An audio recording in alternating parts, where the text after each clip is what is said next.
Arid's expression brightened when they heard Luca's words. Ah, as I expected. Then I'll immediately check for them. Check for them? How? That's simple. As long as I touch you and concentrate. Just as Arid's finger touched Luca's hand. Sizzle. What was that? This. Arid's face became white as Lucas shook his head. Don't do that. I'm not a being you can afford to touch. Us. Eek. Although they heard this, Arid didn't give up. Instead, they bit their lip and concentrated even more. Due to their concentration, their eyes gradually began to glow white. In fact, light began to pour out of their entire body like a fountain. After a brief moment of surprise, Lucas realized that Arid was beginning to resonate with him. Even if briefly, they had managed to touch and connect with the soul of an absolute. This was an amazing feat. After all, this was something that even a first-class medium, necromancer, or sorcerer talented enough to be called a super genius would be unable to do. However, it was not something that they could keep up for much longer. If it continued, Arid's body would slowly begin to crumble like a castle made of sand. Just as Lucas was about to forcefully break the resonance between them, Arid spoke. The ones that Mr. Soul wants to see are very far away. Arid's voice was hoarse and came out in a stutter. They live in a faraway place that is outside of this world. Lucas couldn't help but shake slightly at those words. As if possessed, Arid continued to speak in an airy manner. There are many people there waiting for Mr. Soul's return, so many I'm sorry, but it would be impossible for me to help you see them all. All, yeah. Arid continued to speak without bothering to wipe the sweat that dripped from their face. I can help you see at least one person. Pot. Suddenly, Lucas' gaze was filled with a bright white light. The light was so bright that even he was dazed for a moment. As the light slowly dimmed, a scene began to unveil before his eyes. Lucas saw a large room, in the center of which sat a large throne. At first glance, one might think that it was only roughly hewn, but upon closer inspection, one would realize that it had been elaborately crafted. Nevertheless, it wasn't the throne that Lucas was paying attention to, it was the figure sitting on it, a man with hair like a lion's mane. Lucas immediately recognized who this man was. It seemed like only a few years had passed since he'd last seen him. His muscles seemed to be a bit smaller, and his stomach a bit larger than he remembered, but other than that, his appearance was almost the same. He didn't have any wrinkles yet. However, it seemed he had grown a beard. His beard was just as unruly as his hair and perfectly matched his wild aura. I see. It seemed that much time hadn't passed in that world. Suddenly, the man's eyes turned in his direction. Then he slowly opened his mouth with a lazy attitude. I can feel you looking at me. The man Ivan spoke in his characteristic, arrogant tone. Which bastard is it? He hadn't neglected his training. Lucas wasn't sure just how much time had passed, but he could at least see that much. Compared to the last time he'd seen him, Ivan appeared to have grown stronger. This was great. After all, he had lost his right hand during the fight with Lord. He knew just how much the loss of one arm meant for a warrior. Nevertheless, Ivan seemed to have successfully regained and improved his strength, probably through an immense amount of hard work. Lucas couldn't be sure if he'd managed to perfect a new fighting style to match his condition, but at least he seemed better. Ivan, Lucas called out to him. But Ivan continued to look around, his expression becoming a bit strange. It was as he expected. Ivan couldn't see him, nor could he hear him. Lucas could only watch on from the side. Ivan looked around for a bit longer before finally shaking his head. What's going on? Was it all in my head? With a slight shrug, he leaned back on his throne. I'm tired. Ivan had never been the type to say such words easily. He truly appeared tired at that moment. Lucas couldn't help but wonder what was troubling him for him to be in such a state. That wasn't all. He wanted to have a conversation with him. There was a heap of things that he wanted to ask, that he wanted to talk about. How is everything now? How are the others? Like before, his voice didn't reach Ivan. Lucas let out a bitter chuckle. It wasn't very wizard-like of him to try something when its failure had already been proven. He had to be patient. Just being able to watch was enough for now. His anxious heart slowly calmed and an affectionate light shone in his eyes. It was unexpectedly easy to calm his emotions. Suddenly, the door to the throne room opened and someone strode in. It took some time before Lucas was able to remember the name of this person. Cairo Wilsaman. The man known as the 11th Tower Master and the leader of Paragon. He looked at Ivan with his wrinkled face for a moment before bowing his head. Grand Master. Ivan nodded charismatically. Grand Master, you're the leader of the circle now. This was something that Lucas had asked him to do, and although he'd grumbled and complained at the time, it appeared that he'd kept his word. Cairo then spoke with a heavy expression. The Daedalic gauntlets have been annihilated.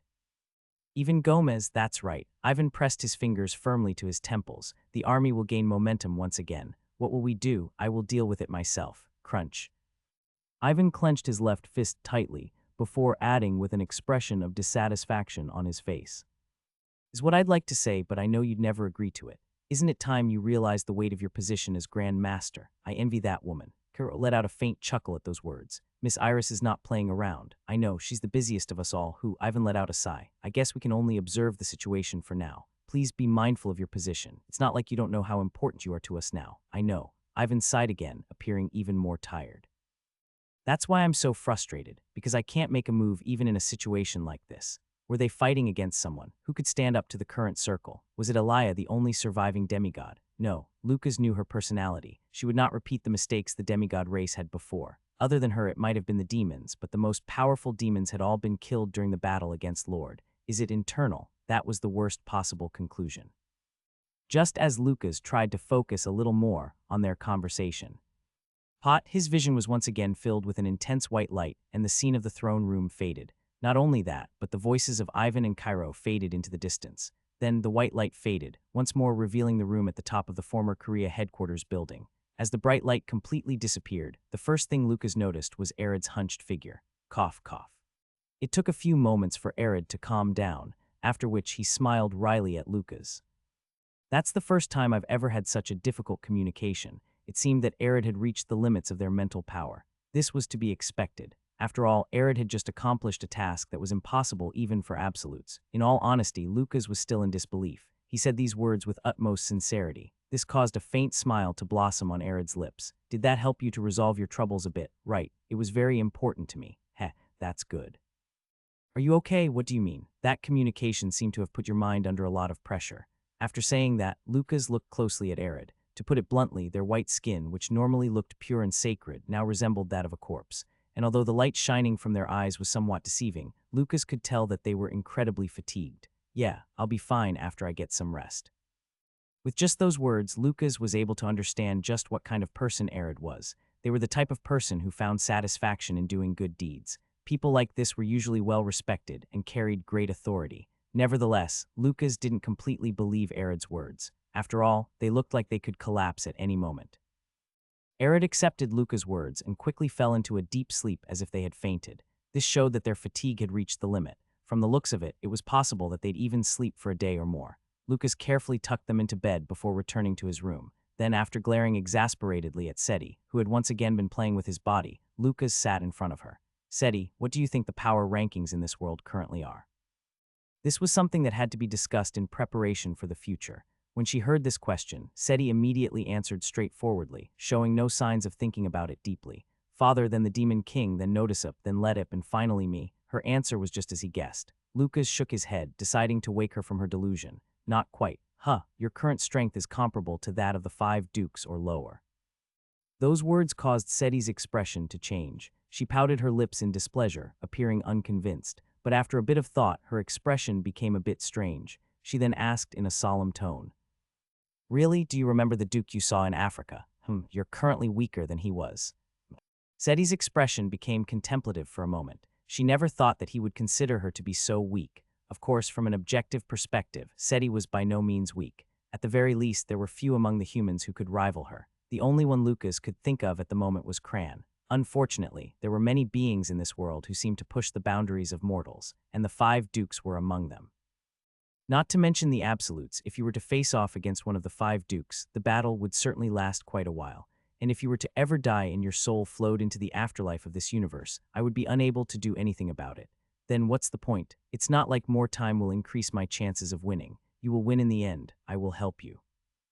Those words seemed to have caused Seti to become speechless. She stared at Lucas with her mouth slightly ajar. Lucas met her gaze and spoke in a solemn tone. Seti, the one who survives to the end, is the winner. This wasn't a concept that Seti was unfamiliar with. In fact, it was one of the many truths that she'd come to realize back on her home planet. There, the one who survived till the end was the final victor, the strongest being. However, at that time, Seti did not live her life by relying on the protection or help of others. That's why it wasn't strange when her expression faltered a bit. That would be shameful, that might be the case, but isn't it better than dying? Of course, if you're truly unable to accept it because of your pride, I will respect your decision. Lucas understood this fact well. After all, there were many things that he would never be able to accept. There were times when you would be forced to make a choice, and it would be better to die. That was why Lucas would never look down on those who chose to die in these types of situations, giving up your life in order to maintain your pride. This might have appeared foolish to many people, but there were sometimes moments when such choices had to be made. Otherwise, while their bodies might survive, their spirits would die. After thinking about it seriously for a moment, Seti lifted her head. I will try. Lucas nodded. That answer would be enough for now. Every Wednesday would be the most exciting day for the members of the Church of Eternal Life. This was because it was none other than the regular meeting day of the church. Only chosen members of the church are allowed to participate in this meeting. Min Ha-rin looked around as Kim Min-chul said those words. The place had changed a lot. Once upon a time, this place had been a training ground. It was impossible for her to forget. After all, before she became a hunter, Min Ha-rin spent more time in this place than in her own room. But now she could see nothing of its old appearance. The training ground had been transformed into a large underground auditorium, and the people who now filled it were not hunters but members of the Church of Eternal Life. All of them had dazed and slightly overwhelmed expressions on their faces, almost as if they had been drugged. You should be thankful to the bishop for his generosity. If it wasn't for his consideration, you wouldn't have been able to attend. Yeah, right. Kim Min-chul's expression, which had been serious ever since they got there, finally softened a bit, and you made a wise decision. Joining our church was the best choice you will ever make in your life. There was no reason for her to respond to that, so Min Ha-rin simply nodded slightly. Fortunately, Kim Min-chul did not point out her attitude. Just in time, the side door to the hall opened and Slay, the bishop of the Church of Eternal Life, walked in. Bishop, his appearance alone caused the faces of the believers to become filled with reverence and excitement. Accepting their gazes, Slay walked up to the podium that sat in the center of the auditorium. Then all noise in the room disappeared in an instant as dozens of pairs of eyes focused on Slay. My dear brothers and sisters, I bring you good news. Good news, and no way. Slay smiled warmly at the hope and expectation that became apparent in the gazes of the audience. Today, you will lay witness to a miracle firsthand. As he said this, the door behind the podium slowly opened and someone walked out. In an instant, it felt like the underground auditorium had become brighter. No, it wasn't a feeling. It had truly become brighter. The reason for this was an amazingly beautiful woman. She had white skin, white eyes, and white hair. Her cold appearance that revealed no emotion perfectly matched her startling appearance. As soon as this woman appeared, the people in the room chanted in adoration. Some of them even started to sob. One by one, they all began lowering their heads with reverent expressions. Kim Min-chul was no exception. Ha-rin, be polite. At that moment, Min Ha-rin felt that she knew who this woman was. That is the saint of our Church of Eternal Life. Whoa. Si Seung-woo, mother, father, huck, huck. Nothing but sobs of joy filled the underground auditorium. They had been reunited, seeing their most precious people again even though they were deceased. They were face to face with the ones they thought they'd never see again. Why have you become so skinny? Have you been eating well? Don't cry. I'm all right. It's very comfortable here. Souls, these whitish beings who seemed to glow mysteriously, smiled softly as they embraced the members of the Church of Eternal Life. Naturally, there was no physical contact.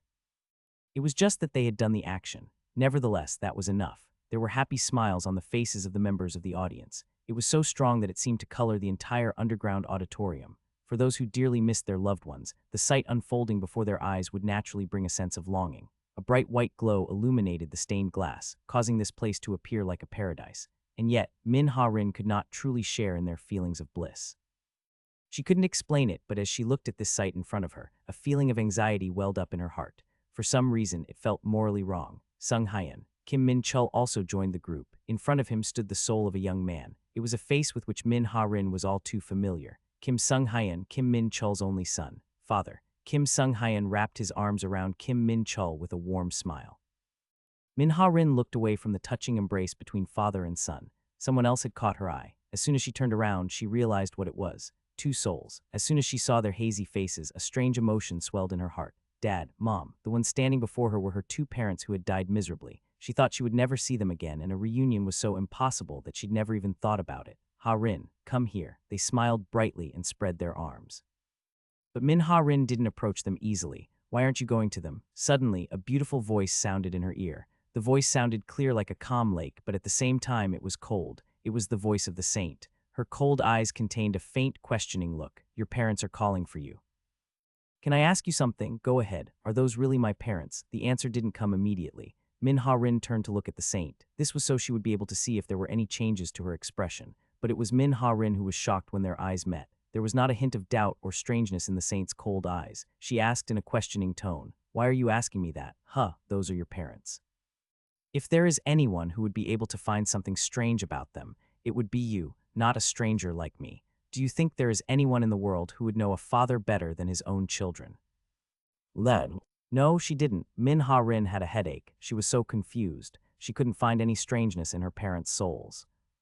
Letter 1D62A, letter 1D5FB, N letter 1D45F, E letter 1D44E, letter 1D485. In fact, this was her second time meeting them. The first time was during her private meeting with Slay. At that time, a white light had radiated from Slay's body, which then transformed into what appeared to be a stairway to heaven. Then her parents appeared, slowly descending the staircase. She didn't believe it at first. She was doubtful. It could have been an illusion, hypnosis, or deception. The senses of a human were not very strong, and there were countless ways to deceive them. Because of her doubts, Min-ha-rin thought, I'm talking to people who look like my parents. But within 10 minutes, she realized that they really were her parents. They knew countless secrets and trivial things that only they, parents, and their children could know. These people were definitely her mother and father. Their faces, their voices, their personalities, and even their way of speaking. Everything was just as she remembered. Everyone doubts us at first. As if recalling the distant past, the saint spoke slowly. Bringing back the dead right. It certainly is a dubious declaration. But there is one thing that you can trust. Then, she smiled like a true saint. There is not a single lie in my declaration to save you. tab tab tab. Footsteps rang out in a dark hallway. Slay, the bishop of the Church of Eternal Life, walked forward with a pleased expression on his face. Today's meeting had been extremely successful. This was always the case, but Min-ha-rin's presence this time made him feel better than usual. If she maintained her current attitude, then she would become a true member of the Church of Eternal Life within a week, if not sooner. This is a great place. He really liked this land and the people who lived here. There was no need to care about the demons or demon beasts, and there were a lot of people who had suffered from some form of psychological trauma. At the same time, there were quite a few outstanding talents who could be made into true believers. There was no better place for a religion to flourish. At this rate, in just 1 year, perhaps the banner of the Church of Eternal Life would be planted throughout this land. When this thought appeared in his mind, Slay felt his body burn up with excitement. When he arrived at his destination, he paused, forcibly suppressing his emotions. He was standing in front of a large door. Right, the person in this room was the most important cog in his great plan. He didn't have to, but Slay decided to knock on the door politely. Knock, knock. Silence, that was strange. Normally, he would have received an answer immediately. Slay knocked on the door again, but still didn't receive an answer. Surely, his heart sank as a thought appeared in his head. Without any hesitation, Slay opened the door and went into the room. Fortunately, it was never locked. When he entered the room, he looked around with a sharp gaze. Fortunately, the thing he feared hadn't happened, because the being he was looking for was currently sleeping on the bed, Arid. He called their name but didn't receive a response. Slay approached the bed, immediately noticing that Arid's white face was much paler than usual. His expression gradually lost all emotion, his face becoming an eerie mask. Arid, wake up. It was only then that Arid slowly opened their eyes. Grandfather, you must have been very tired. I knocked many times on the door and you didn't notice. That. Slay looked at the stuttering Arid before speaking coldly. You used your power again. At those words, Arid hurriedly sat up. I'm so. Pock, before they could finish speaking, Arid's head snapped to the side as a reddish-brown bruise formed on their cheek. Slay spoke in an emotionless voice. Turn your head. Yes, enduring the throbbing pain in their cheek, Arid turned their head. Slay then slapped their other cheek in a mechanical motion. Turn the head, slap the cheek. This process is repeated over and over again. The pale white skin had become red and started to swell. The inside of their mouth appeared to have been torn as red blood slowly dribbled from their lips. It was only then when Slay stopped swinging his hand. Arid, yes, you are special. Yes, and special people have special fates. As he said this, Slay stroked Arid's cheek. Does it hurt? No, right, it shouldn't hurt much. And even if it does, it would only be the pain of stinging cheeks and a torn mouth. There are many people in the world who suffer from even greater pain. Never forget, Arid, your power is not for yourself. It is for the weak and suffering. Yes, and Grandfather told you the most effective way to help them, didn't he? Helping the Church of Eternal Life is God's will and the shortest way to help all of humanity. As if reciting something they'd been forced to memorize countless times, Arid said those words in a mechanical tone. It was only then that a smile of satisfaction appeared on Slay's face. You know it well, right? Did God say anything after the prophecy? He is still silent. I see. Slay thought for a moment. Of course, there was no reason to hurry. Arid, this is the last time you use your power to help strange souls. You will save it from now on. There will soon come a time when I will need your power. With those words, Slay left the room without waiting for an answer. Arid looked at his back with empty eyes and muttered in a weak voice, Yes, Grandfather. I never thought I'd be sent out to the outskirts. The Iron Duke, Ugkas, one of the 5 dukes, muttered softly to himself as he looked around. A few days ago, he'd received orders directly from Demon King Cassigen to come to this place. The orders were to capture Cran, one of the top 3, and bring him back. That guy is probably a hybrid. It was an experiment that Gullard had been secretly conducting some time ago to see if it was possible to create the perfect hybrids between demons and humans. In truth, Ugkas was surprised that Gullard had been able to create a being like Cran, but he was even more surprised to learn that it was Cran himself who'd kill him. Of course, this didn't mean that Cran had killed him on his own. Lucas Troman, a man with the same surname as Azazel. Ugkas' expression became a bit strange. He had also been given the name Ugkastro, but he didn't know much about his surname. Azazel was the only one who knew the story behind their names. Nevertheless, there was one thing that Ugkas did know, and that was that Lucas Troman was one of the Demon King's old friends. He couldn't help but recall the Demon King's other order, do not fight Lucas. This order heavily bruised Ugkas' pride, but he had no choice but to accept it. If Lucas was even half as strong as the Demon King, then he had no chance of winning. Glug glug. At that moment, Ugkas' companion made their presence known with a strange, grotesque sound. His eyes turned to his right. What he saw there was a monster with an appearance similar to that of a slug. It was about 5 meters long, and the only opening on its body was an incredibly large mouth, which was filled with large, irregularly shaped teeth.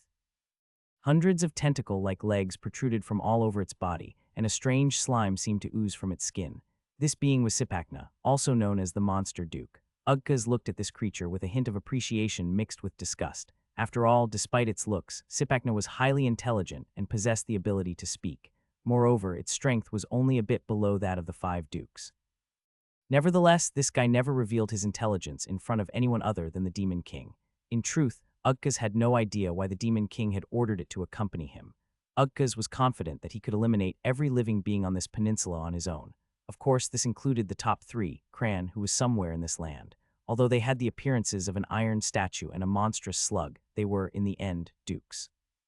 Naturally, this meant that they had territories of their own, and things that they had to do. To make matters worse, Gullard had died and Rose was running around on her own, disobeying the Demon King's orders and doing as she pleased. This naturally meant that the amount of work the other dukes had to do was proportionally larger. That was why Ugkas felt that it was a waste of manpower to send 2 dukes together on a mission like this. However, it is the king's orders. There must certainly be reasons that I cannot understand. After thinking this, Ugkas lifted his head. There was no need to search all over this large landmass for Cran. The most efficient way would be to get him to come to them instead. And to do this, Ugkas could think of a very effective method. He could feel the presence of multiple beings nearby. It was probably a human city. That's Busan, isn't it? The place where the Hunter Association branch is located. He knew from experience that there were always large numbers of humans living near the branches of the Hunter Association. About 100 kilometers from Busan, Ugkas had the idea to slowly walk to the city, killing any humans he happened to meet along the way. As he walked forward in a leisurely manner, his mouth slowly warped, creating a hideous impression of a smile. He was curious. How many humans would he have to kill before Cran made his appearance? Mr. Soul is amazing. What do you mean? My power communication grants me the ability to listen to the voice of God. After saying that, Arid realized that they were about to explain their abilities to the soul in front of them. Oops, now that they thought about it, that wasn't the only strange thing. At some point, the subject of their conversations had changed. In general, it was Arid who was the listener whenever they encountered a soul. After all, it was their job to listen to the worries and troubles of the various souls in order to help them shake off their lingering regrets. But this time was different. Somehow, before they realized, Arid became the one talking about themselves and the soul in front of them became the listener. Why did it become like this? The answer to that question came easily, because it's so comfortable. It was strange. They never thought that they could be so comfortable talking to a soul that they had only met a few days ago. In fact, until yesterday, they hadn't been entirely sure about this feeling, but now that they were face to face again, it was clearer. In the past, I used to get tired every time I used my power. As I got used to it, that stopped happening. But after I used my power to help you, I felt really tired. I was so sleepy that I almost fainted. The people Mr. Soul wants to see are far away. Lucas simply nodded, and Arid didn't pry any further. For some reason, they didn't want to have any serious conversations with him. They just wanted to enjoy the comfortable feeling for as long as possible. Suddenly, Arid's expression became solemn. Slay's words resounded in their mind. You seem to have a lot on your mind. Arid trembled slightly at those words. Ah, you could tell, right? Arid raised their hand to touch their face. Of course, that alone wasn't enough to tell them what their expression was at that moment. What's wrong? It was a blunt but friendly voice. It had been a while since they had heard a voice like that. Arid couldn't find the words to speak and fell silent for a while. Come to think of it, Mr. Soul had noticed their troubles from the very first day.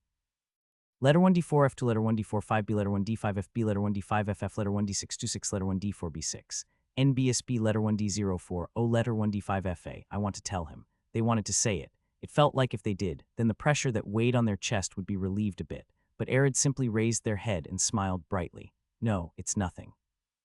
It's nothing bad. It's just that I owe Mr. Soul an apology. So sorry in advance. Apology. Yeah, I don't think I'll be able to send Mr. Soul to paradise right now. Arid tried to make their voice as bright and carefree as possible, because I think I'll be busy from now on. The Soul Lucas looked silently at Arid.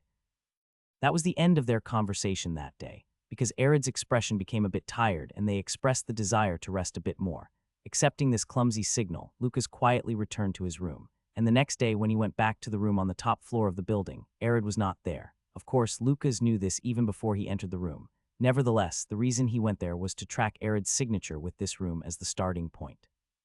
Arid's aura was very unique, and he had memorized it throughout their few encounters.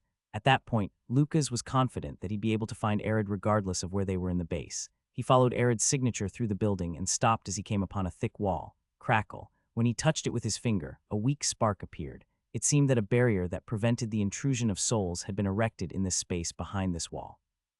This was a type of barrier that could only be created through the use of excellent potions, special tools, and symbols of great power. They weren't forced to enter. If that was the case, then he would have noticed it. Nevertheless, he wasn't in a rush. After all, Kim Min-chul had said that they would be meeting the saint the next day. After looking at the wall for a while longer, Lucas gradually faded like smoke before he disappeared entirely. From birth, they had been a child of light. This wasn't figurative. It was literal. When Arid was born, his body flashed with a bright light that drove away the darkness in the room. Are you ready? Arid nodded in response to Slay's question. Yes, then let's get started. Understood. Hup. Arid drew a deep breath and concentrated all the power in their body. Suddenly, their entire body began to shine with bright white light. It was a pure and holy light that flitted around like a willful butterfly. Slay looked at this beautiful sight with a face filled with excitement. Ah, come here. As he shouted, he lifted his hands and beckoned. The light, which was floating around, quickly flew into his body. He could feel it. The omniscient light, holier than any other power in the world, coursed through his body. A feeling of intense satisfaction that filled Slay's body at that moment was like a drug-induced euphoria. The feeling of ecstasy was like no other. The pleasure was so strong, it felt like his brain was melting. Saliva dripped from Slay's open mouth. Unable to contain it, he released a pleasure-filled cry. He wasn't the only one who couldn't contain his moans. A white-haired woman, the saint who had appeared in the auditorium not so long ago, also received the blessing of light. After a while, the light that filled the room slowly faded. Huff, huff. The difference between the one who'd released the light and those who accepted it was stark. Arid was hunched over, panting heavily as cold sweat covered their entire body. Their face was deathly pale, and it looked like they would collapse at any moment. On the other hand, Slay and the saint appeared to be filled with energy. There were even dazed smiles on their lips as they basked in the afterglow of the experience. Ha ha ha. Slay let out a burst of contented laughter. It was done. Now he could once again clearly hear the voice of God, which had begun to fade. His eyes turned to Arid. Well done, Arid. I have prepared a place for you to rest. Go and take a break there.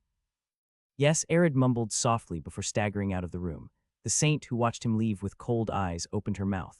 That child looks more tired than usual. It seems that they used their power to help evil spirits again. In that regard, they're just like their mother. A strange emotion seemed to flash in the saint's eyes for a moment. I've already warned them. It won't happen again. Then I'm relieved. Now that our power has been recharged, we will be able to hear the voice of God once again.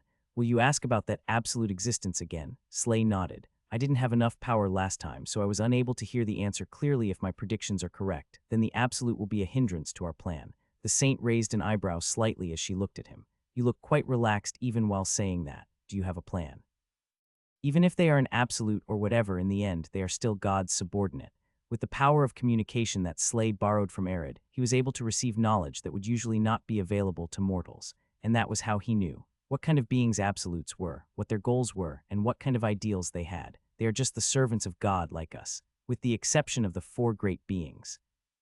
Slay was not too familiar with the four great beings, but he at least knew that they were so powerful that they could not take even a single step into a small universe like this one for fear of destroying it. In other words, they were nothing like the Absolute who would be coming to Korea soon. While I'm at it, I think it would be good to find out what is happening in this land. I will need you to assist me. Understood. At those words, the saint, no, Slay's wife, Rieka, nodded and held his hand, lending her power to Slay, who had begun to use communication. CHT. Waves of light began to swirl around Slay, looking like a huge storm. Before he knew it, Slay felt his consciousness rise up out of his body. He felt himself going higher into the air, higher than the buildings, higher than the mountains, higher than the clouds, higher than the sky. Before long, his consciousness had arrived in space. And there he saw God, the being who held all of the knowledge in the universe. Well, he couldn't see him, for after all, it wasn't a concept that could be seen in the first place. Slay understood that. Even if he could break free of his mortal constraints, he would not be able to change that. Without hesitating any further, Slay threw himself into the sea of knowledge. BRR. He felt his consciousness shake as a great deal of knowledge rushed directly into his brain. He knew that if he lost focus here, his ego would be swept away and he would become one with the sea of knowledge. Fortunately, he had Arid's power and a little trick of his own to help him. "Teach me, God," he whispered inwardly. Pot, how was it? "There is trouble. Are the absolutes as troublesome as we expected? It's not that. Members of the Five Dukes are on their way here." The Five Dukes, it was only 2 words, but it caused Rieka's eyes to light up. That's good. It would be a great opportunity for us to spread the name of our Church of Eternal Life. With our current power, we should be able to defeat one of the 5 Dukes without much issue. The 5 Dukes are not simple opponents. More importantly, it's not just one of them.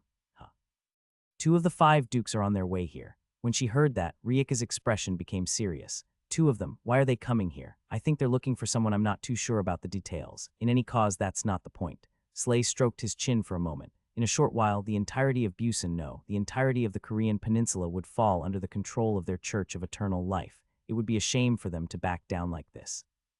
It seems that we will have to change our plans a bit. After pondering for a moment, Slay came to a decision. Gather all of the believers who were once hunters. Around dawn, before the sun had even risen, Kim Min-chul came to them. "I'm sorry for coming to you so early in the morning, Mr. Frey." He spoke in a whispering tone. This must have been in consideration of Seti, who was currently sleeping on the bed without a care in the world. Lucas looked down at her face for a moment before muttering in a similarly low voice, "It's fine. There is an emergency meeting being held by the church today. If you don't mind, why don't we go see the saint now?" There was no reason for him to refuse. The sooner they met, the better. When Lucas nodded, Kim Min-chul turned around without any further ado. As he followed Kim Min-chul, Lucas looked around the base. It was before dawn, a time that couldn't even be called the start of the day, but the inside of the base was already bustling with activity. The members of the Church of Eternal Life moved around busily while whispering amongst themselves. "Is something wrong? I suppose it would be best to inform you. After all, it would be best if Mr. Frey left immediately after meeting the saint." Kim Min-chul paused for a moment before continuing, "because members of the 5 Dukes are on their way here." The 5 Dukes, when Lucas mumbled these words in a surprised voice, Kim Min-chul nodded as if he'd expected such a reaction. "It's understandable that you don't immediately believe me, but this was said to us by the bishop himself, so I am certain that it is not false. He said that they would enter Busan as early as tomorrow morning or as late as tomorrow night." Lucas stopped walking. Realizing this, Kim Min-chul, who was walking ahead of him, also stopped and turned back to look at him. "Many people will die, perhaps, but Mr. Kim Min-chul still looks calm. That's because this is a moment we have been waiting for a very long time." "What do you mean?" When Lucas asked that, all he received was a short laugh before Kim Min-chul turned around and resumed walking. "We should hurry. Time is of the essence after all." Then, saying no more, his steps sped up as he led Lucas to their destination. Finally, after a short while, they stopped in front of a large door. "We're here. The saint is in this room." "Yes." Lucas turned to look at the door again. It was strange. He couldn't feel Arid's unique aura anywhere nearby. That fact alone caused Lucas' expression to become cold. Kim Min-chul, who was bowing his head at the time, didn't realize this. Click. Lucas entered the room. Inside the room was a table that was neither too large nor too small and a few chairs. A figure sat in the chair that faced the door. When she saw him enter, the white-haired woman who sat at the table opened her mouth and spoke with a calm voice. "Is it you, the hunter who said they wanted to see me?" "See you." At those words, Rieka nodded her head. "That's right, it's a pleasure to meet you. I am the saint of the Church of Eternal Life." Luca's mouth twisted slightly at her self-introduction. 2 of the 5 Dukes are coming to Busan. Early in the morning, before the sun had even risen, the bishop of the Church of Eternal Life delivered the news. "I was unable to sleep for most of the night, so it's like I'm half awake." Had she simply heard incorrectly? Min-ha-rin, who had a slightly dazed expression, realized that she was simply trying to escape reality, so she went to the sink to splash water on her face, hoping it would help her wake up. Splash. When the cold water hit her face, she felt her mind clear up a bit. The 5 Dukes, she was well aware of the weight of those words. After all, she was one of the few hunters who had personally witnessed the power of a demon duke. A duke was a walking disaster. They were comparable to disasters like typhoons, earthquakes, or tsunamis. The 5 dukes was said to be a level above normal dukes, and yet not one but 2 of them were on their way. When faced with such a crisis, it would be normal to feel fearful and contemplate running away, but she didn't think about that. After all, it was none other than Lucas who had accompanied her there. Manhwa had learned that her master had already slain one of the 5 dukes. Surprisingly, Lucas had been able to accomplish a task that no one could even imagine without a single scratch. Besides, Seti is also really strong. Although she would never show it in front of her, Manhwa acknowledged Seti's transcendent strength.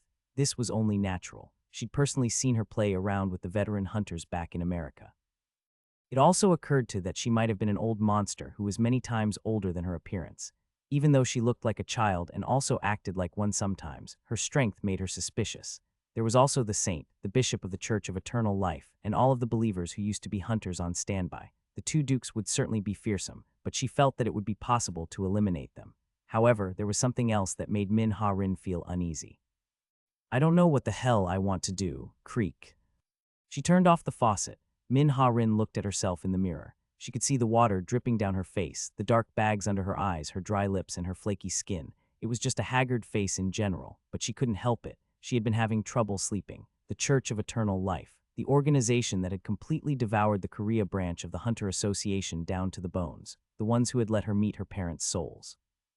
The ones who were training her younger siblings without her knowledge. She didn't know how she felt about them. Her mind was a tangled mess. And yet, before she could even begin to organize her thoughts, the 5 dukes had made an appearance. Who? Manhwa shook her head with a sigh. This wasn't the time to dwell on her troubles. A believer had just delivered some news to her. There would be an emergency meeting in the morning, and she was to be a participant. She had been puzzled at first, but soon nodded her head in understanding when she learned that it was the believers who used to be hunters that were called. Perhaps they were thinking of exchanging opinions on how they should deal with the imminent arrival of the 2 dukes, as hunters were professionals when it came to facing demons. The meeting place was the underground auditorium that she'd gone to before. It seemed that space was used for multiple purposes.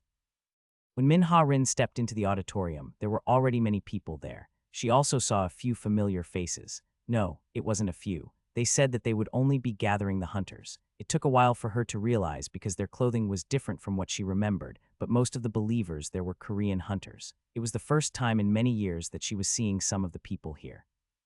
In a normal situation, she would have happily approached them, held their hands, and reminisced. Letter 1d6 to a letter 1d4 f7 letter 1d6 to f letter 1d6 6 7 letter 2 1 2 f letter 1d5 e c0 m. It was hard now. This was because the entire underground auditorium was filled with a strangely heated atmosphere. It felt like they were all excited and they couldn't contain their excitement. No, it wasn't just a feeling. They were genuinely excited. But why? The approach of 2 of the 5 dukes was not something she'd expected to feel excited about.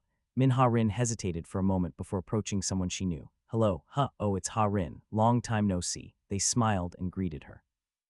Manhwa was slightly surprised. After all, the reunion was less heartfelt than she expected. This wasn't what she expected from a reunion after several years. It felt like they were meeting after only separating just yesterday. It wasn't just them. Manhwa also treated them much more coldly than usual, probably because of her experience with Kim Min-chul. Did you also join the church? Haha, that's right. Ha-rin, you should too. I'm sure that you'd be very helpful to the bishop, the saint, and the entire Church of Eternal Life. The person she was talking to was someone Manhwa had known to be a strict atheist. Did you hear that members of the 5 dukes are on their way? What a strange thing to say. Don't you know that that's why we're all gathered here? They all spoke as if it was an insignificant issue. Looking at their nonchalance, Manhwa could only think of one conclusion. Have you guys heard of countermeasures against them? The others didn't answer this question. Instead, they simply exchanged glances with strange smiles on their lips. At that moment, the door to the hall opened and Bishop Slay walked out. Manhwa couldn't help but feel that the brilliance which surrounded his body had become a bit brighter. He also had a strange smile on his lips, similar to the other believers. What was strange was that he now carried a staff in his hand. Slay walked up to a table that had been placed in the center of the room. Despite the emergency situation, he was exceptionally calm. Then he took a relaxed gaze at the audience. When his eyes met Manhwa-rin's, they curved up slightly. Manhwa didn't have any ill will towards this old man. She also didn't think that the doctrine he preached was bad either. To be with your loved ones forever. Wasn't that something every human longed for? But at that moment, when their eyes met, Manhwa had an extreme feeling of discomfort and unconsciously shuddered. It felt as though a bug had just crawled down her spine. Tack. Slay tapped his staff against the floor. The sound wasn't very loud, but it immediately caused the atmosphere of the room to shift. 2 of the 5 dukes are coming here. He slowly looked around before continuing. I don't know what their goal is, but they are destroying every city in their path. Many people have already died by their hands, and it's unlikely that their destructive attitude will change when they arrive at Busan. Manhwa focused on Slay's voice. She felt that she would be able to hear it now, just why Slay and the other believers of the Church of Eternal Life were so relaxed. I need you all to stop them. She thought that Slay would mention some kind of plan afterward, but he didn't say anything more and instead smiled warmly. This couldn't be it. Manhwa tried to suppress the creeping anxiety that welled up in her heart at that moment. If they were to face the 2 dukes like this without any countermeasures in place, it would be no different from suicide. It was at that moment. Yes, sir, eternal life with the ones you love. Long live the Church of Eternal Life. Shouts erupted one after the other. The temperature in the room seemed to rise several degrees in an instant. This was because of the heat that was erupting from the believers' bodies. This sight made Manhwa speechless. She looked around, at the strange expressions of the believers as they expressed their excitement. It gave her goosebumps. It was only then when she realized where the heat came from. Distorted faith, fanatic and misguided beliefs burned in their eyes like flames. This isn't. Just as Manhwa bit her lip and decided to say something. Isn't that just ordering them to die? The door suddenly opened and someone walked in. It was the person Manhwa had been looking for since she'd arrived at the branch headquarters. Slay smirked slightly. Branch President Young-ho Min Bishop Slay, you called for all hunters, so why didn't you call for me too? A middle-aged man stood in the doorway of the auditorium with a harsh expression on his face. It was Young-ho Min, the current president of the Korea branch of the Hunter Association. Nevertheless, it took Manhwa a few moments to recognize him. This was because his appearance was very different from the last time she saw him. Before, he always had a neat, sharp appearance and a relaxed expression. Even though they were of different genders, she'd always felt that she'd like to be like him when she grew up, but he had changed greatly. His eyes were bloodshot, and a beard spread messily over his face. Compared to his powerful and confident appearance of the past, he now looked like a small, powerless old man. I don't remember inviting you in. This is the Korea branch headquarters, and I am the branch president. There is no place here that I cannot enter. It seems you're still trapped in your delusions of the past. Please try to accept it. This place is no longer the Korea branch of the Hunter Association. It is the Church of Eternal Life. Bolsh T crunch. Young-ho Min grit his teeth as he looked around fiercely. Everyone, snap out of it. How long will you allow yourselves to be deluded by this madman's words? His voice cracked with desperation. However, the reactions he received from those around him were cold. It was only then Manhwa understood that the people around her were no longer hunters of the Korea branch. Instead, they were believers of the Church of Eternal Life. Unfortunately, Young-ho Min, who used to be in charge of this, could not see that, or maybe he just couldn't accept it. Do you all think it's right to call upon the dead over and over and make them come back to this world? Don't any of you find it strange? Take him away. Slay said these words in a blunt tone. At those words, some of the believers in the hall immediately stepped forward and grabbed his arms. Let go of me. Young-ho Min resisted as much as he could, but it was to no avail. The strong branch president that Manhwa remembered was nowhere to be seen. Nevertheless, he refused to give up easily and flailed wildly. The expression of one of the believers holding him became filled with annoyance. They clenched their fist before punching him in the stomach. Huck. Young-ho Min seemed to have not expected the sudden attack. His eyes rolled up in his head as he slumped in his captor's arms. The moment she saw that Manhwa stopped hesitating, Tot. With a step, she appeared in front of them. Then Manhwa easily subdued the 2 believers who were holding Young-ho Min up by his arms. She hit one in the back of the head and the other in the stomach. Both of them collapsed without being able to retaliate. Ha-ha-rin. Young-ho Min called out in a slightly dazed voice. Manhwa didn't respond. Her skin tingled because of the sharp gazes from the crowd of believers. A heavy silence filled the room. What are you doing? It was Slay who spoke for them. Nevertheless, Manhwa ignored him, her gaze focused on the believers staring at her. The demon dukes are powerful. Even if all of you were to fight, you would die without being able to touch even a single hair. Are you going to obey those orders? Of course we will. Why? Didn't you hear the doctrine of our Church of Eternal Life too? Manhwa frowned at those words. Eternal life with the ones you love. The body is a cage and the soul is the source. It is only by dying that we can be freed and be qualified to go to paradise. Who told you that? The bishop and our dead loved ones.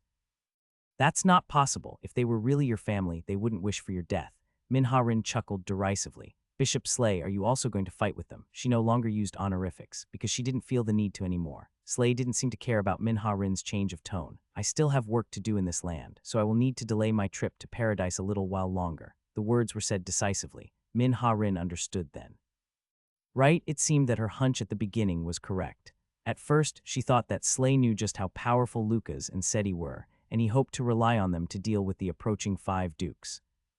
After all, he seemed to know about Lucas during their first meeting, but that wasn't the case. This old man in front of her was ordering these people to commit suicide. As I expected, you really are a cult leader. How dare you say that about the bishop? How can you say that after personally witnessing the miracles? Those who had greeted Min-ha-rin with smiles at the beginning were now staring at her with gazes filled with killing intent. Those gazes seemed to bring her back to her senses. It was truly strange. She'd acted purely out of anger. Anger at the fact that Young-ho Min, the reliable and powerful branch president whom she'd looked up to in the past, was being assaulted while he was in a weakened state. At that time, she'd acted without thinking about the future consequences. Right, without thinking about the future, without thinking about anything at all. Her mind had been strangely clear at that moment. The fog that had filled her head ever since she'd returned seemed to have cleared up in an instant. Haha, Min-ha-rin let out a clear, refreshed laugh. She was still tired, she still felt unwell, and this situation was the worst, but her mind was extremely clear. She could tell why. It was simple. She was finally doing what she thought was right. Therefore, all of her reluctance and hesitation disappeared. At that moment, Min-ha-rin couldn't help but feel that she should have done this sooner. How unfortunate. I thought you could become a good believer, but I suppose that is impossible now. So what will you do now? Do you intend to fight all of us on your own? Or do you believe that your master, who isn't here, will be able to save you? When Min-ha-rin didn't respond, Slay smiled. Absolute. Although the title is grand, they aren't anything special. Your master won't be able to come here. By now, he should have been face to face with the saint, Rieka. Even if he noticed what was happening and tried to come here, Rieka would stop him. Slay didn't think that he would be able to force his way past her. Unlike himself, who focused on communication, Rieka's power was purely focused on combat. That was why Slay could speak with such confidence. Unfortunately, those words offended a certain former absolute. You're really good at spouting bullshit, old man. At that moment, a clear voice rang out in the auditorium. Those rude words caused all of the believers in the auditorium to turn around with displeased expressions. But their expressions all became slightly strange when they saw the owner of the voice. It was a young, black-haired girl who seemed exceptionally small at that moment. What's going on? Who is this brat? Right, she's not a believer. How did you get in here, kid? Shut up. Crunch, cuck, irk. The jaws of the 2 people who spoke were broken in an instant. They screamed in pain and collapsed on the spot. What's going on? An uproar filled the room as the believers all stared in disbelief. Slay's expression hardened. This was because even he had also been unable to see what just happened. Among those in the room, Min-ha-rin was the only one who seemed happy at the girl's appearance. With a sadistic smile on her face, Seti's gaze caught Slay's, who isn't anything special. Would you like some tea? Rieka nodded before pouring some tea for herself. When the cup was about half full, Lucas opened his mouth. You created a very interesting religion. At those words, the tea stopped flowing into the cup. That's quite rude, isn't it? We didn't create this religious organization for fun. How could you call it interesting? After saying those words with a smile, she resumed pouring her tea. This would normally give someone a gracious and polite impression of her, but it only filled Lucas, who could see her true nature, with disgust. His lips twisted subconsciously. Well, I think funny would be a more appropriate expression. It was only then when the smile disappeared from Rieka's lips. With a cold glint in her eyes, she opened her mouth. You're intentionally being rude. What do you know about our Church of Eternal Life? I'm not interested in finding out. Lucas said those words in a cold voice, but Rieka didn't panic. If the man in front of her was who she thought he was, then this attitude was to be expected. However, by imitating souls, you are disrespecting the dead. In my opinion, it is an act that is a lot worse than spitting on a grave or punching a corpse. I don't know what you're talking about. At your level, it is impossible for you to interact with the afterlife. The power of communication is great, but its essence is in the name, communication. Even at its best, it would be impossible for you to call souls from the afterlife and have them descend upon the mortal world once again. However, you make it a practice to show your believers their dead loved ones, and there is only one way that is possible. You copied the memories and personalities of the dead. Rieka was completely expressionless at that moment. Coupled with her unrealistic appearance, this caused her to look like a doll. She slowly picked up the teacup in front of her, intending to take a sip, but Lucas took this opportunity to speak in a low voice. Put your hand down, I'm talking. Rieka's movements froze at those words. This wasn't because she had listened to his words. Instead, it was as though Lucca's words were a command that she had no choice but to follow, as though the language itself had power. CHT. A white glow flickered in his eyes like an electric current. This light reminded her of Arid's eyes, but it seemed to contain more mysterious and dangerous energy. What did he do to me? Looking at Rieka, who was gritting her teeth as she tried to move, Lucas continued. Copying personalities and memories, things necessary to imitate a soul, wouldn't be hard with the power of communication. That is already an absurd action in the first place, but you weren't satisfied with that. Instead, you looked for mediums to contain the imitation souls. Crack. The teacup in her hand cracked and shattered, spilling hot tea all over Rieka's hand, as well as the table. She wanted to scream at the sudden heat, but Lucas wouldn't even let her do that. So you turned your sights on the wandering souls who had yet to find peace. They overwrote the personalities of those wandering souls and imprinted their imitations instead. That was the true reason why Lucas was so angry. You captured them and forcefully overlaid your copies onto them. As they were weak, they had no way to resist you. Those confused wandering souls could only helplessly lose their consciousness. It can't even be called death. It was something far more terrible than that. It was then. Bang! A bright flash of light exploded around Rieka's body. The table was sent flying, and the entire room began to vibrate loudly. With a cold expression on her face, she had managed to break free from Luca's restraints. Do you know why the wandering souls are called wandering souls? It's because they are unable to let go of their lingering feelings, which causes them to be unable to ascend to paradise. That was why Rieka didn't feel guilty, because she did the right thing. No, rather. Feel happiness and satisfaction. Those words weren't wrong. Because of the overlaying personalities, they were able to feel the happiness of reuniting with their families. But it was only false happiness. They were just being deceived. In truth, they didn't have any relationship with the people they met. Nevertheless, the wandering souls felt happiness as though they had been reunited with their real family, and they gratefully bowed their heads to the Church of Eternal Life, who gave them the opportunity. They didn't know that those were not their true feelings, that their existence in itself was a lie. They didn't know that they had been cut off from an important cycle, from life to death. Afterward, they would pass through the afterlife before finally being reincarnated. This was something that every human was entitled to, and that was why Lucas hated them. Regardless of whether they had been good or bad, one should never forget the path that one walked. The righteous had the right to feel pleased with their right actions. The wrongdoers had the right to repent and atone for their wrongdoings, and yet those rights were being stripped away by the humans in front of him. In order to pursue their own goals, they had done something that should never be done. They had erased human lives. Boom, a large explosion sounded beneath them. It sounded like it came from underground. The entire building shook as if there was an earthquake. A smile appeared on Rieka's lips. It seems there is a bit of a commotion downstairs. I know what you are, Absolute. You know who I am. Who did you think I wouldn't know? Rieka chuckled. After all, she was proud that there were things this cosmic being in front of her didn't know. Right, it was a Slay said. Unlike their seemingly grand name, they were nothing more than servants of God who were tasked with maintaining balance and harmony. Absolutes, the only beings who can travel between the universes that are more numerous than the stars in the sky.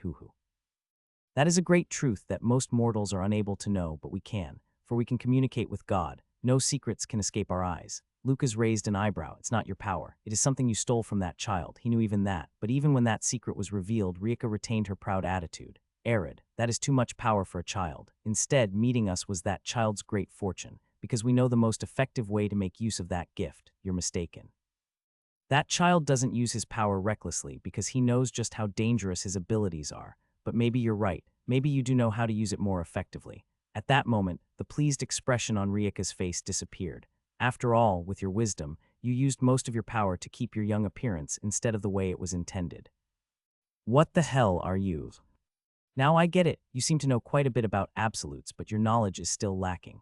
You're not actually communicating with God. You're just one-sidedly asking for information from a void space somewhere in the universe. In other words, they were communicating with something known as the Akashic Records. It was a great library of semi-transcendent information that recorded all information in the universe. Of course, Lucas knew about it.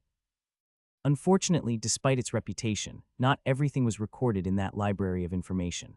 Rather than grand names like the Akashic Records or Great Library, absolutes preferred to call it God's Diary. So what they thought was the voice of God was actually just God's diary. Of course, that child Arid would eventually be able to communicate directly with God, but at his current level, that was still impossible. Naturally, there was no way Slay and Rieka would be able to do something that even the true owner of the power of communication couldn't. That was why Lucas couldn't help but wonder why they were so proud. Perhaps they had managed to learn about absolutes from the answer to one of their questions. Perhaps they had heard about Lucas, that he was the only absolute who was friendly to humans. After all, that was the only thing that could explain their strange confidence. Lucas felt pure anger at that moment. Everything he'd learned made him feel disgusted and nauseous. And yet there was one thing that made him feel the worst. That was the fact that this human in front of him didn't seem to understand what she'd done wrong. Do you think it's impressive that you managed to obtain fragmented information about my identity, origins, or goals? It's not. All you need to know is that right now, I am truly disgusted by you. Suddenly, Rieka found it hard to breathe. An indescribable tightness seemed to fill her chest at that moment. Even the dumbest of wild beasts know fear. At least they know to be wary of predators. How about you? Luca's voice was filled with rage. Are your senses as good as a beast's? Bang! With a loud sound, the body of one of the believers collided heavily with the wall. They collapsed to the ground, covered in blood. Minha-rin cried out in surprise. Did you kill him? I don't know, I don't care, don't do that. These people were led astray. Ha, ignorance is a sin in itself. Do you think these people are innocent? Minha-rin had no comeback for that harsh comment. Seti turned to her and rolled her eyes. You're annoying. Get out. I want to stay here. As she said that, Minha-rin looked around the room. I've known everyone here since I was a child. So what? You want to see if I kill them or not? I want to convince you not to. I don't have time for that. No, you do. You just have to deal with Bishop Slay first. Seti frowned at that. Are you saying that you're going to take on all of these people on your own while I deal with the old man? When Minha-rin nodded, she let out a cold snort. Your self-awareness sucks. You're nowhere near strong enough to do something like that. Although Seti said this in a blunt tone, it was the truth. Minha-rin could certainly be considered strong. It wouldn't be a problem even if she had to face dozens of opponents at the same time. But the dozens of believers in this room were all former hunters. More importantly, Minha-rin didn't seem to want to kill them or even injure them too badly. It was clear that she wanted to simply subdue them at most. And to fight with such a mindset was no different from suicide, nevertheless. I would like to try anyway. Seti turned to look at Minha-rin, a sneer spreading across her lips. Do you think that I'll save you? No, I know that you don't care if I die or not. Minha-rin knew this to be true. Seti wouldn't make a move even if she was on the verge of death. Of course, this wasn't because of some petty reason like the childish squabbles between them. Instead, it was simply because Seti didn't agree with Luca's approach. Luca's opponents, Nodisup, Letip, and the Demon King, were all extremely strong. None of them were easy to handle. And frankly speaking, when the time came to finally deal with them, Minha-rin would not be able to help in any way. Weaklings like her were not even worth mentioning. That was why she couldn't understand Luca's reason for taking these weak humans as his disciples. Even if they had potential, it would take much too long for them to be useful. In her opinion, the picture that Lucas was painting was far too large. If this brat dies while doing what she wants, maybe father will change his mind. After having this thought, Seti smiled brightly at Minha-rin. Try your best. Then she walked towards Slay without waiting for a response. Without knowing her objective, the believers reached out to stop her again. Annoyed, Seti swung her little fists at them, immediately putting them in a near-death state. But even after seeing this, the believers didn't stop rushing towards her until Slay stopped them. Stop. Seti looked up at him, confusion clear in her eyes. I don't understand how a being as weak as you knows about absolutes. It shouldn't be accessible to you. Aren't you the same? You're not an absolute, but you know about them. Was it that man who told you, don't put me on the same level as you? Seti growled those words in a fierce tone, the aura that began to radiate from her body causing Slay's palms to be covered in sweat. She certainly is strong. She looked like a cute little girl, but she was more powerful than any human he'd ever seen. Minha-rin was also standing behind her. Against this many believers, even a veteran hunter would have to struggle, and yet she made it look easy. Slay didn't know exactly where this powerful person came from, but he decided to try and avert the crisis first. I would like to propose something. If you don't spout any bullshit about your church or anything like that, I'll listen to what you have to say. There's no reason for you to be so hostile to me. As long as you cooperate with me, I can help you reunite with those you lost. Old fart, for a moment Slay didn't realize those insulting words were directed at him. Of course, he knew that there was no other person in this room to whom it could be used to refer. After all, objectively speaking, he was also aware of the fact that he was quite ugly and old. Nevertheless, he took some time to react because no one had ever dared to say such rude words to his face. Hoo-hoo, Slay chuckled. He was naturally displeased. After all, he had never felt so disrespected in all his life. Nevertheless, the reason he laughed was because he couldn't show that displeasure in the presence of the believers, especially to a being with a childlike appearance. I must say, I hate trash like you. If this was in the past, I would have killed you the moment you opened your mouth. That's a rather radical statement. But my father is different. I'm not sure why, but he always hesitates when it comes to killing trash like you. Maybe I will be the same eventually. Shortly after her voice trailed off, Seti's figure disappeared, just as Slay blinked in surprise. Pock, he felt an intense pain in his stomach. It was almost as if his abdomen had been pierced through. Unable to withstand the force of the blow, his body flew through the air before crashing into a wall. Hup, Seti caught the staff that Slay dropped before inspecting it. Wow, she didn't know what material it was made from, but it was surprisingly durable. More importantly, the length was just right.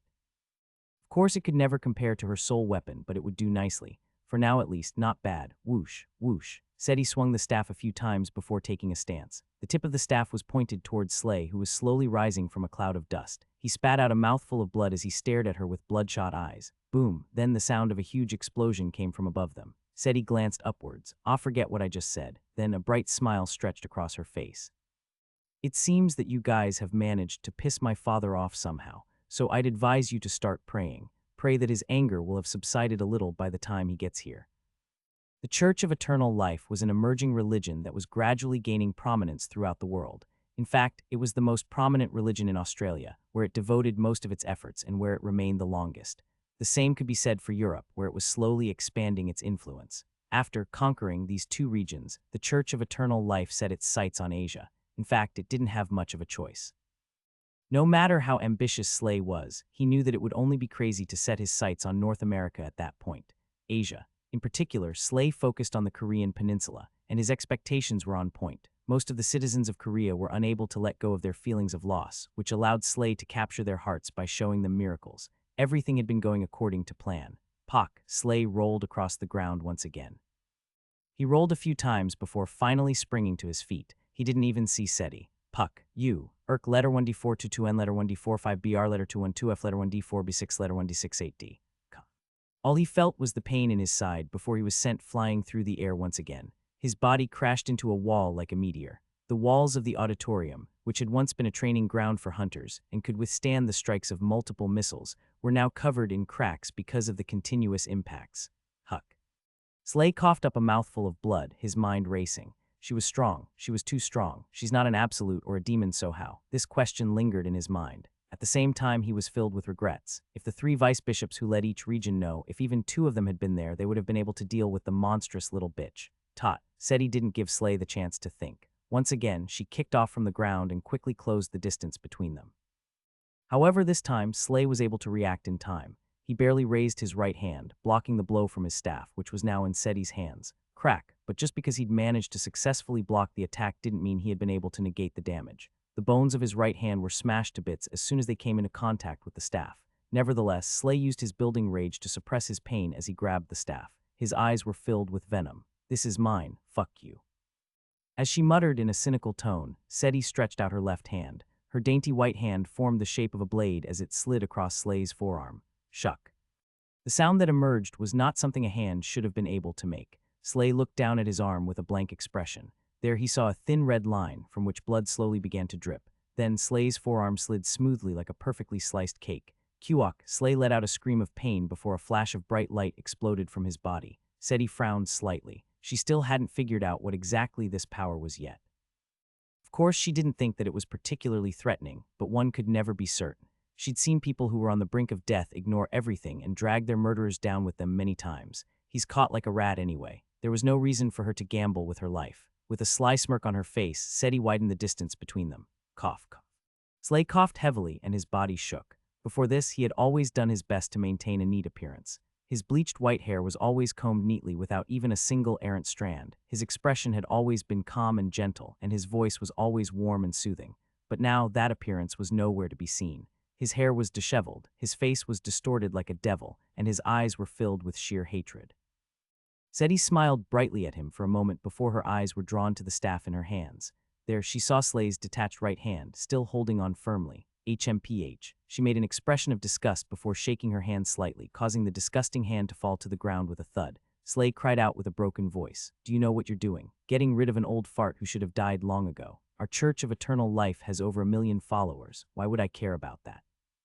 Seti raised an eyebrow. She hoped that this old man wouldn't suddenly say bullshit like, "If you kill me, then they will all become your enemies. Killing me means destroying all of their hopes. Are you prepared for that? Are you prepared to be the one who steals away their opportunities to reunite with their loved ones and feel happiness once again?" Fortunately for Slay, he didn't say what Seti expected, but that didn't change anything. She became even more annoyed. As if to vent her anger, Seti stomped on the severed right hand in front of her. Strangely, there was a weak snap as though she had stomped on an old tree branch instead of a hand. Slay quivered as if he could feel his hand being trampled. Prepared, always. I'm always prepared to kill trash who cry out like they're the most pitiful beings in the world. What did you? You heard me, I don't care about garbage that deserves to be culled. This was a truth that Seti learned in her home world. Laws and justice, those were simply delusions of the weak. It's the rule of nature for the weak to lose everything and be devoured. If they don't like it, then they simply have to become strong. After saying that, Seti smiled. It was only at that moment when Slay finally realized, despite her doll-like appearance, this being in front of him was no little girl. Instead, she was a monster in human form who wore the mask of a little girl. Anyone who willingly listens to your nonsense is an idiot. They are weak and pathetic for willingly following and relying on a fool like you. A fool who has delusions of grandeur but no real power to back it up. Slay shouted in a hoarse voice. I can't believe you'd say that about people who lost their families and were filled with despair. Why, you're a demonic beast. In the past, I might have taken that as a compliment. Seti muttered those words and closed her eyes. Right, in the old days she used to like having her eyes closed like this. Since all she could see was darkness, she always felt that closing her eyes allowed her to connect with him a little more, but not anymore. Seti Glaston was no longer the child of the black-horned demon king. Now I feel kinda bad. After saying that, Seti pointed her staff towards Slay. It seemed that she no longer had any intentions of keeping this old man alive. If nothing had happened at that moment, the tip of her staff would have probably pierced the old man's throat. However, Seti suddenly raised her eyes to look at the ceiling. She could feel two sources of demonic energy approaching at high speeds. Lucas could probably sense them as well. The 5 dukes, it could only be them. Their demonic energy was similar to the dukes whom she'd encountered back in Africa. However, it was strange. Seti also knew that the demon dukes would only arrive in Busan the next morning if they were to continue at their original pace. No, it wasn't that strange. In the first place, since they had only been a day away, it was possible that they had grown tired of destroying the cities or killing the humans and decided to increase their speed. No, wait, in addition to the demon dukes, she also sensed another energy signature. For the first time in a very long while, Seti's expression hardened. Slay and Rieka called Arid's mysterious power brilliance. It was a power that suited the child born from the light, who had innately powerful spiritual energy. Communication was only one part of the power of brilliance. Slay focused more on communication. In fact, when it came to communication, he was as skilled at utilizing and understanding it as Arid was. Rieka, on the other hand, used most of her power to change her body. As a result, her ugly, aging skin regained its supple elasticity and her aging bones became stronger than ever before. That wasn't all. Just by covering her body in brilliance, she became so strong that she could be called superhuman. Rieka knew that in such a state, there were very few people who could match her. This wasn't a bluff or delusion either. It was a conclusion that was based on actual experience. The Saint of Salvation, one of the top 3. The achievement that was commonly considered to have granted the Saint their spot in the top 3 was the single-handed defeat of 5 marquises. However, that achievement, as well as all of the achievements gained in Australia, had actually been accomplished by Rieka, not Arid. What kind of human could easily defeat 5 demon marquises on their own? It was only natural that Rieka gained confidence as a result of her victory. Light erupted from Rieka's body. In truth, Lucas found that it was nothing special. It seemed that this power could be used in many different ways depending on the desires of the user, but Rieka's strengthening of her body could only be considered one-dimensional at best. Clang, and naturally, something like that had no hope of breaching Lucas' barrier. Crunch. Rieka grit her teeth before widening the distance once more, her fist throbbing. She was well aware of the tricks that wizards and sorcerers used. After all, she'd clashed with wizards from the Wizards Association many times. They were all snobbish and unpleasant. Their real-life experience was always lacking, and they were usually only ever good at theory. Even if she were to fight dozens of them at one time, she would be able to deal with them easily. Annoyed, Rieka sneered. It seems you don't intend to use your absolute powers. Are you still concerned about keeping the balance of the universe? I'm always concerned. Lucas waved his hand slightly in response. At the same time, dozens of spears of ice shot up from the floor. Rieka tried to avoid them all in the little time she had to react, but a single spear pierced her ankle. Cuck, Rieka winced slightly from the pain as she landed on one foot, glaring at the man in front of her. She understood what her opponent was trying to say. He wasn't using his absolute power because he was afraid of influencing the balance of this universe. Instead, he simply didn't feel the need to. Shuck, the hole in her ankle closed up in an instant. This was also a function of brilliance. It had a transcendental regenerative ability, able to heal almost any injury in only a matter of moments. Nevertheless, Rieka's expression wasn't good. After all, the brilliance power that she had was not infinite. Lucas looked at her for a moment before muttering, "It seems you're beginning to return to your true form."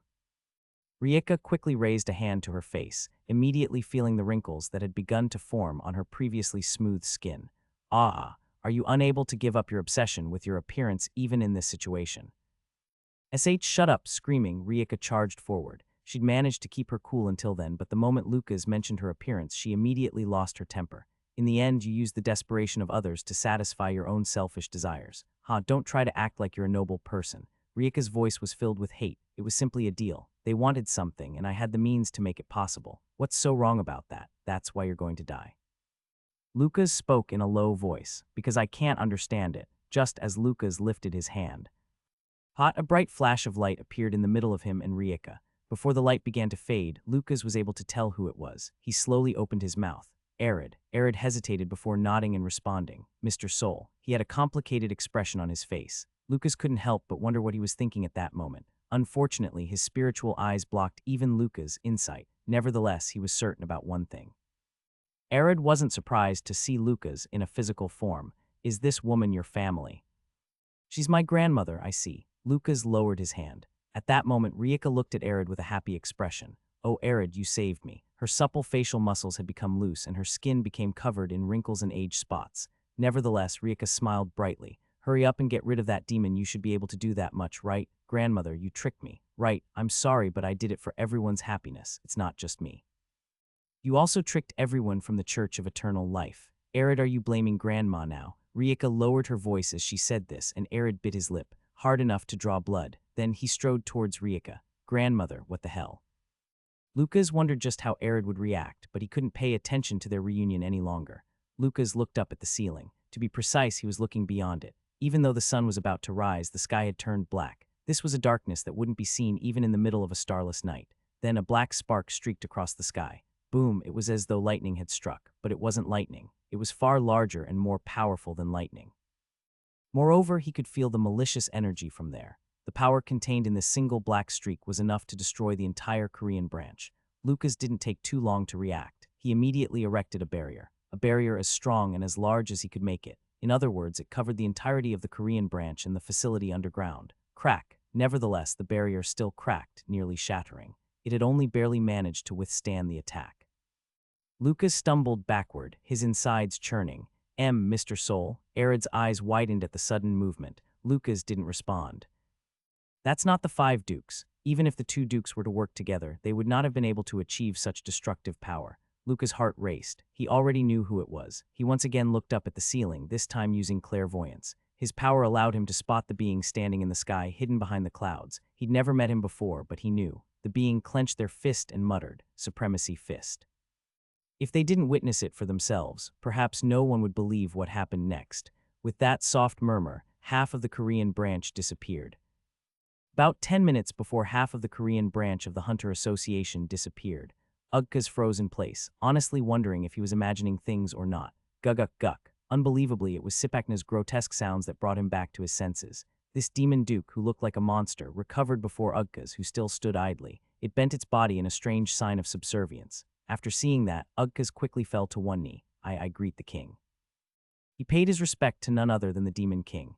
Demon King Kasajan's reaction was no different from usual. He simply nodded his head calmly. Raise your head. Ugkas slowly raised his head. It was fortunate that his metal body didn't have sweat glands. Otherwise, he would have been covered in cold sweat. He gulped slightly before speaking in a hesitant tone. Why did you come here? His heart was pounding so loudly that it was disturbing. He couldn't help but wonder if the king had come to punish them for failing to capture Cran after so long, or if he was there because he no longer wanted to wait. I have no excuse, of course. Kasajan hadn't mentioned a time span for the mission, but that was still not an excuse. It was an order that had been given by the king himself. It should have been completed as quickly as possible, and it could have been. However, Ugkas had decided to enjoy a bit of slaughter in this land. In other words, he'd taken his time. If I had put aside that mindset and focused on the mission, Ugkas was confident that he could raise the Korean peninsula to the ground in 3 days or less. If he had done that, then it would have been easy to find Cran. I didn't come here to blame you, Ugkas. There is a being here whom you have no hope of resisting. Someone's name flashed through Ugkas' mind at that moment. The one who had killed Gullard Fistfounder, one of the 5 dukes like him. Looking into the distance, Kasajan spoke slowly. You finish what you came here to do. I will deal with him. Bye. A terrible ringing sounded in her ears. Seti forced herself to her feet. She felt dizzy and nauseous. In fact, it felt like her bones were vibrating. Unable to handle it, she vomited a mouthful of blood. Ironically, she felt a bit better after spitting out the blood. Indeed, having such a body was uncomfortable. Forcibly suppressing the nausea, Seti looked around. She had just witnessed an unbelievable scene with her own eyes. It was as if a spear of light shot out from some kind of orbital weapon had pierced the entire base. Not only had the skyscraper that was built above ground been almost completely destroyed, but even the underground facilities, which were hundreds of meters below the ground, had been completely pulverized. Of course, the main culprit of this devastating attack was not an orbital weapon, nor were they even in space to begin with. Demon King, the bastard who had killed her once and caused her to be in such a state, was the cause of tragedy. Pat, pat. Seti brushed off some dirt that had landed on her head. Then her eyes turned to where Lucas was. There were 2 attacks. Father blocked the first one. His response had been amazing, but Lucas hadn't been able to completely block the Demon King's second attack. Nevertheless, the barrier had greatly reduced the level of destruction the attack caused, if it hadn't been for him. Seti's heart shook violently. If Lucas hadn't blocked the attacks, all of the living beings currently in the base would have crossed over the Yellow River without knowing how they died.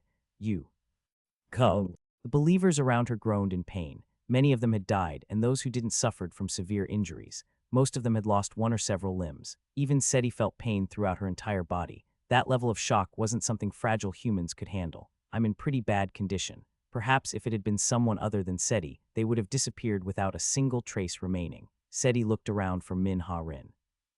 She wasn't in good shape either, but at the very least, she didn't seem to be seriously injured. Hey.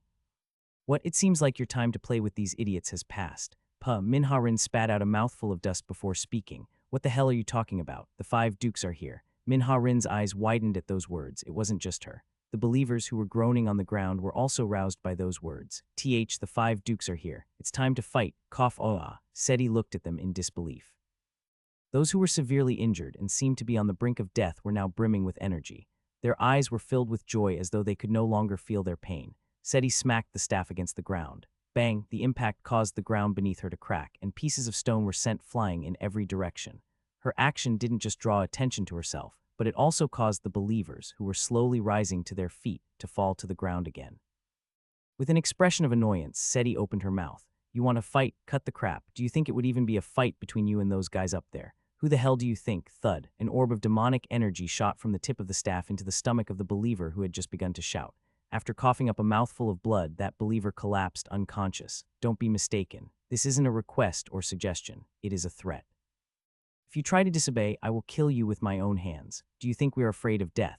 When one of the believers asked this with a venomous expression, Seti shot a bright yet sadistic smile at them. No, but I happen to know the perfect way to deal with fanatics like you. She then pointed her staff at Slay. Slay was probably the worst off out of everyone who had suffered through this ordeal. Almost half of his left torso had disappeared. Because he had lost his right arm to Seti, he had basically lost both arms. Even if someone were to watch on objectively, the appearance of this old man who was breathing shallowly and looked like he would die at any moment would have been enough to fill them with a sense of sympathy. Unfortunately, that wasn't the case for Seti. Since he doesn't have any arms, should I cut off his feet instead? Let's start with the left one first. Stop. Why, you demonic bitch. I've heard that many times today. Seti picked her ears as she slowly walked up to Slay, who had already lost consciousness. In truth, with the extent of his injuries, it was a miracle that he was even alive, and now that she looked closely, she realized that his wounds had already stopped bleeding. He had stopped without receiving any medical attention. In fact, that wasn't the only thing that disturbed her. In the cross-sections of his injuries, she could see the flesh and blood vessels wriggling. It was faint, but it seemed that he was beginning to regenerate. Maybe after a few hours, his severed limbs would grow back like a lizard's tail. This must have been one of the abilities of the power the old man had used before. It really is a disgustingly annoying power, Seti snorted before kicking Slay's body over to Manhwaedit.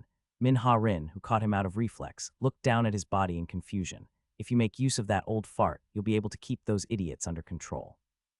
Do you want me to threaten them as you did? That's the fastest and most effective way, but it's up to you. After saying that, Seti looked up. Now get out of here. What about you? I'm going to fight them. Maybe because he believed something like this would happen, Lucas had already told her what to do beforehand. Seti's role was simply to restrict and delay them. Manhwaedit hesitated for a moment before asking. You won't die, will you? Me? HMPH. Seti snorted before waving her hands. The newborn puppy is worried about the tiger. Stop wasting time and go. Manhwaedit paused for a moment before finally opening her mouth.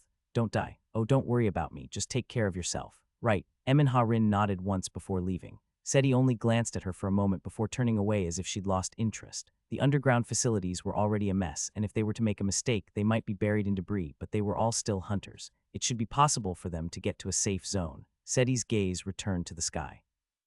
Come to think of it, she was looking up at the sky from several meters beneath the ground. This was due to the Demon King's attack, which disintegrated a large portion of the building and the ground around it. This was certainly not something one could see often. 3 enemies, no. Lucas was now approaching the Demon King. It seemed the absolutes were going to compete amongst themselves. Seti let out a bitter laugh. Then I guess I'll take care of the other 2. Suddenly, Luca's words appeared in her mind. Currently, she was similar to, or even slightly weaker than the 5 dukes. Of course, she didn't intend to blindly take his word for it, but at least she didn't foolishly believe that she could easily win the fight. Seti was also a transcendent being. She had countless experiences of fighting against enemies with no guarantee of victory, even if she were to put her life on the line. So even if the 5 dukes really were stronger than her, she didn't intend to easily back down. Father said to hold on until he can come to help, but she knew just what Lucas would have to deal with. This was natural. After all, she'd already fought and lost to him before. It was a complete and utter defeat that Seti had never experienced before in her life. Could Lucas defeat him? He was still unable to use his power as he pleased. But the Demon King was different. He had demonstrated transcendental power during his fight with Seti. Maybe I can go help, Tot. As she muttered this slightly pretentious phrase, 2 demon dukes landed in front of her. Seti carefully looked at them. The one on the left appeared to be a statue made of iron. Its entire body was made of shiny black metal. Other than that, there was nothing unique about it. Its body was similar to that of an adult human male. On the other hand, the other demon duke had many features that stood out. When one saw it, the only word one would be able to think about to describe it would be monster. Its body had a shape that was similar to a slug, except that it was over 5 meters long and had no features apart from a large mouth. Every time it inhaled and exhaled, the rows of teeth in its mouth would rotate slightly. From its appearance, it seemed that it would be able to expand its mouth many times its size if it wanted to. The Iron Duke Ugkas opened his mouth while looking at Seti in surprise. It's even more ridiculous when seeing it in person. Is this brat really the one with such a powerful aura? Originally, Ugkas had intended to pursue and exterminate all of the humans in the city before destroying it. This was because he thought it would be more noticeable and draw Cran out. However, just as he was about to take action, he sensed a surprising aura. This aura was almost comparable to his own, and because of this, he grew curious. At first, he'd thought that it was Cran. After all, he didn't believe that any human could have an aura so powerful. However, to his surprise, it was instead a little human girl who seemed to have not yet reached adulthood. Guguk. Unlike Ugkas, who was puzzled, Sipakna calmly prepared for battle. He's getting serious. Could this little girl really be a threat to us? Sipakna's instincts were very sharp. If he recognized this little girl as an enemy, then she must certainly have been a great threat. Ugkas nodded. Right. He could just test it for himself. Boom. Ugka's body shot towards Seti like a cannonball. As expected, he's someone who fights with his body. Swinging the staff slightly, Seti took a stance. A lot of thoughts flashed through her mind in an instant. The power of Ugka's charge was not something she would be able to block easily. The staff was pretty sturdy, but it would not be able to withstand the force of the attack. More importantly, I'm still not in good condition. Her organs had been badly damaged by the Demon King's previous attack to the point where she spat out blood, so it would be a big gamble to take on such an attack in her current state. She had no choice but to dodge. Clack. But at that moment, something sticky wrapped around her ankle. Seti, who had been caught off guard, hurriedly looked down. Gluck. A slimy tentacle was wrapped around each of her ankles. This was Sipakna's doing. At some point, it had sneakily pierced 2 of its hundreds of tentacles into the ground before using them to catch her by surprise. Such a rudimentary mistake. Seti hurriedly swung the staff, severing the tentacles. But that was all she was able to do, because by that time, Ugkas was already in front of her. She couldn't redirect it, she couldn't block it, and she couldn't dodge. Fuck, boom. A heavy force struck her body, and Seti's vision became white. Her entire body was filled with pain as if she had been torn to pieces, but naturally, she knew that wasn't true. Seti forcibly held on to her remaining consciousness. She knew that if she were to faint now, it would all be over. Using the momentum of the attack, she rolled a few times across the ground before getting back to her feet. I letter FF4E, letter 1D4F7, letter 1D4C7, letter 1D486, alpha, letter 1D485. Calm. Her sense of balance was in shambles. The sky felt like the ground, and the ground felt like the sky. She wasn't even sure if she was still facing in the right direction. In this state, there was only one thing she could trust. Seti launched herself backward, relying purely on the sixth sense that she had developed through countless battles. Crash! Tentacles once again sprang up from the spot where she had just been standing. She had been prepared this time, but the situation was still not good. The tentacles began to surge towards her from every direction, not just from the ground. It was as though hundreds of snakes were rushing at her at the same time. Seti spun the staff like a windmill, hitting the tentacles away. I can't see the big iron guy. His large physique would normally have been impossible to miss, but now he was hiding behind the hundreds of tentacles. For a moment, Seti couldn't help but feel that even another head would not be enough in this situation. It was already quite painful to focus on Sipakna's numerous tentacles, but she also had to be mindful of Ugka's potential sneak attack. Spurt. Then, one of the tentacles shot out purple bodily fluid at her. Instinctively realizing that it would be dangerous to let this fluid touch her, Seti stomped the ground with her left foot. Boom! A large piece of rubble, which rose from the impact of her stomp, managed to serve as a temporary shield. Unfortunately, it didn't last very long. TSSSS. The fluid seemed to be extremely corrosive as it let off a hissing sound upon contact with the stone. This piece of stone, about 20 centimeters thick, was completely corroded in only a few seconds. It'll be over if I let that touch me. She also couldn't hit it with her staff. After all, despite its durability, there was no guarantee that the staff would be able to survive contact with the tentacle fluid. In this situation, losing her weapon would only put her at more of a disadvantage, so she had to be cautious. There's nothing I can do about it. Now isn't the time to think about that. After thinking this, Seti released her demonic energy. Boom! Despite her small stature, the demonic energy that exploded from her body spread out like a mist of death, immediately killing anything it came into contact with. Naturally, the tentacles were no exception. Demonic energy. Ugka's face twitched slightly. Contrary to Seti's worries, he hadn't been hiding behind Sipakna's tentacles, nor was he looking for any openings. The first charge attack that he'd displayed had been strong enough to destroy multiple buildings in one hit, and yet this little girl had managed to survive. Even if a group of warriors who had trained their bodies for their entire lives were to form a line and defend together, they would not be able to compare to this small, lithe body. Therefore, it was only natural that Ugkas had raised his vigilance against Seti by a few levels as a result. But now, Seti was releasing demonic energy. The very same demonic energy that they used. Thud, Ugkas landed on the ground. The ground where he fell was immediately destroyed, and it felt like the entirety of the half-destroyed underground facility shook heavily. Girl, you're using demonic energy, but you don't appear to be a demon. Are you a demon or are you one of those hybrids too? When she heard that, Seti seemed to forget the situation for a moment as she let out a snicker. What's so funny? Your ignorance is amusing. Am I a demon? I don't want to listen to the bullshit of fools who don't know their own origins. What are you talking about? You don't deserve to know the answer. You can ask me again when you're stronger. After saying that, Seti provocatively waved her hands, but Ugkas maintained his cautious attitude and didn't move.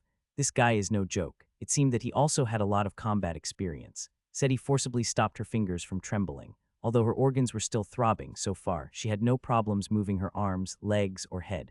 In other words, as long as she ignored the pain, she would have no problem moving her limbs. It was the only thing that could be described as fortunate in this entire situation. This reminds me of the old days. Her odds of winning were probably less than 10%, and as she thought of that fact, the smile on her lips grew wider. He didn't know what happened. Arid looked around in a daze. Dust filled the air, and screams of pain could be heard from every direction. The church building, which had seemed to be filled with a holy aura just a moment ago, was now reminiscent of the place his grandfather described as hell. Rieka stood there, desperately trying to hold up her drooping skin. Arid simply stared at her, unwilling to get any closer. Arid G, give grandma brilliance, give me brilliance. Give you brilliance? What does grandmother intend to do with it? What? Rieka blinked her eyes, unable to contain the surprise she was feeling at that moment. This was the first time that Arid, who had always been obedient to her and Slay, had asked a question like this. Even his voice seemed to carry a strange emotion. D, don't you feel sorry for grandma? Are you still asking me that after seeing how I look now? I don't feel sorry for you. That's the way grandmother is supposed to look. Arid. Rieka's expression became distorted like a demon's. A spiteful look flashed in her eyes, and coupled with her wrinkled face, it gave her the appearance of a spiteful witch. If this had been the past, Arid would have certainly cowered by now. But now it didn't matter. How could you think of yourself in a situation like this? Pot. Following Arid's shout, brilliance erupted from his body. Rieka winced at the sudden burst of intense light. A lot of people were injured and even killed in that attack. Can you not hear their cries? If I don't help them, they might all die. They are believers of the Church of Eternal Life. Even if they die, they will not truly die, and we will take care of their souls. That's just a hoax. It's just as Mr. Soul said. It was then that Rieka understood. Arid had eavesdropped on the conversation between her and Lucas, and he had realized just how terrible what they were doing was. Of course, Arid had always been deceived. Because of his innocence, he had naively listened to Slay and Rieka's lies. He forcibly covered his eyes to prevent himself from realizing, because it was his grandfather, because it was his grandmother. He had always believed in them because they were the ones who raised him, and this was the result. In the end, it was Arid's soft-hearted attitude that had caused his grandparents to become like this. Ignoring Rieka, who was staring at him in shock, Arid turned around. Arid, stop. Where are you going? I'm going to save people. You can't, we have to run away. There are 2 of the 5 dukes. Your brilliance is already exhausted, isn't it? It's suicide. No, someone was still fighting. Arid walked to the hole that pierced through the entire building and looked down. Like a sandwich that had been cut in half, he could see the cross-sections of the floors beneath him, and at the very bottom he saw a young girl fighting against the 2 dukes. It wasn't just this girl. This time he looked up at the sky. He was looking in the direction that Lucas had flown off in, the place where the monster who had destroyed the Korean branch headquarters in just 2 attacks was.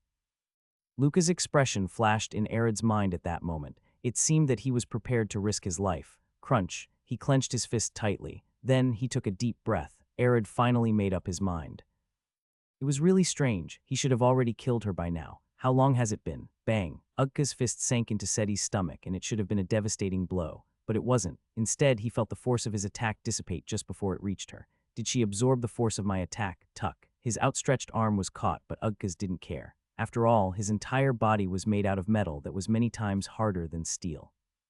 So techniques like joint locking would not work against him. But Seti didn't intend to lock his joints. She grabbed Ugka's right arm with both hands. Then something inconceivable happened. Ugka's large body was lifted into the air. He was acutely aware of just how heavy his body was. So how the hell was this little girl able to lift him? Boom. Then, as if to mock Ugka's doubts even further, Seti slammed him into the ground.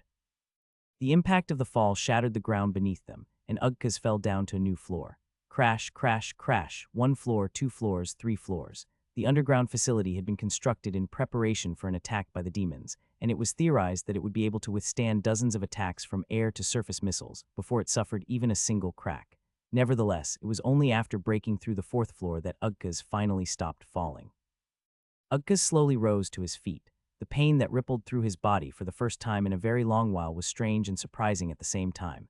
He looked up through the hole he'd made during his descent. The mysterious little girl was locked in heated combat with Sipakna. With every clash, the wounds on Seti's body steadily increased. However, instead of faltering, her movements were becoming sharper and sharper. It's like the more she fights, the stronger she becomes. No, it wasn't something that simple. Ugkas had met several individuals who became significantly stronger when their lives were on the line. However, the prowess Seti was showing wasn't something that could be attributed to desperate growth. This is like a powerful being who hadn't fought in a long time slowly loosening her rusty body. She's dangerous. Ugka's instincts began to sound an alarm in his head. This was no longer something that could be handled while conserving his strength. He realized that if he didn't kill this girl now, this fight would become many times more troublesome. Ugkas leapt upward. Boom, his body shot upwards like a rocket. Seti immediately put her guard up. Even though she continued to fight Sipakna, her focus was now mostly on Ugkas. This was because unlike Sipakna, who used various tricks to injure her bit by bit, every one of Ugka's attacks was lethal. Blade Fist. An incredibly powerful force was built up in Ugka's fist before he punched forward. Seti couldn't have known that he knew the warrior King Fist, which also contained various long-ranged attacks. Nor could she know how unbelievably powerful these attacks were. The first thing she noticed was the breeze blowing past her ears. Coo. Then she felt the unusual energy. It was as though it was a sign, a harbinger of destruction. Unfortunately, the phenomenon it announced came shortly after. By the time Seti turned her head to look at Ugkas, the breeze from his fist had already become a strong gale. Even so, the force didn't stop building. It became bigger, stronger, more vicious. And at long last, roar, the gentle breeze had become a typhoon that swept away everything in its path. Crazy bastard, he was using a skill with such a range. Didn't he know that Sipakna would also get caught in it? Remembering her other opponent, Seti suddenly turned to look at the slug-like being. Its response to this was simple. It simply wrapped its hundreds of tentacles around itself like a cocoon. Cuck, right, he could just regenerate any damage he took anyway. Seti gnashed her teeth. The range of the attack was too large for her to dodge it, and it couldn't be blocked because it was a shapeless windstorm. I need to save my demonic energy. She already didn't have much demonic energy left. Even though she had gradually been using it little by little to deal with this desperate situation, she'd still kept some in reserve in case of any sudden changes. However, in order to defend against this attack, she would have to use most of her demonic energy. Damn it. However, she didn't have much of a choice at that moment. I'll worry about the consequences later. Seti immediately unleashed her demonic energy. In an instant, her vision went black. Such power was already at the limits of her mortal body. Boom. Nevertheless, the effect was outstanding. Seti's demonic energy brought death to all things, because the absolute domain with which she was most familiar was death. If she was able to rise to the rank of ruler in the future, she would surely gain dominion over death. Her home world, the planet of fighters, was also called the planet of death, a barren, bloody land, kill or be killed. There was no other way to live. On that planet, Seti fought continuously. Thousands of people, tens of thousands of people. She had killed at least that many people, and she felt their death every time. Then, as she slowly began to feel the Grim Reaper breath down her neck, she began to understand the concept of death to an extent. That's why she knew just how dangerous it was to deal with this power in her current state. Death was not a concept that any mortal could handle. That is a tremendous power. Ugkaz muttered these words in a strained voice. The demonic energy that Seti released hadn't just offset his blade fist but had also struck Ugkaz's hard body. However, this incredible power, which would turn even stone to dust in only a few moments, had little effect on Ugkaz. You have a metal body, so you are the worst opponent for me. Seti said these words with a wry smile, but this was a lie. She'd put her life on the line with her previous attack. Pouring most of her demonic energy from her body had put it in a worse condition than before. But in the end, even this all-or-nothing shot had failed. I was planning on taking out one of the 5 dukes with that attack. Why hadn't she aimed for Sipakna instead? She felt regret, but there was no guarantee that the results would have been different. After all, this insidious slug had hidden its true colors even better than Ugkaz. Looks like you've given up. Not yet. Letter 1D5 F6, letter 1D6 9 7, letter 1D6 6 3, letter 1D6 3 3, letter 1D4 1E, letter 1D4 4E. There's no need to pretend. I can see your condition. Ugkaz shook his head as he continued. I heard that there is a saint here, one of the top 3. If you had worked together with him, you might have been more troublesome to deal with. Well, I don't think there is any human who would have been much help in this situation. Ugkaz didn't agree with that. After all, it wasn't just the saint. Somewhere in this land was the man who was the reason they'd gone there in the first place. Ugkaz's heart felt a bit cold at that moment. If that man and Seti had worked together. It was at that moment, boom, something shot downwards like a cannonball. Even Seti was surprised by the speed and destructive power. This projectile, which shot downwards like lightning, was aimed at Sipakna. Realizing this, Sipakna lifted its tentacles to form a gigantic meat shield. Crack, but it didn't work. The projectile easily penetrated the wall of tentacles like they were made of old wood and sank deeply into Sipakna's body, pinning it to the ground. And it was only then they were able to see what the projectile was. It was a single sword. Ruwar, Sipakna roared and struggled fiercely, while Seti was surprised by the sudden situation. So this is where you were hiding. Ugkaz's expression hardened. A man with short gray hair smoothly landed on the ground, his cloak billowing around him. I've been looking for you bastards for a long time. The strongest, Kran, let out a laugh. The place that Kran had been sent to was Seoul, the city that had been the capital of South Korea in the past. But when he landed at first, he thought that he might have been sent to the wrong place. This was because the place he found himself in could only be described as a barren ruin. It was widely known that Korea had been relatively unaffected by the demon invasion, and while this city had suffered from a certain amount of damage, there was still a large number living here. The most important facilities in the city had managed to survive the attack. This meant that as long as they were able to secure food and water, humans could continue living here. But this place was different. Contrary to what he'd heard, Kran couldn't find the slightest trace of a person. Of course, he was easily able to find the reason why. The earth in this place had died. A lethal amount of demonic energy filled the air, and the ground seemed to have been burned. In this place, an ordinary human with a weak body would definitely die before they could even take 5 breaths. Of course, this wasn't an issue for Kran, who was a hybrid. He looked around. At first, he thought that his target was nearby like Ringo said, but after searching for a day, he came to the conclusion that that wasn't the case. He had only managed to find a few demon beasts and low-grade demons in the vicinity of Seoul. For Kran, weak beings like those couldn't even serve as a warm-up. As he easily disposed of them as though they were garbage, he couldn't help but frown. Did Ringo trick me? That couldn't be true. They'd been acquainted for quite a while now. Although she was still extremely mysterious and he had no way of knowing what she was thinking, she had never done anything to betray his trust. In fact, even if she might have tricked him to some extent, he still decided to overlook it. With that thought in mind, Kran wandered around the area, trying to figure out why Ringo had chosen to send him to Seoul. A few days passed like that. Then finally, after he rescued a group of people from a desperate situation, a hunter spoke to him. It would be best if you stayed away from Busan. Why? There are rumors that 2 extremely powerful demons are on their way there. Rumors were often exaggerated, but this one was the truth. Kran was certain of it. According to the hunter, 2 demons suddenly appeared, sweeping away everything in their path like a natural disaster, and it seemed that they were headed towards Busan. That's my prey. Nevertheless, a question still appeared in his mind. 2. Ringo always knew exactly how strong Kran was, so the targets she chose were always based on Kran's level. This was the case every single time without exception. Kran didn't believe that this time was any different. He had recently defeated one of the 5 dukes. Ringo was also aware of this. In other words, in the worst-case scenario, both of these demons might have been members of the Five Dukes. Cran's expression became a bit harsh at that realization. No matter how much stronger he had become, it would certainly be hard to deal with two of the Five Dukes at the same time. If there was even one other reliable person, as he had that thought, his mind couldn't help but shift to the person he'd met in Africa, but he quickly shook his head. This wasn't the time for such frivolous thoughts. He knew just how powerful the demon dukes were, but he also knew that they never worked together. There had never before been a report of two dukes attacking the same place together.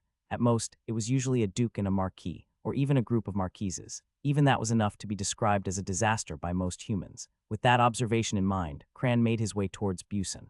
When he got there, traces of his targets could be found everywhere. He'd heard that Busan was where the largest branch of the Hunter Association in the Korean peninsula was located.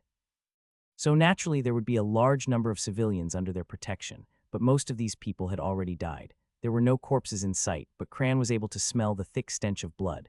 It was a bit annoying, but at least it made it easy for him to track them down. After a while, he was finally able to find them. The sky. It would soon be time for the sun to rise, but the sky above Busan was completely black. The wind blowing against his cheeks was slow and viscous, as if it was filled with demonic energy. Cran looked at the being who had caused all of this to happen. This being was looking down at a large skyscraper with the black sky behind him. Demon. If the devil from the Bible truly existed, he felt that it would look like this. Cran, who had killed hundreds of demons, had this thought for the first time. He had never felt like this before. Just looking at this being made his instincts alarm like crazy, and his entire body tingled. A mysterious pressure seemed to cling to his skin, causing him to slow down significantly. They weren't even meeting face to face. He was simply looking at the other from afar, and yet he could already foresee his defeat and eventually death. He hadn't felt this way even when facing Gullard, one of the Five Dukes, and that was why he was able to realize who this brutal being in the sky was, Demon King. He saw him standing there with his fists clenched at his sides. This gave him a very strange feeling. After all, this stance seemed to be very similar to the opening movements of many martial arts that humans studied. However, the devastation that he witnessed next was completely out of the realm of what could be accomplished by humans. Boom. The Demon King punched forward, and vicious demonic energy poured out of his fist before taking on a distinct shape that was reminiscent of the face of a screaming devil. The devil's face opened its mouth and seemed to want to devour the entire building. Boom, but a bluish barrier quickly appeared and blocked the attack. This scene caused Cran to be even more surprised than when he saw the Demon King. An attack like that could be blocked. Unfortunately, that miracle only happened once. The Demon King punched forward once more, and the barrier shattered like a pane of glass. The devil face pierced into the building, and two beings, who appeared to be the dukes he was after, followed after it. The Demon King looked down at the scene below for a moment before disappearing into the dark clouds. Cran clicked his tongue. He wasn't entirely sure about the current situation, but his body was already moving. Before long, he found himself standing above the large hole the Demon King had created. He looked down and was immediately greeted by an incredible sight. The sight of a young girl going toe-to-toe with two of the Five Dukes. Cran glanced at Seti. She looked terrible. From the outside, one might think that this little girl was being toyed with by the two dukes, but her eyes told an entirely different story. The battle lust blazing in her fiery eyes was so potent that even Cran was surprised. "Who are you? A hunter?" This was the word that best described Cran's identity. Nevertheless, Seti frowned slightly when she heard it. "A hunter, right? Why? Do you find that hard to believe?" "No, it's not that." After all, there was no way that he would just barge into their fight and throw his sword at Sipakna's body if he wasn't a hunter. It was just that she hadn't known that there was such a strong human hunter. Human, was he human? Seti narrowed her eyes slightly. At that moment, she recalled the power Cran had just displayed as his sword pierced through Sipakna's body in an instant. This was a level of power and control that humans couldn't even wish to have. On top of that, Seti had felt faint traces of demonic energy in his attack. And who are you? It was natural that Cran would have his suspicions. After all, this frail little girl had been able to fight against two of the Five Dukes on her own. Was she a hybrid like him? This thought had circled in his mind, but he didn't think that was the case. After all, she was covered in wounds. If she were a hybrid, it would have been easy to regenerate injuries like those. Seti. This was the first time he'd heard that name. It was the same for Lucas. Where had these strangely powerful people been hiding all this time? At that moment, Ugkas interrupted their conversation. The target came to us on his own. He cracked his neck as he pondered the current situation. One of the top three, Cran, had now joined the battle. This was something that Ugkas had been worried about, and naturally, it wasn't a good sign, but he didn't think the situation was too bad. That black-haired girl is already close to dying. She had already exhausted most of her power, so she wouldn't be much of a threat now. If they had both been in peak condition, then he might have had to risk his life for the first time in a few centuries, but he didn't think that he would lose now. Part of Ugka's confidence also came from the fact that Sipakna was already beginning to recover. Glug glug. Dozens of his tentacles had already regenerated, and the rest were rapidly recovering. This was natural. After all, Sipakna's regenerative abilities were by far the best among all the dukes. Even Ugka's wasn't sure how severe an injury would have to be to kill it. Cran stared at Ugka's for a moment before speaking in an angry voice. If I was your target, then you should have come to me directly instead of your childish rampage. In the end, I was still able to kill 2 birds with 1 stone. I killed a lot of humans and found you. It seems like that disgusting mindset will never change. After saying that, Cran drew his sword and Seti tightened her grip on her staff. Seeing this, Cran turned to her and spoke. In your current state, you'll only get in the way, so you should run. Naturally, Seti would never let such words slide. With a vehement glare, she snapped back at him. Don't be ridiculous. With your skills, it would be impossible to take the 2 of them on your own. You're really good at talking despite being near death. This was their first meeting, and yet, even though they'd only met each other a few minutes before, their relationship was already strained.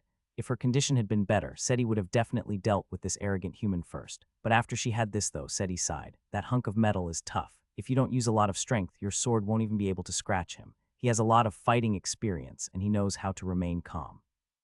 I don't know what kind of losers you've dealt with so far, but you'd better not treat that guy like a normal demon. This time, Cran listened to her without retorting.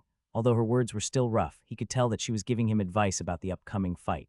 The slug is an insidious bastard. Keep your eyes peeled because it will constantly target your openings with its tentacles. You should also be mindful of the fluid that they spit out. It's extremely corrosive. On top of that, the tentacles regenerate extremely quickly.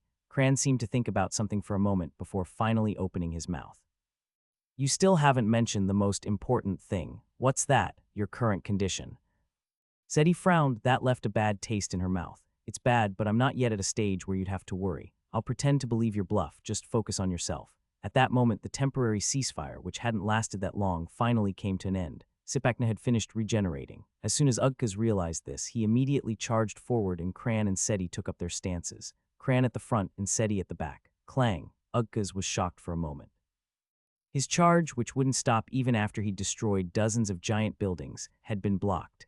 This was the second time he'd felt this way. It felt like he'd been blocked by a wall so strong that the word firm was an understatement. You weren't lying. If I had tried to conserve my strength, I'd have been ripped apart. Gold light glimmered within Cran's eyes. His skin became black and fangs protruded from his lips. Horns also began growing from his forehead. This was Cran's true appearance, that of a hybrid. The moment he realized Ugkas was about to charge, he completed his transformation. Concentrating his strength to the tips of his toes, Cran tried to push Ugkas back, but it was by no means easy. Instead, it was his body that was slowly being pushed backward. He can still push me back when I'm in this form, just as Cran clenched his jaws and tensed his muscles. Squelch! Dozens of tentacles shot towards him, but before these tentacles could hit Cran's defenseless body, Seti stepped in. Crack, crack, crack. The staff in her hand seemed to bend and wave, but it was simply moving so fast that it had created such an illusion. Seti destroyed the dozens of tentacles launched by the Duke as though they were merely stalks of seaweed.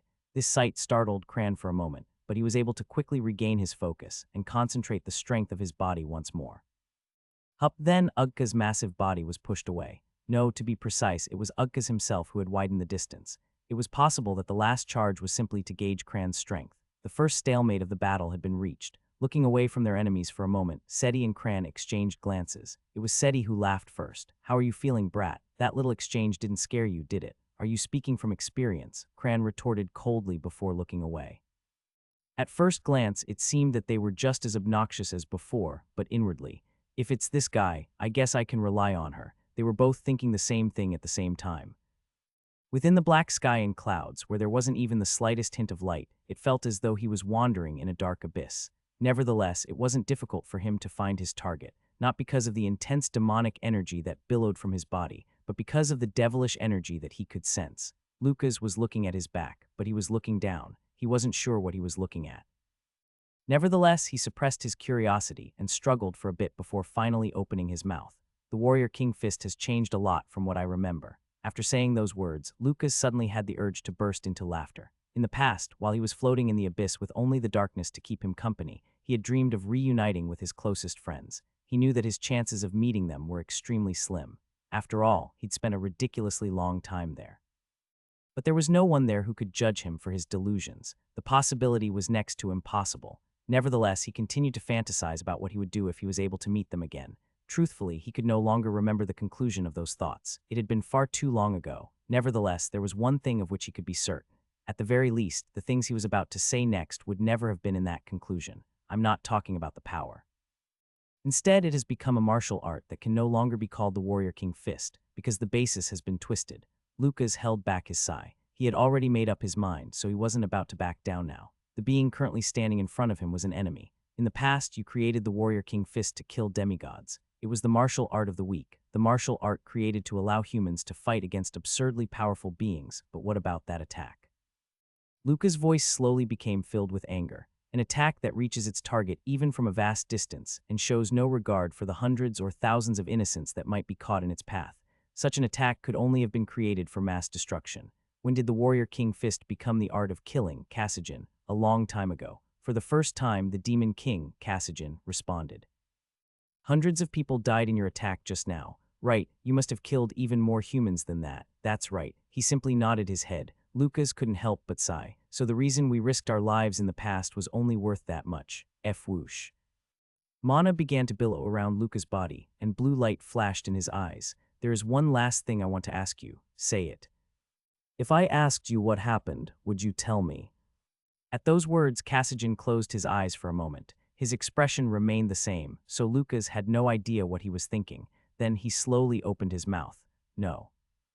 Those were the last words. The magic warrior king, Kassajan, the great mage, Lucas, two heroes from another world who had stood shoulder to shoulder in the past and fought countless battles together. So began the fight that only one of them would survive.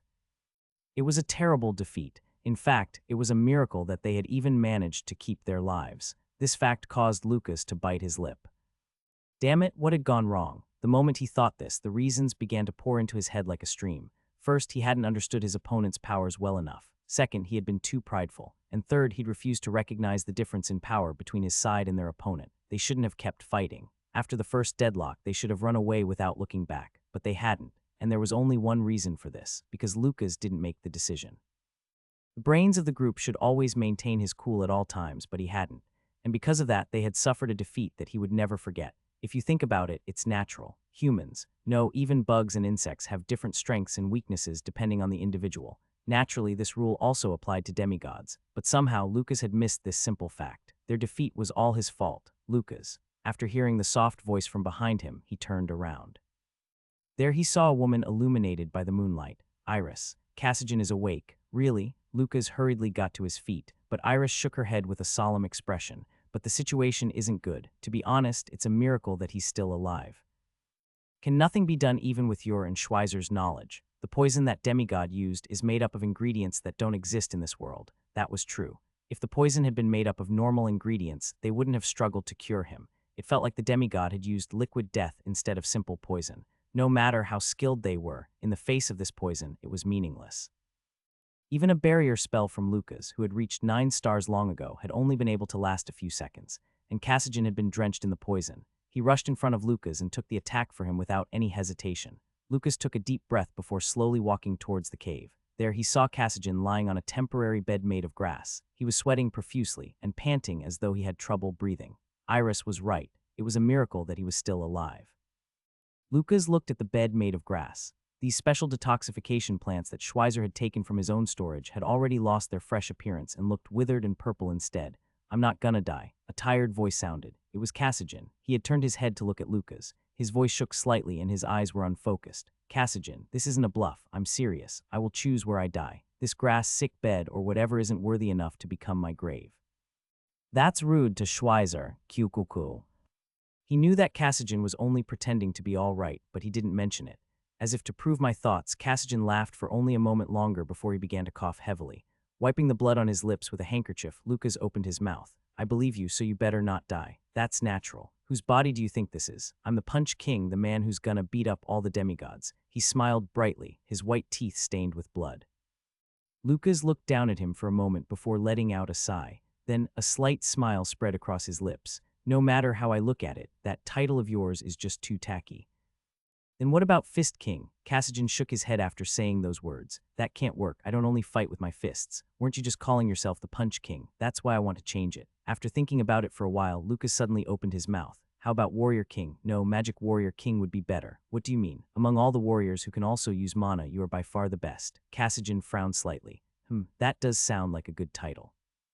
I think it's way better than Punch King at least. Ah, I guess that's true. Magic Warrior King Cassian. It definitely has a nice ring to it. Cassian muttered to himself for a few more moments before closing his eyes. Soon, his breathing slowed down a bit. It seems he'd fallen asleep again. Lucas looked down at him before whispering solemnly. This failure was caused by my incompetence, and yet you still won't blame me. Right, Cassian responded. However, his eyes were still closed and his voice was soft, making it seem like he might have just been sleep-talking. Nevertheless, Lucas couldn't help but ask. Why? Because I'm worried. What? Looking at you makes me worry. No one understands how you feel inside. Everyone just relies on you. Stupid guys like me and the others. Royalty, nobles, commoners, everyone is the same. Even that woman outside, who pretends to not care about anything, is the same. All she can think about is relying on you. He was talking about Iris. Lucas was speechless for a moment. Cassian's words were true. Schweizer, Iris, and even the stoic Lucid were all deeply dependent on Lucas. They always believed that his choices were best. But that's not really our fault either. After all, you're the one who started this group, who brought us all together, so you have to take responsibility for it. You have to endure, nevertheless. Cassian's voice began to fade. If you think you can't handle it anymore, just tell me. I'll help you. Cassian seemed to truly fall asleep after saying those words. Looking at his pale face and rapidly rising chest, Lucas felt his throat become tight with emotion. You can do it. This is what you were born to do. Lucas, you're an amazing person. If it were for you, I could risk my life. The voice of his closest friends rang out in his head at that moment. Filled with infinite amounts of trust, faith, and dependence in the human named Lucas Troman. Of course, this didn't mean that he didn't like it. However, at the same time, those beliefs felt like unbearable pressure. It felt like something he was unable to carry on his own, like his knees and back would break at any moment. 1.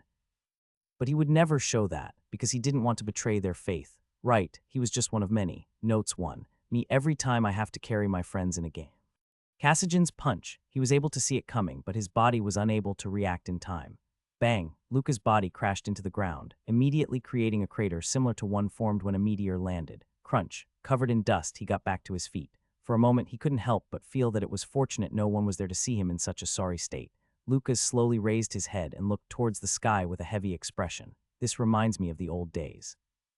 It had been so long ago that he could only barely recall those memories. His memories were like an old, worn diary, a wilting rose beside a flowing stream. He recalled the time when he was still human, before he had reincarnated and became Frey Blake, a time when the weight of the title Great Mage was still heavy and their struggle was at its hardest. 9 times out of 10. As he said those words in a deep voice, Cassian slowly descended to the ground. The sight of the pitch-black devilish energy swirling around his body made it impossible to even think that he was human, even if only symbolically. If memory serves, that is my win rate in our fights in the past. As you can see, I'm much stronger than I was back then, Lucas. The Magic Warrior King Cassian has evolved even further and become the Demon King Cassian. What are you trying to say? The Great Mage Lucas cannot put even a single scratch on my body. His cold voice rang out like a judge declaring a sentence. The Lucas that you need to show me now is the absolute. If you truly intend to fight and even defeat me, then you will have to give your all. Lucas hadn't used any of his absolute power. Of course, Cassian already knew the reason for this. He knew that he was trying to protect this universe. But he didn't think that was the wisest decision at this moment. Lord is dead. Lucas finally opened his mouth, speaking slowly. I killed him with my own hands. Now there is only one demigod left in our world. Hey Cassian, do you remember what you said that time? About how great it would be if there was even a single good demigod. We talked about it in the past. There really was one 4,000 years later. One appeared, a demigod who sided with humans and thought the demigods were wrong. I didn't ask. Cassian spread out his arms. In the Warrior King Fist, there were dozens of stances that one could take to unleash a host of attacks. Lucas was confident that he knew most if not all of them, but this was his first time seeing this stance. His legs were spread apart, and his arms were outstretched, as if he was taunting Lucas to attack him. The stance appeared so defenseless that it didn't seem like something one would take during a fight.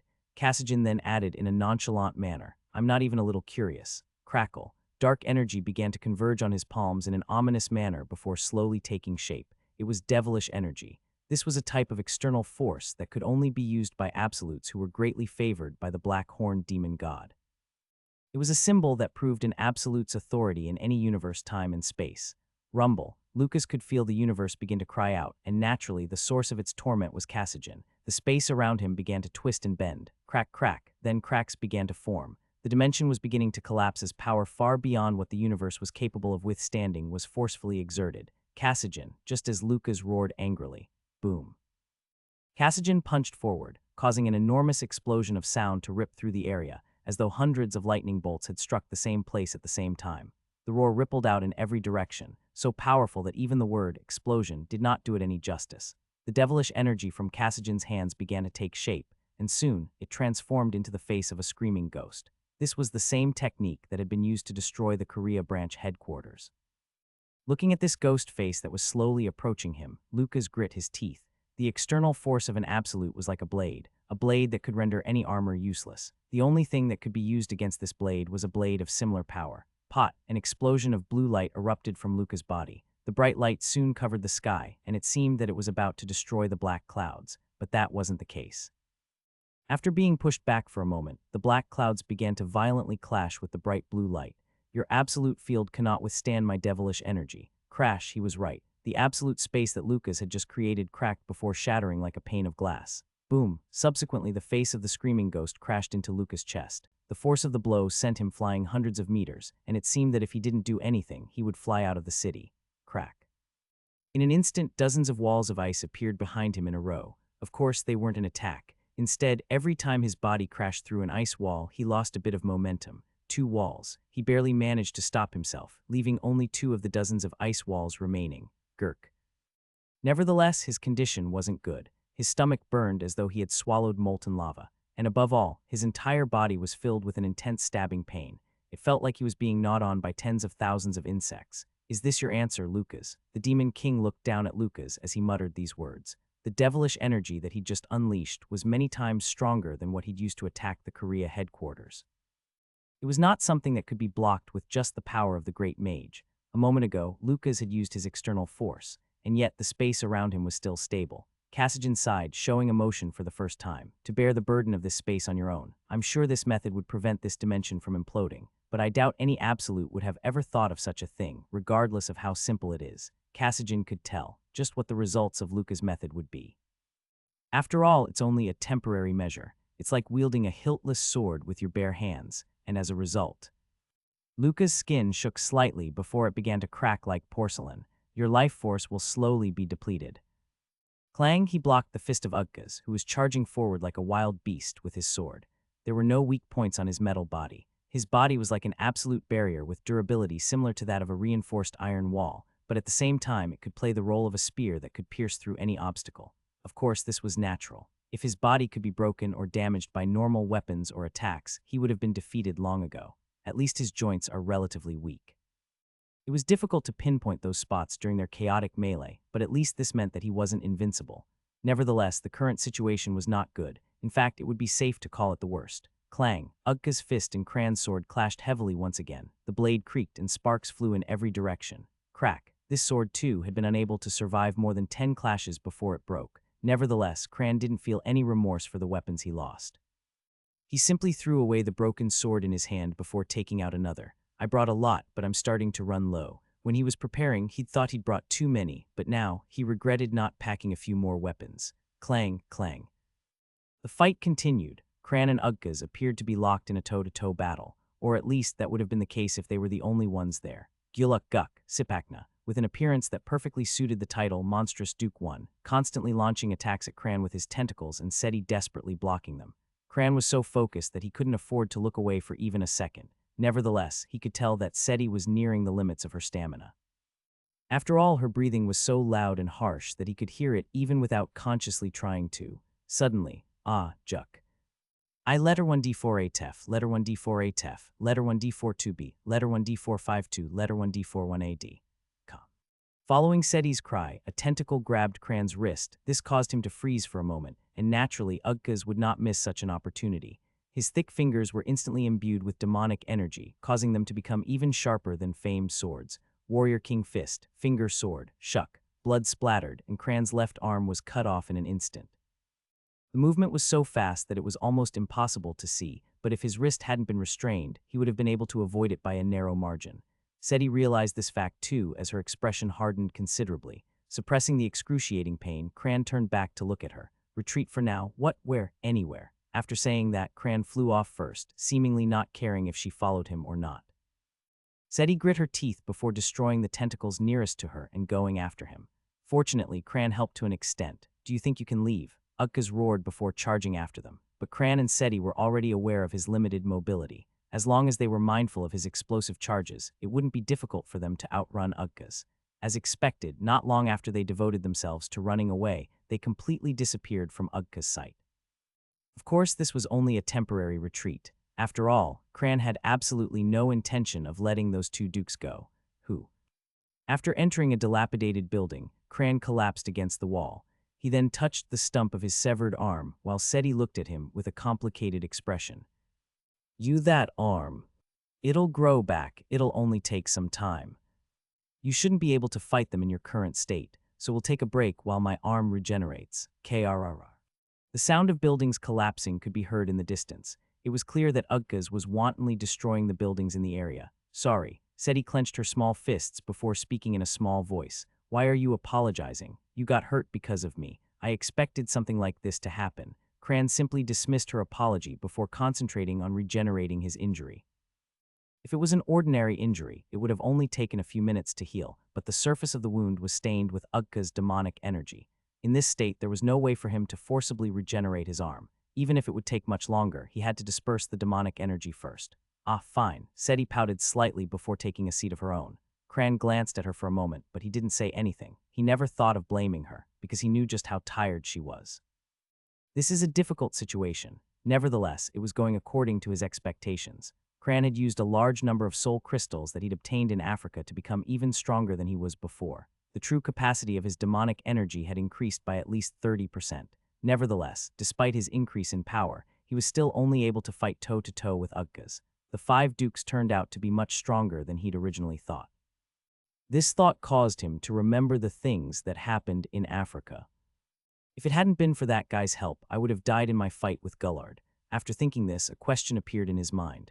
Then why did Ringo send him to fight Gullard on his own? Up until that point, she had never designated a target who was too much for Cran to handle. Africa and Korea. If he hadn't met Lucas and Seti respectively, then Cran would probably have died without a proper fight. Did she know that there would be people to help me? Unfortunately, he would never be able to think of an answer on his own. Cran decided to put his questions aside for now and instead focused on the current situation. A battle against 2 of the 5 dukes. It was possible that this fight would become more disadvantageous the more time passed. That was why he'd put all of his energy into the first battle, hoping to end things quickly. And yet, Utgaz was able to perfectly block all of my attacks. He hadn't expected his body to be so goddamn hard. KRRR. Once again, they heard the sound of a building collapsing. They couldn't stay there for long. So far, the dukes were still focused on them, but Cran didn't know if they would soon change their minds and slaughter the innocent civilians.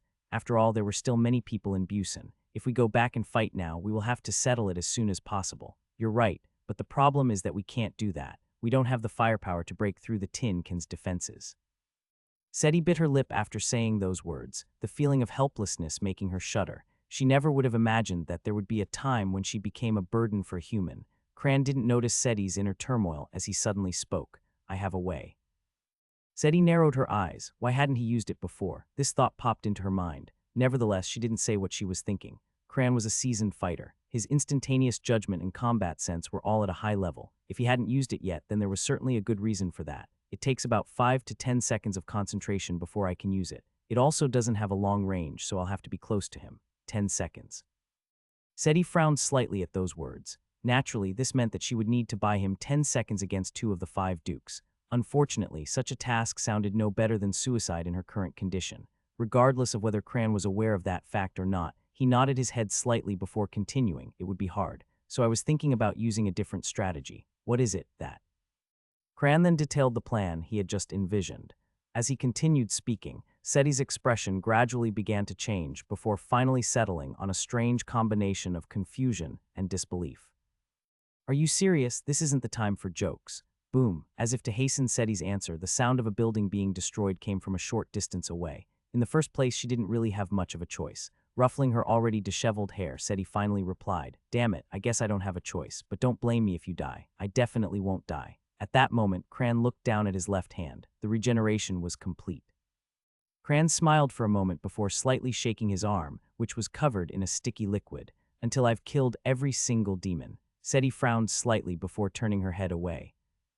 Ugga's rage didn't last very long. This was because he realized Cran hadn't run away completely, but was instead hiding and waiting for another opportunity to strike.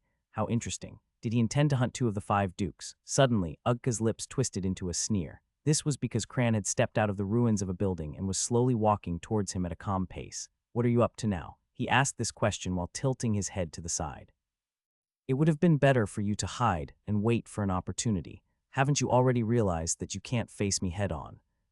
Or did you come to buy time for that little girl to run away? That would be an incredibly foolish decision. After all, you are the one we were after from the start." The 5 dukes do talk a lot. Gullard was the same. Ugga's eyes narrowed slightly at those words. Cran turned to look at Sipakna, who was slithering behind Ugga's, before saying, "What's wrong, Iron Duke? Are you not confident that you can defeat me on your own? That's such a disappointing attempt at provocation." Ugga's shook his head slowly. It was only then when he had a vague sense of what Cran was thinking. "You'll fight on your own, so only one of us should fight you, is that what you're trying to say?" "And if it is, Kukuku," Ugga's chuckled. "Naturally, I don't think I could lose to you even if I were to fight you on my own, and it would even be a fun battle. However." Demonic energy erupted from his metal body as a sharp glint appeared in his eyes. "My personal feelings will never take precedence over the Demon King's orders." Sipakna, pot. As Sipakna slithered forward with its tentacles waving slightly, Ugga's once again took the opening stance of the Warrior King fist. Cran looked at these 2 dukes in front of him, feeling an intense pressure that was incomparable to what he'd felt before. It felt like his entire body was being weighed down. "That brat is stronger than I thought," Seti. After releasing most of her demonic energy, she had become so weak that even standing was an issue, and yet she had still been able to assist him. But Cran realized that if he had been fighting these 2 dukes from the start, he would have been overpowered in an instant, even if he used all of his power. Subdue. In truth, Ugga's had a similar thought at that moment. However, there was a reason why Cran was not easy to deal with. Kassajan had ordered that Cran was not to be killed, and the king's orders were not something that could be ignored. This meant that Ugga's had to subdue this hybrid as unscathed as possible. Juk, a large number of tentacles shot towards Cran. The momentum of this attack was much stronger than before. Perhaps Sipakna was also annoyed. Click. Cran took an item out of his pocket. This was something that would never be used by demons, but Ugga's was still able to identify what it was. A grenade. Cran pulled the pin of the grenade with his teeth before throwing it at the approaching tentacles. "Be careful," Ugga's reminded Sipakna. After all, there was no way that he would throw a normal grenade at a duke. Sipakna must have had a similar thought as it withdrew its tentacles in an instant. Boom. But it was only after this when they realized their predictions had been wrong. The item that Cran had thrown was just an ordinary grenade. It was a modern weapon with considerable lethality and firepower, but it was by no means strong enough to harm a high-ranking demon. Naturally, this meant that they didn't even leave so much as a scratch on Sipakna's tentacles, but that didn't matter as Cran was able to achieve his intentions. Tot. He kicked off from the ground and quickly closed the distance between them. Seeing this, Ugga's raised his defenses and prepared to take Cran's attack, but Cran went right past him. Is he aiming for Sipakna? Was it because he couldn't get through his metal skin? Ugga's suppressed a condescending chuckle that threatened to escape at this thought, because Cran's wishes would still not come through. Shung, Cran drew a new weapon. This time he brought out a kukri, a short sword with a curved blade. Slash. The kukri seemed to become a blur, and in an instant, dozens of tentacles fell to the ground almost at the same time. Nevertheless, Cran's momentum didn't decrease in the slightest. He continued to narrow the distance to Sipakna with explosive speed. Spurt. Suddenly, several of the tentacles that were surrounding him spat out their corrosive acid at the same time. However, Cran still refused to stop. Instead, he simply lifted an arm to block the incoming liquid. What? Ugga's was shocked by this. Was he not going to avoid it? TSSS. Immediately after coming into contact with the liquid, Cran's left arm began to melt. His demonized skin, which was many times stronger than even the best armor, was meaningless in the face of Sipakna's acid. Don't tell me he's trying to get himself killed. Just as this absurd thought appeared in Ugga's head. Swish, Cran swung the kukri in his right hand, and in the next instant the kukri cut through its target without any resistance. It was his own left arm. Shuck. His left arm was cut off once again. This was a first for Cran, who had been through all kinds of hardships throughout his life. He had never lost arms in such a short period before, and it was my left arm both times. Nevertheless, it was just a pointless thought, especially in such a tense situation. Shaking off his useless thoughts, Cran suddenly kicked his swiftly melting arm into the air. The severed left arm soared up into the sky. Tot, and it was only then that Seti, who had been waiting on the rooftop of a nearby building, made her appearance. She shot towards Cran's left arm, which was quickly rising up to meet her, before lifting her staff and swinging it with all her might.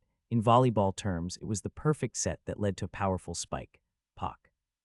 The target of this severed left arm was none other than the face of a surprised Ugkaz. K-ka. Ugkaz stumbled backwards with a scream, covering his face. It was clear that his face was rapidly melting. It worked. Seti couldn't help but cry out in delight. She couldn't believe that Cran's ridiculous plan had actually worked. I told you it was possible. Cran muttered with a calm voice, but in truth, he had also been unsure of whether his plan would work or not. He had only remembered hearing before that metals were particularly weak to acid, so he assumed that they could use their opponent's powers against them. Seti looked at Cran with an appraising expression. This guy is tougher than I thought. She truly admired this blunt human. Regardless of if they could regenerate or not, no one in their right mind would think about putting acid on their hand and cutting it off before throwing it at their enemy. This isn't the time to be thinking about this. Seti charged towards Sipakna, shouting, I'll hold this slug back, so go finish that guy off. Before she had even begun to shout, Cran had already made his preparations. From his bag he retrieved a gun. It was a rusty revolver, and from its design it appeared to be an old model. What the hell is that, my trump card? As he answered, Cran loaded the gun with bullets. Not too quickly or too slowly, just one bullet at a time. This scene caused Seti to furrow her brows slightly. If you mess up this opportunity, we're both gonna die, you know. I know that already, so just shut up. You're distracting me. No matter how I look at it, I can't imagine you piercing that guy's skin with a gun. You wouldn't say that if you knew how much effort it took just to make a single bullet. Cran would never use this weapon if his opponent wasn't one of the 5 dukes. It was simply not worth it. Click. After filling the chamber with bullets, he muttered, Burnout. Cool. Suddenly, white fog began to flow out of the revolver before taking the blurry shape. After a short moment, dozens of red eyes appeared. The payment, Cran answered in a low voice. Blood, understood. Crack. The fog then engulfed Cran's arm. By the end of the day, he would probably have no arms left. Cran couldn't help but have this thought as he glared at Ugkaz. Ugkaz was still holding his face while groaning in pain. Nevertheless, Cran didn't think he would remain in that condition for very long. This meant that he would have to finish this as soon as possible. Even at the moment, Ugkaz's demonic energy was slowly regaining strength. Cran slowly lifted his gun. As he did, his arm muscles began to tremble violently. It was as if this gun, which was only about as large as a dumbbell, weighed as much as a mountain. Fortunately, he didn't have to worry about aiming. After all, Ugkaz was very close to him, so it would be impossible for him to miss his shot. Nevertheless, for courtesy's sake, he did his best to aim for the heart, and pulled the trigger. Boom! The sound wasn't something an old-fashioned revolver should have been able to make. Unable to withstand the force of the explosion, the revolver broke apart as a large black bullet shot out, cutting through the scattered pieces. And when it reached Ugkaz, it made a dull sound. It was a sound that one would have easily ignored. Ugkaz was no longer groaning in agony. Instead, he slowly looked down at his chest in disbelief. A big hole. In the place where his heart should have been, there was a big hole, large enough that an adult man's fist could easily fit. Gurk. Ugkaz spat out a mouthful of blood before falling to the ground. Is it finally over? Just as a panting Seti asked this question. SSS. Sipakna suddenly stopped attacking. Instead, it withdrew its hundreds of tentacles and opened its enormous mouth. Screech. When Seti froze for a moment in surprise, it quickly sent its tentacles out and picked up Ugkaz before immediately running away. You bastard. Cran tried to chase after him, but he was suddenly hit by a wave of dizziness and stumbled. The side effects were much worse than he expected. He felt incredibly dizzy, and his stomach churned heavily. Unable to resist the urge to vomit, he collapsed to one knee. Seti shook her head and smiled bitterly as she approached him. Do you want to chase after him? That would be really hard. I know that, however. You don't think it's over, is that it? Relax, that tin can is on the verge of death. His death is nothing short of a fact. Seti, who had been relatively proficient in the domain of death in the past, was almost certain that the Iron Duke Ugkaz would die. Cran was someone who couldn't believe something unless he saw it with his own eyes. Nevertheless, even though he was skeptical about Seti's words, he still had to regain his strength before he could move. Is that weapon you just used disposable? Right. As he nodded, Cran looked down at the pieces of the completely destroyed revolver. This gun was actually a high-grade magical item and had been reinforced by all kinds of spells and runes, but it still could not withstand a single bullet before being smashed to bits. If it really did manage to kill one of the 5 dukes, then it would be worth it, but It bothered him that Sipakna had escaped with the body. They had to chase after them, just as Cran had managed to stabilize his condition enough to stand on his feet.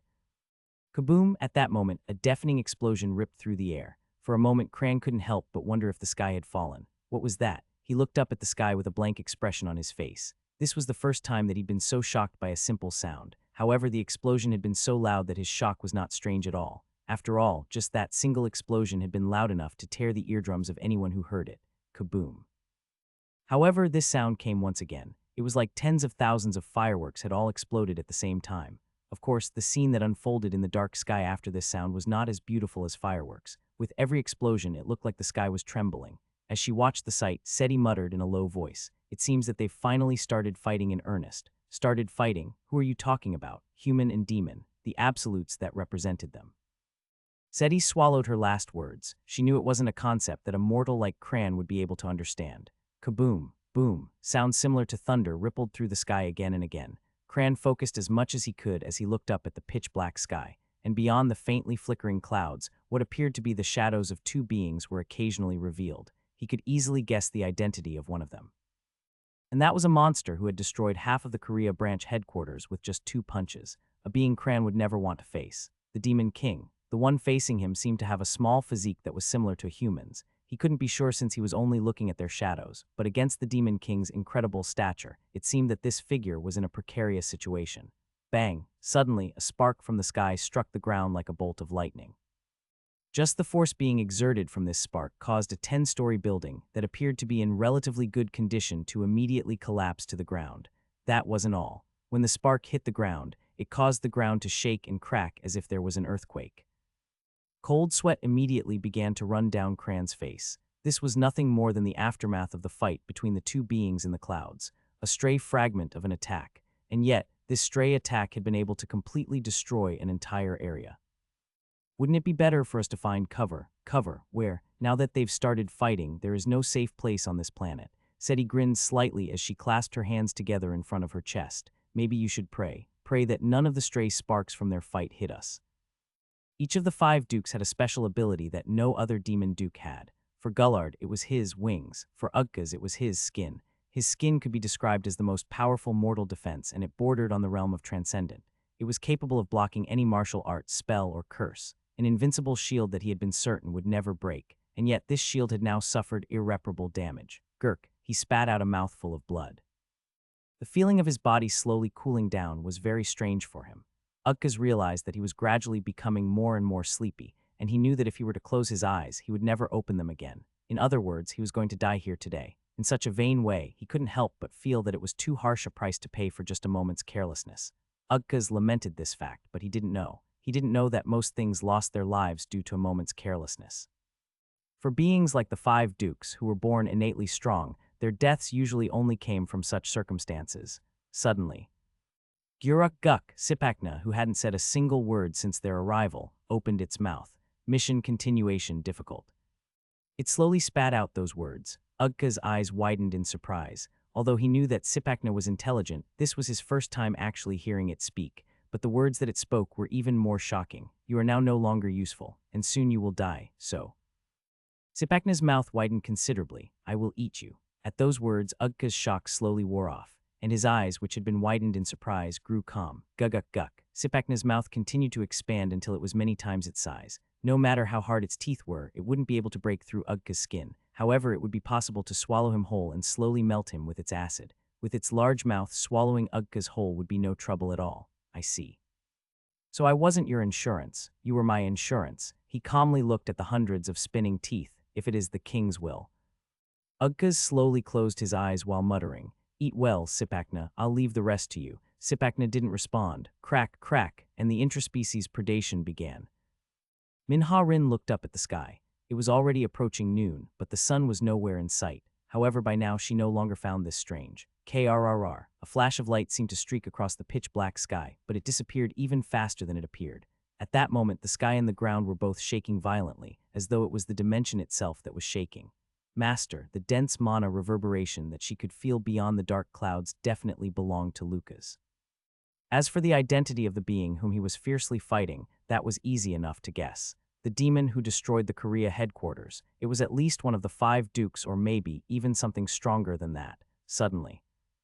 Letter 1D456, letter 1D4C3, letter 1D4C3R, letter 1D486, letter 1D622D. NBSB com. Let go of me. Slay, who was in her arms, began to struggle. His arms, which had been severed, and his body, which had not even been half of his torso, had already regenerated. Min-Ha-rin couldn't help but recall the scene. A human like Slay possessed super-fast regeneration, an ability that was usually only found in high-ranking demon nobles. This fact caused her to feel slightly disgusted. It felt like this old man was not a human, but instead some other being who was wearing human skin. I knew he was going to wake up sooner or later. Nevertheless, he had regained consciousness much faster than Min-Ha-rin expected. "Bishop, you've awoken." The believers all shouted enthusiastically. This fact seemed to disgust Min-Ha-rin even more. Her eyes became cold. "Don't move." After his regeneration, Slay might have appeared fine, but the deep sense of fatigue that filled his entire body was not alleviated. He was still in pretty bad condition. Slay coughed up blood a few times before shouting angrily, "Do you know what you're doing? I'm the leader of the Church of Eternal Life, more like a con artist. How dare you? Even if I let you go, what could you do? Do you have the power to change this situation?" "Of course I do." Min-Ha-rin's lips twisted into a sneer. "Open your eyes properly and look up at the sky. Do you see them, those beings fighting beyond the clouds? Could you stop their fight? Could you step in?" Slay was speechless for a moment. He lowered his head in thought and began to mutter in a low voice. "Arid, I need Arid. As long as I have that child's power, I will have nothing to fear. My wounds and my pain will all disappear." This man had lost his mind. No, he was completely insane. Min-Ha-rin couldn't help but stand to her feet, throwing Slay to the ground. Huck. The image of an old man rolling helplessly on the ground would certainly have invoked some sense of sympathy in those who saw it, but Min-Ha-rin didn't feel even the slightest hint of it. "If you dare move, your bishop will lose his life right here in front of you." She wasn't joking. Feeling the sincerity in her voice, the believers couldn't muster up the courage to approach Slay. Contrary to her cold and unshakable expression, Min-Ha-rin's insides were churning. Min-Ha-yun, she was worried about the current status of her younger siblings. She couldn't help but wonder if they were seriously injured or, even worse, dead. Min-Ha-rin would never forgive Slay. "Tell your believers to stop trying to confront the demons. Let them take the wounded and run away." "I can't do that." "Do you really intend to sacrifice everyone here? They will not suffer. This is the death they all want. That's because they were all instigated and fooled by you. They don't understand what they're doing." "Shut up. What do you know?" Suddenly, Slay's body began to shake. What the hell is this ominous power? What are you playing at?" "No, it's not like that. Something is coming." "What?" Slay didn't respond to the question, and instead his eyes widened in dismay. He was looking up at the sky. The sky. Following his gaze, Min-Ha-rin also looked up at the sky, just in time to see something huge falling down. Boom! The ground immediately shattered, sending bits of stone flying in every direction. A dust cloud was immediately formed. The force of the impact was so strong that it caused Min-Ha-rin and the believers to lose their balance and stumble. Squelch! Something shot out from the dust cloud. Without even taking the time to think about it, Min-Ha-rin threw herself backwards, rolling a few times across the ground. She had chosen to dodge instead of block whatever it was. In hindsight, this instinctive judgment had probably saved her life. Crack! Kug Turog. Those who hadn't tried to dodge or those who hadn't realized what was happening were slowly lifted into the sky with their hearts pierced. In fact, even the believers who had tried to block the attack had died. What the hell happened? Min-Ha-rin gulped slightly in fear of the unknown. Finally, as the dust cloud slowly subsided, the appearance of the attacker was revealed. It was a monster, a huge, terrifying creature that was difficult to describe in words. To put it bluntly, the giant monster appeared to be some kind of mixture between a slug and a centipede, with a mouth that seemed to take up almost half of its torso, and hundreds of wriggling tentacles that seemed to take the place for feet. However, the thing that stood out the most was the monster's skin. No, it would be more accurate to call it a carapace. The carapace glistened like metal, but it looked even stronger than that. So hungry. Sipakna, the monstrous duke, said these words slowly as it pulled one of the dozen or so believers that had been pierced by its tentacles into its mouth. Its mouth, which was already grotesquely large, seemed to expand even further. Crunch, crunch. A disgusting sound came from its mouth as spurts of blood shot past its teeth. "Believers, this is one of the 5 dukes," Slay shouted out in a wicked voice. "The path to paradise has opened. Show me your bravery." "Oh, the bishop has shown us the way." The believers started rushing towards Sipakna as though they had been waiting for those words. They looked exactly like moths rushing towards a flame. Slay then immediately turned and ran away without even the slightest hesitation. This sight filled Min-Ha-rin with rage. This was so ridiculous that she couldn't even laugh. the one who was urging their believers to kill themselves, probably feared death more than anyone else in the world. She didn't even think about chasing after him. Min-ha-rin would never be able to turn her back on this tragedy. What should I do? Slay ran away and the believers were all dying. If she were to run away now, then she would be no better than Slay. However, fighting this monster would be no different from suicide, because I'm too weak. If she was strong enough, then she would have been able to defeat this monster. Just as Min-ha-rin clenched her fist helplessly, a bright flash of light came from above. He knew Lucas Troman. Clang. Cassigen's fist swung towards Lucas again. Once again there was contact. In truth, when fighting against him, it wouldn't be strange if his opponents were to explode into bits of flesh and blood after his attacks, but that wasn't the case now. Lucas turned to look at him. Even from the moment the fight had begun, Cassigen had yet to receive any damage. No spell he used seemed to be able to pierce through his devilish energy. Because of this, the fight began to take a one-sided appearance, and it seemed that it would end at any moment.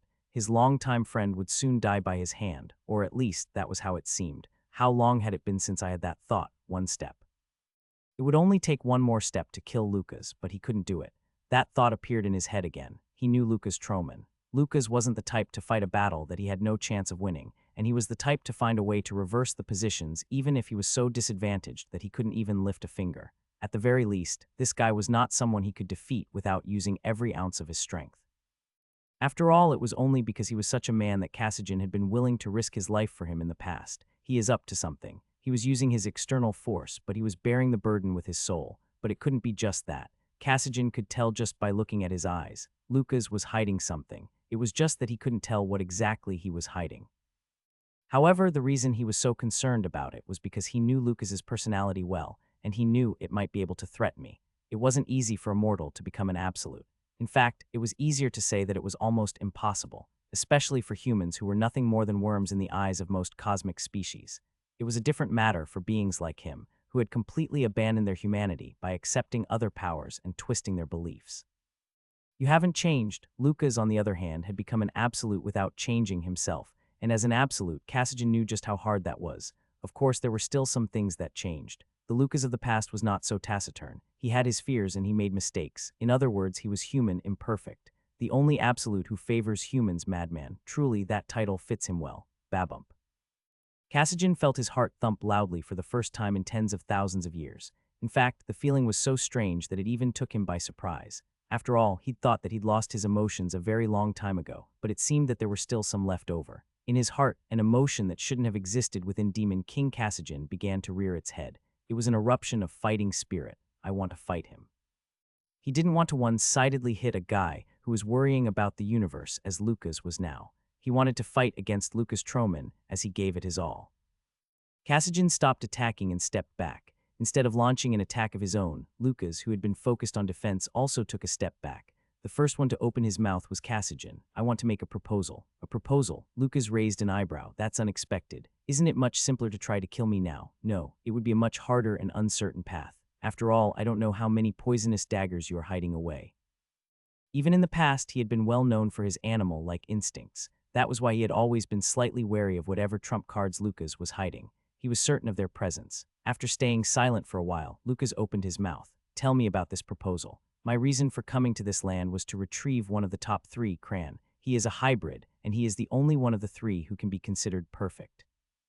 Do you intend to use Cran to deceive the laws of this universe? The laws of this universe are of no importance to me. I don't care about this world's balance or whether this dimension collapses or not. That was true. Unlike Lucas, Cassigen had never tried to restrain his powers. Then why do you want to take Cran? That man will be an important element in commencing the great game. He is also an indispensable component in order for me to achieve the orders I was given.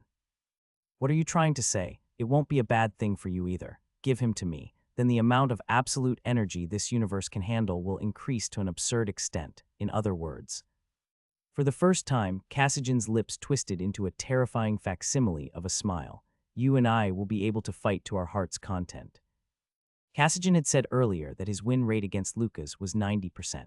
In other words, out of 10 fights, he won 9 times. However, this win rate would be completely different if their fights weren't always governed by sparring rules. After all, it couldn't be said Cassigen was much stronger than Lucas, if at all. This wasn't a simple comparison between a normal wizard and magic warrior.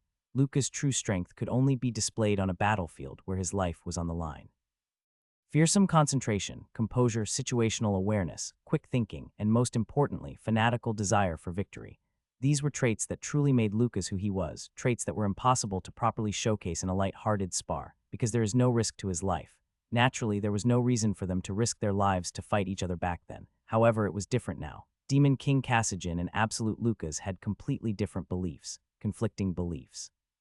What do you intend to do to Cran? Kill him. Cassian answered truthfully. It was destined from the moment he was born. You could even call it his fate. Fate. You used to hate that word. That too is a thing of the past. Lucas shook his head. I refuse. Why? Because I don't believe you. I don't have any reason to lie. If there was something I wanted to hide, then I wouldn't have mentioned it in the first place. Isn't my proposal beneficial to you as well? Look at yourself. In your current state, you probably wouldn't even be a match for Notiseup. His words were true. If the tolerance of the universe was to increase, the person who would have the most to gain would be Lucas. However, he couldn't just believe the words of Demon King Cassian, the right hand of the black-horned demon god. At least that was the truth. The fact that he hadn't overtly told any lies. And that he would never mention it if he had something to hide. Tell me everything you're hiding. If you can't do that, then I can't accept your offer. Of course, Cassian would never do what Lucas requested. Instead, he spoke in a blunt tone. Is there really no room for negotiation? However, it doesn't matter, Lucas, because I don't care about your opinion. So you want to fight again? No, I've already made up my mind. I won't fight you until this universe becomes a proper field. As if to prove his words, the aura radiating from Cassian's body disappeared. It seemed that he really didn't have any intention of fighting Lucas at that moment. Cran will fall into my hands even if I just wait here. Because of the 5 dukes, it won't be easy. You have that much faith in Seti Glaston. Well, it certainly was a good idea to use her now that she's immortal, but she alone won't be enough. Cassian looked down while muttering, do you think that was all I had up my sleeve? The flash of light flew to the ground before wrapping itself around Sipakna's body like a chain, binding his movements.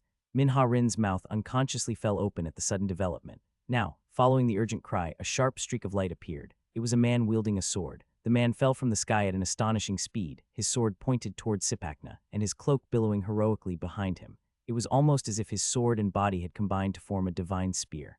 Crack. Nevertheless, his fierce attack was for naught. Instead of piercing through and slaying the large monster, the man's sword broke apart. But the man didn't seem surprised by this. He simply clicked his tongue and threw a grenade into Sipakna's mouth as he retreated. Boom! In an instant, Sipakna's body swelled up like an inflated balloon. After the loud explosion, black smoke began to billow from its enormous mouth, but that was all. Seemingly unaffected by the explosion, Sipakna twisted its body violently, causing the chains of light around its body to shatter. Then, a few of its tentacles shot towards the man. Papa. As he retreated, the man cut down the approaching tentacles with a kukri that had seemingly appeared in his hand. Minha-Rin looked at this scene in shock. The man's movements had been smooth, fast, and powerful, without even the slightest hesitation or excess, something that she wouldn't be able to do even if her life depended on it. In other words, they were on completely different levels. The monster merged with the other monster to become an even bigger monster. Suddenly, a familiar, cynical voice sounded. Ho, I'm surprised you're still alive, Seti. She looked at Minha-Rin with a slightly cold gaze, but it was only for a moment. Immediately after making her presence known, she began to assist the man with the staff in her hands. The sight of hundreds of tentacles being fended off by only 2 people was so amazing that it would make any onlooker speechless. This was especially true for Minha-Rin, who was only a short distance away from them. Are you all right? When she heard the concerned voice and turned around, she saw a person standing there with an unbelievable appearance. Their pure white hair and white eyes made them seem distinctly inhuman. In fact, it felt more like they were an angel of some sort. Their gentle voice matched their appearance perfectly. You.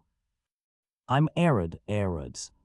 Yes, Arid smiled softly before continuing. We will take care of the demon. So can you I'm sorry, may I ask your name? Minha-Rin.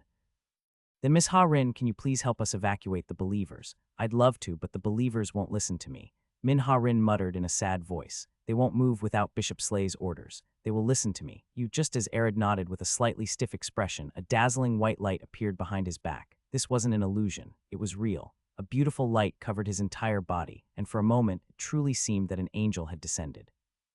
At that moment, Minha-Rin realized who this person was. By chance, are you the real saint? Arid didn't answer immediately. A lot of thoughts were swirling around in his head at that moment. To put it bluntly, he was looking back on his life so far. Then, after seemingly coming to a decision, he nodded his head in a determined manner.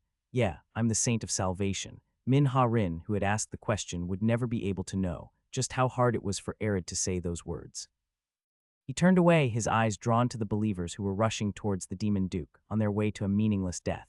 This was Slay's sin, but at the same time it was something that he had to atone for as well. Believers. That single word was enough to cause the believers to stop. Please heed my words. It was a voice similar to the one Slay used to incite the believers, but it felt much holier than his. I humbly apologize, for our Church of Eternal Life has cheated and deceived you. As Arid made the believers listen to him by mixing his voice with brilliance, Seti watched on with a sneer. I can't believe he's taking the time to persuade that trash. What a waste of energy. Cran inwardly agreed with that statement, but he didn't show it. Arid, the saint of salvation, was one of the top 3. He was born with an incredible power called brilliance. With his power, he had been able to heal Cran and Seti, who had been severely injured from their fight with Ugkas and Sipakna, in an instant. It wasn't just their injuries that were healed. Even the fatigue that had built up in their bodies had disappeared, although my demonic energy was not replenished. But asking for that as well would just be greedy. Even if we regained our stamina at this rate, we won't win. You're right. Cran nodded at Seti's words. At best, they could only cut off a few tentacles or slightly damage Sipakna's new metal shell. If nothing changed, they would be the ones to eventually be at a disadvantage. I'm slowly using up all my equipment. Out of all his weapons, which could pile up to form a mountain, Cran only had 3 useful swords left. What about the gun that you used to take out the tin can? Can you use it again? You make it sound easy. Those bullets weren't items that he had tons of like normal bullets. Of course, even if he had more, he couldn't use it at the moment. This was because despite his condition being better, he didn't have the demonic energy to activate burnout. No matter how good the car's condition was, it wouldn't be able to move without gas. This was also the reason why he was fighting in his human form rather than his true demonic form. However, my regeneration is still available. Cran frowned slightly. His opponent was one of the 5 dukes, and somehow it had managed to obtain the power of Ugkas as well. In such a situation, he would have no choice but to gamble and risk his life. He'd just thrown a demon grenade into its body, but it seemed to have only a slight effect. This was proof that it had incredible defense or regenerative ability on the outside and the inside. When I put the demon grenade in its mouth just now, it seemed to have an effect. Do you intend to attack it from the inside? How? By going inside of it. When Cran said those words, Seti's expression became strange. You're not thinking about actually going into its mouth, are you? It seems you are a bit smart after all. It didn't seem like he was joking. At that moment, Seti wanted to press her hands against her temples, but she couldn't afford to. Sipakna had consumed Ugkas. In other words, it had swallowed his extremely durable body and digested it, either with its gastrointestinal fluids or some other means. And yet, Cran wanted to step into that monster's mouth of his own volition. You're really crazy. My regeneration is still active, so it will be a gamble, whether I can kill him first or whether he can digest me first. His voice was cold, but when she looked at him, she realized that he wasn't worried at all. I'm not the one who made him do it, so she had no reason to stop him. What do you want me to do? Hold the tentacles back, Tot. After saying that, Cran charged forward without waiting for a response. Seti clicked her tongue in annoyance before following him. She lamented the fact that she had to deal with tentacles all day long. However, their plan was thwarted before it could even commence. Thump. As he ran forward, Cran suddenly collapsed. It happened so quickly and without warning that even Seti was shocked. Hey, Seti rushed towards Cran, but before she could reach him, his body rose into the air and flew somewhere. It wasn't to Sipakna. This large monster had also stopped moving. Its tentacles remained frozen in place. Pong. Instead, it was a drop of water. The drop of water slowly grew larger before finally taking on the appearance of a man. It was a face that Seti was familiar with. This is a surprise. What brings you here? Did you come to look at the ocean? Watch your mouth, mortal. Do you think you and I are still in the same position? Thud. A huge amount of pressure weighed down Seti's shoulders. Her knees began to creak, and her thighs felt like they would be torn apart. Nevertheless, she refused to kneel. That was out of her pride as a former absolute. Instead, she spat out in a harsh voice. Notice up, did you decide to wag your tail for the Demon King in the end? Notice up sneered. It's just an alliance. And even if I did, it's still better than you, Seti Glaston. Cuck, you fell from grace. No, you were stripped. I can't even bear to look at you. If I were you, I would have already killed myself by now. He shook his head slowly before spreading his arms. How about this? Instead of just killing you, I will completely destroy you. That way you won't have to be stuck in the cycle of reincarnation. I think it is the best end for a being who used to be an absolute. Enough of your bullshit. Even though she appeared calm as she said those words, Seti's hands, which were wrapped around the staff, were white. To say that this situation was the worst would be an understatement. It would probably be better to fight 10 Sipaknas at the same time. Notisip didn't need to rest or sleep. Seti, who is now immortal, had no chance of defeating him. I don't know what to do, father. A drop of sweat rolled down the back of Seti's neck. I think I really might die this time. In a ruined city sat beneath an ominous black sky. Unknown screams ripped through the air and mysterious vibrations shook the ground. In this place, which seemed like a world on the brink of destruction, a melancholic voice resounded. The souls you saw were not your family members. The believers of the Church of Eternal Life stared at Arid with blank expressions.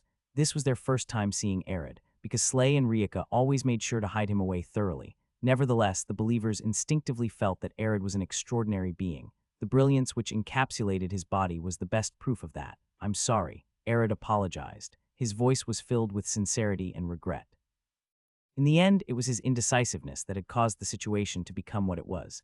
This wasn't a hypocritical self-sacrifice. They were his genuine thoughts. Swallowing the wave of remorse and regret, Arid continued. "The souls you met were nothing more than copies of your loved ones' personalities that had been imprinted on wandering souls. They were no different from the relatives you had and lost, but they were also not truly them. Our Church of Eternal Life cheated and deceived you." "What are you talking about? Copies of their personalities. You deceived us." For the first time, the believers looked confused. They looked at Arid with disbelieving expressions. Their eyes widened and their bodies shook. It was almost as if they were about to be consumed by fear. "I know that it might be hard to accept. I know the depth of your wounds." After saying that, Arid shook his head. "No, I don't know. It wasn't something that he could understand. However, I know that it is unforgivable. That's why I won't ask for your forgiveness. I will bear all the blame." It was then. A middle-aged woman at the front of the group approached Arid. "Oh, are you the saint?" "Yes, that's right." "Liar, Huss, stop lying." The woman's face contorted to become like a demon's as she charged towards Arid and began to strangle him. "Ku Urk, why, yo, you're just impersonating the saint, aren't you? DD, do you think we would fall for your tricks? B, Bishop would never lie to us." He couldn't breathe. As he was being choked, Arid could see the fanatical belief that flashed in the woman's eyes. It was only then when he realized just how deep the darkness in their hearts truly was. Perhaps in their hearts they already knew the truth. There's no way that they couldn't tell Arid's identity by his hair, eyes, and the brilliance that enveloped his body. Nevertheless, they did not want to accept it. Heathen, this is blasphemy." As she shouted this, the middle-aged woman threw Arid to the ground. Crack, huck, then she began to stomp on him, on his head, on his face. His cheeks quickly became numb. Most of his brilliance had already been used, so he had no way to heal himself. His white skin soon became covered in red blood, but that was only the beginning. It was as if a wind of madness had overtook the believers. The mob's fear transformed into a need for violence. Maybe it was because of the many things they had been through that day, but it seemed that none of them were able to make rational decisions. "He's the devil's servant. Everyone, don't be shaken. Oh, Bishop Saint, where the hell are you? Teach us, show us the way." As they screamed madly, they stomped and beat his body. Soon he felt nothing but pain. Nevertheless, it was the pain in his heart that hurt him more than the physical pain. Tears began to flow from his white eyes. "Ah, grandfather, you've done such a terrible thing." After leaving the believers to Arid, Manhwaedit had gone after Slay. Fortunately, she was able to see his figure not too far in the distance. He was crushed beneath the rubble of a collapsed building. What happened to him? Had the building collapsed without giving him time to escape? She wasn't sure, and in all honesty, she didn't really care. Nevertheless, Manhwaedit couldn't help but feel a bit nauseous when she went closer. The rubble from the building had crushed the lower half of Slay's body. With the state he was in, it seemed that he was completely unable to move. From the blood that pooled on the ground, it was clear that any normal person would have long since died of these injuries. Nevertheless, she didn't think that Slay was going to die. After all, this old man had monstrous vitality and regeneration capabilities. He had managed to fully recover from a worse state than this one. Of course, it wasn't the sight of his crushed body that made her stomach turn. Instead, the thing that truly disgusted her was the fact that he had sent everyone to their deaths, but he was now here, desperately trying to survive. Seemingly noticing her presence, Slay turned to look at Manhwaedit, a gleam appearing within his eyes. Please help me." It was unbelievable. Manhwaedit was so shocked that she didn't even feel angry. "Help yourself. It's impossible for me right now. Why, you are a hunter, so you should be able to lift this rubble, shouldn't you?" When Manhwaedit didn't respond, Slay's voice became more desperate. Please, who huck, I know you don't like me, but I couldn't help it. I'm sorry. I'm really sorry." Crunch, as she looked at the sniveling old man, Manhwaedit didn't feel even the slightest shred of sympathy. Instead, she became filled with rage. This was because she knew Slay was only pretending to be remorseful in order to get her help. How could such a person exist? She couldn't believe that they were of the same race. Manhwaedit wished the old man in front of her had been a demon. If he was, she would have been able to slit his throat without even the slightest hesitation. No. If that were the case, what is the difference between a demon and a human? Suddenly, a muffled sound came from the distance. It came from the place Manhwaedit had left not so long ago. She turned and looked towards the source of the noise, her expression becoming stiff. Then, without a single word, she turned to look at Slay again. As he looked at the cold expression on Minha-Rin's face, Slay felt fear. Am I really scared of this little brat? Was it because he was injured? Because he no longer had any brilliance. No, it was neither of those. It was because Minha-Rin, who was looking down at him with an expressionless face, seemed to be exuding an indescribable pressure. As if to shake off his fear, Slay spoke in a cracked, desperate voice. My grandson has special powers. You must have seen it earlier, right? That child named Arid. He was born from a miracle. If there is anything you want, you can ask that child. For his grandfather, that child would give you anything. So that man is your grandson, KRRR. After saying that, Minha-Rin lifted the debris that was crushing Slay's body. Letter 1d4 ATN, letter 1d6 63, letter 1d4 FB, letter 1d6 AT, letter 1d4 B6, letter 1d6 8D. Slay's eyes widened in surprise. After all, he didn't think she'd actually listen to him. Unfortunately, he was right. Minha-Rin hadn't cleared away the rubble to save Slay's life. Crack, she grabbed Slay by the neck and began dragging him in a certain direction. The direction of the previous explosion. Let go of me. Slay began to struggle once again. He realized that she was taking him towards a higher point. Was this crazy bitch going to throw him off of a building? When he had this thought, Slay's heart sank. In his current condition, if he were to be dropped from such a height, he really would die. But Minha-Rin didn't throw Slay to the ground. Instead, she stood at the top of the building and gestured towards a spot with her chin. Look over there. Where? There. Slay wasn't sure where she was talking about at first. After all, his physical condition was a mess and his vision was very blurry. However, after blinking and concentrating for a few moments, he was able to properly look in the direction Minha-Rin was pointing at. There, he saw a dozen or so people gathered in a cloud of dust. He wasn't entirely sure, but it seemed that they were excitedly stomping on someone. There was no mercy in their kicks and stomps, almost as if they were exacting vengeance upon an enemy. It was violence that could only stem from pure malice. This was a sight that Slay had already seen many times before. He knew just how ugly humans truly were, especially in extreme situations like this one.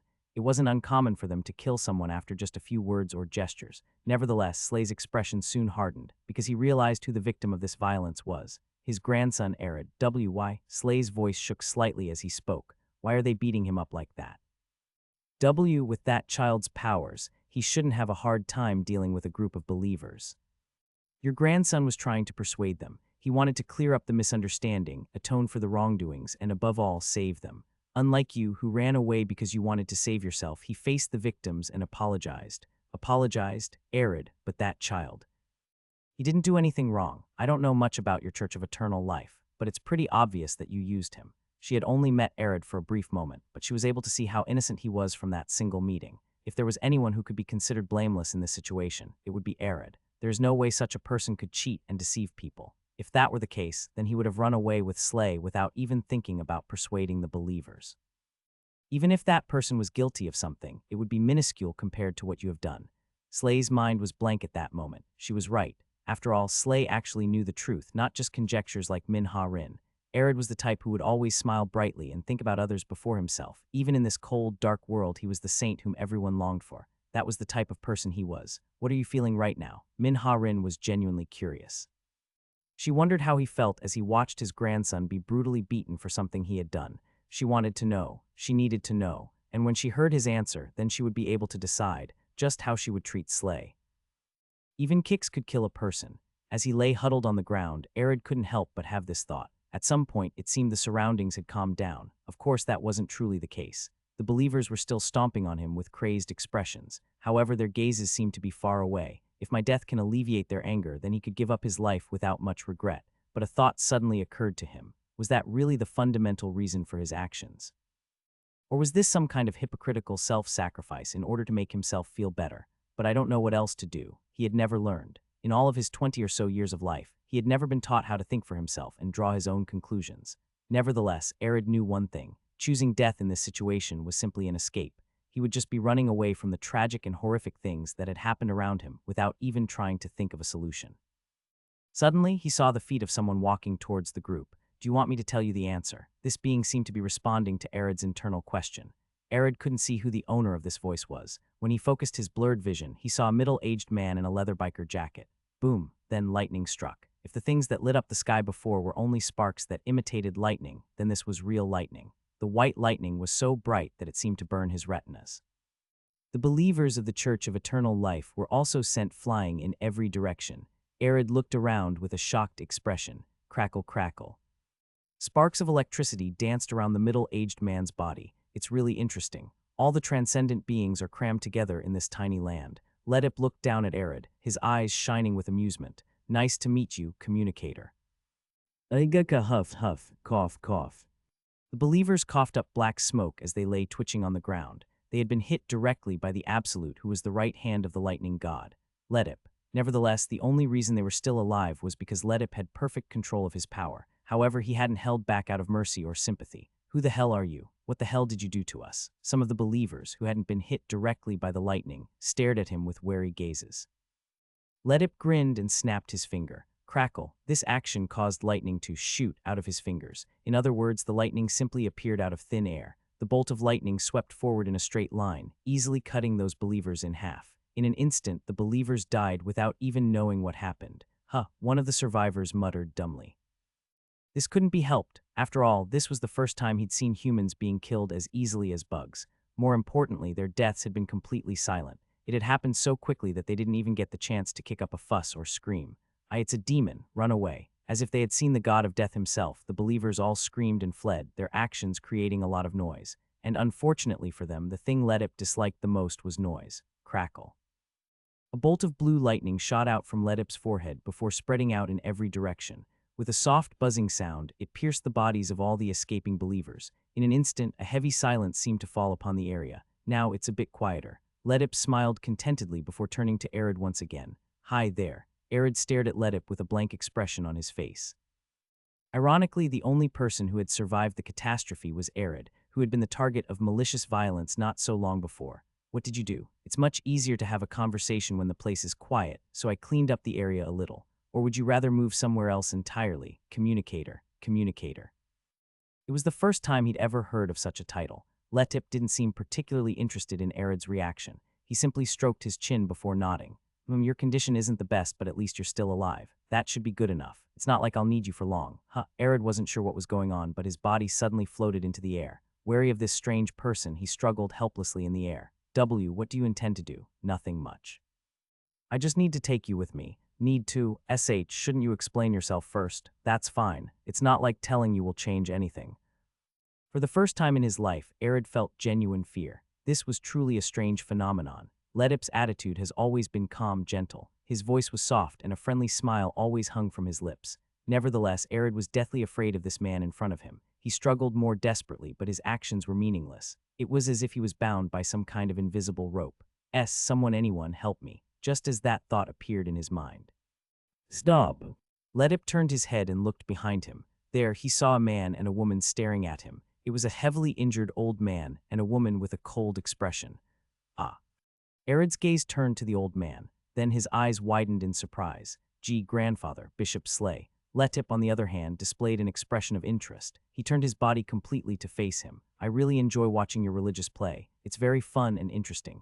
Only someone who has a good grasp of the dark side of humans could create such an elaborate play. He knows me. This fact weighed heavily on Slay's heart. He had used all of the remaining brilliance in his body to heal his legs. In truth, even standing was an extremely difficult task for him at that moment. Nevertheless, Slay remained standing. His eyes turned to Arid, his only grandson, the miracle child who had been born with the power of brilliance. At that moment, he couldn't even make eye contact with this child. Slay's gaze returned to Ledip. May I ask what you intend to do with that child? That's not something you need to know. Then I'll change my question. After your task, what will you do to Arid? This was a question formed by Slay's age and experience. He knew that Ledip would probably not lie to him. After all, there was no need for him to do that. For him, the majority of humans, including Slay, was no different from the dust floating in the air. Absolute. This man was also an absolute. Just facing him right now was enough to cause his entire body to be drenched in cold sweat. He wanted nothing more than to run away from this place as fast as he could, but Slay suppressed that desire with superhuman patience. For now, at least. He didn't want to show such a disgraceful and ugly appearance. At least not right now. There are many ways to dispose of a tool after it has served its purpose. Ledip smiled before pointing towards Arid. Is that why you're standing in front of me right now? Because you're anxious I'll damage or break your precious tool. Arid's eyes clouded over at that remark. Then he slowly lowered his head. Slay bit his lip at the sight. He had never seen his grandson make that kind of expression before. No, he had He must have seen it dozens, no, hundreds of times before, and yet Slay had turned a blind eye to it every single time, ignoring the hurt and torment he begot to his own flesh and blood. That's not it.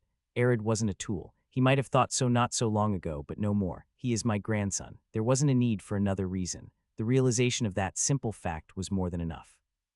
Even after suffering more than he ever had in his life today, it was only after seeing Arid getting unfairly attacked as a result of his actions that he was able to realize this. Slay stared fiercely at Ledip and took a firm step forward. I'm standing in front of you to save my grandson. Arid lifted his head and looked at Slay in disbelief. Slay wished he could know what he was thinking at that moment. He wanted to ask. There were a lot of things he wanted to say, a lot he wanted to apologize for, but maybe.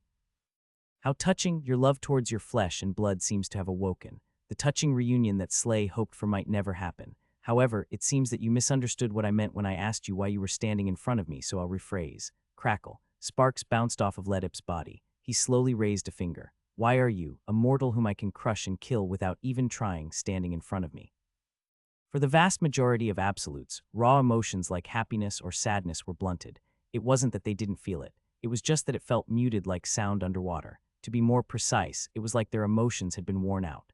This was because they had experienced many things over the years. For them, life was but a never-ending journey, and the memories they had were like scenes outside a window.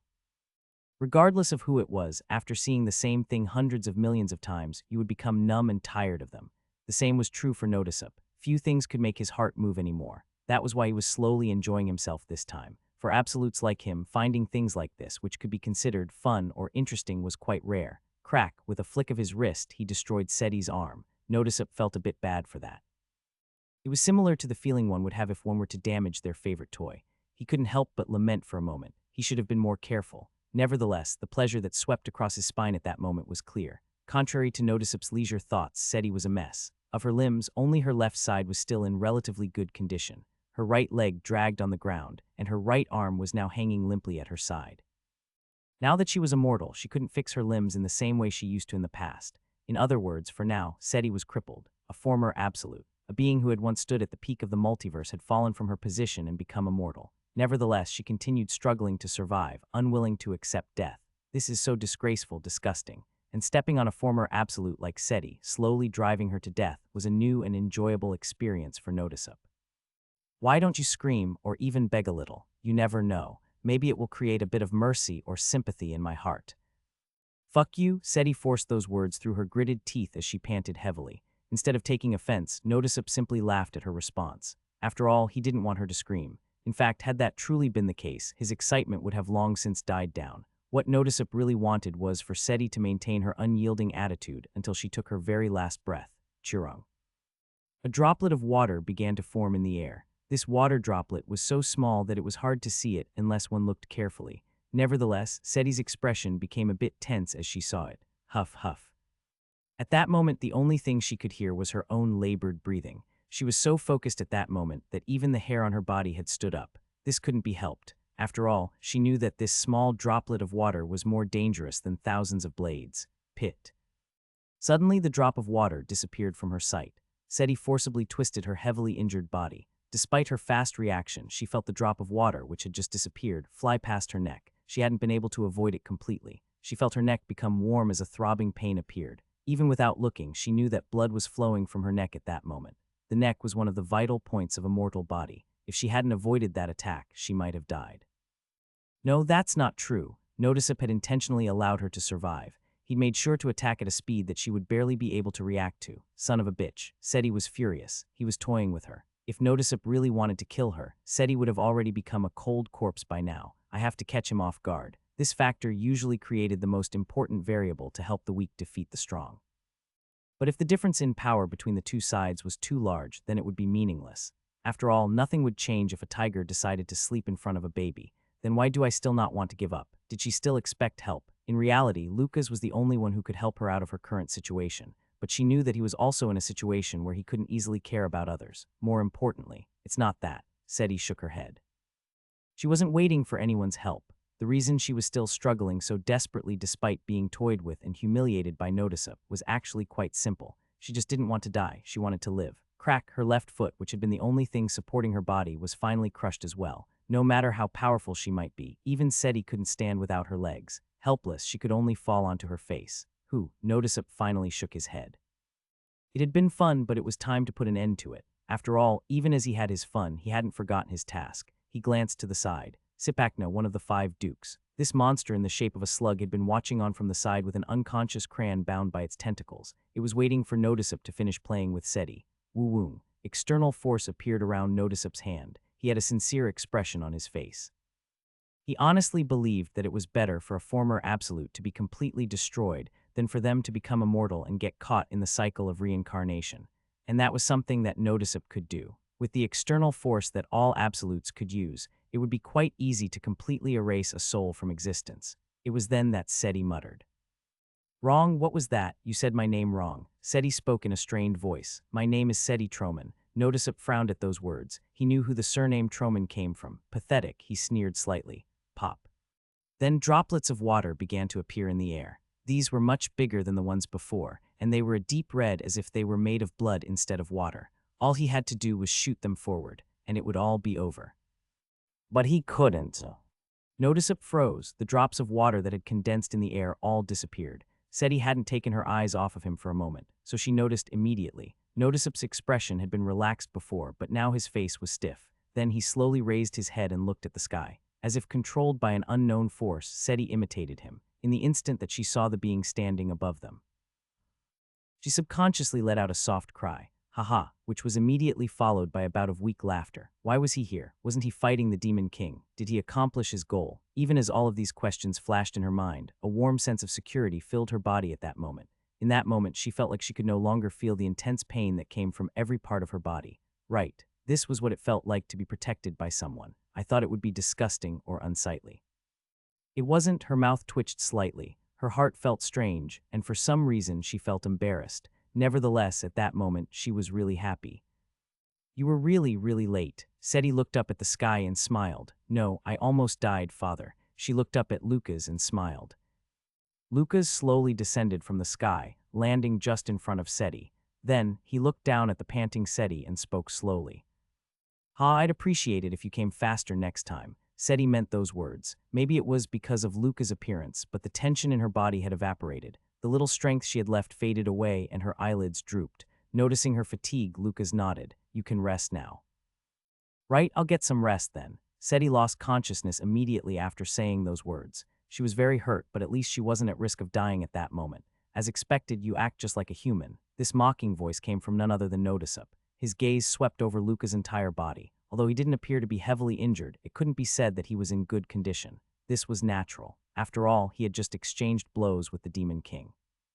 But the fact that he came to this place, did that mean that he'd defeated Kassajan? No. At the very least, Notisip knew that such a thing was impossible. He knew just how powerful Kassajan was, and he also knew that Lucas would never use his full power in this universe. Therefore, Lucas couldn't defeat the Demon King. As if to confirm Notisip's conjecture, Kassajan landed not too far away from him. His body was overflowing with thick devilish energy. Incidentally, the position Kassajan took was, unfortunately, behind Notisip. Notisip wasn't sure if it was a coincidence or not, but the positions of Lucas and Kassajan gave the impression that they were surrounding him. "You stopped your fight to come here. Did you decide to join hands?" Although Notisip mentioned this possibility in a calm tone, his expression oozed negativity. If his assumption was indeed true, then the person who would be at the most risk in this situation was none other than him. However, the answer to his question didn't come for either Lucas or Kassajan. Instead, it came from a third party. They didn't. Boom. A white bolt of lightning struck the ground, and someone emerged from the resulting dust cloud. Notisip's expression hardened even more when he saw this person. It was Ledip, the last absolute to come to this universe. "Why are you here? Everyone else is here, so I came to see what you guys were up to. I'd feel lonely if I got left out." "It was a joke, don't make that face." Ledip snickered slightly. Notisip frowned at his attitude. "You're on Lucas' side, aren't you? You could say that. If 2 absolutes decide to join forces to kill Lucas, then as a neutral party I have no choice but to help the weaker side." Notisip sneered derisively. His gaze turned to Kassajan. "Demon King, didn't you say that your goal was to kill Lucas? Why did it suddenly change?" "My goal hasn't changed. It's just been delayed slightly. I'm still going to use all I have to kill Lucas." That absurd remark left Notisip speechless for a while. "As for why I haven't killed Ledip, that's because the demon god didn't want me to." "What, demon god?" He was talking about the black horned demon god. Ledip looked at Notisip with a smile. It's the same for you, Notisip. The one you follow also wants you to follow my orders while we're here. Him too. He knew it wasn't a lie. No matter how laid back Ledip was, he wouldn't dare to do that. To tell a lie about a ruler. No absolute could even imagine doing something so crazy. Except for a psycho like Lucas. What the hell for? Ledip will explain everything later. Ledip shrugged his shoulders as if to say that it couldn't be helped, but Notisip wasn't so easily appeased. I don't understand. You, me, and the Demon King, all three of us follow different rulers, and all of them want the madman to die. It was incredibly rare for the rulers to agree on something. Of course, that didn't necessarily mean that they would work together. After all, just because they had the same goal didn't mean they had to join hands. If my master has ordered that I listen to you, then I naturally will. However, does he need to hear what you intend to say? Notisip's eyes were filled with killing intent. Wouldn't it be better to just kill this guy before having a conversation among ourselves? No, Ledip shook his head calmly. Unfortunately, Lucas is the key to what we're about to hear. Without him, the conversation can't proceed. Notisip appeared unconvinced, but everyone else had already agreed. Nevertheless, the most decisive reason for his acceptance was Cassigen's reaction. The Demon King, who was his only ally in this place, remained silent, so Notisip decided to not argue any further. Ledip calmly looked around at the group. It seemed that these three absolutes with completely different personalities finally understood. Then let me get the tool first. Ledip seemed to push his hand through space before pulling it out again. When he pulled his hand out, and it was a human, an unconscious, white-haired human, a human that Lucas knew. Arid, that used to be its name. Ledip spoke in a cheerful voice. Anger appeared in Lucas' eyes. What do you intend to do to him? I have to use it. What? Those who didn't know Lucas wouldn't have noticed that his expression became colder the more Ledip spoke. Absolute Ledip. Despite the volatile situation, he had suddenly appeared between Lucas and Cassigen in a bright flash of light. In truth, Lucas was a bit happy when Ledip first appeared. This was because he was hostile towards Cassigen. If he were to participate in the fight, he would be a useful card in turning this desperate situation around. Nevertheless, Lucas wasn't entirely sure about his intentions yet. I can't trust him completely. Ledip wasn't an enemy, but he couldn't be called an ally either. T-tac. Ledip snapped his finger. In an instant, a bolt of lightning shot out from his finger and into Arid's body. Arid's body began to shake as he let out a terrible scream. This lightning bolt was no ordinary lightning bolt. Ledip had injected a portion of his external force into the lightning bolt. Had it been an ordinary mortal, they would have immediately exploded. In that regard, Arid's power was great. He was able to resist Ledip's external force to an extent, however. He can't last much longer. If this continued, Arid would die. Lucas looked at Ledip. Stop. Ledip responded without even turning to him. Why, he might die if you continue. That's not for certain. I heard you had great faith in humans. Don't you think he can withstand this little pain? Is your title of human savior just for show? Do not abuse the word faith. Kukuku. Ledip chuckled, but he still didn't stop the flow of the lightning. Then you should try stopping me yourself. Though I'm not sure if our two friends here would let you. Sure. The actions that followed was something that even Ledip hadn't been able to predict. Lucas really cast a spell at him after saying that. You really are a madman. As he dodged the spell, Ledip recalled the name Lucas was given by the other absolutes. He didn't expect that he would risk breaking ties with him and giving the enemy a chance just to protect a single human. No, in a way, this response was natural. After all, the reason he became an absolute was to protect humans, so watching such a scene directly conflicted with his identity as an absolute. His independence really is strong enough to make one envious. Ledip shook his head. Hey, stop, I was just joking. The communicator won't die from something like this. Besides, it won't take that long, see? It's already over. At those words, Lucas stopped attacking. Arid's eyes rolled into the back of his head, and his mouth opened, allowing white mist to pour out. This white mist then gathered together before taking the form of a door that led to another space. Ledip looked at the door in admiration. Haha, it's as amazing as I expected. I've seen quite a few communicators by now, but this one is by far the strongest. What did you do? Connected this universe to another universe. Well, it's not another universe per se, but more like a temporary dimension. A temporary dimension. Right, we should hurry. We wouldn't want to keep them waiting for too long. Notisip's expression hardened when he heard that. He slowly turned his head and looked at the dimensional door. Do you mean that in there? Right at that moment, Lucas realized what he was about to say before Ledip could even open his mouth. The rulers. Huge thrones. No, calling them huge was not enough. This was because they were so large that they far exceeded what a mortal being could conceive. To put it in simple terms, every single one of these thrones was as large as a planet. There were 4 of these thrones floating in this space. It was a sight so magnificent that it would leave anyone who saw it speechless. At first glance, it seemed that no one was sitting on these thrones, but Lucas and the other absolutes knew that wasn't the case. On each of these huge thrones sat a ruler. Of course, their physical bodies weren't here. There was an infinite number of universes in the multiverse, but there was no universe that could hold all four of the rulers at the same time. Instead, they all sent their wills to this place. Nevertheless, that was enough to place immense pressure on all of the absolutes who entered this space. The thunderous lightning god, the black-horned demon god, the sun god, one. And It was only then when Lucas realized something. Although there were 4 thrones in this space, one of them was empty. Kneel. Letter 1d4b and letter 1d4a letter 1d6-9b letter 1d5f2 alphid. Com. It was a heavy voice that said this word. Ledip knelt on one knee with a soft smile on his lips. Noticeap also knelt with a strange emotion on his face. Only Lucas didn't kneel. No, it wasn't just Lucas. Cassian wasn't kneeling either. The black-horned demon king was also sitting on one of the thrones. According to Ledip, Cassian was his right hand, his conqueror. Nevertheless, Cassian didn't seem to have the slightest hint of subservience for the demon god. Lucas felt that there might be some significance behind this fact, but he refrained from making any hasty conclusions. All of the main characters have arrived. This voice was strangely heavy, but also light at the same time, creating a contradictory feeling. This was a voice that Lucas had heard before. There are people I've met and people I've never seen before, but since we don't have any time to waste, let's just skip the introductions and get straight to the point. The thunderous lightning god. He seemed to be sitting on a throne made of pure gold. What I'm about to tell you is the will of us rulers. Us rulers. Those words caught Lucas' ear. He knew very well how good the relationship between the 4 rulers was. They had been at odds for a very long time, and not once had they ever tried to compromise or negotiate among themselves.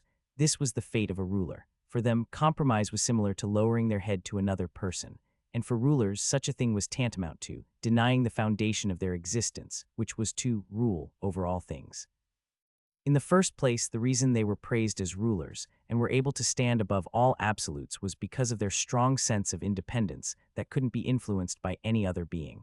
But now, all of the rulers had agreed, and were now going to tell them their unified opinion. Luca's expression subconsciously became more serious at that moment.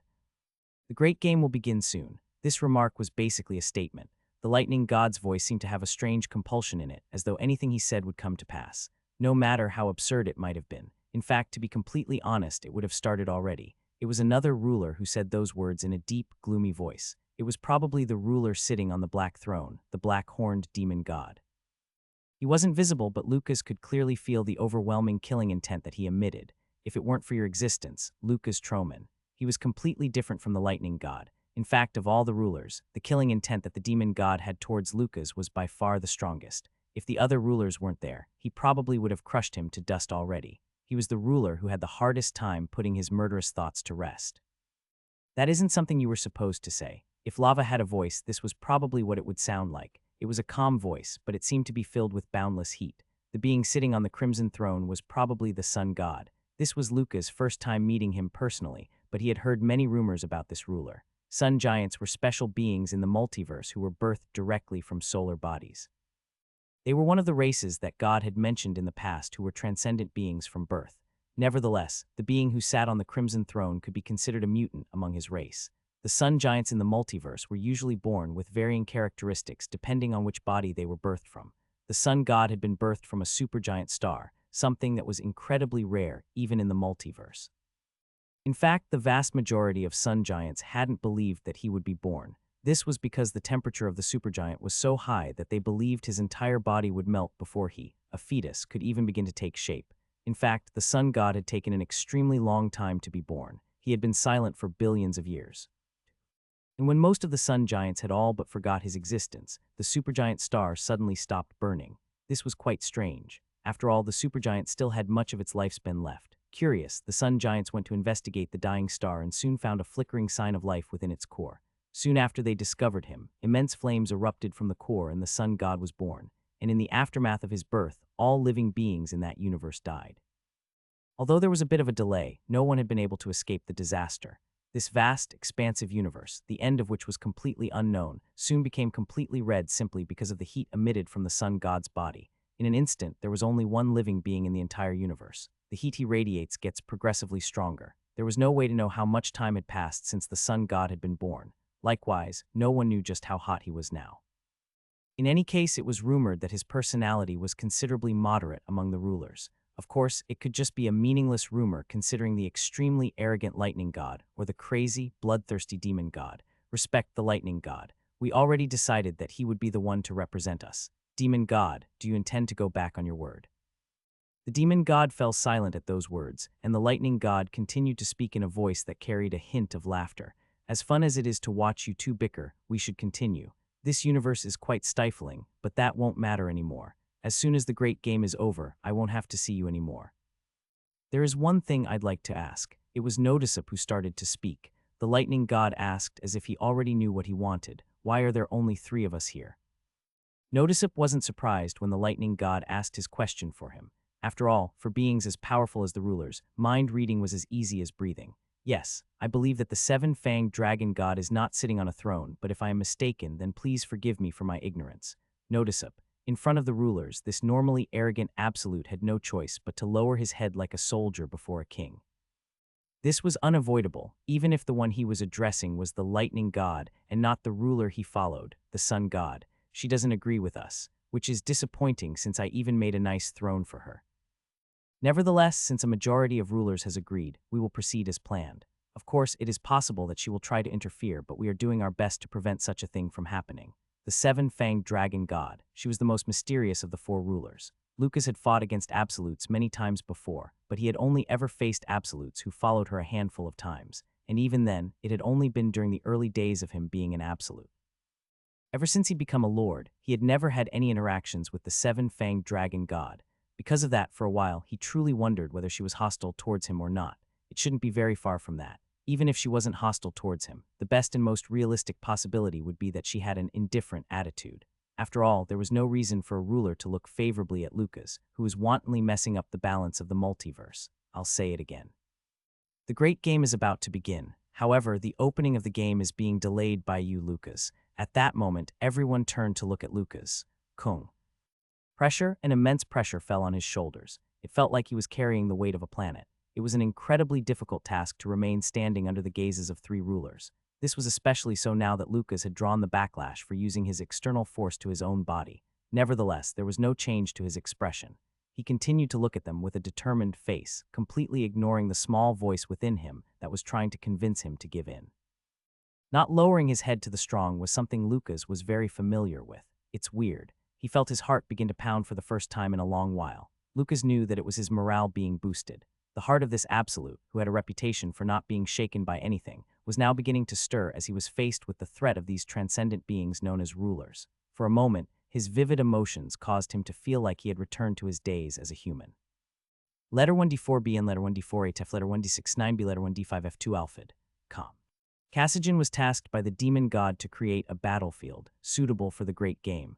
When this world becomes a battlefield, its tolerance will increase at an explosive rate, which would be a good thing for you as well since you would be able to use your power as you please. So why are you stopping him? Before I answer your question, there is something I'd like to ask. Notisip couldn't help but frown when he heard Lucas' words. He didn't like the way Lucas continued to stand up straight in front of the rulers and even speak in an informal manner.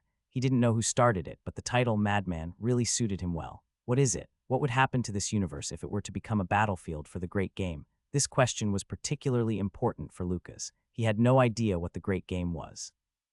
He had been bluffing to Seti as if he knew, but in truth, everything he knew about the great game had come from the lightning god. The most important thing for Lucas now was to protect the humans living in this universe, but if he were to fight against absolutes like Cassigen and Notisip, it would definitely disrupt the balance of the universe. In other words, by fighting to protect the humans, he would only be hastening their demise. That was why he needed to know exactly what the great game was. There's no need to go around in circles. What you're really curious about isn't the fate of this universe, but the fate of the humans, isn't it? Well, that's fine. I'll answer it anyway. Most of them will get an opportunity that might not even come once in a lifetime.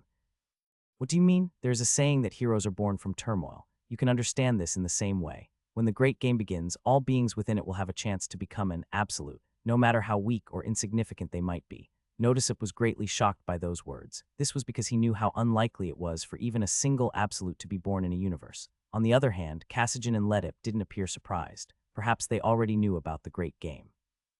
Nevertheless, Lucas was paying attention to something else. Opportunities like that are practically non-existent for most humans, and considering the ratio, it would be considered high if even 10 people were to become absolutes. Then what would happen to the rest of the humans, the weak? They'll die, or worse. It was the black-horned demon god who answered his unasked question. The moment this little world becomes the battlefield for the great game, at least half of the humans you are trying to protect will certainly die. As if taking turns, it was the sun god who spoke next. And you, Lucas, will try to stop that. Is that why you called me here, to get rid of me? Cuckoo, what a cocky brat. We only sent our wills here. You should know that they alone won't be enough to kill you. Naturally, he was right. If that wasn't the case, Lucas would never have stepped into this space with 3 rulers. Incidentally, there are now 4 absolutes in this universe, each following a different ruler. The lightning god added with a chuckle. Or following none at all. In addition, all 4 absolutes have different goals. Isn't that so? That was true. Cassigen and Notisup's temporary alliance was already beginning to fray because of their differing plans for Lucas. It was also the same for Letip, who had yet to reveal his true intentions. However, we don't want you to fight each other anymore. This universe will definitely get destroyed if you continue, and it would be too annoying to create another battlefield. So Cassigen, do what you must. Start doing your best to turn this universe into a battlefield. Cassigen responded in a flat tone. Of course I will. I intend to fulfill my promise to the demon god, as expected. Like Lucas, Cassigen also spoke to the rulers in an informal manner, but surprisingly the demon god didn't seem bothered by it. Was it because he was a conqueror? No, that didn't have anything to do with it. Letip, who was also a conqueror, was very polite to the lightning god. There seemed to be some kind of inside story between Cassigen and the demon god, of course knowing it wouldn't change anything. Cassigen would still be Lucas' enemy, and his attitude probably wouldn't change. Nevertheless, Lucas couldn't help but think about Cassigen. If this guy, who had never cared about hierarchical relationships before, were to lower his head and act like an obedient dog for the demon god, he would have been incredibly disappointed, regardless of whether they were enemies or not. That's why we came up with a good idea, a way to allow everyone to get what they want without disturbing the balance of this universe. What's that? Qualifiers for the great game. Lucas narrowed his eyes slightly at the strange name. Lucas, if you win the qualifiers, then we won't touch this universe anymore. The demon god will even remove all of his creations. They would leave so easily. When Lucas turned to look at the demon god with a hint of disbelief, he heard his deep voice. I swear on my authority. An agreement sworn on the authority of an absolute was something that took effect the moment it was said. Breaking this promise wouldn't be lethal or cause them to disappear, but they would still suffer from a corresponding penalty. In other words, the black-horned demon god was speaking truthfully. What do you mean by qualifiers? It's nothing special. You will simply select a few persons from each faction who will then fight against each other, and if your faction wins, that's it, by faction. I'm referring to you, the Demon King, Nodisup, and Letip. It was only then when Lucas realized what the qualifiers were really about. Nevertheless, he couldn't help but ask again for confirmation. Are you saying that the 4 factions will have a 4-way battle? Although he was invisible, Lucas could feel the lightning god nod. Exactly. Lucas decided to voice all the questions he had without holding anything back. It sounds like you're saying the absolutes will all pick a person or a group and will only watch on without participating. That's not so. The absolutes are also allowed to participate. Of course, your power will have to be limited to an extent. Then the faction that wins the competition will at least be able to determine the fate of this universe. No one would object to this declaration. Like Letip and Nodisup, most absolutes valued the words of the rulers more than their own lives. Even if a ruler ordered them to die, they would accept it without even a frown. Where will the qualifiers be held? It's already been created. It's a personal space, an independent space that is completely separate from this universe. Personal space. It was a special space that could only be created by those who had the power of creation, which was rare among the absolutes. However, for rulers who stood at the pinnacle of absolutes, creating a personal space was a simple task. The lightning god chuckled slightly. I'm sure it will be a very interesting space. No ominous aura could be felt from the lightning god's laughter. In fact, it felt like he was filled with innocent excitement, as if anticipating a surprise. Nevertheless, the words innocent and ruler went together, as well as oil and water. Lucas couldn't help but feel a bit uncomfortable. The entire situation had suddenly shifted in his favor for seemingly no reason, and this fact bothered him. Until just recently, he was still in a pretty bad situation. The temporary alliance of the Demon King and Nodisup was a great threat to him, so much so that he had been prepared to use his trump card. Then Letip appeared as if he had been waiting for the perfect timing. He quickly mediated the extreme situation and took them to meet the rulers. And now, the rulers seemed to be helping him overcome his desperate situation.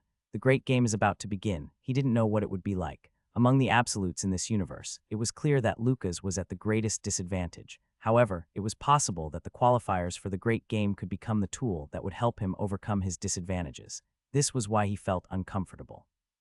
Suspicious, it was the sun god. The feeling of having his inner thoughts read was certainly not pleasant. Nevertheless, regardless of how powerful the rulers were, it was impossible for them to truly read his mind with just their wills. Lucas turned to the Crimson Throne. Right, you should know that we wouldn't go back on our word. That's no reason to not be suspicious. You truly are interesting. The sun god's deep voice carried a tinge of curiosity. On the other hand, Notisip wasn't too pleased to see such a reaction. He thought that all the rulers were hostile towards Lucas, but the only one who actually expressed any hatred was the black-horned demon god. The lightning god had practically concealed this entire universe, concealing Lucas' exact location from the other rulers in the process. And now the sun god, who was also a ruler, was showing curiosity in him. Of course, there was nothing Notisip could do about it. He had no intention of expressing his dissatisfaction or questioning the actions of his master, the sun god. 5. Not counting yourselves, select 5 persons who will represent you in the qualifiers. The entrance right, let's set it in the place you all are now. I will leave the door open for a week. Crackle. Sparks of electricity began to bounce across the gold throne, filling the space with a strange sound. This should be enough time for you to think hard and prepare properly. Lucas couldn't help but think that this sound was similar to snickering. All the rulers left, or at least that's what they thought. After all, the heavy presences that filled the temporary dimension had all disappeared. The 4 absolutes remained in that space for a while without saying anything. They would have a 4-way fight during the qualifiers for the great game. No one knew what the qualifiers would entail, but at the very least, the 4 of them were now enemies. Letter 1d4 5-6, letter 1d4 2-7, letter 1d4 f7, letter 1d4 c7, letter 1d6 5a, letter 1d6 5-6d. They saved you. Notisip turned to Lucas as he said that. He wasn't necessarily wrong. If they were to continue fighting, Lucas would have had to risk his life. Nevertheless, the thing that came to Lucas' mind at that moment was the image of a black-haired girl, his daughter, who had been groaning in pain on the ground with most of her limbs missing. As he recalled that scene, his head became strangely cold. I will never forget that you tried to kill Seti. Perhaps his feelings were reflected in his voice. Or perhaps it was shown in his expression. Nevertheless, Notisip noticed it, and a small smirk spread on his lips. I was only trying to show some mercy. Rather than that, I'd like to ask, don't you think you are insulting her too much? Your justification is flimsy. Did it seem like Seti wanted to die? She didn't, but her fall to mortality must have interfered with her way of thinking, so it's not strange that she would be afraid of death now. Luca's expression twisted to one of disgust. This kind of verbal back and forth was just pointless and annoying. Tiring arguments like this shouldn't be carried on for too long. With a sigh, Lucas decided to simply state his thoughts in a clear manner. Notisip, what? I will kill you in the qualifiers. The smile on Notisip's lips became brighter. That's something we can agree on. I pray that we will see each other soon. Shuck. After saying his piece, Notisip left. Even if they were to meet in the outside world, he probably wouldn't attack Lucas anymore. The next to come to him was Letip. Aren't you glad you followed me? What are you planning? What do you mean? Among the absolutes, you are the only one whose goal is unclear. Before responding, Letip smiled slightly. What I want is what my master wants, so for now there are no conflicts between us. It must be hard for you to think of me as an ally. I don't. You will. Letip chuckled slightly as he said those words. Lucas couldn't help but feel that he was very similar to the lightning god. He couldn't speak for his appearance, but at the very least, Letip's personality and speech patterns seemed to be heavily influenced by the lightning god. Letip then disappeared in a bolt of lightning. He too had left. Now Cassigen was the only one left. He spoke without looking at Lucas. The qualifiers will be a much longer and tougher battle than you think. Are you giving me advice? You can take it like that. After all, I don't want you to die at the hands of another absolute. After saying those words, Cassigen fell silent for a while, as he stood there, clenching and unclenching his fists. This was a habit that Cassigen displayed when he was struggling with something. Don't just base your selection on strength alone, otherwise you will miss this opportunity. What? It's too much to explain. Cassigen shook his head. I'm taking Cran with me. If you want him back, then you'll have to win the qualifiers. Then I'll give him back to you. Shuck. With that, Cassigen also disappeared. Lucas was now the only one left in this vast space. For a while he just stood there, his eyes on the huge thrones that floated there. His gaze finally turned to a turquoise throne at a far corner. The 7-fanged dragon god. It was the throne that had been prepared for the last ruler who hadn't shown up. After staring for a while, Lucas finally left that space. A light smell and a gentle touch enveloped her body. Min realized that she was lying on a bed. She couldn't even groan in pain. It was as if her tongue had become hard like concrete. Her mouth was drier than a desert. Water. As soon as she painfully muttered that word, something cool touched her hand. Someone had given her a bottle. Deciding to momentarily put aside the thoughts of who it might be, Min-Ha-rin raised the bottle to her lips and greedily gulped down its contents. Cough. After drinking the cold water, it felt like her brain had awakened, and her confused mind calmed down. Min-Ha-rin slowly tried to sit up on the bed. Although she'd only raised her upper half a little bit, she felt an intense stabbing pain course through her entire body. It was similar to the pain one felt the day after overworking themselves during training. Her torn muscle fibers fiercely insisted that Min-Ha-rin continue resting. As she took a moment to wipe the tears that formed at the corners of her eyes, she heard a gentle voice beside her. "You can rest for a bit longer." She wasn't very familiar with it, but it was a voice she'd heard before. When she turned to her right, she saw Arid sitting on a chair beside the bed. Despite just sitting on a simple chair, he created a beautiful and holy sight. Every time she saw him, Min-Ha-rin couldn't help but feel a bit depressed. Leo and Seti too. She couldn't help but wonder why so many good-looking people were suddenly appearing around her. There says. A room in the Church of Eternal No, in the Korea branch headquarters. A room. Suddenly her memories began to replay in her mind like a slideshow. Min-Ha-rin raised her head to look at Arid. What about Bishop Slay? Arid's eyes darkened a bit when he heard her question. He passed away. It was only then that Min-Ha-rin recalled the last of her memories. A middle-aged man who seemed to control lightning suddenly appeared and tried to kidnap Arid. Slay, who seemed to have recovered his conscience to an extent, tried to stop him. No, he didn't even get the chance to try. As soon as Ledip made an expression of displeasure, Slay was struck by a bolt of lightning. The deafening sound struck their eardrums, and the blinding flash of light illuminated their surroundings. When the light finally subsided, there was nothing left of Bishop Slay, only a deep crater and a pile of ashes to show where he once stood. At that sight, Arid screamed as if he'd gone mad before fainting. Then, as he watched Min-Ha-rin tremble at everything that happened so suddenly, the man grinned. "Don't worry. I know you are one of Luca's cards, so I won't kill you." That was the last thing Min-Ha-rin remembered. That man knew Master. That wasn't all. She hated to admit it, but for some reason, he gave her a similar feeling to Luca's. It felt like he was a being who could calmly look down on everything in the world, like he had the freedom and dignity that came with being an absolute existence. What about the demons? There's no need to worry. Everyone has already left. At the very least, there is no longer anything in the area that can threaten us. All left. Just as Min-Ha-rin muttered these words with a confused expression, the door to the room swung open and someone rudely walked in. "Would you look at that? You really are awake. I thought you were gonna die." It was Seti's voice, and she was speaking in the same insufferable tone as always. As soon as she raised her head to shoot something back, Min-Ha-rin forgot what she wanted to say. "Yo, your injuries, what about them? I'll tell you up front, I don't want your sympathy." Seti's entire body was covered in bandages, and she was walking with the help of crutches. Even for Min-Ha-rin, who knew nothing about the medical field, Seti's right arm and leg, both of which were in casts, looked very serious. "Miss Seti, I told you should stay in bed. So noisy. Who do you think you're ordering around? Do you want to die?" Seti responded in an annoyed voice before turning away from Arid and looking at Min-Ha-rin. And I'll tell you in advance. You should prepare your minds while on the way." Seti yawned slightly before continuing. "The things you're about to hear are hard for mortals to handle." My younger siblings." Min-Ha-rin suddenly screamed as she finally thought about her two younger siblings.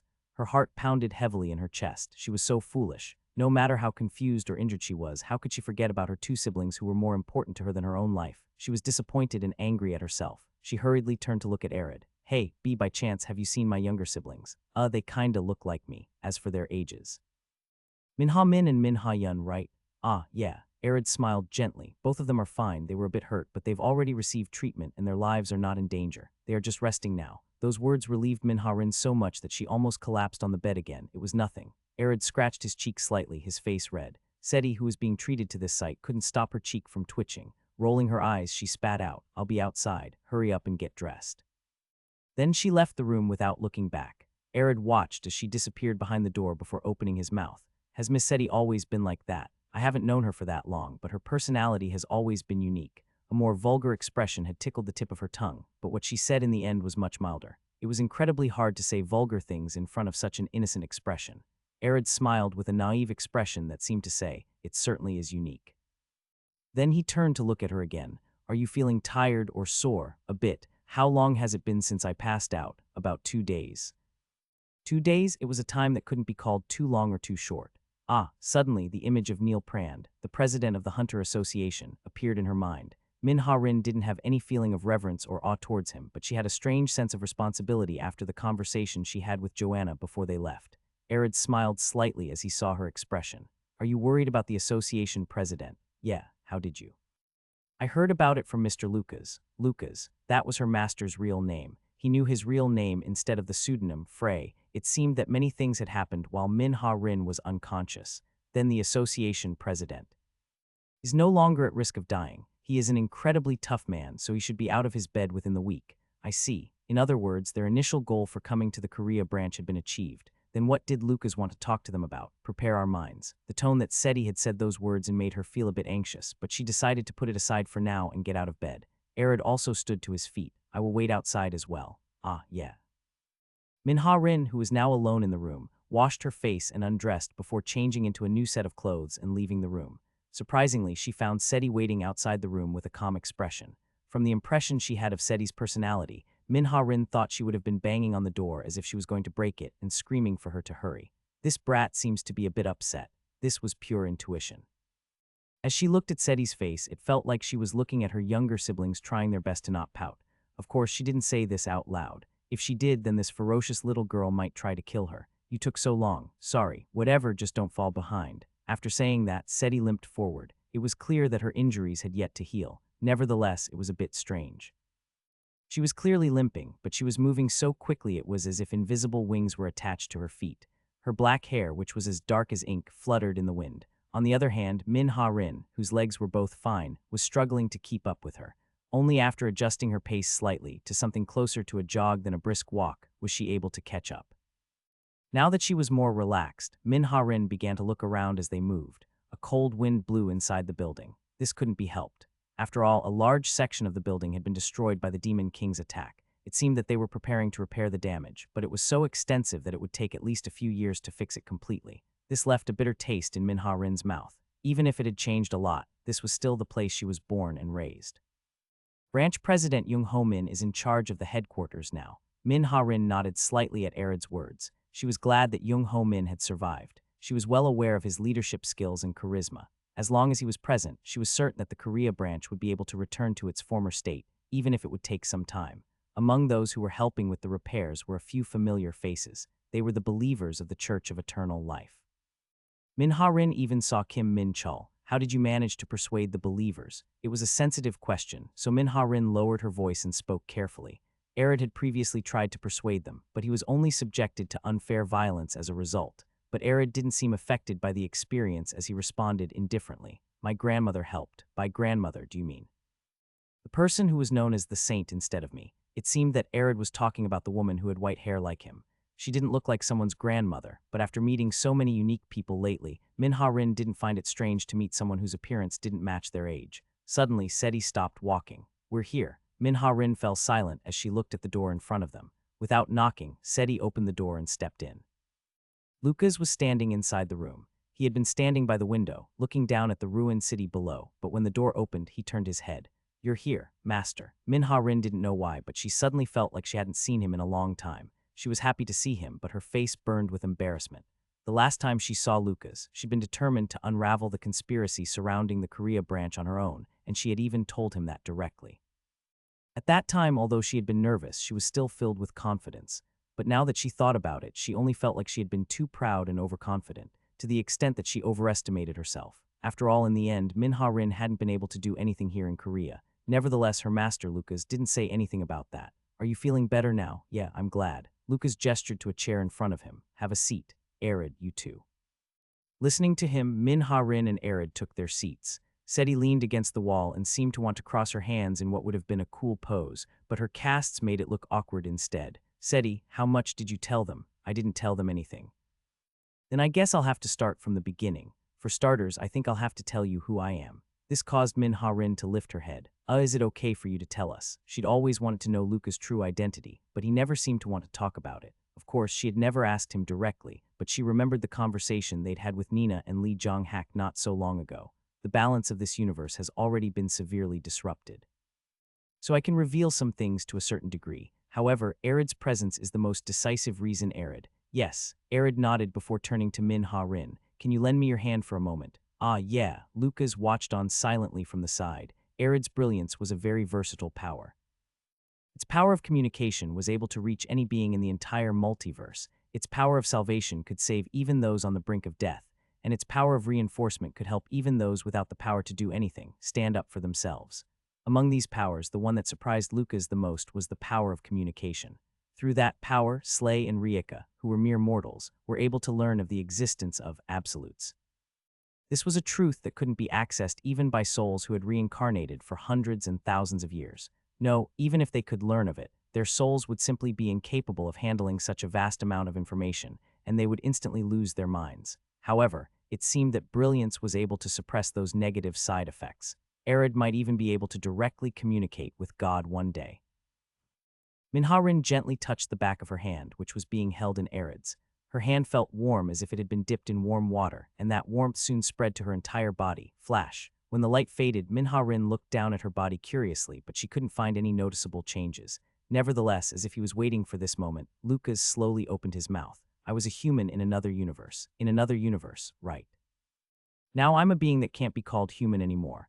Lucas did his best to explain his situation, and the crisis this universe was currently facing in as concise a manner as possible.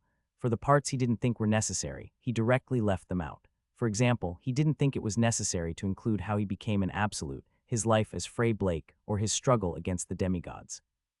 It was enough for them to know that he was once a human, was now a human, and traveled around the multiverse to save humans. As he spoke, Lucas couldn't help but feel a bit strange. Then, he realized that this was the first time that he'd explained his situation to mortals and humans. When he finished speaking, neither Arid nor Minharin spoke for a while. This couldn't be helped. Lucas had summarized his story as much as he could. If he had explained everything in detail, it would have probably taken 3 days and 3 nights to finish. Nevertheless, his audience felt like they'd learned a lot. It was only a small fraction, but they felt like they could understand Lucas. His mission, which was like a shackle, his lifelong sacrifice, his tenacity, which bordered on obsession. And most importantly, his immense love for humans. Lee Jong-hak. Minharin couldn't help but recall the way he had been rudely talking to Lucas not so long ago. To be honest, at that time, she had thought that he was being a bit excessive, but she still felt like she could understand the contempt he showed to Lucas to an extent. Not anymore. Now, she felt like she wanted to hit over the head. He didn't know anything. Rage bubbled inside her. She wanted Lee Jong-hak to apologize to Lucas. Watching humans die must have hurt Lucas more than anyone else. Lucas spoke in a calm voice. I'm sure this all must be difficult to accept. Minharin came back to her senses. This was not the time for her to vent her anger at Lee Jong-hak. Licking her lips slightly, she turned to look at Seti, who was leaning against the wall. Then Seti is a former absolute, who was demoted to immortal. I really don't like the word demote. Seti spoke with a blunt tone, but Lucas ignored her and continued. The reason I told you all of this is because I would like to take you to the Great Games qualifiers. Where will this qualifier be held? It is being held somewhere that even I am not aware of. It may be extremely dangerous, and I cannot guarantee that I will be able to keep you safe. Not to mention you, even me and the other participants will all be at risk of losing more than just our lives. At risk of losing more than just our lives. She didn't understand what that meant. It was Seti who gave her the answer. It's more than just the destruction of your soul when it comes to battles with absolutes. Minharin blanched slightly at those words. Seti smiled mischievously as though she enjoyed her reaction. Instead, your very being will be erased from existence. There won't be any traces left, as though you never existed in the first place. Minharin took a deep breath, then she spoke after a short while. What about you, huh? Are you going to participate in the qualifiers? Seti shrugged. If I don't go, who will? She couldn't refute that. Of all the people that Lucas could choose, Seti was by far the strongest. Lucas walked up to Minharin and patted her on the shoulder. I won't force you. There are still 3 or 4 days to spare, so think about it seriously before giving me your answer. Minharin hesitated for a moment before nodding. It was at that moment that Arid opened his mouth. I don't need to think anymore. His expression was more serious than she'd ever seen it before. Lucas had given a similar offer to Arid 2 days ago while Minharin was still unconscious. At that time, he had also asked for some time to think about it. Lucas nodded as he turned to him. What have you chosen? Please take me with me. Arid lowered his head slightly before muttering the last word. Master. Minharin looked back and forth from Arid to Lucas with a bewildered expression on her face. Lucas thanked Arid with a calm voice, but he still blushed in embarrassment. Seti at the back muttered as she folded her fingers one after the other. So that leaves 3 more people. No, 2 more, since you said that Leo or whatever brat will also be coming. Ju Junior brother too. Min cried out in surprise. That was a name she hadn't expected to hear. Right, that brat didn't hesitate at all. It was almost as if he was waiting for something like this.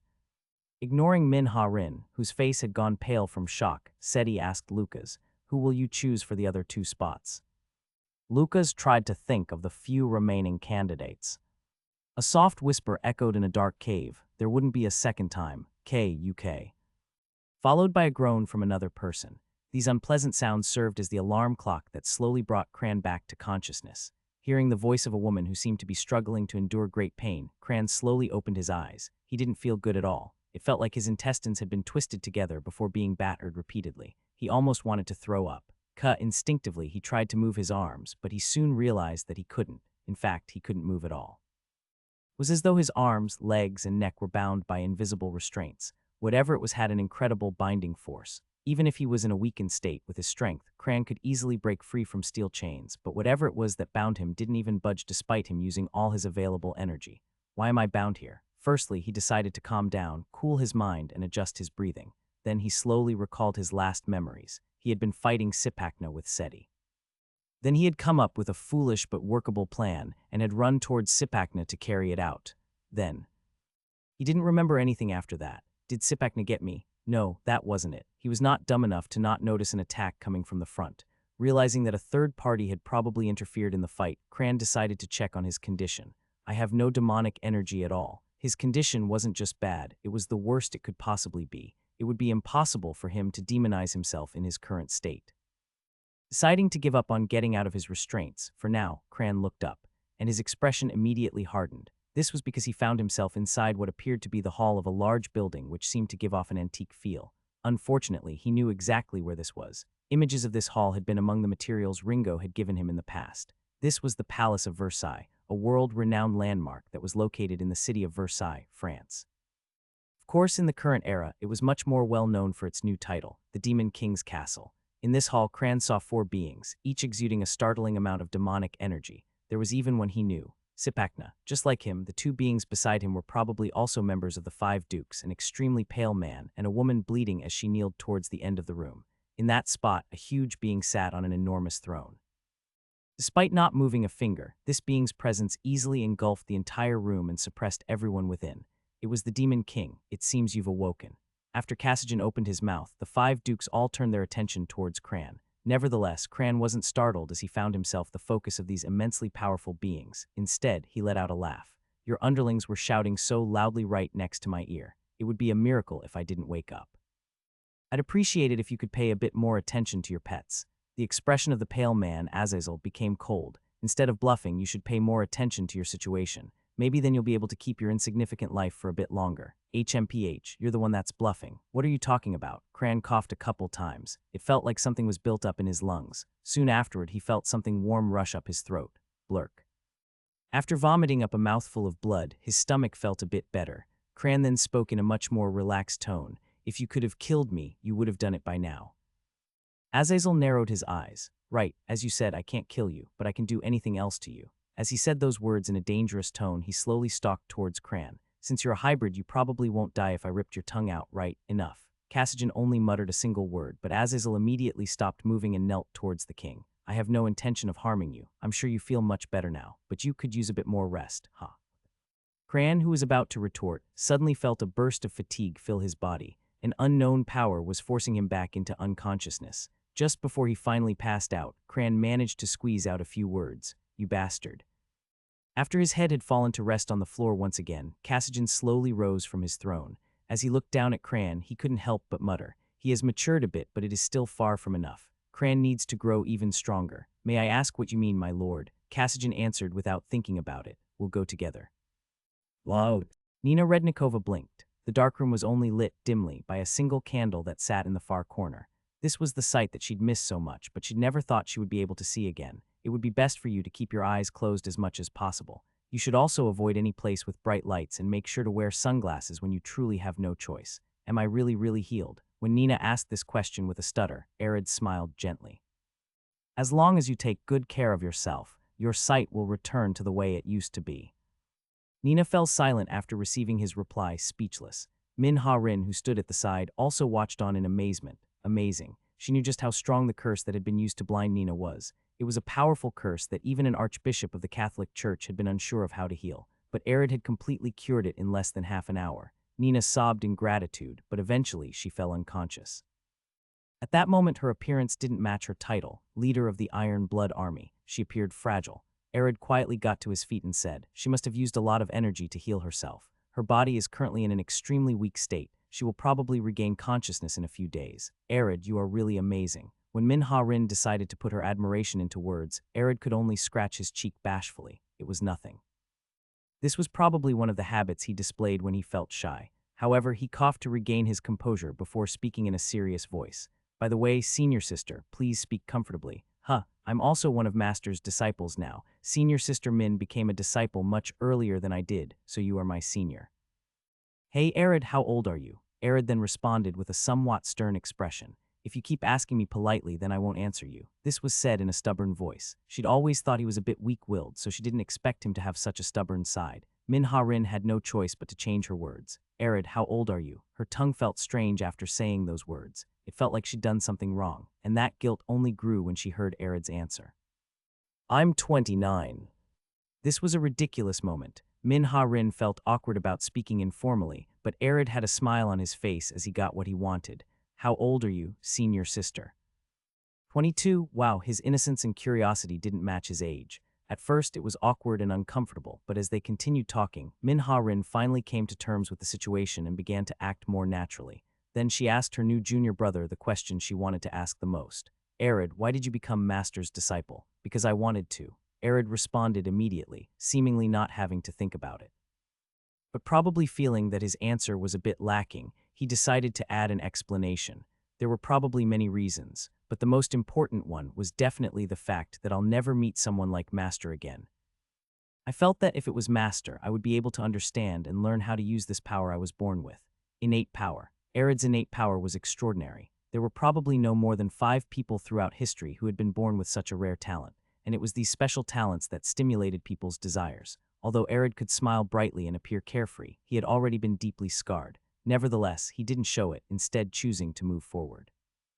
To be honest, it was a bit blinding. "What about me?" Min-Ha-rin asked herself. "What do I want to do?" Originally, her goal was to completely eradicate all the demons in the world. She thought that if she could get rid of them, the peace from the past would be restored. But after hearing Luca's story, she realized the road to peace was long and rough. In all honesty, she felt like it was something that was much too great for her to handle, which caused her to shrink in on herself. She recalled the reason why Lucas had made her his first disciple. Her master was expecting to hear the answer to a question that even he couldn't solve. She felt burdened, but at the same time, she didn't want to disappoint him. Perhaps that was the reason. The reason that she'd tried to deal with everything at the Korean branch on her own, and as a result, she had achieved absolutely nothing. For my grandfather." By grandfather did he mean Bishop Slay. "In the end, he tried to protect me. You must have convinced him, didn't you?" "And no, I didn't do anything. Your grandfather tried to protect you of his own free will." She meant it. Min-Ha-rin had even thought about killing Slay. If he had been indifferent after witnessing Arid be subject to unfair violence, she might have done it. Arid shook his head slowly. "That's not possible. I know my grandfather. He's not the type of person who would change his mind just because he suffered a few setbacks." After saying those words, Arid bowed to her. "To be honest, I had almost begun to hate my grandfather, but after seeing him at the end, I felt a lot better." But when she thought about them and the way they had chosen to risk their lives without hesitation, she couldn't help but feel that she wasn't doing her job as a senior sister. Maybe it was some other reason, or maybe it was her pride as a senior sister. It doesn't matter. But regardless of what it was, what mattered was that her hesitation was now gone. At the very least, Min-Ha-rin had chosen to take full responsibility for her choices, and one thing was clear. If she didn't participate this time, she would regret it for the rest of her life. Of course, she was afraid of losing her life, of losing her soul. This fear was made worse because she knew Luca's personality. Her master would never lie to her. This battle would certainly be an incredibly difficult fight, and the risk of death would be high. Nevertheless, "I'll go too." When Arid tilted his head at the sudden statement, Min-Ha-rin repeated herself in a clear, determined voice. "The qualifiers, I will participate as well." "I'm serious." Joanna's eyes were bloodshot. Her hair was a mess and her skin looked dry and lifeless. It looked like she had been awake for more than 2 nights straight. Shaking her head, she continued in a low voice. "The association president isn't in Pilsky Tower right now. I thought you would know where he was, but..." Lucas remained silent. Neil pranned. Lucas had intended to choose this man, the president of the Hunter Association and arguably the strongest human, as his final team member. Of course, he knew that Neil's twisted mindset was not something he could easily fix. However, he thought that he would be able to change it slightly with a bit of teaching, and he'd believed the qualifiers would have been the perfect opportunity to do so. It was that thought that brought him to North America, but he found that Neil Prand had already disappeared from the association headquarters. Did he say anything before he disappeared? If he did, we wouldn't be so panicked right now. We checked the surveillance cameras in the room. Look at this. Up until the moment he disappeared, he had been laying on the bed. Joanna pointed at a monitor, upon which was the footage from Neil's sick room. After being treated by Arid, there was no longer any risk of him losing his life, but he had still been unconscious, and he should have remained in that state. According to Arid, he would need about a week before his condition was completely stable. But suddenly, Neil's upper body raised like a puppet being controlled by strings, and his head turned to look in a certain direction for no apparent reason, or at least that's how it appeared to anyone other than Lucas. He continued to stare blankly in that direction for a while before he got up, walked out of the view of the camera, and disappeared. Of course, this isn't the first time he has disappeared on his own, but I'm worried because he's not in the best condition right now. I see. Lucas clicked his tongue as he looked at the footage replaying on the screen. He had been a step too late. This was the thought he had as he stared at the sparks of electricity bouncing in the direction Neil was staring. Let it. He'd come for Neil a step ahead of Lucas. In all likelihood, he probably intended to take him into the qualifiers with him. He'd lost a potential member. Lucas felt discouraged for a moment, but he soon thought of another of his potential candidates. His gaze turned to Joanna, who continued to express her concern for Neil despite her tired expression. She was one of the other candidates he'd thought about. Joanna was a talented wizard, and she even had the potential to become one of his disciples. But it was only then that Lucas realized, if he did choose Joanna, then he would have too many backline fighters. Lucas arid Min-Ha-Rin, who he was confident would participate, and Joanna. That would mean 4 backline fighters. Of course, Min-Ha-Rin was technically a magical swordsman, but it was still not a good match to put her on the front line together with Seti and Leo. The talent I needed the most was Cran. He had a similar power level to Seti, a lot of combat experience, and his secret ability to demonize himself. If he had been able to take it, it was obvious that he would have been the perfect helper for Lucas along with Seti. However, he had been kidnapped by Cassigen, so Lucas had no choice but to come for Neil, but even he had been taken away by Letip. Nina is still suffering from the after effects of her injuries. With a sigh, Lucas thought of his last candidate. That man was unlikely to obey his orders, but at this point, he didn't have much of a choice. South Hwanggi Province, Korean Peninsula. Not so long ago, this was a land that had been filled with demons and demon beasts, but recently, the demonic energy in the area had become much less apparent. This was because a group of demon hunters had recently begun cleaning up the area. Busan was attacked. Letter 1D456, letter 1D45B, letter 1D5FB, letter 1D42B, letter 1D5F2, letter 1D656. C0M. While battling a demon, he heard a voice. Usually they wouldn't have conversations during battle, but the fight was already coming to an end. Roar, crack. He stabbed his sword into the neck of the demon, who continued to struggle despite losing all of its limbs, causing its blood to splash on his face. Wiping the blood roughly with the back of his hand, Lee Jong-hak replied, "Are you talking about the rumors that the 5 dukes appeared?" "That's right." The sword saint, Jong-ho, nodded as he returned his sword to its sheath. "I thought those rumors were probably false, but not long ago I felt a great disturbance in the sky." Jong-ho let out a laugh. "Can you read the heavenly Kai too?" "Of course I can't. What I felt was closer to intuition." "Ah, you're talking about back then." 2 terrifying presences had flown across the sky in the blink of an eye. They flew beyond the clouds so they couldn't even catch a glimpse of what these beings looked like, but one of them reminded Lee Jong-hak of something, the duke he met in Africa. And the other was a being that was even more powerful, so much so that they were on a completely different level. At that time, even Lee Jong-hak had trouble breathing as he felt the terrifying presence fly past. A few of the weaker hunters even directly fainted, foam dripping from their mouths. They came from the direction of Busan. Jong-ho stroked his chin slightly. Suddenly, they felt an enormous presence appear in the sky above them. Jong-ho looked up at the sky and sighed slightly. "That's a frightening amount of pressure, however." "Yeah, that's not a demon." Nevertheless, neither of them relaxed or removed their hands from their swords. However, when the owner of the immense pressure in the sky revealed themselves, their expressions had no choice but to change. It was the second day since Min-Ha-Rin had announced her participation, and the final day of preparation for the qualifiers.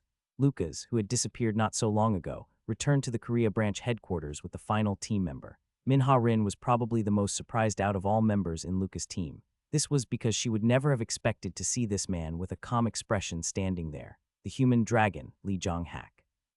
It was Leo who muttered these words in a voice that carried a hint of admiration. Lee Jong-hak's fame had spread not only throughout Asia, but also Europe and North America. He was the idol of almost every person who threaded the path of martial arts and was one of the heroes that people wanted to imitate the most. From his attitude, it was clear that even Leo, who usually didn't pay much attention to such things, was no exception. It seems a famous person has arrived. It was Arid, whose fame was in no way lesser than Lee Jong-hak, who said those words. In his eyes, there was also a spark of admiration. Min Ha-rin didn't find this strange. As had been stated many times before, Lee Jong-hak was one of the most famous and well-liked heroes of this world. However, the reaction that surprised her the most was Seti's. After staring at Lee Jong-hak for a while, Seti actually nodded her head slightly, as if to indicate that she was satisfied with what she saw. This one should be a bit useful. Although it seemed as if she was just inspecting a piece of art, Min Ha-rin, who knew Seti's strength and origin, knew just how generous those words were. Of course, Lee Jong-hak wasn't sure how to react. This was natural. After all, a little girl whose head barely came up to his chest stared at him as if she was measuring his worth. Just as he opened his mouth to say something, Min Ha-rin spoke. It's been a while. Lee Jong-hak hesitated a bit before nodding slowly. Right, it seems you've been well. Yeah, you too. It was a very awkward feeling.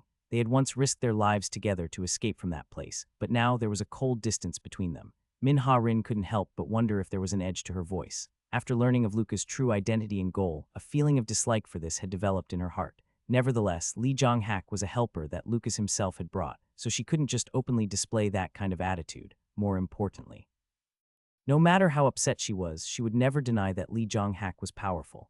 At the very least, he was much stronger than she was, so he would be a great help. I never would have expected you to accept Master's offer. She wasn't being sarcastic, she genuinely meant that. She thought that Lee Jong-hak hated Lucas. I owe that man. I owe him more than just my life. Recalling Jong-ho and the other hunters that had been sent to the Korean peninsula, Lee Jong-hak continued. And my thoughts from that time changed long ago. That certainly seemed true. In fact, Lee Jong-hak's attitude seemed to suggest that he held great respect for Lucas. How much did Master tell you? Only that a battle which would affect the fate of this world is about to begin, so he hadn't been told everything. Now that she thought about it, Arid hadn't been with him. Without his brilliance, Lee Jong-hak would not be able to learn the truth of the universe. Min Ha-rin couldn't help but feel a bit strange. She couldn't tell if she was happy that he didn't get to learn the truth about Lucas, or disappointed that he didn't know just how wrong he was. I don't mean to interfere, but I would really like to help. Will you accept me? That's not for me to decide. Min Ha-rin shook her head as she said those words. It was at that moment that Leo, who seemed unable to wait any longer, stepped forward. My name is Leo Freeman. I've long heard the name of the great human dragon, Lee Jong-hak. I'll be in your care for a while. Yeah, then Arid smiled and introduced himself too. I'm Arid. I'll tell you my name later. Father, shouldn't we leave now? Father, Lee Jong-hak couldn't stop the surprised expression from spreading across his face as he heard the unexpected title. Ignoring his question, Lucas nodded before looking over at the people he'd gathered one last time. Min Ha-rin, Leo, Arid, Lee Jong-hak, and Seti. He couldn't help but feel that at the present time there was no team better than this one. Let's go. Time was running out. The lightning god had said he would leave the entrance to the qualifiers near Korea, and it didn't take Lucas very long to find it. In the middle of the sea, not so far from Busan, was a huge whirlpool. However, unlike normal whirlpools, the center of this whirlpool was black, similar to a black hole or the gaping maw of an enormous monster. The 5 candidates, floating in the air with the help of Luca's magic, all looked at this scene with differing expressions on their faces. After a while, Min Ha-rin couldn't help but ask with a hint of trepidation. Are we really supposed to go in there? We won't die, will we? In theory, I don't think we will die. Idiots, Seti shook her head as she looked at their pathetic expressions. Lucas, on the other hand, remained as expressionless as ever. He knew that even though their expressions were like that, each of them had already strengthened their resolve. For a moment, he considered whether he should say something to comfort them, but he didn't think he had to. Instead, Lucas looked down at the dark vortex for a while before speaking. Let's go. And with those words, he released the spell that was holding them aloft. This caused the 6 bodies to slowly fall into the dark whirlpool at the same time. The surroundings buzzed incessantly as though it was alive. Light and color slowly began to blend and take shape, and before he knew it, Lucas found himself standing on solid ground. Whoosh.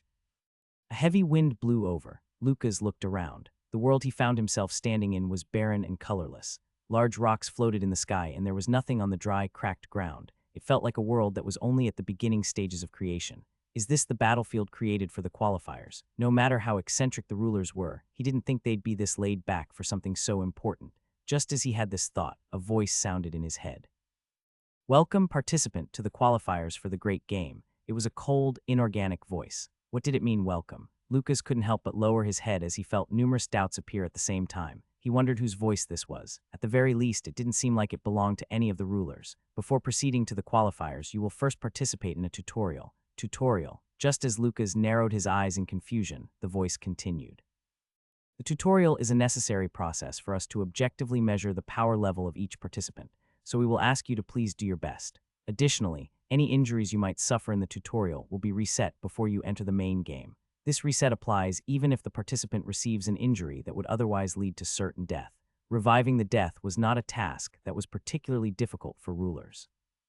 Nevertheless, Lucas couldn't help but wonder why this process was necessary. We will now begin the tutorial. Stage 1.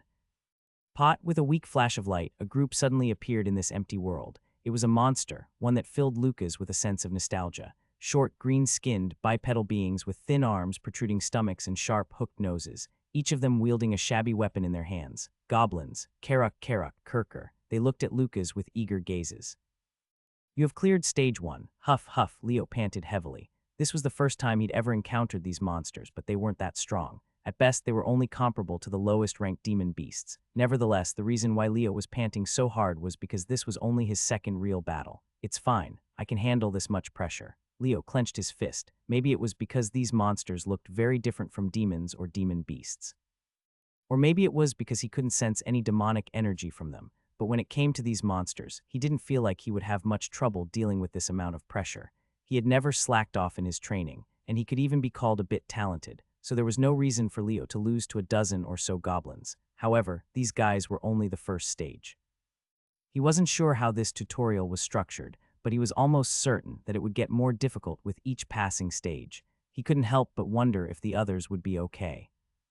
This isn't the time to worry about the others. As soon as that thought appeared in his mind, Leo shook it out of his head. No matter how he looked at it, he was probably the weakest of all the participants on his team. Stage 2. A bright light flashed as he heard the mechanical voice once again. Leo's eyes burned with fighting spirit. Out of habit, he recalled Luca's advice. Just because a flower blooms later than others doesn't mean it will be any less beautiful. His flower hadn't bloomed yet. You have cleared stage 4. Li Jonghak slowly rolled his shoulders, which were gradually becoming tense. The two-headed monsters that he'd just fought had been quite strong. Their skin was quite tough, and their physical strength had reached a level that even he had to admire. When 3 of these monsters appeared, it hadn't been easy to deal with them, even for Li Jonghak. That was stage 4.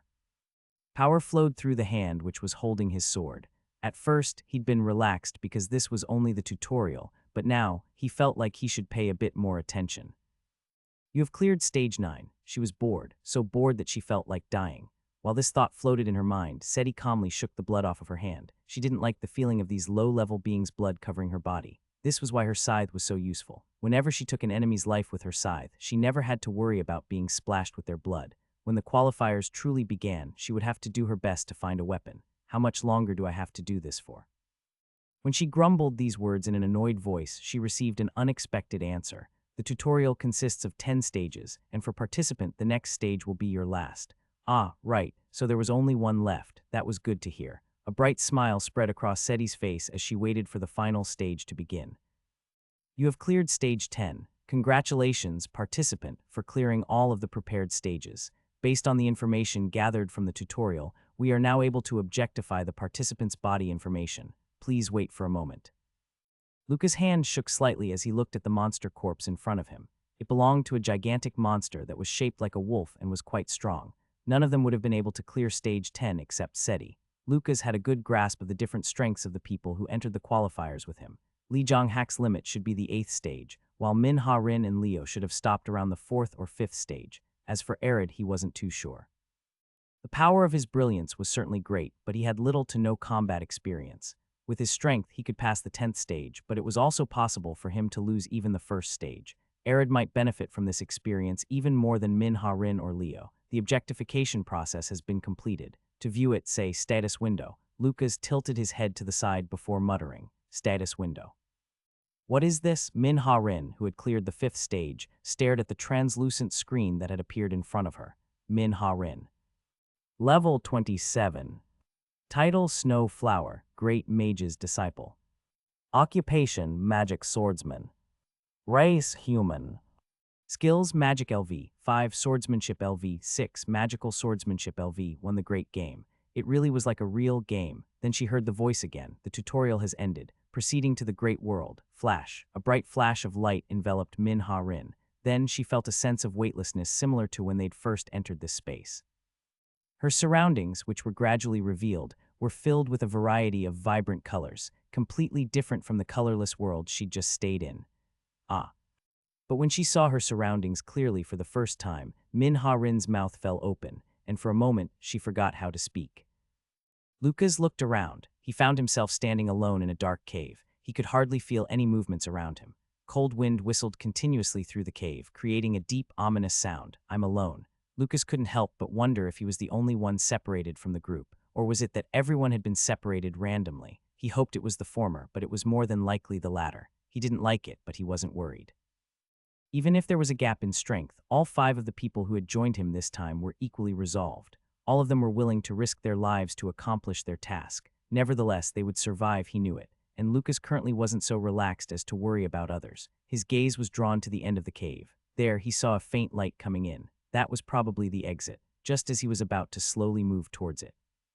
Welcome to the great world, he heard the mechanical voice again. The condition to win this challenge is to acquire all 4 of the most special statues. Numerous quests exist in this world, all of which provide clues, large and small, to help the participants find the statues. Lucas didn't stop walking as he analyzed the information he'd just received from the voice. The 4 most special statues. Quest. The information given by the voice left much to be desired, but he couldn't really complain in his current situation. Perhaps the information given at the beginning was the same for all of the participants. The participant's current level is well above the average in the great world. Your level and skills will be greatly restricted. These restrictions can be lifted using special items obtained in the great world. In addition, there are many special items in the great world that might be of use to the participant. These items will not disappear even after the participant returns to the original world. The restrictions on his power were expected. At first glance, it might seem like he was at a disadvantage, but that was not the case. The other absolutes here too. Notisip, Letip, Cassigen. Their powers would also be heavily restricted. After all, the rulers were the ones who created this great game. No matter how powerful they were when compared to other absolutes, they could do nothing in the face of the ruler's power.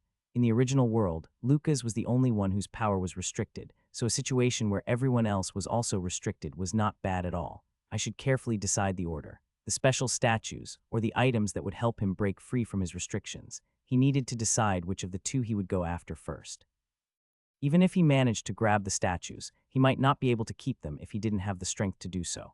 And there was the last message as well. The items they collected would not disappear even when they returned to the original world. Perhaps this was why they called it the qualifiers. The numerous items that existed in this world were likely to have a huge impact after the great game truly began in earnest. Of course, Lucas was in a position to stop a full-fledged game from starting. Participant is currently in a field that belongs to the heavenly realm. We wish the participant the best of luck. After saying those words, the voice was not heard anymore. It was just in time, as Lucas felt a light breeze softly tickle his hair. It was coming from outside the cave. Nevertheless, Lucas' gaze was locked onto a single location. It was a nearby cliff. It seemed a bit precarious, but if he stood there, he would be able to see all of the surrounding areas in one glance. Without any further delay, Lucas headed over to the cliff. And he instantly became speechless. It was refreshing. Clean and fresh air created by a land without the slightest bit of pollution blew strongly against his face. Most of the land on Earth had been deeply impacted by the corrosive demonic energy, and the air there was nothing when compared to this. Nevertheless, that wasn't the reason why Lucas was so speechless. It was because beneath the cliff lay a huge ocean. However, that didn't mean he was standing on an island or even near a beach. He was at least a few kilometers away from the ocean. The clouds beneath him were the best proof of this. In other words, the ground upon which he was standing rested high above the sky, the heavenly realm. As he recalled the name the voice had announced to him, Lucas had a vague idea of where he was at that moment. This place was literally floating in the sky, a floating island. Lucas found that the cave was in the middle of the mountain. That was why he was able to see the other side from the cliff. The view before his eyes was unlike anything he'd ever seen before. A forest made of large, majestic trees, a crystal-clear river which shined like a jewel in the sunlight. Lucas suddenly wondered where the river on this floating island in the sky came from. With that thought in his mind, he decided to climb down and walk along the river. Villages and cities were usually built in places where freshwater was easily accessible, so following the river had the highest probability of allowing him to encounter people. Of course, this was just an optimistic thought. After all, there was no guarantee that there'd be intelligent life forms in the heavenly realm. This might get annoying. The lack of people to communicate with meant that it would be relatively difficult to gather any information. However, judging from the keyword, statue, Lucas assumed that there was at least one race in this world intelligent enough to practice carving or sculpting. Lucas decided to stop thinking about it. This was because, at the present, any speculation beyond this would just be a waste of time. Instead, it would be much wiser for him to check his physical condition first. I can't use any spell beyond 7 stars. His power had been restricted. Nevertheless, this situation was very similar to what he experienced back in the outside world. However, there were a few positives. The tolerance of this created world was beyond imagination. So as long as he was able to regain his power as an absolute, Lucas would be able to exert his full strength without having to worry about any consequences. Of course, it probably won't be the same as usual. He wouldn't be able to increase the mana he could utilize simply by training. Lucas' magical power hadn't disappeared. It had only been restrained by invisible chains. Perhaps, as the voice said, the only things that would be to break through these chains were the items scattered around the world. He couldn't use his divine magic power and tongue or even his external force. The same went for his demigod abilities and other high-level spells. Lucas Troman had truly become a 7-star wizard. This reminded him of the old days.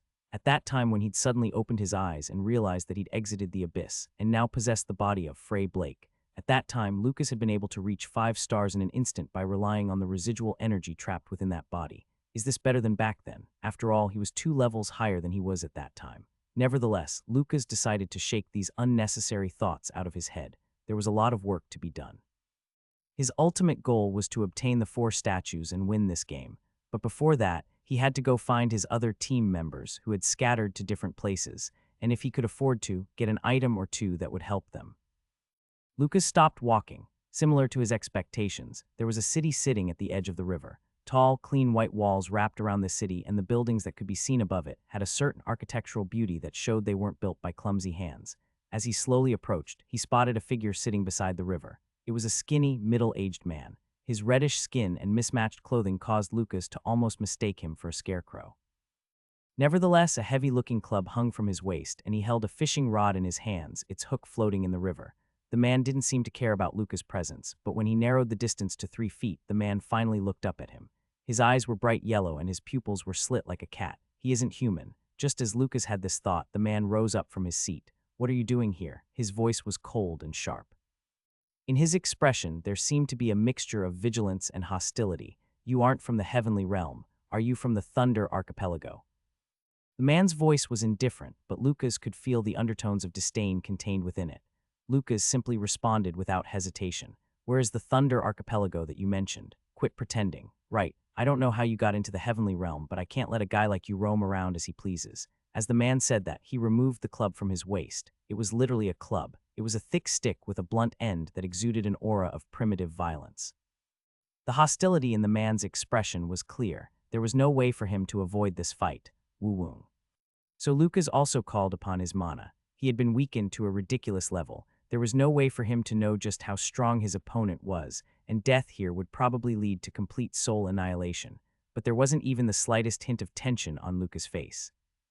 Lost, the man lowered his head in despair. His voice and attitude both showed that he had completely lost his will to fight. Lucas was certain that the man wasn't playing any tricks. He'd realized it as he fought. This man in front of him wasn't the wicked or treacherous type.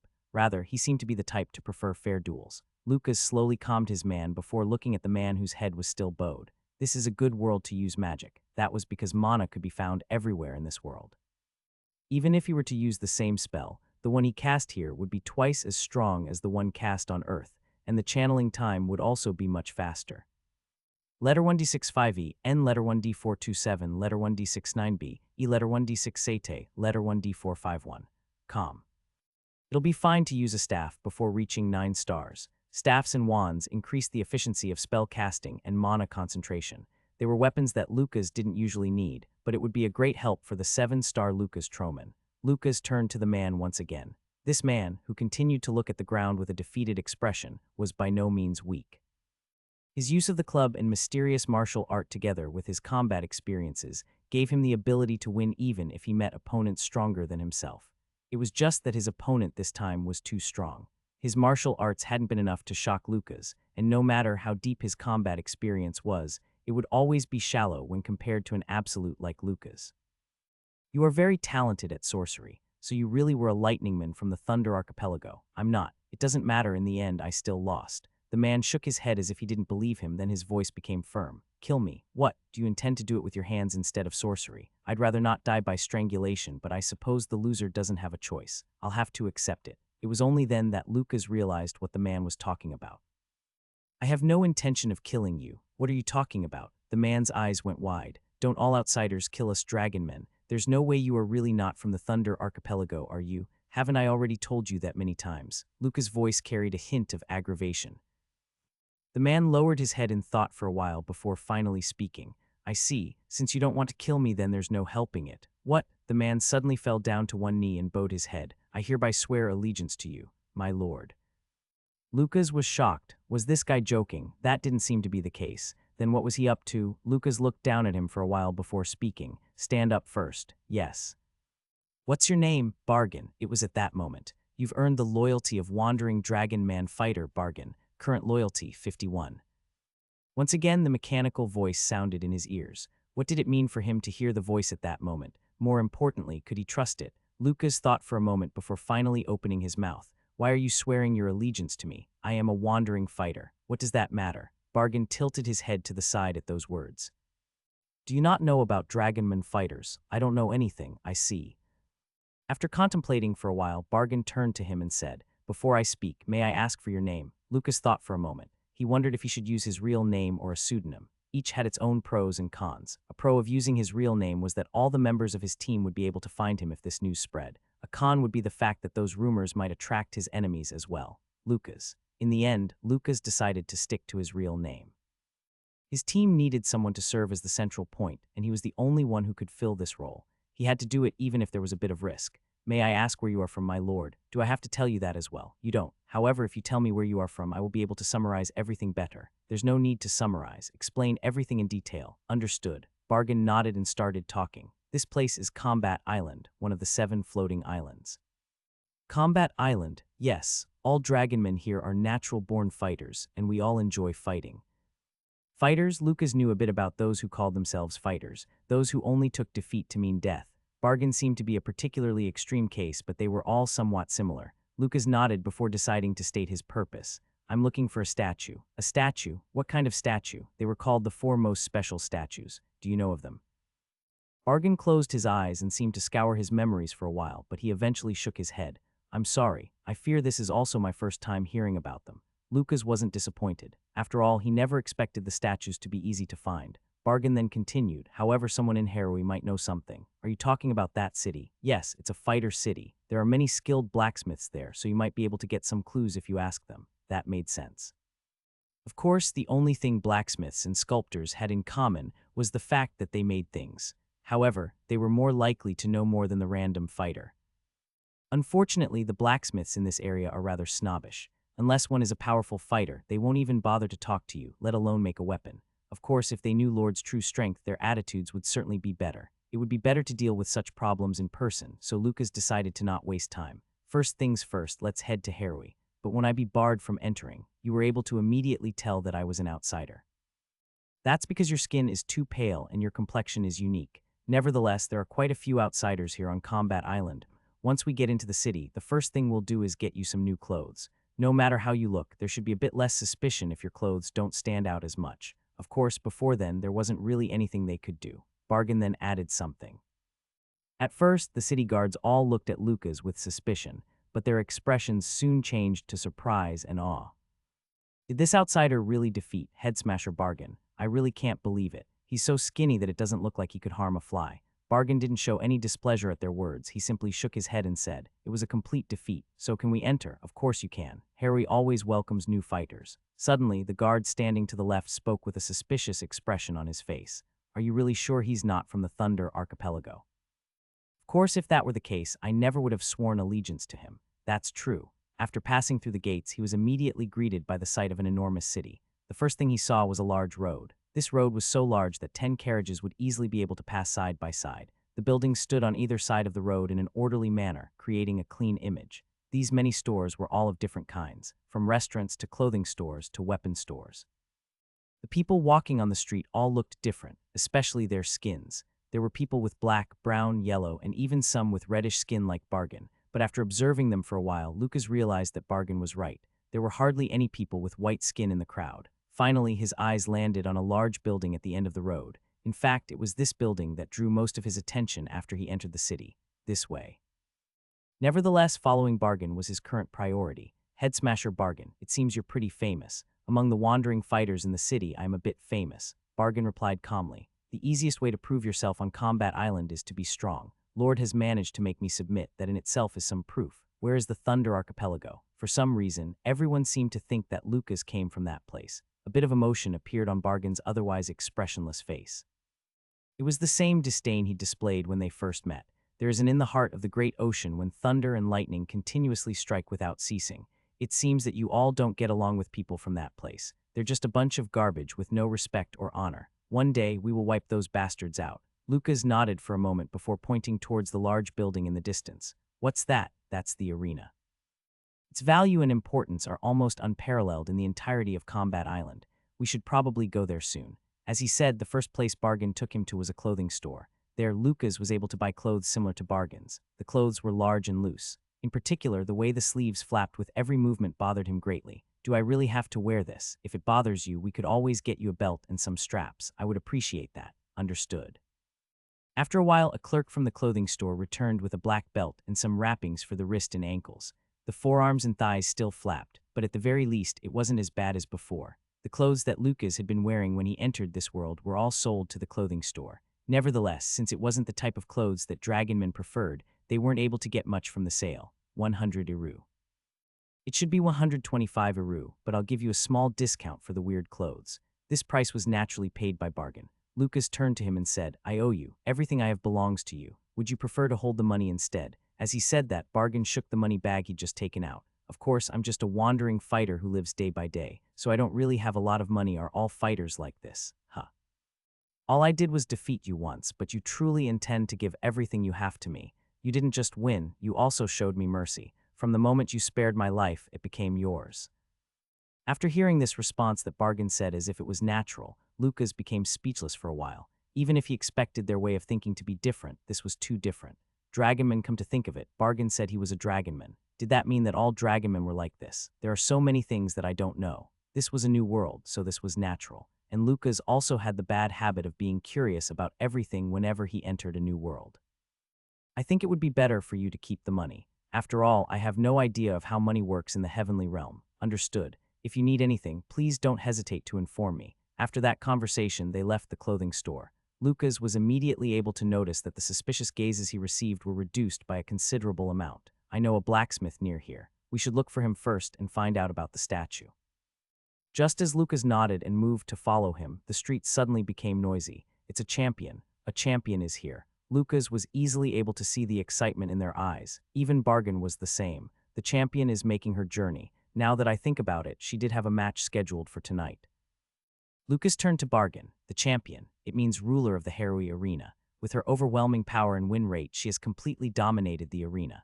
Lucas turned to look at the figure in the middle of the parting crowd. It was a woman. She had long hair and deep eyes. Only one sword hung at her waist, but the aura and killing intent spewing from her body couldn't be ignored. Nevertheless, the first thing Lucas noticed wasn't this aura that was erupting from this woman's body. Instead, it was her familiar face. No, to put it more bluntly, it was a face that he was well acquainted with. Nevertheless, there were subtle differences when compared to the face that Lucas knew, so he couldn't help but wonder if it was just a similar-looking person. However, it didn't take long for him to realize that wasn't the case, because at that moment, the woman's gaze shifted to the side before locking onto him. With a snap, she immediately stopped walking.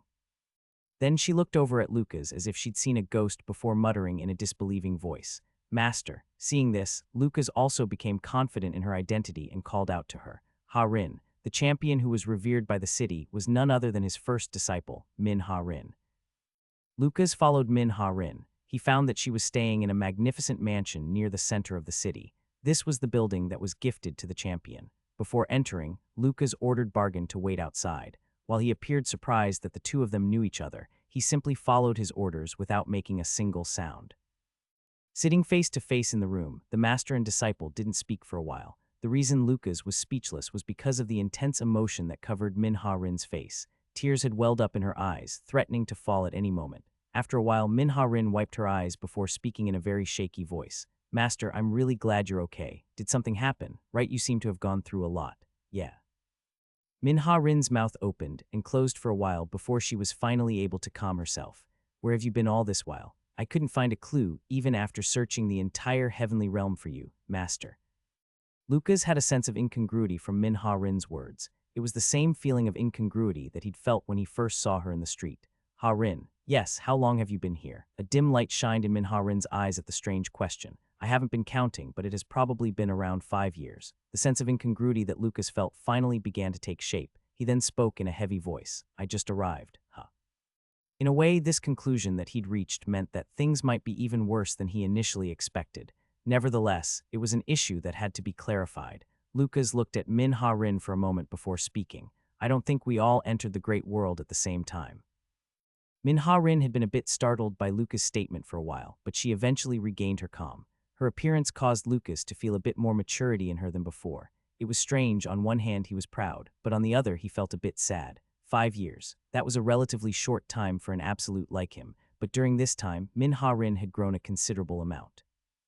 As her master, Lucas couldn't help but feel a bit of regret that he hadn't been able to witness the process for himself. No, that thought was a luxury in itself. Did you hear any word about the others? I've stayed in Harui for about 2 years now. Before that, I traveled around the heavenly realm looking for you and the others. The memories seemed to have caused Minha-Rin to become depressed as she wasn't able to continue. From her expression, Lucas was able to understand a bit even if she didn't say it. It was then that he also understood why she had been so shocked when she saw him for the first time. For Lucas, he was just reuniting with his disciple after a brief separation, but for Minha-Rin, she had been searching for Lucas for more than 5 years, and she hadn't been able to find a single clue. No matter how positively she tried to think or how much faith she had in her master, after such a long time, it was only natural that she would begin to think the worst. Letter 1D4F2, letter 1D427, and letter 1D69B, letter 1D41E, letter 1D482D. Calm. Just before seeing Lucas, Minha-Rin's eyes had been lifeless. Killing intent poured from every pore on her body, and she seemed to exude a sense of tiredness that was akin to a living corpse. The 5 years that Minha-Rin had experienced was probably something that Lucas wouldn't be able to understand or repay her for. You did well. So instead, he just told her his thoughts. Minha-Rin slowly lowered her head at those words. She'd spent the last 5 years on her own, fending for herself in an unknown world. A lot of things had happened in that time, and there were a lot of things within her that had changed as well. This might have been one of them. The current Minha-Rin didn't want to let her master see her cry. Minha-Rin briefly explained to Lucas everything she had experienced in the past 5 years. First of all, she told him that her starting point hadn't been Combat Island, but Untamed Island, located in the northwest. Untamed Island. Yeah, there are a few dragonmen there, and there are even dragonling who have long since lost their intelligence. In the first month after her arrival, every day had been a constant struggle for survival. There were many kinds of dragonlings on the island, and many of them could take her life in various ways. There wasn't a single place where she could rest with confidence. To survive, she had to become stronger, and Minha-Rin struggled desperately because she didn't want to die. Then, after a long month of fighting, Minha-Rin was able to become slightly accustomed to life on the Untamed Island. Soon after entering this world, I found that my magical power was constantly growing stronger. If it weren't for that, I wouldn't have survived the Untamed Island. The mana density in this world is extremely high. This is the best place to increase and train your mana. Lucas nodded as he said that. He didn't know how strong the dragonlings who inhabited the Untamed Island were, but a month of constantly fighting for her own survival definitely had an explosive impact on her growth. The 7 islands of the Heavenly Realm all have different sizes. The Untamed Island is among the largest. I'm not sure of its exact size, but the map I saw showed it was at least a few million square kilometers. Millions of square kilometers. That was truly an overwhelming size. In fact, such a size was comparable to a small continent. 1. I stayed on the Untamed Island for about a year. After she got used to the environment, Minha-Rin was able to catch her breath. At the very least, she gained the ability to secure a safe place for herself, and she also learned which dragonlings she couldn't face. It was true that humans were extremely adaptable creatures. This was proven by the fact that Minha-Rin was able to gradually get used to living on such a dangerous island. Weren't you afraid that you were putting yourself at risk by eating those unknown things? The information window said that it was okay to eat them. Lucas couldn't help but tilt his head at the unfamiliar title. Information window. Ah, I forgot that you only just arrived. After saying that, Min-Ha-rin drew her sword and held it in front of Lucas. If you pay close attention to this sword, something will appear. The sword that Min-Ha-rin drew was much sharper than Lucas expected and seemed to have an extraordinary aura of its own. Lucas admitted that it wasn't a famed sword, but it wasn't too far from one. Then he decided to do what Min-Ha-rin said, Scarlet Kilament. A one-handed sword forged from the fang of a mutated dragonling. It seems to embody the ferocity and violence of the red dragonlings. Once a day grants the ability to use Dragon's Roar. Lucas raised an eyebrow. Visualized information. Indeed, if it was possible to access information in this way, then it was certainly possible to identify unknown herbs and fruits. Of course, that didn't mean to trust it blindly. As if she read Lucas' mind, Min-Ha-rin calmly continued. To be honest, I didn't really trust it at first. However, during a fight with a dragonling, I suffered from grievous injuries and would have died if not for a medicinal herb that I found nearby. The information window had said the herb was effective at staunching bleeding and restoring energy, so Min-Ha-rin had taken the risk to crush some in her hands to spread over her wounds before chewing on the rest. After that, she passed out for several days before she finally woke up, her condition much better than before. That's when I began to trust it. Min-Ha-rin had stayed on the untamed island for about a year, and in that time she explored a large portion. This was because she'd hoped she'd meet one of the others. Of course, it couldn't be said that she had searched the entire island. After all, considering the size of the island and the amount of danger it contained, 1 year was far too short. In particular, some areas were under the control of certain powerful monsters. Usually, as long as one didn't step into their territory, they didn't show much aggression or hostility. Unfortunately, Min-Ha-rin, who didn't know anything about that, had entered those areas. As a result, she'd almost died 2 times. From then on, she ensured that she always knew who was in control of what territory, and she always paid special attention whenever she was passing by. As time went on, Min-Ha-rin began to feel tired and lonely. At that moment, she no longer wanted to just meet one of the others. Instead, she simply wished to find some other intelligent being she could communicate with. It was only around 1 year and 2 months after her arrival that she was able to meet a dragonman she could communicate with. Fortunately, they didn't display any hostility towards me. In fact, they looked at me with a bit of awe. They were researchers who had gone to study the island. These researchers were greatly surprised to learn that Min-Ha-rin had survived on that island for more than 1 year, and they were very curious and interested. Even if she felt a bit strange, Min-Ha-rin gladly welcomed this. She immediately joined their group, and after a while she was able to go to the largest and safest of the 7 islands, Peace Island. While on Peace Island, I made my money by doing several miscellaneous jobs while seeking news about the members of our team. Of course, as Lucas knew, her search hadn't yielded any results. The researchers who had taken Min-Ha-rin to Peace Island told her that there wasn't much contact between islands. From what Lucas was told, the culture, lifestyle, and values of every island were all different. In fact, apart from speaking the same language, they were basically a bunch of separate countries. In other words, despite being on Peace Island, the information she could receive was very limited. That was why Min-Ha-rin decided to explore the other islands after acquiring the minimum required funds. The Heavenly Realm was made up of 7 islands: Combat Island, Untamed Island, Peace Island, Death Island, Adventure Island, Desire Island, and Dragon God Island. Min-Ha-rin had been able to enter all of the islands except 2. Death Island is a forbidden area, and Dragon God Island is a sanctuary. Access to both of them is strictly off-limits. Nevertheless, I heard that it's possible to go to Dragon God Island if you become the Grand Champion. Grand Champion, yeah, it's the title given to the strongest champion on Combat Island. A competition is held every 10 years. In other words, Min-Ha-rin had to become the champion of the city in order to enter Dragon God Island. I knew it was possible for there to be others here, but this world is much larger than I expected. Yeah, Min-Ha-rin nodded. If even the Heavenly Realm which sat in the sky was large enough to be called a world in its own right, then they couldn't help but wonder just how large the world beneath the clouds was. In that case, Min-Ha-rin and Lucas might actually be luckier than they thought.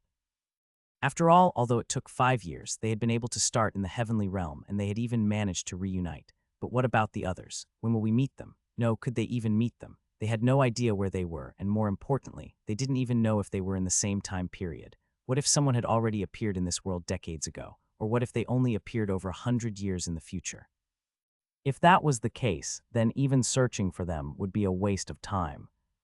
Min-Ha-rin was awoken from her thoughts by Luca's voice. She turned to look at him, the face of the master from her memories, a face that she'd thought about hundreds and thousands of times in the past, the face she likes the most, although she never told anyone. You've learned a bad habit. I mean, you don't have to worry about things on your own anymore. Those words caused Min Ha-rin's mouth to fall open slightly.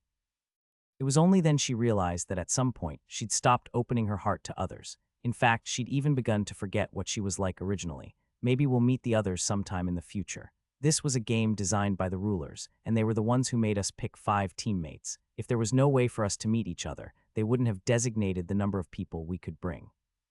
Yeah, there's no need to rush. Now, we can think it over together. Min Ha-rin's expression softened subconsciously. Together. For some reason, that word was really nice to hear. After talking for a while, Lucas also told Min Ha-rin of his experience. By comparing what they encountered, they were able to find a few discrepancies. I didn't hear a voice telling me about 4 statues. Really? Yeah, but I think I might have heard some information about one of them. As she said that, Min Ha-rin got up from her seat then. She took a piece of dried parchment from a drawer in the corner and spread it on the table without bothering to close the drawer. Drawn on this piece of parchment was a map. It appeared to be a map of the heavenly realm. This is Combat Island, where we are now, to the extreme west. Yeah, and this is Dragon God Island. Min Ha-rin's finger was now pointing at the very center of the map. There, an island that was many times smaller than those around it, sat directly in the middle. Unlike the other islands, which were all large enough to be called continents in their own right, Dragon God Island was extremely small, comparable to an actual island. I've heard that there is a statue of the Dragon God here. The Dragon God, I'm not sure about the details. There's also the possibility that it's only a rumor. As far as I know, very few dragonmen were actually able to enter Dragon God Island. After hearing those words, Lucas lowered his head and appeared lost in thought for a while. Min Ha-rin glanced at his side profile for a bit before opening her mouth. Hey master, your power is limited right now, isn't it? I remember you said you can only use up to 7-star magic. Letter 1D5 F6, letter 1D6 9 7, letter 1D6 6 3, letter 1D6 3 3, letter 1D4 1E, letter 1D4 4E. That's right. Then I'll protect you from now on, master. Lucas raised his head and looked at Min Ha-rin. For some reason, she was puffing out her chest, and there was a confident expression on her face. I've grown much stronger in the past 5 years, trust me. Lucas nodded inwardly. She had the right to be confident. Min Ha-rin had always been extremely talented. In the past 5 years, she had fought in countless life and death battles like during her time on Untamed Island or in the arena, and yet she survived. Those endless battles were the perfect opportunities which allowed her to grow explosively. In fact, even Lucas wasn't exactly sure just how strong she was at that moment. Then shall we fight? What's wrong? I can only use 7-star spell right now. She knew that. He'd already told her earlier. Min Ha-rin's expression was a bit strange. No, I mean I think I've reached 7 stars. That's something to celebrate.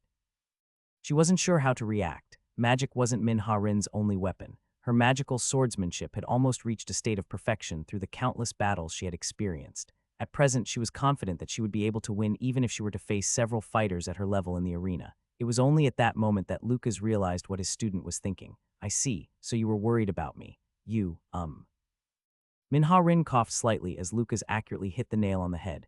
In his current state, Lucas could only use 7-star spells at best. In addition to 7-star spells and magical swordsmanship, Min Ha-rin had also learned several tricks over the years. It wasn't exactly unreasonable for her to be confident in her victory. It's not a bad thing for you to worry about me, but I don't think you've reached that stage yet. Once you face me, you'll understand. A gentle smile spread across Lucca's lips at that moment. Why your master is called the Great Mage. By the way, master, what exactly is your relationship with Bargain? He calls me Lord. We fought and I won. Min Ha-rin nodded in understanding. Headsmasher Bargain is one of the most famous fighters in the region. I've heard that several fighter teams in the arena invited him, but he ignored every one of them. Lucas frowned slightly, thinking about Bargain. At first, he had been doubtful of Bargain allegiance. He found it very hard to believe and accept, but this was natural. After all, Lucas didn't know how honest and honorable dragonmen were. In fact, the only real reason that he kept him at his side was to obtain information about the heavenly realm. It was much more efficient to listen to an explanation given by someone else than to investigate on his own in a place he'd never been to before. Bargain's loyalty was no joke, nor was it a trick. At first, Lucas felt that it was fortunate, but now the situation had become a bit more ambiguous, because he'd met Min Ha-rin. After traveling around this region for 5 years, she would certainly have experienced many things by now. So even if he didn't rely on Bargain, he could simply ask Min Ha-rin if he was curious about something. Read complete version only at Novelrecap.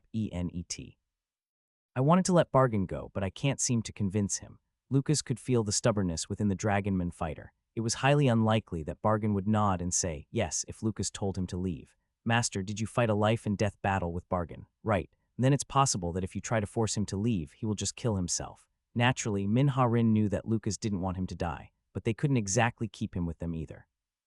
Lucas and Minha-rin hadn't come to this world to play. They were participants of the qualifiers for the Great Game. They were fundamentally different from the Dragon Men and other races that were native to this world. There were times when they would have to talk about the original world or rulers of the Great Game, and it wouldn't be feasible for them to avoid Bargain at those times. In all honesty, Bargain isn't worth that much, Minha-rin knew.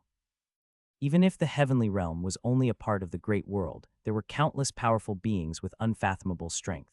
Even if she had become stronger, Minha-rin wasn't confident that she could win against them just yet.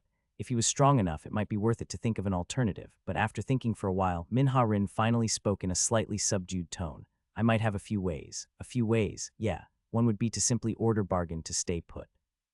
A loyal Dragonman fighter will obey their orders unconditionally, so he probably wouldn't refuse. Luca's expression showed that he didn't like this option.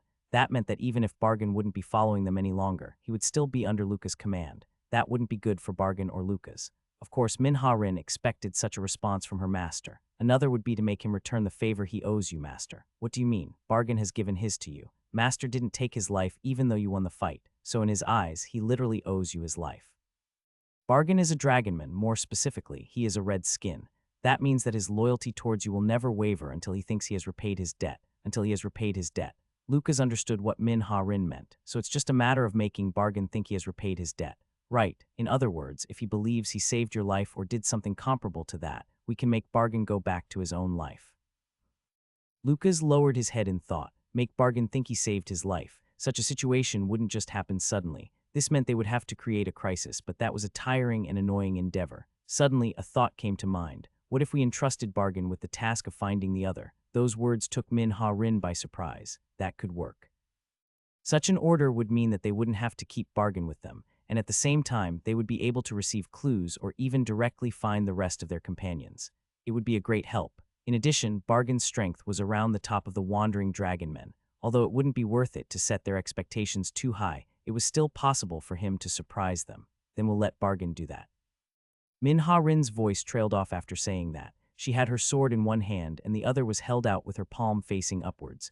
This was a stance that had been created from her 5 years of combat experience. Her ready stance. Do you really want to fight? Right? Lucas nodded. I'll let you make the first move. They were currently standing in the arena. Minha-rin was a champion, and the treatment she received befitted that title. At least on Combat Island, individual strength was placed above law and order. This meant that gaining the title City Champion in this land was a very big deal. In addition to the mansion they were in earlier, she was also given her own private training grounds, and there were probably many more unseen benefits besides those. The arena in the center of the city was extremely large. To put it into modern terms, it was several times the size of an indoor gym. Naturally, this large space wasn't just one large battleground. Instead, not counting the space allocated for spectators, it was separated into 8 small arenas. As the champion, Minha-rin had the right to use 2 of these arenas as she pleased. Of course, this was only applicable when there were no scheduled fights, but it was an amazing privilege nonetheless. It was in one of these very arenas that Minha-rin and Lucas stood, facing each other. There were no spectators. If there were any, they were already sent away. Minha-rin looked at Lucas with a slightly worried expression. I'll let you make the first move. Lucas' words rang out in her head once more. Nevertheless, Minha-rin found that she couldn't easily draw her sword. Was she intimidated? That would normally be the case, but now she was hesitating for an entirely different reason. Minha-rin knew just how powerful her master was. However, she didn't think her master understood how much stronger she'd become. In fact, that was true. Lucas wasn't sure exactly how strong Minha-rin was at that moment. He also didn't know exactly what she'd gone through over the past 5 years. Though their conversation had stretched over an hour, it still wasn't enough to fully convey the hardships and desperation she'd experienced. At that moment, Minha-rin even thought about showing him her status window. Minha-rin. Level 67. Title: Snowflower, Great Mage's Disciple, Untamed Survivor, Champion of the Arena, one who has witnessed 5 islands. Occupation: Magic Swordsman. Race: Human. Skills: Magic LV 7, Swordsmanship LV 8, Magical Swordsmanship LV 5, Superior Toughness LV 5, Adaptability LV 4, Untamed Killing Intent LV 6, Fire Resistance LV 3, Poison Resistance LV 5, survival skills LV 6, cooking LV 5. In this world, level signifies one's overall strength.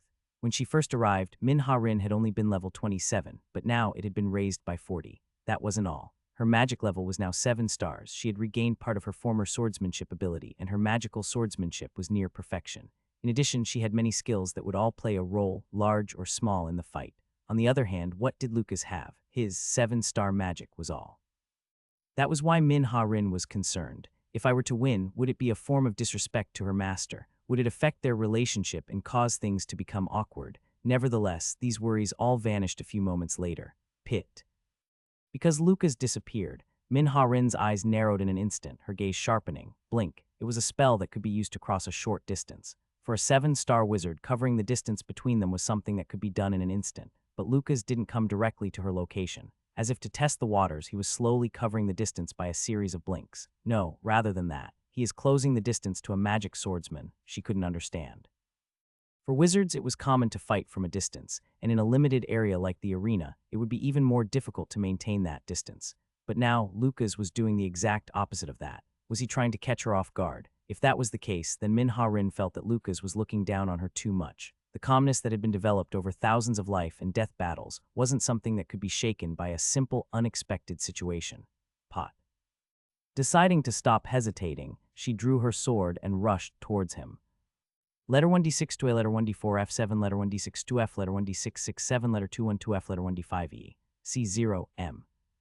She had a vague understanding of the intervals and distance traveled with each blink, so she felt she could predict it. Every 0.7 to 1 second, he would move a distance of about 7 steps. He must be up to something. But there was no way that she, a magic swordsman, would avoid a close combat opportunity with a wizard. Min-Ha-rin swung her sword after predicting when Lucas would appear with his next blink.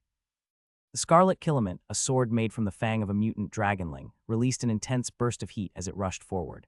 Pit, and just as she predicted, Lucas appeared. While performing his blink, Min-Ha-rin had suddenly appeared in front of him, but there was no change to his expression.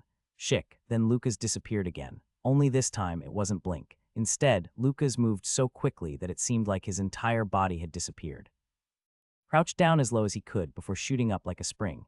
Pock! Subsequently, Lucas' fist struck Min-Ha-rin's face. Min-Ha-rin stumbled backward, a drop of blood rolling from her nose. There is a saying that making the first move leads to victory. Then she heard Lucas' soft voice. But making the first move is not always enough. Only when the first move is successful can your victory be assured. In battle, the most important aspect is the initiative and your ability to control the fight.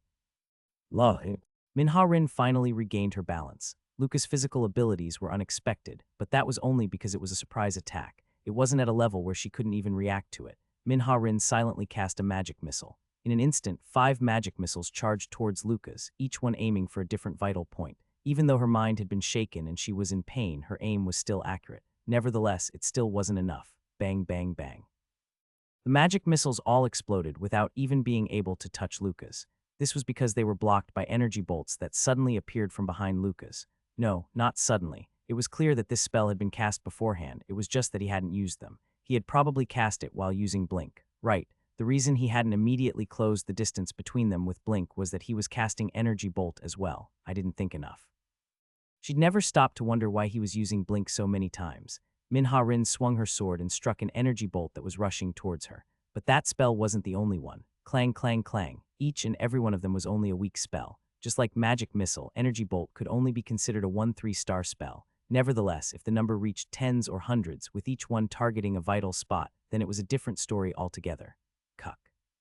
Min-Ha-rin grunted as she constantly swung her sword at the incoming spells, but Lucas didn't let up. He continued to pressure Min-Ha-rin with his fists, feet, and sometimes even his head, making sure to always keep a close distance. I can't think. Min-Ha-rin bit her lip. She had completely lost the initiative. 1 second. If he had just 1 second, she was sure that she could regain her composure and change this situation, but she couldn't find any gaps. Weak spells continued to bombard her as though a dozen wizards were supporting Lucas. Nevertheless, she couldn't ignore them. No matter how weak these spells were, they were still powerful enough to break skin and damage blood vessels.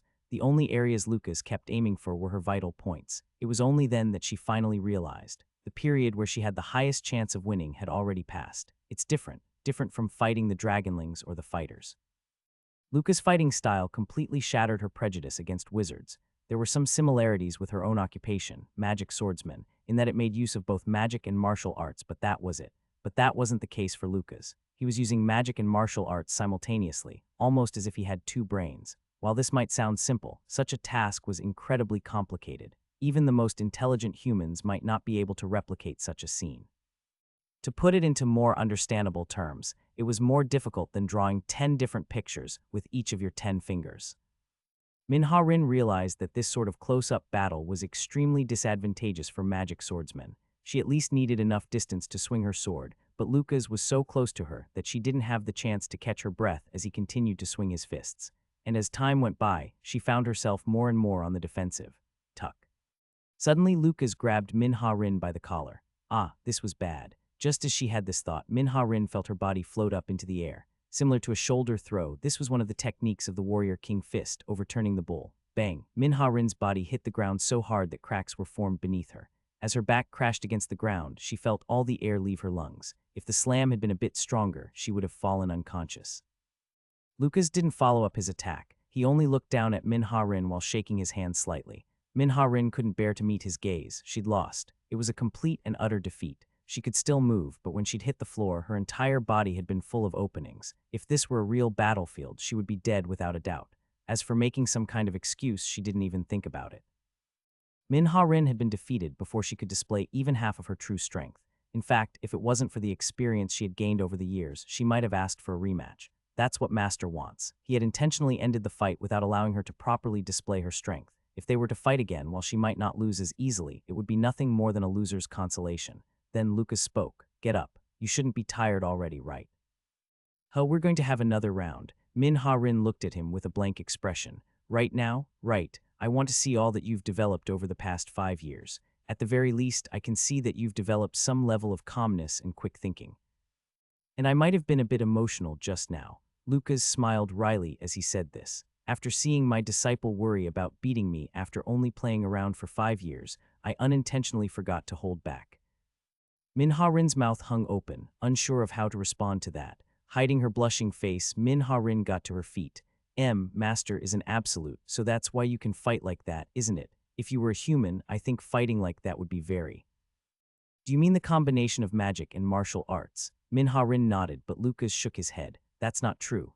At this moment, I am just an ordinary 7-star wizard, as weak as any other human. Of course, my experience is much deeper than any other human, but that's all. My pure combat power, mental capabilities, and mana reserves aren't much different from back in the day. Why, you're saying that.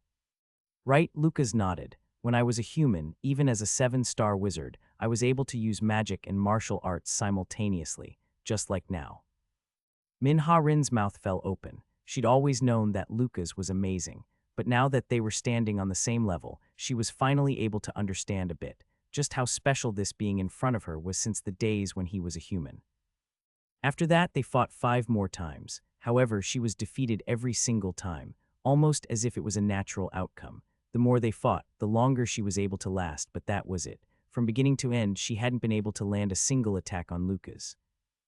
Manhwa-rin's face was pale. She was still proud of everything she had achieved over the past 5 years and how much she had grown, but in front of her master, it felt like the achievements she'd gained at the risk of her life were only so-so. Compared to her master's current state, all of her attributes were superior. Nevertheless, it was the one area that she was inferior in that decided the outcome of their fights. User capability. Click. It was at that moment that the door opened and Lucas walked into the room. Did you have a good talk with Bargain? Right. He didn't have any complaints. That's good. Lucas looked at Manhwa-rin for a moment before opening his mouth again. You look depressed. Well, it's just I wonder if I'll ever be able to defeat you, Master. You might be able to after about 4,000 years. See, can a person even live that long? You can. Manhwa-rin didn't know that Lucas had spent 4,000 years in the abyss when he was a human, because he never mentioned those days when he talked about his past. That's why Manhwa-rin took Lucas' words as a joke. You've grown stronger. Lucas continued. At first, Manhwa-rin thought he might be joking again, but her master would never be sarcastic with her. Really, as he heard this tentative voice, Lucas nodded. Right, do you remember what I said before, that you'd need 5 years to surpass Li Jonghak? Yeah, Manhwa-rin nodded. After saying that, he'd said that if she listened to his teachings, she would be able to surpass Li Jonghak using magic within a year. Ha-rin, you've definitely gotten stronger. Currently, you are on par or even above him already. Manhwa-rin's expression remained bewildered. Even if she trusted what Lucas was saying, she still found it very hard to believe. Of course, this is only true if Lee Jong-hak is still on the same level compared to 5 years ago. She immediately understood what he meant. If Lee Jong-hak had also entered this world a few years ago and continued his training during that time, then he definitely would have become much stronger. After all, Lee Jong-hak was no less talented than she was. Magical swordsmanship, that is the path you chose in the end. Lucas continued in a low voice. Magic and swordsmanship were not particularly easy fields even when one chose to focus on them. Nevertheless, she was already showing great success in both fields. Such an achievement was difficult even for geniuses who had excellent comprehension abilities, but Lucas didn't bother to say those things out loud. He didn't think Min-ha-rin didn't know that already. Everyone had their own innate gifts. You could even call it a talent. Min-ha-rin must have constantly been contemplating and confirming her innate gift while toiling for those 5 years in the heavenly realm. And after all that time, the conclusion she reached was to continue the path of magical swordsmanship. And since Lucas respected Min-ha-rin, he would naturally respect her choices as well. He wouldn't be a true master if he were to recommend she give up her path just because it was difficult.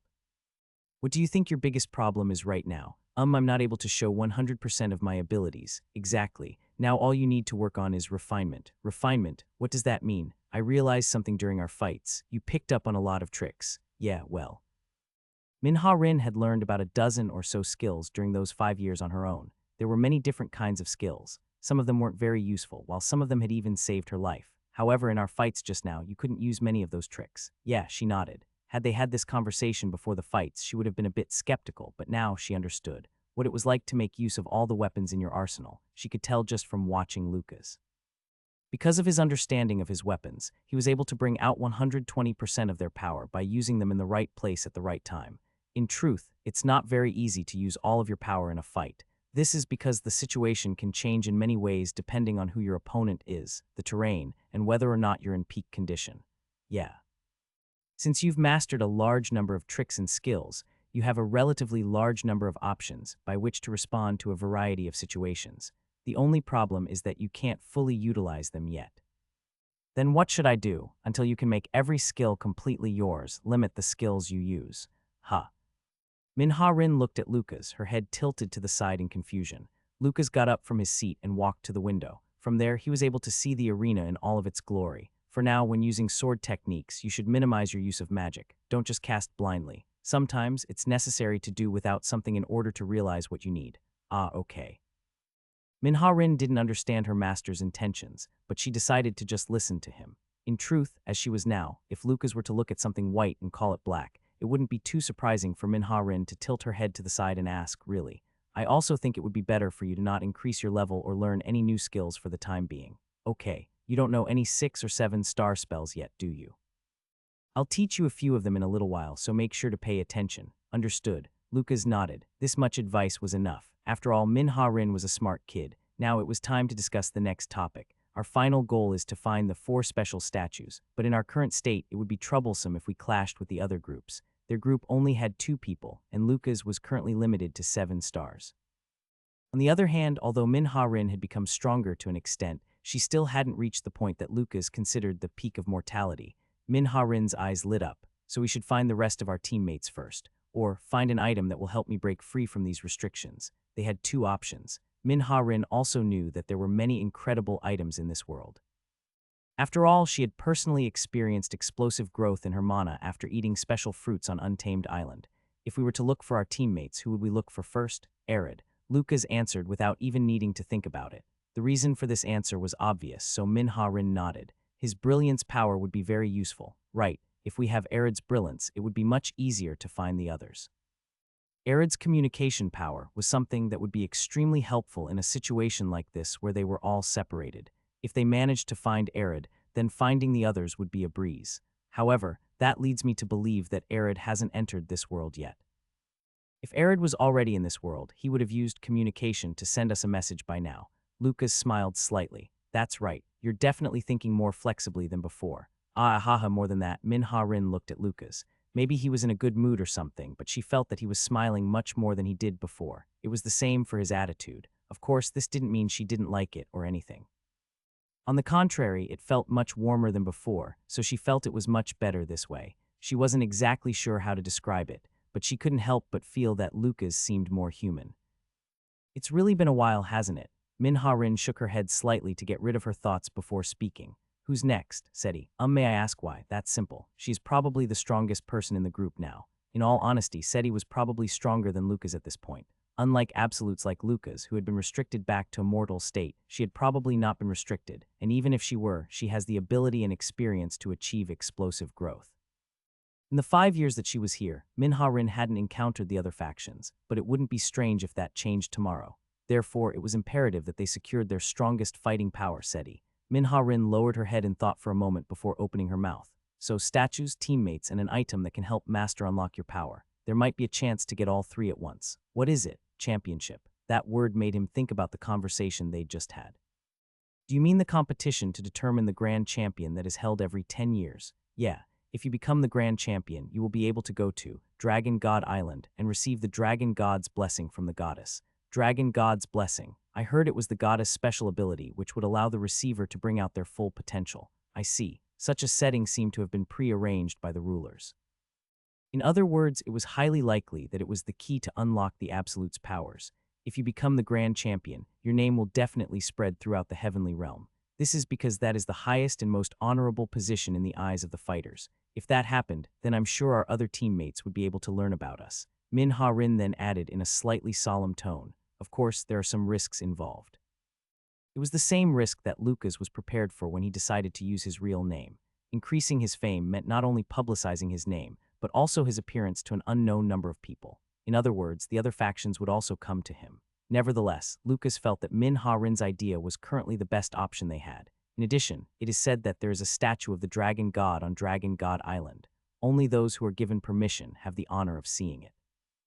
It is an important relic for all dragon men and is said to be quite special, so I think that it might be what you're looking for. This was also a fairly reasonable guess. If they were lucky, they would be able to kill 3 birds with 1 stone. All right, then we'll participate in this championship. Yeah, however, you can only participate in the championship if you're a champion. I can participate since I'm the champion of Harui, but you wouldn't be able to. Then what should I do? That's simple. You can claim the title of champion by conquering the arena in another city. For someone as strong as Master, that wouldn't be difficult at all. Lucas nodded before turning to look at Minha-Rin. Naturally, he knew that he wouldn't be able to move with her. Minha-Rin was the champion of this city, and she would soon begin to train herself based on the advice Lucas had just given her. Then it seems we will have to part for a while again. I letter 1D45B, N letter 1D4FB, letter 212F, letter 1D622, letter 1D485. Minha-Rin, who had fallen silent, finally nodded in a slow, exaggerated manner. So it seems. Will you be all right? Of course. She smiled brightly. Just meeting Master again has already given me a lot of strength. You're going to Lurua. When Lucas nodded, Bargain's expression became a bit strange.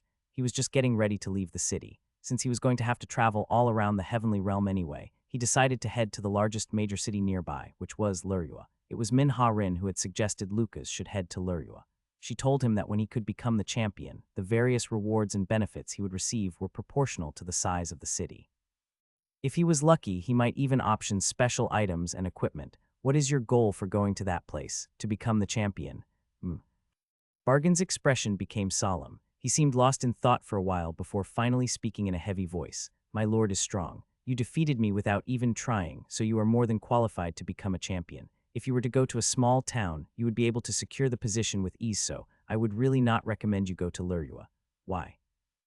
That is a place that has lost its fight. A place that lost its fight. It is recommended that participants head to Lurua. Listen to the details from Headsmasher Bargain. After a long while, he heard the voice once again. Lucas turned back to look at Bargain. Wandering Dragonman Fighter Bargain. Loyalty 51. The translucent window he saw before appeared above his head once again. However, difficulty C. There was a new line added beneath it. There is always a reason why a wanderer becomes a wanderer. These were the words Minha-Rin had told Lucas before he left.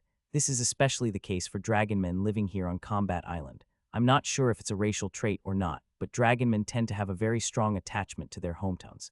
This was a part of the reason why the championship, which was held every 10 years, received so much attention from the dragonmen.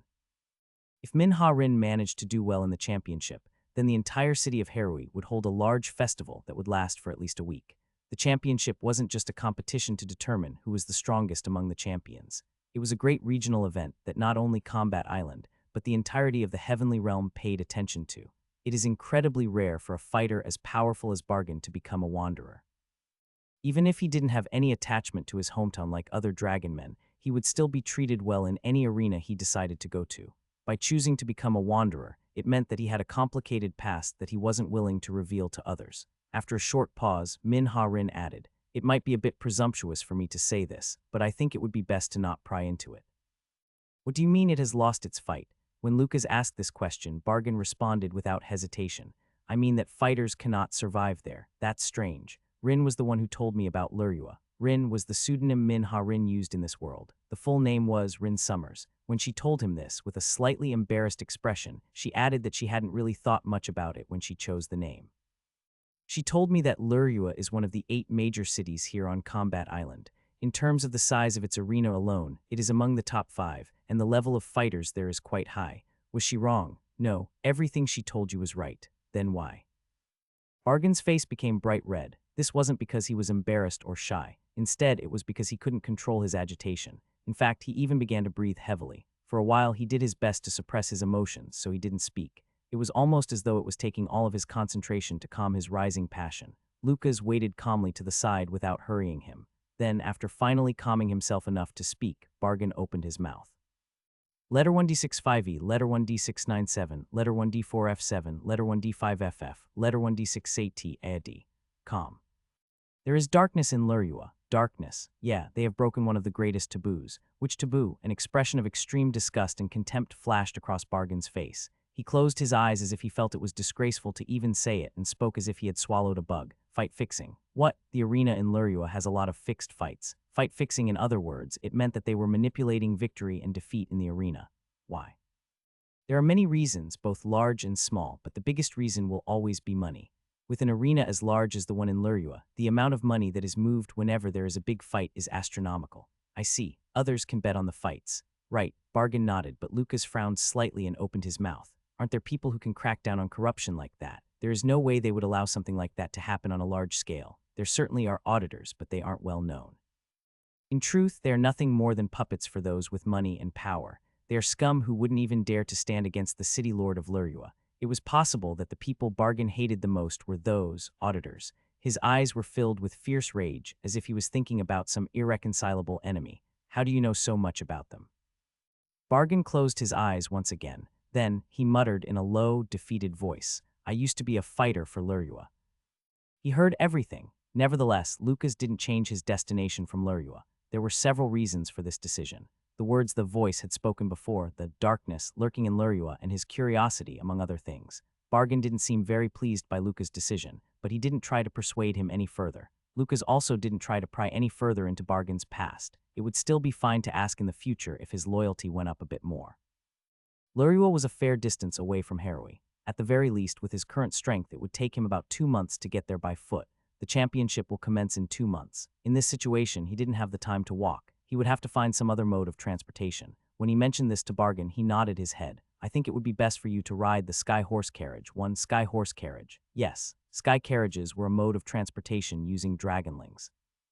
According to Bargain, they were drawn by monsters known as flying dragons. Although it was a bit strange for them to be called horse carriages, it would be a bit strange and improper to call them dragon carriages. Of course, there is a bit of a problem with that. They are incredibly expensive. How much is it? If it's from Harui, a one-way trip would probably cost about 5,000 Eru, even after he heard that Lucas didn't find it too expensive. This was because he was still ignorant of the monetary values of the heavenly realm. Of course, it might also have something to do with the fact that he had the money to pay for it. This was because Min-Ha-rin had given him 10,000 Eru for travel expenses. To be honest, it was a bit strange for the master to receive money from the disciple, but when he saw Min-Ha-rin's proud expression, he found it hard to refuse.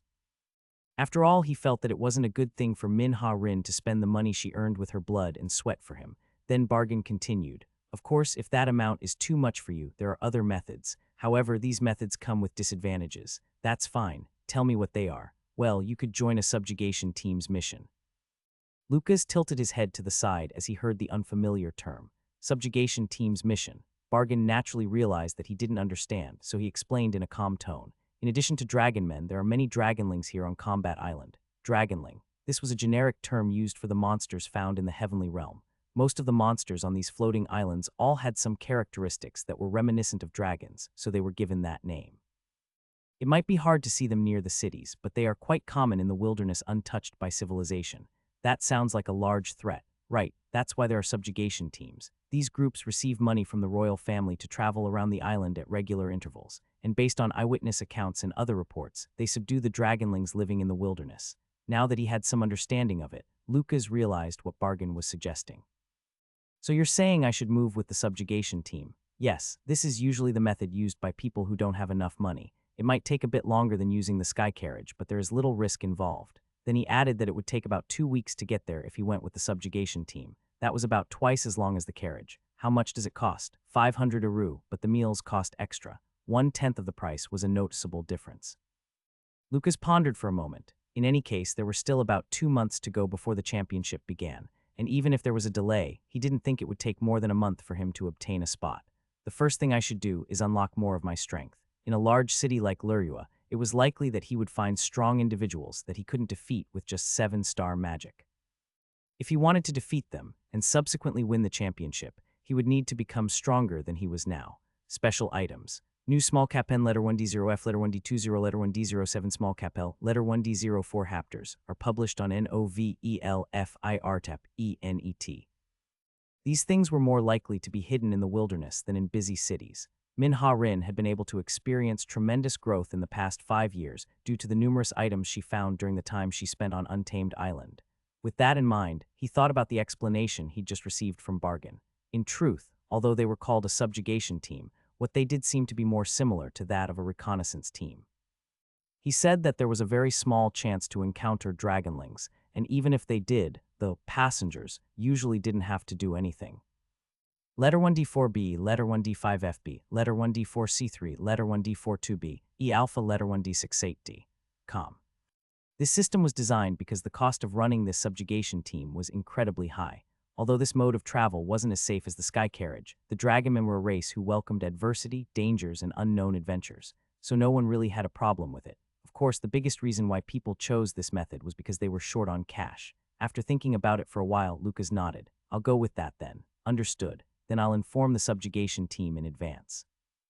My lord, please head to the Flame of Harroway on the northwest side of the city tomorrow morning. The subjugation team had a base in every city, and Harroway was no exception to this. The Flame of Harroway. While thinking of this strange name, Lucas nodded to himself. It would be a short 2-week trip, but there were still a few things he had to prepare first. The first place he headed to was an old bookstore. It was pretty easy to find since he had received directions from Min-Ha-Rin before he left. When he arrived, he opened a book and briefly glanced over it. It's English. Perhaps it was because most of the participants this time were from Earth. Nevertheless, it was a good thing for Lucas. After all, even if he was quick, if it was a new language, it would take him at least 2 days to learn it. After confirming that he could read them, he picked several books in the store. His plan was to study the culture and history of the heavenly realm. He could always ask Bargain about the things he didn't know, but it would be much less of a hassle if he built up his foundation of knowledge before doing so. Next, he headed to a weapon store. He wondered if there were any staff-like weapons for sale. In the end, his search was fruitless. Not to mention staff, there wasn't even a single magic-related piece of equipment in the store. All of the shiny weapons displayed in the store seemed to be perfect for stabbing, slashing, or smashing, but none of them had any special qualities. Bargain called my magic sorcery. The Dragonmen might tend to despise those who fought with other abilities instead of using their bodies. Nevertheless, he didn't seem shocked by Luca's display of magical abilities. In the first place, Min-Ha-Rin used both magic and swordsmanship in order to secure the title of champion. For a moment, he couldn't help but wonder if this concept was only limited to those on Combat Island, or if it was a sentiment shared by the entirety of the heavenly realm. Lucas found an inn to spend the night. He had originally been planning to leave on that very day, but now he would end up staying in Harroway 1 day longer than intended. If he went to Min-Ha-Rin's mansion, he would certainly be able to stay for free. But it would be a bit strange to meet again after they already said their goodbyes to each other. Just as he took out a book to read, Lucas felt his eyelids become heavy. I'm tired. This unfamiliar sensation shocked him for a moment. Then he realized that he was even a bit hungry. I see. Now that his body had basically returned to a human state, it seemed he would have to eat and sleep regularly again. It was a bit frustrating because he would not have as much time as he was used to, but it felt somewhat nostalgic to have physiological needs once again. Lucas went down to the first floor and received a few pieces of smoked meat as well as some cold soup from the inn's owner before returning to his room. While eating, he decided to take out his book once again and read it. As he gnawed on the slightly chewy and salty smoked meat, Luca's eyes rolled back and forth as he read quickly. The lightning god said that this world would be interesting. Lucas thought that there was some kind of hidden meaning in those words. He thought of everything that made up this world, its very old culture and long history, races with self-awareness and high intelligence and size much greater than most planets. Right, this was literally a huge world, but it was highly likely that this world didn't exist before. No, it wasn't just highly likely. Lucas was certain. This incredibly vast world was, in the end, an improvised stage created by the rulers in preparation for the great game. Flap. He flipped through the pages. What Lucas was looking for were hints that might have been left behind by the rulers, and as he expected, he did manage to find some clues in the book, especially since it was a book about mythology. All of the dragon tribes in the heavenly realm came from one source. The heavenly realm was not a mass that had been separated from the lower world, and the 7 islands had been divided since the beginning of time. This was proven by the fact that the characteristics of each region were distinctly different. What intrigued Lucas the most was the information about the other regions. This world consisted of the Heavenly Realm, Thunder Gorge, Black Earth, and Giant Field, with a large supercontinent in the middle. However, it was a bit awkward to call these places regions. This was because each one of them was so large, it wouldn't be strange if one referred to them as individual worlds. Nevertheless, they weren't separated like the different worlds in Lucas' universe. Each world basically coexisted on one planet, though it is difficult to go to other regions. One couldn't just enter the Heavenly Realm by flying into the sky. In the Thunder Gorge, a seemingly never-ending thunderstorm constantly sent down lightning bolts, irrespective of day and night. The Black Earth was a place where thick miasma corroded the ground and air. A land of death where most beings couldn't survive for a second, and regardless of their race, no being with even the slightest shred of intelligence dared to get close to the giant field. From their descriptions, Lucas was able to realize one thing. It was basically an affirmation of the conjecture he'd formulated when he first learned about the dragon god. Each region is associated with a ruler. The Lightning Gorge was associated with the lightning god, the Black Earth with the Black Horned Demon King, the Giant Field with the Sun God, and finally, the Heavenly Realm with the 7-fanged dragon god. Each region seemed to have a distinct connection to the respective rulers. Then did each of the 4 rulers create a region? That shouldn't be the case. It was said that the 7-fanged dragon god, the final ruler, didn't agree with the others' idea for the great game. Except for the supercontinent Gaia, there are 4 worlds. In simple terms, there was a high possibility that one statue was located in every world. After all, it wouldn't be balanced if all of the statues were located in one world. Taking out a small notebook, Lucas began to take notes. Scribble, scribble. For a while, the sound of a pen scratch paper was the only sound in the room. Time went by, and the sky gradually became dark. Not much time had passed. After all, it had already been halfway through the afternoon when he found the inn. Lucas lit a candle, illuminated the table in front of him. There sat a notebook filled with his handwritten notes. Suddenly, he turned to look out the window. There he was greeted by the sight of the beautiful night sky. Perhaps it was because this world sat in the clouds, but he had a slight feeling that the stars were so close, all he needed to do was reach out and grab them. This reminded him of when he used to study magic in the past. It was a sentimental memory that filled him with longing. Perhaps with a glass of alcohol, he would be able to have a comfortable night's sleep as he reminisced about those times. But he didn't. It was not yet time to dwell on the past. Lucas got up from his bed around dawn. From his estimation, he had slept for about 2 hours. After tidying the bed and washing his face, he put on the clothes that he wasn't yet used to. Then he headed to the first floor of the inn to have breakfast. The item on the menu for breakfast was crispy bacon. In Lucas' opinion, this was a bit too much, and something like a salad or bread would have been better. However, the dragon men seemed to prefer to eat meat to an almost extreme degree. When he headed out onto the street after eating, he saw some dragon men also beginning their days. As he looked at them, Lucas couldn't help but marvel at their different appearances. Some were practically the same as humans except for the skin and eyes. Some had protruding horns or tusks, and there were even some who basically looked like bipedal reptiles. Nevertheless, they recognized each other as their kin. Of course, this wasn't to say there wasn't any prejudice at all, but in a modern sense, it was the same way that humans recognized each other as humans. This knowledge was also something that he'd obtained from the books. Without further ado, Lucas passed them, heading towards the Flame of Harroway that Bargain had mentioned the day before. The Flame of Harroway was one of the tallest buildings in the northwestern side of the city. To speak in modern terms, it was the heavenly realm's equivalent of a skyscraper. Of course, this didn't mean that it was incredibly tall.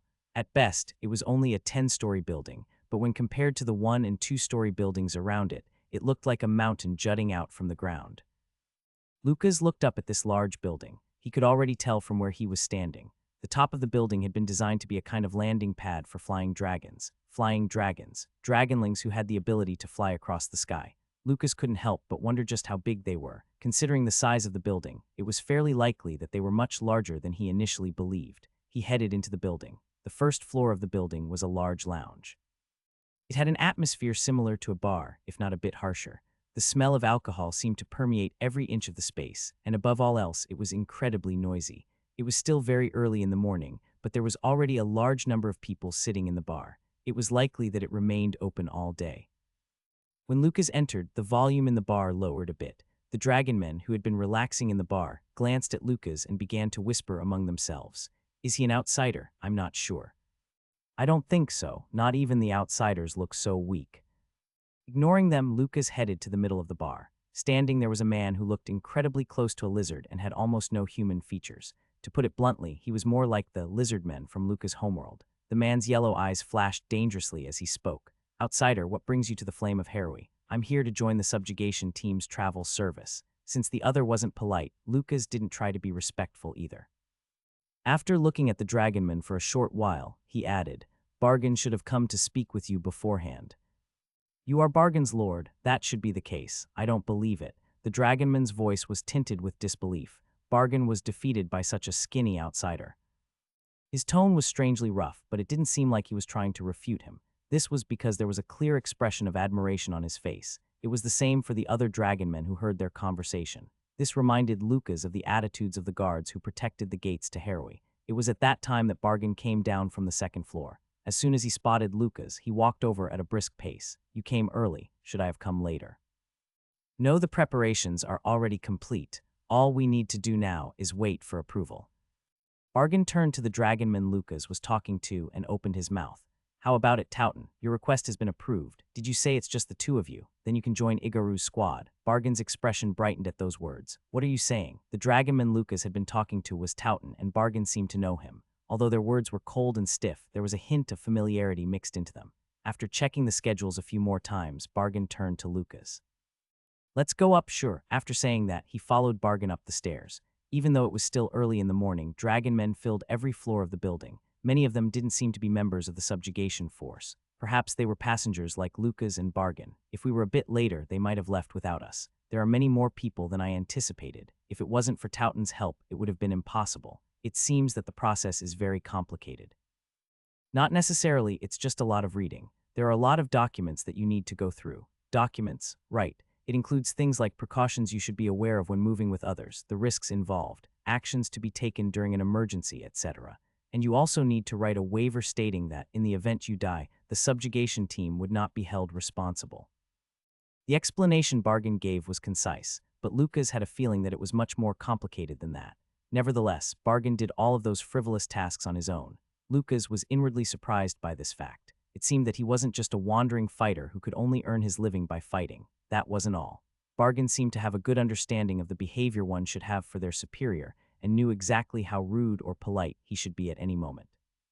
But this kind of behavior couldn't be innate. Lucas suddenly asked, Did you serve someone before me? When he heard this question, Bargain's expression changed slightly. No, this is my first time serving a lord. There were other types of superiors that one could serve. Lucas was curious, but he didn't ask any further. He knew that, were he to ask, he would certainly receive an answer. However, such an action would affect Bargain's loyalty, though I don't really plan to increase his loyalty.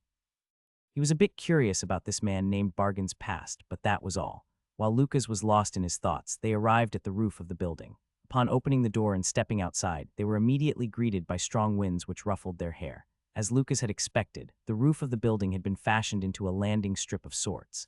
The Flame of Harroway was the tallest building in the area, and from it, they were able to see the beautiful scenery of the waking city. However, there was something else that drew their attention. Sitting beneath the slowly brightening morning sky were a group of large carriages, and in front of each carriage was an even larger flying dragon. It's big. The monster seemed to be at least 5 meters long, and if it spread its wings, it would certainly be much larger. Although it sat on the rooftop in a seemingly calm manner, the feeling it gave wasn't like that of a docile pet. Instead, it seemed to give a faint sense of danger like that of a sleeping lion. It was strange. This monster was a flying dragon, something that should be as ferocious as the drakes and wyverns in Lucas' homeworld. That was why he found it strange that they were able to tame them enough to pull their carriages. You're here, Bargain. It was at that moment that a dragonman approached them. It seemed that he also knew Bargain. Squad leader Igaru will be in your care for a while. Haha, I should say the same. After all, it is Headsmasher Bargain that's joining us. You are much more reliable than even 100 of my foolish squad members. When Bargain simply nodded, Igaru's gaze turned to Lucas. You can call me Igaru. Are you Bargain's rumored lord? Yes, I'm Lucas. Igaru briefly glanced at Lucas' body before nodding. Nice to meet you. As you may have already heard, the cost of the trip will be 500 Irus. Since there are 2 of you, it would normally cost 1,000 Irus, but Bargain has joined us as a mercenary, so you only need to pay us half.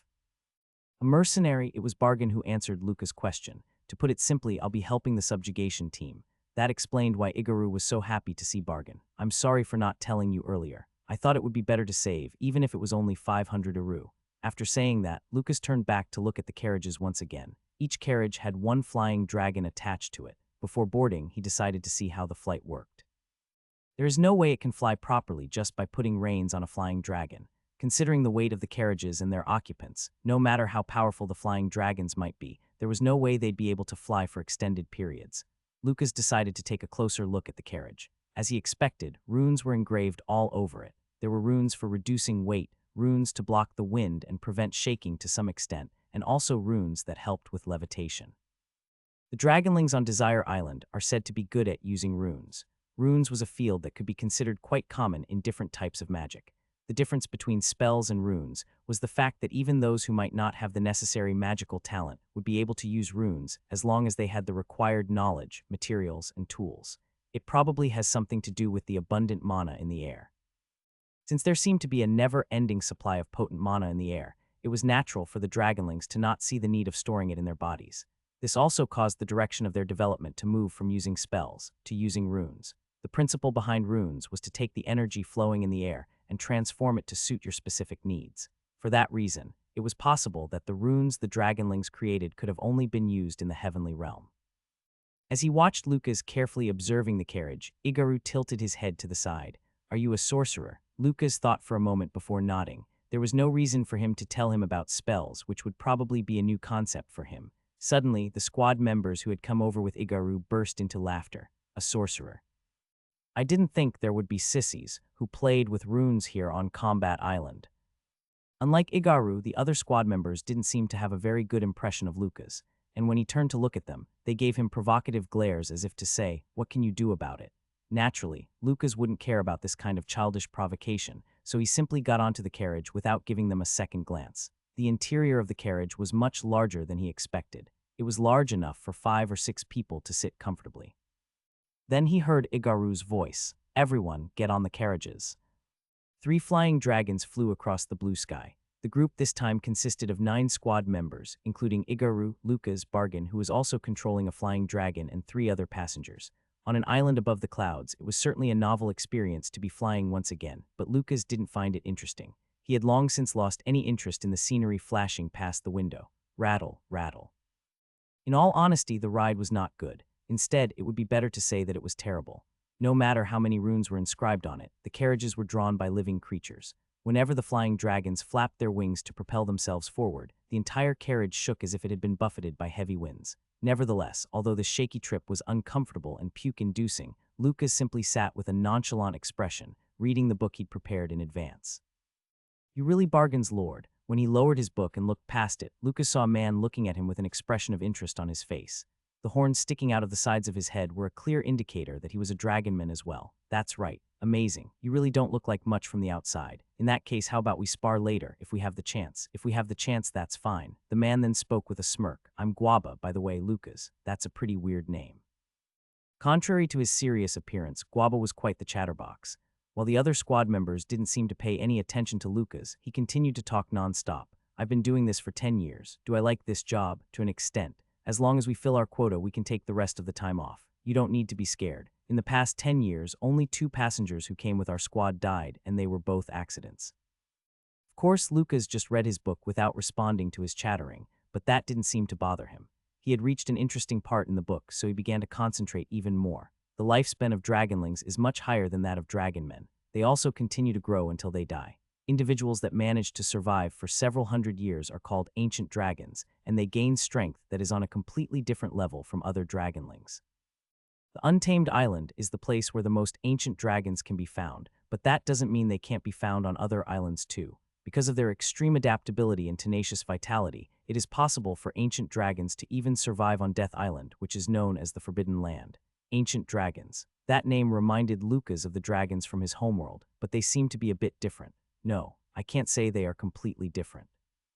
In the history of his world, according to Lord, dragons were simply massive, incredibly strong, unintelligent beings who gradually developed as time passed. So it was also possible that the ancient dragons had developed intelligence after thousands and tens of thousands of years.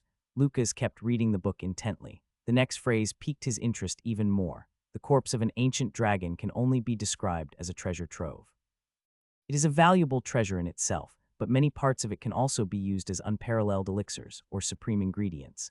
Bones, teeth, claws, scales. All of these are things blacksmiths pray to get their hands on, but only a few are so lucky. For most dragon men, fighting an ancient dragon would be no different from throwing themselves off a floating island.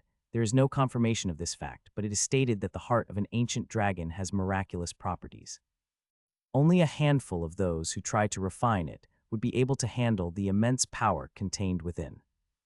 An ancient dragon's heart. Recalling his past, Lucas nodded inwardly. It could certainly be said that the heart was the essence of life, especially for monsters who have lived as long as the ancient dragons. Their hearts alone would contain a tremendous amount of energy. That might be a special item. Lucas raised his head slightly and looked at Guaba. Even now, he was still chattering happily. That's why, after this mission is over, I intend to confess to her. Lucas stopped Guaba before he could continue. Have you ever encountered an ancient dragon? Guaba rolled his eyes at that question. If I met one, do you think I'd still be here to talk about it? Lucas' expression became a bit unsightly when he heard those words, and maybe he picked up on it as Guaba laughed heartily. Now I understand. You're scared. Haha, there's no need to be scared. Guaba laughed until his stomach hurt. In all of my 10 years on the subjugation team, I have never seen even a trace of an ancient dragon. Ha ha ha. After about 3 days, the group was able to reach their first destination, Sami's Great Forest. It was a place filled with trees over dozens of meters tall. By the time they were able to see the forest clearly, the sun had already begun to set. Igaru's eyes shone as he looked for a place to land near the dark forest. As he searched, he spotted a plume of smoke rising from a clearing near the forest's entrance. That wasn't all. If one looked closely enough, they would see an orange flame flickering beneath the smoke. Igaru pointed in that direction. Land over there. Soon, the 3 carriages landed near the forest. Then Igaru led the 3 flying dragons pulling their respective carriages and walked towards the clearing he'd spotted from the sky. Sure enough, when they arrived, they saw 10 people sitting around a large bonfire. This group also had a flying dragon and carriage. That wasn't all. All of the members of this group were equipped with weapons and armor. Their equipment wasn't extravagant, but just from looking at them, one could see that they were well used and well maintained. Upon spotting them, a member of the group got up and headed over to them. Igaru was able to see their silhouette from the light of the fire, and it was easy to tell from the shape of their body that it was a woman. Who are you? It was a cold voice. The woman's expression was as icy as her voice. She had a scar across one of her eyes, and she was taller than most men. If it wasn't for her harsh expression, she could even be described as good-looking, but the dangerous aura surrounding this woman made it impossible for anyone to have any wayward thoughts. Nevertheless, the thing that attracted the most attention was the giant saber she held in her right hand. This vicious weapon, which appeared too large and heavy for most men, was being held in one hand by this woman. Igaru took a step forward and opened his mouth. The Harui subjugation team branch second-class Igaru squad. Harui. The woman shook her head after a moment of thought. What brings you to the Sami's Great Forest? I don't think this area falls under your jurisdiction. The Harui branch received a request for help. When she heard those words, the woman's eyebrows furrowed and she spoke in a harsh voice. Damn it, those fools from the branch did something that embarrassing. The woman then looked at Igaru again and clicked her tongue before reluctantly introducing their group. Her up-branch 7th Class Ashtar squad. Even though it was revealed that this group wasn't her enemies, the woman's voice remained cold. It seemed that she didn't welcome Igaru's squad at all. Nevertheless, Igaru's squad members didn't get offended by the woman's rude behavior. Instead, looks of surprise blossomed on their faces. A Ashtar, the butcher Ashtar. It seemed that she was quite the celebrity as even Bargain's eyes lit up slightly. On the other hand, Igaru seemed like he was lamenting inwardly. I'd like to set up camp. Can I use the empty here? Do what you want. After saying that, Ashtar immediately turned around and walked back to her group. The members of her squad also retracted their gazes. That's a rather unwelcome reaction to members of the same group. When Lucas said this, Guaba laughed bitterly. It's natural for them to feel disgruntled. As she said, Sami's Great Forest is not our jurisdiction. We wouldn't have been here if not for the direct request from the Hurup branch. I see. Sending a request for backup meant that they didn't think this group would be able to handle their mission. In fact, in normal circumstances, there was nothing wrong with this kind of situation. The problem here was that someone in the Hurup branch had acted on their own judgment. Ashtar seemed offended by the fact that her superiors didn't trust her team and instead requested reinforcements. Dragonmen, especially those living on Combat Island, seem to have a very strong sense of pride. It might seem a bit childish, but this is a pretty sensitive issue for the subjugation team. If it had been the other way around, I would have been pissed too. Guaba let out a sigh. I don't think this will be a very comfortable rest. As Guaba expected, the presence of the Hurup subjugation squad made the atmosphere very uncomfortable. It was almost as though an invisible war was being waged between the two groups. Lucas realized that the Ashtar squad was higher ranked than the Igaru squad. In addition, the Sami's Great Forest was their territory, so they naturally held the initiative. It's a good thing we have bargained. When Lucas tilted his head in Guaba's words, he explained with a smile. They must have heard the stories about Head Smasher Bargain. That's why they're not openly picking a fight. It was certainly obvious that several of the Ashtar squad members were eyeing Bargain. It was at that moment that Lucas realized Bargain's reputation might be greater than he initially expected. He also realized just why Igaru was so happy when Bargain joined them. He was actively taking advantage of Bargain's presence. This fact was clear even now. After all, as he was talking to Ashtar, he had Bargain at his side. How far have you gone? We have only searched the area around the entrance. Have you gotten any results? Not yet. Several people had recently been reported missing near the Sami's Great Forest, including the most recent disappearance. A total of 7 people had already gone missing, and it had only been about 2 months since the first reported disappearance. 7 people had gone missing in just 2 months, rather. Ashtar looked around before muttering in a low voice. Several of our group have also gone missing. Igaru frowned. He could now understand Ashtar's attitude to an extent. She must have been frustrated not only by the actions of her superiors, but also at the fact that they had already suffered losses without making any progress. Tell us more about the situation. Ashtar glanced at Bargain before continuing. Our group has already lost 3 members. It's been about a week since the first one disappeared. The second was 3 days ago, and the last one was this afternoon. He went missing just a few hours ago. This meant that in addition to the original missing people, 10 dragonmen had gone missing in this forest. Igaru's expression became serious. These series of events pointed to only one fact. An unknown being was currently lurking in this forest. This isn't the best time to eat leisurely. Have you stopped searching? No, we are just taking a break. We will begin searching again immediately after eating. Then we'll help you. Let's split up and search 2 areas. My group will head west. Ashtar nodded. Then we'll head east. After a short while, the search operation began. Half of Igaru's group were chosen to join the search party, while the other half was left behind to guard the camp. Lucas was one of the members left to guard the camp. I'll be away for a while. Be careful. Yes, Bargain had been selected as one of the members of the search party. Before leaving the camp, he bowed his head to Lucas, which caused the members of the Ashtar squad to look at him strangely. Head Smasher Bargain was bowing towards an outsider. Did the outsider grasp his weakness or something? All of a sudden, their attention had been drawn to Lucas. Even Ashtar turned to look at him. Their expressions seemed to be asking, "What's going on?" But Lucas didn't pay any attention to them. Instead, he was staring at the Great Forest. Without a doubt, something was in there. Lucas wasn't sure what it was, but he could feel faint traces of its presence. Meanwhile, Guaba, who had also been chosen to guard the camp, began to chatter once again with a relaxed expression. In truth, over the past 3 days, Guaba was the person who spoke to Lucas the most. Bargain was in charge of another carriage, so he couldn't find time to talk to him. Igaru, who he had the best impression of among the squad members, was the most important person in the group, so he couldn't find the chance to talk to him privately. Of course, this didn't mean that Guaba was a bad person. Except for being a bit talkative, he could be considered quite good, especially since he didn't have any prejudice towards outsiders. And above all else, he had a wealth of experience. From his stories, it was clear that he had not just explored Combat Island, but other islands as well. Places to look for treasure. After asking that, Guaba glanced down at the mouse corpse in his hand before swallowing it in one bite. His action was so nonchalant it was as though he had just eaten a piece of beef jerky. Lucas, of course, didn't have any intention of meddling with another race's diet, so he remained silent. If that's what you want then, Adventure Island is the best place to go. Lucas nodded. From what he'd heard and read, Adventure Island could best be described as unexplored, and it was also the place where countless treasures could be found. The reason there were so many treasures there was simple. There had been dozens of countries on Adventure Island in the past. The people who used to live there were known for their viciousness and extreme sense of belonging to their countries. After separating into different forces, they were at war for hundreds of years. Guaba lowered his voice slightly. It is said that they eventually drew the ire of the goddess. Lucas had already read this in a book, but he continued to listen instead of stopping Guaba. Nevertheless, he couldn't help but ask, what happened after they drew her ire? She made it rain. Rain, right. For decades, it rained so hard the droplets could pierce through the scales of any dragonman. Heavy rain in a land above the clouds. Had that also been created by the runes the sorcerers used? The heavy rain from that time caused most of Adventure Island to be submerged. Now, Adventure Island looks like an archipelago. Only about 10% of the area is land, and it was said that somewhere in the submerged regions, the legacies of dozens of countries lay untouched. And well, this might just be a rumor, but it is said that there are quite a few treasures on Death Island. I hear that it's a forbidden land. Right, only a few people know why we're banned from going there. But since it is an order that came directly from Dragon God Island, no one dares to defy it. Dragon God Island. Perhaps it played the role of a monarchy that ruled over the heavenly realm. The awe the dragonmen felt for the goddess was similar to how subjects looked up to their monarch. Lucas wondered if the first thing he should do was meet this goddess.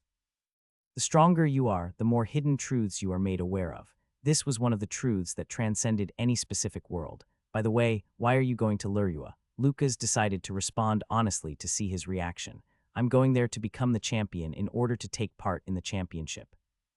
Guaba's expression became a bit strange. You do know that Lurua is one of the major cities that represent Combat Island, don't you? Right, and that its arena can be ranked within the top 5 of all cities, of course. Right, I suppose only someone as ballsy as you could become the Lord of Headsmasher Bargain. He nodded as if he had some kind of understanding, and he continued in a voice as though he didn't find anything wrong. Well, good luck. I'll come take a look when I get the chance.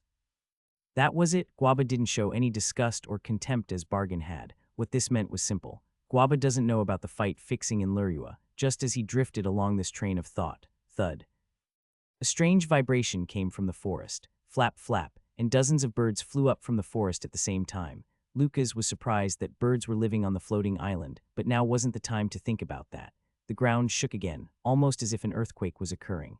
It was so heavy that the firewood scattered, and the large bonfire immediately went out with a puff.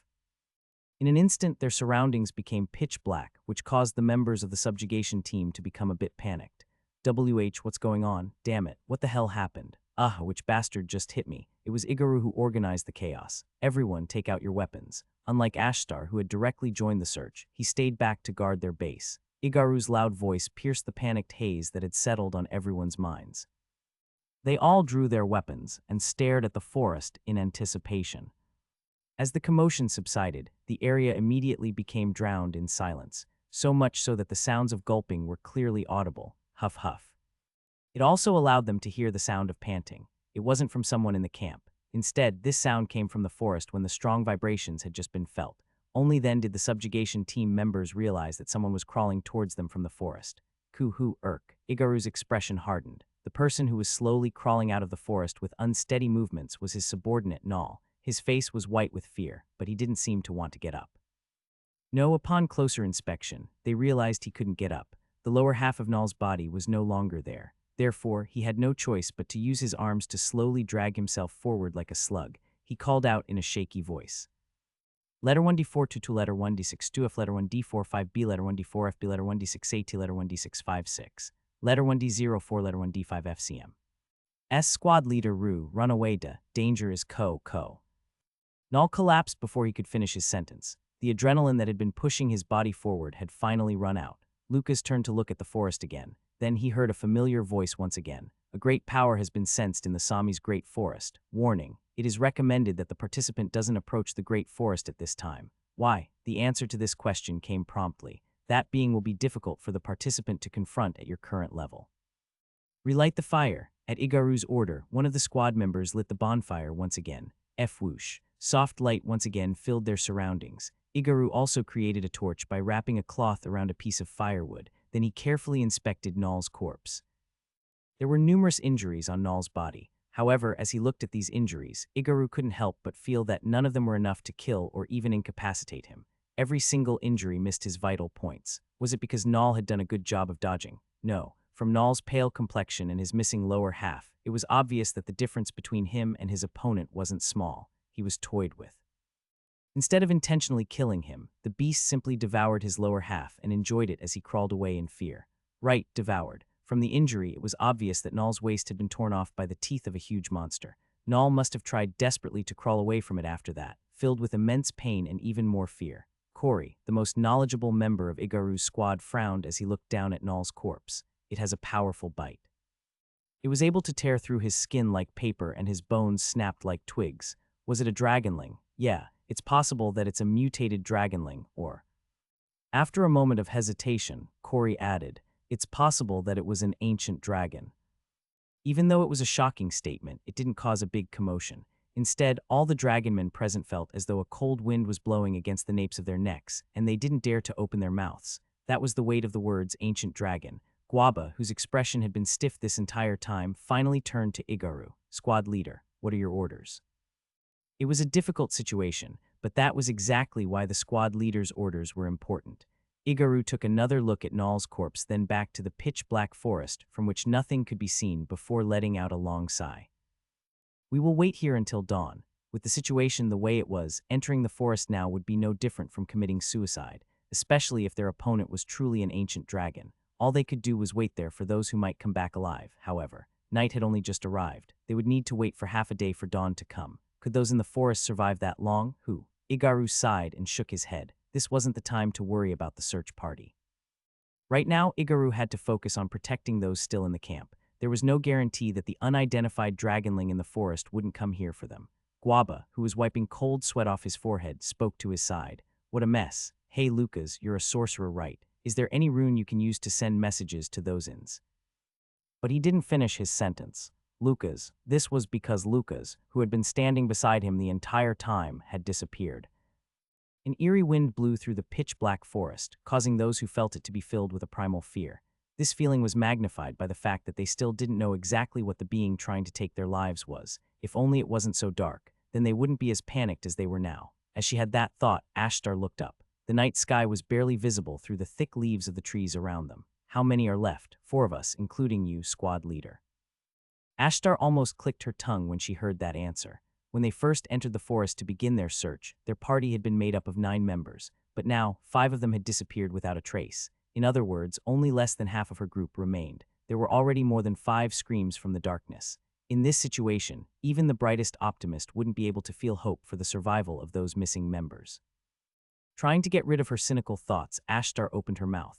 Did anyone manage to see it? I only saw a shadowy blur, but it wasn't as big as I expected. At the very least, it was smaller than a flying dragon. That's strange. Normally, dragonling's strength was proportional to their size. If it was smaller than a flying dragon, then even if it was larger than dragonmen, it could only be a normal dragonling. It wasn't a group either. They were at least certain that it was only a single being that was tormenting their group, for just one being to deal such devastating damage. Ashtar frowned. No, it makes sense that it's small. Otherwise, it wouldn't be able to maneuver among the trees and toy with us the way it is. After pondering for a moment, she spoke in a heavy voice. We need a fire. Wouldn't that just give away our position? From what I can tell, that monster doesn't have any problem with the darkness. Since it can find us without any light, making a fire won't change anything. Do any of you have cloth? Yes, firewood by itself wasn't enough to make a torch. Instead, they needed cloth soaked in flammable liquid to wrap around the end. Luckily, one of the squad members happened to have one such piece of cloth. Whoosh. When the torch was finally lit, their surroundings instantly became brighter. Their situation hadn't gotten any better, but at the very least, they felt less panicked now that they weren't surrounded by darkness. Of course, this didn't mean that they let their guards down. Ashtar decided to look around first for any clues that might help her figure out exactly where they were, but there weren't any. There was no way for her to tell which part of the forest this was. In the first place, this forest was so large that it was given the name Great Forest, so such a result was kind of expected, just as she thought that. Crunch.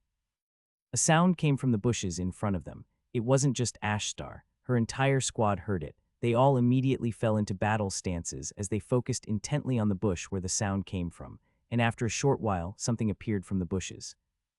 It was a familiar face, a dragonman who had entered the forest with them. The dragonman panted heavily, and the various injuries that covered his body looked extremely gruesome as he opened his mouth. Oh, hurry up, subjugation team. Bargain. As she called out the man's name, Ashtar made a gesture. Although he looked like their ally, she couldn't be sure he wasn't an enemy. At her signal, her squad members slowly lowered their weapons, but they didn't relax their vigilance. You were in charge of the West, weren't you? Where are the others? They're all dead. Someone sucked in a cold breath at his response. Meanwhile, Bargain, who had caught his breath a little, said in a steadier voice, "We have to get out of the forest. It's that thing's territory. Have you seen it?" Bargain didn't answer immediately. Instead, he looked down at the club in his hand. The club was filled with cracks. This was a weapon that had been carved from the branch of a top-notch dragonwood tree, and he had used it for over 10 years without it suffering a single scratch. With its quality, it would have been able to last a few more decades before he needed to replace it, but now, it had been ruined in a single blow. He could probably only swing it 2 or 3 more times at most. It's almost safe to say that guy is a completely different species from normal dragonlings. He's not that big. Only about 3 meters tall at most, with a large pair of wings and tail, but he walks on 2 legs. It's bipedal, that. Just as Ashtar blurted out those words, a low murmur arose from the dragonmen around her. Some of them had become incredibly pale, and if one looked carefully enough, one could see that their bodies were shaking slightly. For a dragonling to walk on 2 legs, it could only mean one of 2 things. It was a mutant dragonling, or it was an ancient dragon. Right, but that's not something you need to pay attention to for now. Keep in mind that he's faster than most dragonmen, a lot more vicious than normal dragonlings, just as clever as we are, and he knows how to make use of his advantages. Bargain spoke in a soft but firm voice. "If we don't leave this forest soon, we will all die." Afterwards, they began to rush to escape the forest. Bargain had climbed the tallest tree to get a scope of their location. However, he hadn't been able to see the entrance. After being chased around by that guy, they had unknowingly entered the depths of the forest. Therefore, he had no choice but to use the stars in the sky to figure out which direction to go. South. However, within just a few minutes of finding their bearings, the first casualty occurred.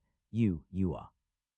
It was the dragonman at the back of their group. Something reached out from the darkness and grabbed him by the ankle. The dragonman screamed and struggled with all his might, but was simply too strong for him to resist. Fricks, damn it. By the time the other dragonman tried to reach out to him, it was already too late.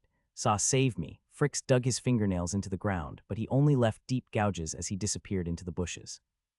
The other dragonman tried to run after him, but Ashtar's voice sounded like a crack of thunder. "Don't move." Her words caused the dragonman to freeze in place. Ashtar clicked her tongue. In the current situation, everything would only get worse if she allowed them to break formation, so she had to avoid that as much as possible. Of course, it wasn't easy for her to keep her cool either. Ashtar bit her lip hard as she looked at the bushes where Fricks disappeared. Crunch, crunch. From it, the sound of flesh and bones being slowly chewed was clearly audible.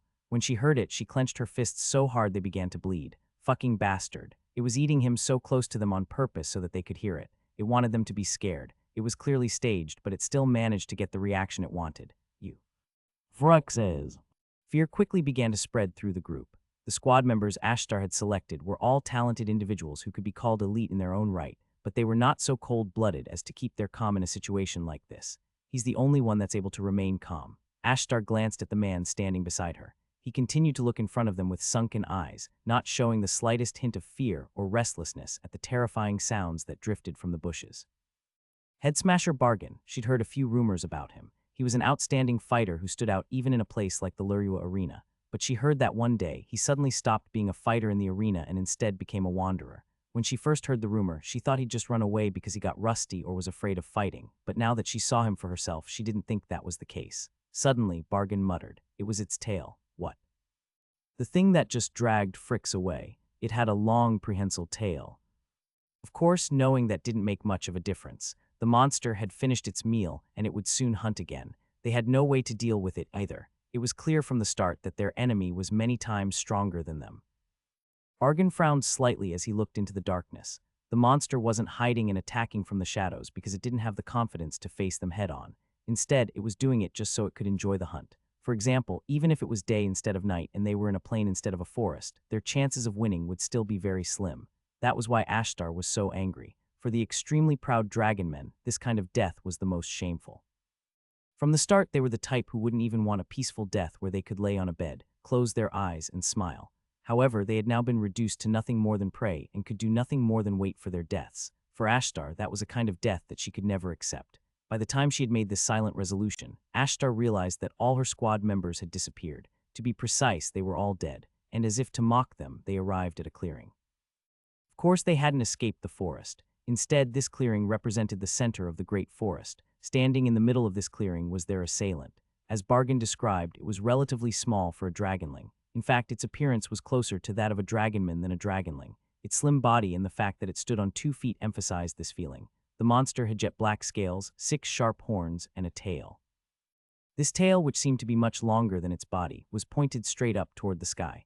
At first glance, it appeared more like a black spear than a tail. Nevertheless, its most noticeable feature was the fact that it was covered in blood. It was needless to say who this blood belonged to. Bargain spoke in a frustrated voice. Looks like it's grown tired of hunting. It probably intends to take us both head-on. Ha, should I be happy that I'll die a different way? Ashtar sneered. Bargain looked down at his club for a moment before speaking in a soft tone. I should be able to hold it back for about 5 seconds. How surprising. You plan on acting as bait. While one side caught its attention, the other would deal the final blow. It was the simplest and most efficient plan that could be used in the current situation, but there was a high possibility that the one who took the role as bait would die. It wasn't possible for Bargain to not know this. My club can't get through its scales. But your weapon might be able to, I see. Ashtar snorted. Well, we'll both die anyway if I fail. Ka ka ka. The dragonling let out a sinister laugh as though it had heard the conversation between them, and upon hearing this laugh, Bargain and Ashtar kicked off from the ground at the same time. Ashtar had a distinctive weapon and fighting style which granted her the title, Butcher.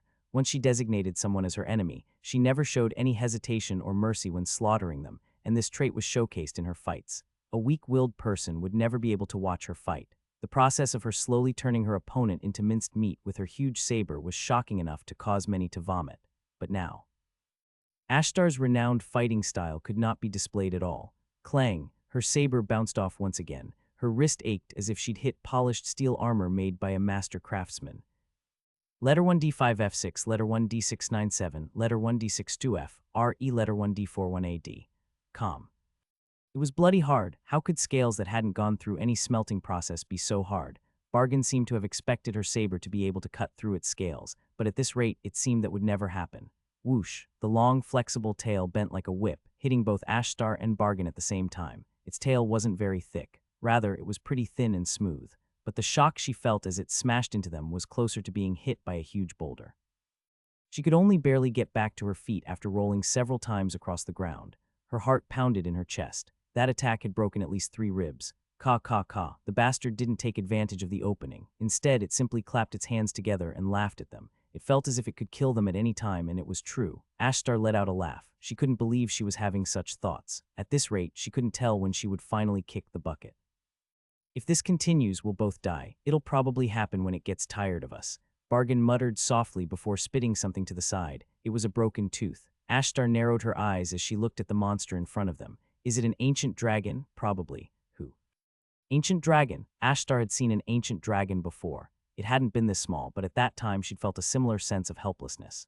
She knew that ancient dragons weren't invincible. They also had weaknesses. It was just that they couldn't find them in their current circumstances. It was simply too dark. Its scales were even darker than the night around them, and if they concentrated, no, even if they focused with everything they had, it was so fast that it could disappear in an instant. Suddenly, Bargain spoke. Its tail. What? Target its tail. The scales on its tail are hard too. It would still be better than its body. Its tail is very flexible, which means it will have a lot of joints, and the gaps on its tail at those spots are the best targets when compared to anywhere else. It was true, whether or not his accumulated experience was useful or not, this was the best he could think of in this situation. Ashtar also thought that Bargain's plan was pretty good, but she still pointed out the major loophole. It won't die even if we cut its tail off, but we would gain a weapon. You want to attack it with its own tail. It was a really crazy idea. Bargain responded in a flat tone. Do you have any better ideas?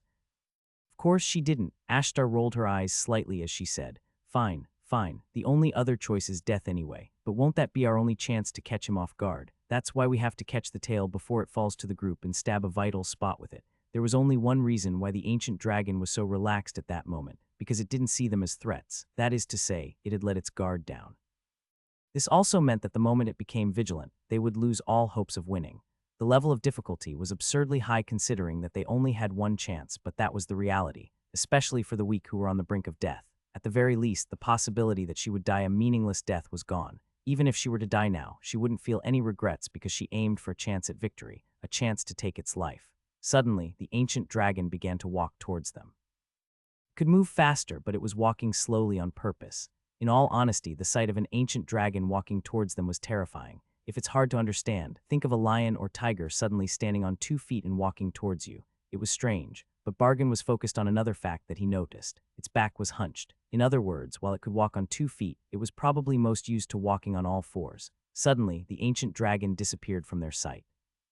And at the same time, Bargain and Ashtar focused their hearing. After all, it was almost impossible to follow him with their eyes in the darkness. SSHHK. The sound of something moving through the bushes was faintly audible. It was on the left. As he had this thought, Bargain increased the strength with which he gripped his club. This will probably be the last attack. Hang in there for one time. With this earnest desire in his heart, Bargain swung his club to the left. Crack.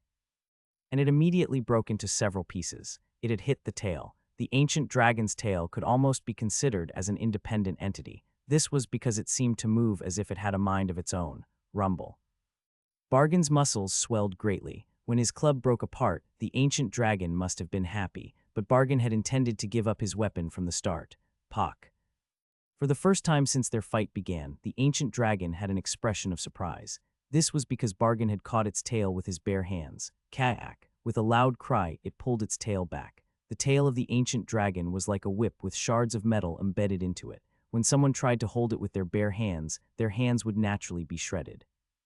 Bargain's hands were filled with hard calluses that had formed over decades of hard work, but when compared to the ancient dragon's scales, they were no better than paper. Nevertheless, Bargain refused to let go. Instead, he increased the strength of his grip even though his hands felt like they were on fire. Blood freely flowed from his palms, covering the tail and dripping to the ground. Good job, Bargain. It was at that moment that Ashtar appeared, her cleaver held high. With all the strength she could muster focused on her arms, she swung down on the tail that was held defenselessly. Crack, and felt it immediately. The ancient dragon's tail had been cut off. By then, Bargain's palms were ragged and bloody, but his next actions were still as quick as lightning. Grabbing the tail, he twisted it around before stabbing it into the monster's chest like a spear. Crack, the sharp tail easily penetrated the ancient dragon's scales. Ashtar cheered. That's it. However, instead of excitement, an expression of shock slowly spread across Bargain's face. He had a lot of real-world experience, and he had killed many people in his life, so he knew exactly what it felt like to pierce someone's heart. This guy's heart isn't crack. Bargain was unable to finish his sentence before he was sent flying. The same was true for Ashtar, who had released a cry in anticipation of their victory. Kaa! The ancient dragon roared and spread its wings. It was then revealed that its wings were twice as large as its body. Flap, then it flew into the sky. Ashtar, who was laying on the ground, coughed up a mouthful of blood and said, "What the hell happened?" Its heart wasn't there. What? He stabbed the tail through its chest and didn't feel anything. Was its heart on the right side? Or was it a species whose heart wasn't in their chest? Did it even have a heart in the first place? Could there be a living being who didn't have a heart? All these questions disappeared in an instant as the ancient dragon looked down from the sky and opened its mouth. It's over. This time, Bargain was certain of his death. Deep in his bones, he understood that dragonmen would never be able to deal with ancient dragons on their own. In general, dragonmen didn't have the means to reach the same level as ancient dragons. For one, dragonmen didn't have wings. Of course, they couldn't use flying dragons either. After all, in the end, flying dragons were dragonlings, and for dragonlings, ancient dragons were at the very top of the food chain and couldn't be contested. No matter how fearless a flying dragon might be, the moment it heard the roar of an ancient dragon, its entire body would freeze instinctively. It didn't matter how amazing its trainer was. It was impossible to train a flying dragon to confront an ancient dragon. This has been proven by tests and experiments carried out over the past few hundreds of years. Of course, if they were to use the power of sorcery, it was possible for them to remain in the sky, but at best that could only be called floating in place. Flying freely in the sky and floating in place were so different that they didn't even need to be explained. It was like a person who had lost both of their legs going against a professional runner. Ka ka ka. The ancient dragon let out another laugh. It had already realized its absolute superiority. It always enjoyed slaughters like this one. It could never get this kind of pleasure while killing dragonlings. There was no point in killing weak things that only ran or froze without doing anything. It wasn't fun at all. Devouring a trembling dragonling was no different from eating food that had been set out on a table. But dragonmen, on the other hand, was different. They were also terrified whenever they encountered it, but they never gave up and always did their best to survive. Some of them even tried to fight it. It liked that. What the ancient dragon wanted to do was hunt, not butcher, and dragonmen were the perfect actors for its play. Whoosh. The ancient dragon opened its mouth wide and black flames appeared in it. Whoosh. But what shot out was more like a bullet than a breath attack. Bang. The instant the ball of black flames hit the ground, half of the clearing was destroyed. The force of the attack sent Bargain and Ashtar rolling across the ground like ragdolls. It had missed them on purpose. It knew they couldn't avoid it. The black ball of flames was far too fast for them to even hope to dodge. F-whoosh. The ancient dragon opened its mouth again. It was about to spit out another bullet. Originally, it had intended to play with them until dawn, but it had changed its mind. These dragonmen had dared to attack it and had even cut off its tail. The intelligence was still there, but the patience had run out. This was probably the most decisive difference between dragonmen and dragonlings. Ha. Ashtar snorted as she finally let go of her saber. She never thought she would die in such a ridiculous way. It wasn't so bad to die to this kind of opponent.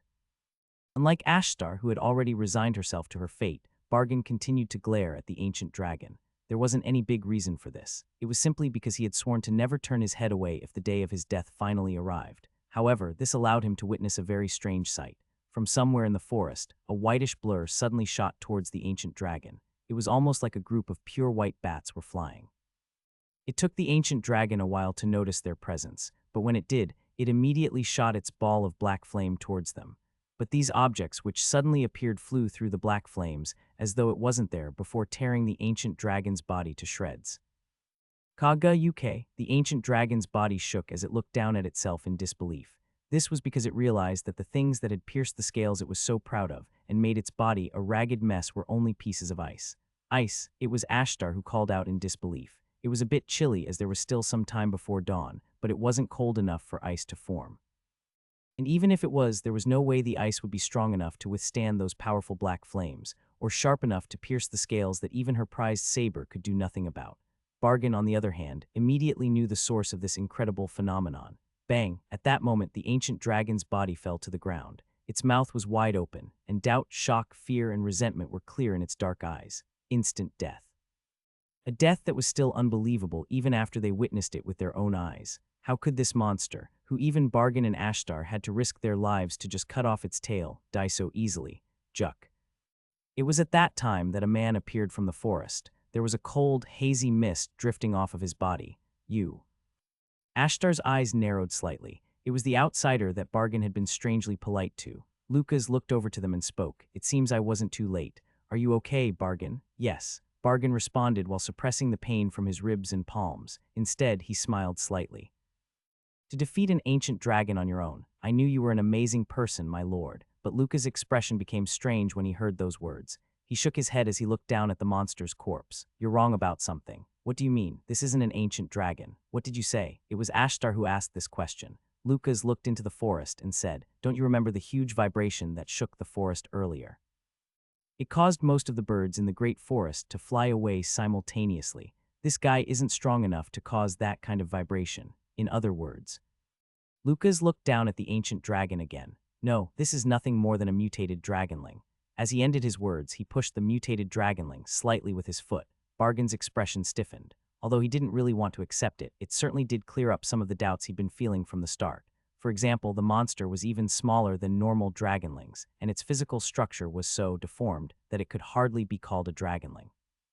Finally, its pride, fighting style, and burgeoning intelligence were different from normal dragonlings. Ashtar spoke in a trembling voice. So the thing that beat us so badly wasn't an ancient dragon, it was just a mutated dragonling bastard. Krar. Suddenly, another vibration shook the entire forest. Something was moving on the other side of the forest. Whatever it was big. So big, in fact, that they couldn't even see all of it at once. Its size was so overwhelming that they didn't even have any thought of fighting back. Even though it was night, a feeling of immense darkness seemed to cover the entire forest. It was almost as if a mountain had suddenly appeared, and its majesty pressed upon the shoulders of everyone in its shadow. Flap. The real ancient dragon spread its wings. This movement alone sent a tremendous gale rippling through the forest. It was so powerful that the ancient trees that were deeply rooted in the ground were sent flying like small weeds. Bargain and Ashtar, who had only just returned to their feet, suddenly lost all sensation in their knees, causing them to collapse to the ground once again. Lucas, on the other hand, remained standing, gazing at the ancient dragon. Indeed, if it was a being on this level, it wasn't a surprise that the voice would think he was unable to deal with it. You did well, Bargain. Now go join back up with the main group. As he said that, Lucas turned around. For a moment, Bargain didn't understand what Lucas was doing. Then when it clicked in his mind, he hurriedly tried to get back to his feet trembling all the way. My lord, what are you planning to do? Hunt the ancient dragon? It was crazy. Absolutely insane. Even Bargain was unable to keep his cool when he heard this response. He cried out to Lucas in an anxious voice. It's suicide. I've heard that many times before. Once again, Bargain was made speechless by Lucas' remark, but Lucas simply smiled at him and added, That just means that no one has ever done it before. The ancient dragon, which was the size of a small mountain and covered in jet black scales that seemed to devour the moonlight, finally opened its golden eyes. Overwhelming. That was the only way to describe this monster. Only dragons that had survived for at least a few hundred years were qualified to be called ancient dragons. Lucas had realized that the wilderness of the heavenly realm was a place ruled by the primal rules of the jungle. In fact, it was very similar to the demon world from his home universe, a place where the desire to become strong was embedded into the very roots of every being. After all, only the strong had the right to survive in such places. Ancient dragons had survived not for decades, but for centuries in such an environment. That fact alone was proof of just how strong they were. Warning: immediate escape is strongly recommended. At the participant's current level, it would be extremely difficult to face such an opponent. The voice's warning sounded in his ear once again. Even so, it was already too late. The burning gaze of the ancient dragon had already pinpointed Lucas as something that had to be exterminated. It was clear as day that even if he were to turn around and run with all his might, the ancient dragon would chase him to the ends of the world. At that moment, however, Lucas was only wondering if there was any way to turn off the annoying voice. There is no way to disable the advisory function.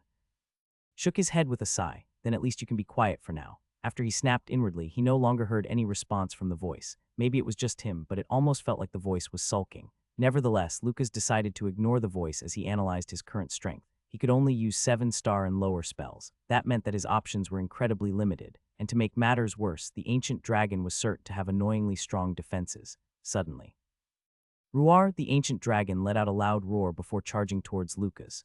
As if to vent its rage, it simply charged towards him without any technique. But when one put the ancient dragon's size into consideration, such a sight was terrifying. It was as though a natural disaster was rushing towards him. Trees were sent flying in every direction, heavy winds buffeted the entire area, and the ground shook heavily. Lucas avoided the attack by rising into the air with the fly spell. However, the speed of the ancient dragon's rush belied its enormous size, so he was only able to barely avoid it after using blink as well.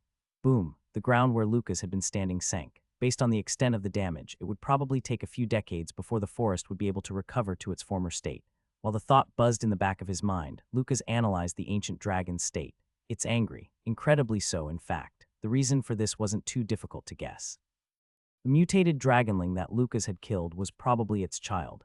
Lucas cast a spell at the ancient dragon's defenseless back. Bang! It was just a spell to test the strength of its defenses. A sphere of energy formed in his palm before shooting down towards the ancient dragon at so fast a speed that the air split apart. The ancient dragon sensed the attack, but it didn't try to avoid it. Clearly, it had great faith in its defenses, but apart from that, it was a bit confused. In the hundreds of years that it had been dominating this island's wilderness as the top predator, it had never encountered such a fighting style. It was very strange. To avoid its attack, this tiny being had flown into the sky with strange movements. For the ancient dragon, Lucas' magic was unknown. Lucas, on the other hand, was very familiar with beings like the ancient dragon. He had fought many monsters of similar size, and he already had an idea of their habits and attack style. Clang. The energy sphere directly hit the back of the ancient dragon. However, if others were to view this scene, they would not have believed the spell he had just cast was Hyperbolt. The destructive power of this spell was immense, that was a fact. The spell Lucas had just cast, in theory, contained the maximum output one could compress into a Hyperbolt. In theory, it should be impossible for any wizard to truly achieve a 100 magic power output, but Lucas had just done this. There were two reasons for this. One was the abundant mana, which seemed to fill the heavenly realm to the point of saturation. The other was the fact that Lucas was no ordinary wizard, he was the great mage. After a short while, the smoke cleared up and he was able to inspect the ancient dragon's back once again. There, he saw faint scorch marks on its scales. The ancient dragon was jet black, so one really needed to concentrate in order to see the faint marks. Lucas nodded inwardly. It seemed that even an enhanced hyperbolt was only able to leave a few scorch marks at best. Rua. The ancient dragon began to let out another roar, but it was forced to stop in surprise. Papapa, for a moment it couldn't help but wonder if it was already dawn, but instinctively it knew that there was still a short while before dawn arrived. If that was the case then, where had this bright light that instantly washed away the darkness of the forest come from? Lucas wasn't chanting any spells at that moment. He didn't need to. At his current level, it was possible to cast spells just by thinking about it. With just a little hand gesture, he could cast dozens of spells at the same time. This wasn't possible for normal 7-star archmages, but it was possible for Lucas because he had only been suppressed to this stage by a special force. The restrictions limited his state, but it didn't limit his mind. Earthfang, Flame Ball, Frost Scream, Hyperbolt, Howling Tempest. Most spells from 4 to 6 stars were sent towards the ancient dragon at the same time. The ancient dragon felt as though it had been placed into a magical storm. The sight of dozens of spells created a beautiful image that lingered in one's mind. It was like an illusion. Nevertheless, it wasn't lethal. Boom! Dozens of spells rained down upon the ancient dragon like an aerial bombardment. It was as if its scales were being struck by extremely powerful hail. The image of a supreme wizard pouring countless spells onto a large black dragon had such a classic feel that it would almost make one laugh. This was a story that could only be found in those old hero tales that no one read anymore. Of course, Luca's expression didn't show any of the determination or ferocity one would expect when fighting against a deadly foe. Instead, he watched on in silent contemplation as the spells crashed into the ancient dragon's body. Burns, cuts, and other injuries were slowly accumulating. This proved that the ancient dragon's scales were not invincible. In fact, its defense didn't seem to be much higher than the mutated dragonling from before, or maybe it just didn't have a way to cope with magic. Or is it both? Lucas had this thought, and he came to a conclusion as he looked at the damage. It wouldn't be possible to kill the ancient dragon with just this much. At best, it would only make it feel pain akin to being continuously slashed with a knife. I'm glad I can use up to 7-star spells. Otherwise, it would have taken him much longer to deal with this monster. Luca's eyes narrowed slightly as he observed the ancient dragon's body. He hadn't just cast dozens of spells without thinking. Every living creature had its own unique trait. Letter 1d4b, letter 1d4atf, n letter 1d5ff, letter 1d486, a letter 1d451. This was especially true for beings that had lived for a long time. Living for a long time meant that it had polished the talents, traits, and characteristics gained at birth over time. For non-human beings, these traits tended to have greater influence on their outside rather than their inside. For the ancient dragon, its black scales were one such trait. Lucas judged that the ancient dragon's scales had been transformed to have strong physical defense. And from what he could tell, its mutated dragonling baby had inherited this trait. That was why he had poured spells from multiple different elements onto it, from the basic elements like water, fire, earth, and wind, to lightning, light, and darkness. In terms of pure power, each spell was about the same, but some only lightly scratched the ancient dragon's scales, while others successfully sliced through the scales to reach the flesh beneath. As expected, it seems that ice magic is the most effective. This was something he believed to be highly likely. After all, it was the ice spell, Frost Scream, that had killed its young. By the time Lucas finished his analysis, the ancient dragon spread its wings once again. Roar chhd. The fierce roar of an apex predator caused the muscles of every creature that heard it to tense up in fear, their legs unable to move because of how intensely they were shaking. This was true even for Bargain and Ashstar, who heard the ancient dragon's roar despite being several kilometers away. Lucas, on the other hand, was only a few hundred meters away from the ancient dragon. This meant that the effects of the roar should have been multiplied several times. However, the stimulating effects only worked for those whose mental power was weaker than the ancient dragon. It was no exaggeration to say that Lucas was immune to such mental attacks. And the ancient dragon also noticed this fact. This bug in front of it was different from the other bugs. It used tricks that it had never seen before, and it wasn't intimidated by its immense power. It had never experienced such a situation in the entirety of its long life. It wasn't afraid, but it felt like this enemy could not be easily defeated. The ancient dragon wasn't sure what to do, but Lucas was already thinking about how to end their confrontation. Flap. When the ancient dragon had spread its wings once again, it wasn't to intimidate its opponent with its large size, but to prepare for any emergencies. The forest shook heavily. This was natural, as an immensely large being was preparing to take off, but Lucas was already prepared. No, prepared wasn't really the right word. Instead, it could be said that Lucas now knew his greatest strength: spell-casting speed. He didn't need to use any chants or runes to cast spells. There were only two things that could indicate what Lucas was doing. One was gestures. Of course, these gestures were unnoticeable, as they ranged from the shake of a hand to a simple wink, but the other was even harder to notice. A sigh. As he built up a huge amount of mana in his body, he had no choice but to relieve some of the pressure, and that was the reason for the sigh. As he sighed, a puff of white smoke escaped from Lucca's mouth. There was no way for the ancient dragon to notice this. Of course, even if it had noticed, there was nothing it could have done. Crackle, a cold breeze swirled around Lucas before spreading in every direction. Like a raging wildfire, this breeze swept through the forest, freezing everything it touched. And as if it had a will of its own, the cold breeze surrounded the ancient dragon. The ancient dragon roared and struggled, but the ice had already begun to spread. Like a predator hunting prey, the cold breeze rushed into the ancient dragon's body. It only took a few seconds before this majestic creature became nothing more than a giant ice sculpture, Blizzard. Among all 7 star spells, this was the only one with enough range and lethality to freeze the giant body of the ancient dragon, who was the hegemon of the Sami's great forest. Lucas looked at the ice statue for a moment before casting another spell. This time, he pointed his finger to the sky before making a forward slashing motion with his hand. Boom! A huge bolt of lightning shot down from the sky. Giga Lightning. It was a 7-star spell like Blizzard, but its single-target destructive power was on par with Lava Blast. Naturally, this meant that it had the power to destroy the ice statue. KRRR. The ancient dragon's enormous body fell to the forest floor in dozens of large ice chunks. Its body had been split into dozens of pieces, and there was no longer any chance of it surviving. He'd won. In all honesty, he'd won much easier than he expected. In the end, the ancient dragon couldn't even be considered a formidable foe for Lucas. At best, it was like fighting any other monster. Even if it had gained intelligence comparable to humans, the ancient dragon prioritized its emotions over logic. In fact, in terms of cunning, the mutated dragonling that had hunted Bargain and Ashtar was much more superior. Lucas couldn't help but wonder why the great, ancient dragons were overestimated to such an extent, but it didn't take him very long to find the reason. For dragonmen, an ancient dragon was certainly invincible. This was natural. After all, dragonmen were a race who preferred bladed weapons and close combat. The ancient dragon's scales might have appeared weak under Lucca's elemental bombardment, but it boasted an almost impregnable defense against swords and spears. And even if they did manage to break through its scales, for a being of its size, such injuries would be similar to being pricked by a needle. In addition, all of these arguments were only based on the assumption that they were fighting on the ground. Ancient dragons usually had the ability to fly. Being able to soar in the sky and release incredibly powerful breath attacks was nothing short of a disaster for the dragonmen. On the other hand, wizards had the means to offset these advantages of the ancient dragons, even if they had scales that couldn't be penetrated by blades, even if they flew into the sky out of reach, even if they were to spew their breath from the air, even if their roar would stimulate the primal fear of every creature who heard it. None of that could hinder Lucas. No one in this world could understand what wizards were, what powers they wielded, and what they were capable of. Wizards, compared to humans, they shined even more when dealing with monsters. It might be a bit hasty, but Lucas had a thought at that moment. In the heavenly realm, when it came to ancient dragon hunting, he might be a specialist. You have successfully defeated the ruler of the Sami's great forest, Bultasi. Great achievement.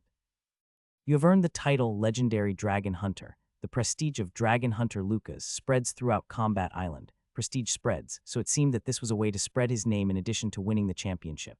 With that thought in mind, Lucas turned around. Bargain and Ashtar were also with them. It seemed that they'd been able to find Igaru without any problems. Bargain was the first one he noticed. He was currently staring at Lucas as if he was a mythical hero. Due to your amazing achievement, the loyalty of the wandering dragonman fight Bargain has increased. Lucas nodded inwardly. This was a byproduct he expected. It would probably allow him to learn even more about the situation in Lurua. He wasn't sure exactly how strong the individuals in a major city would be, but he wasn't afraid. In all honesty, the reason he felt discomfort was because he had been suppressed to 7 stars.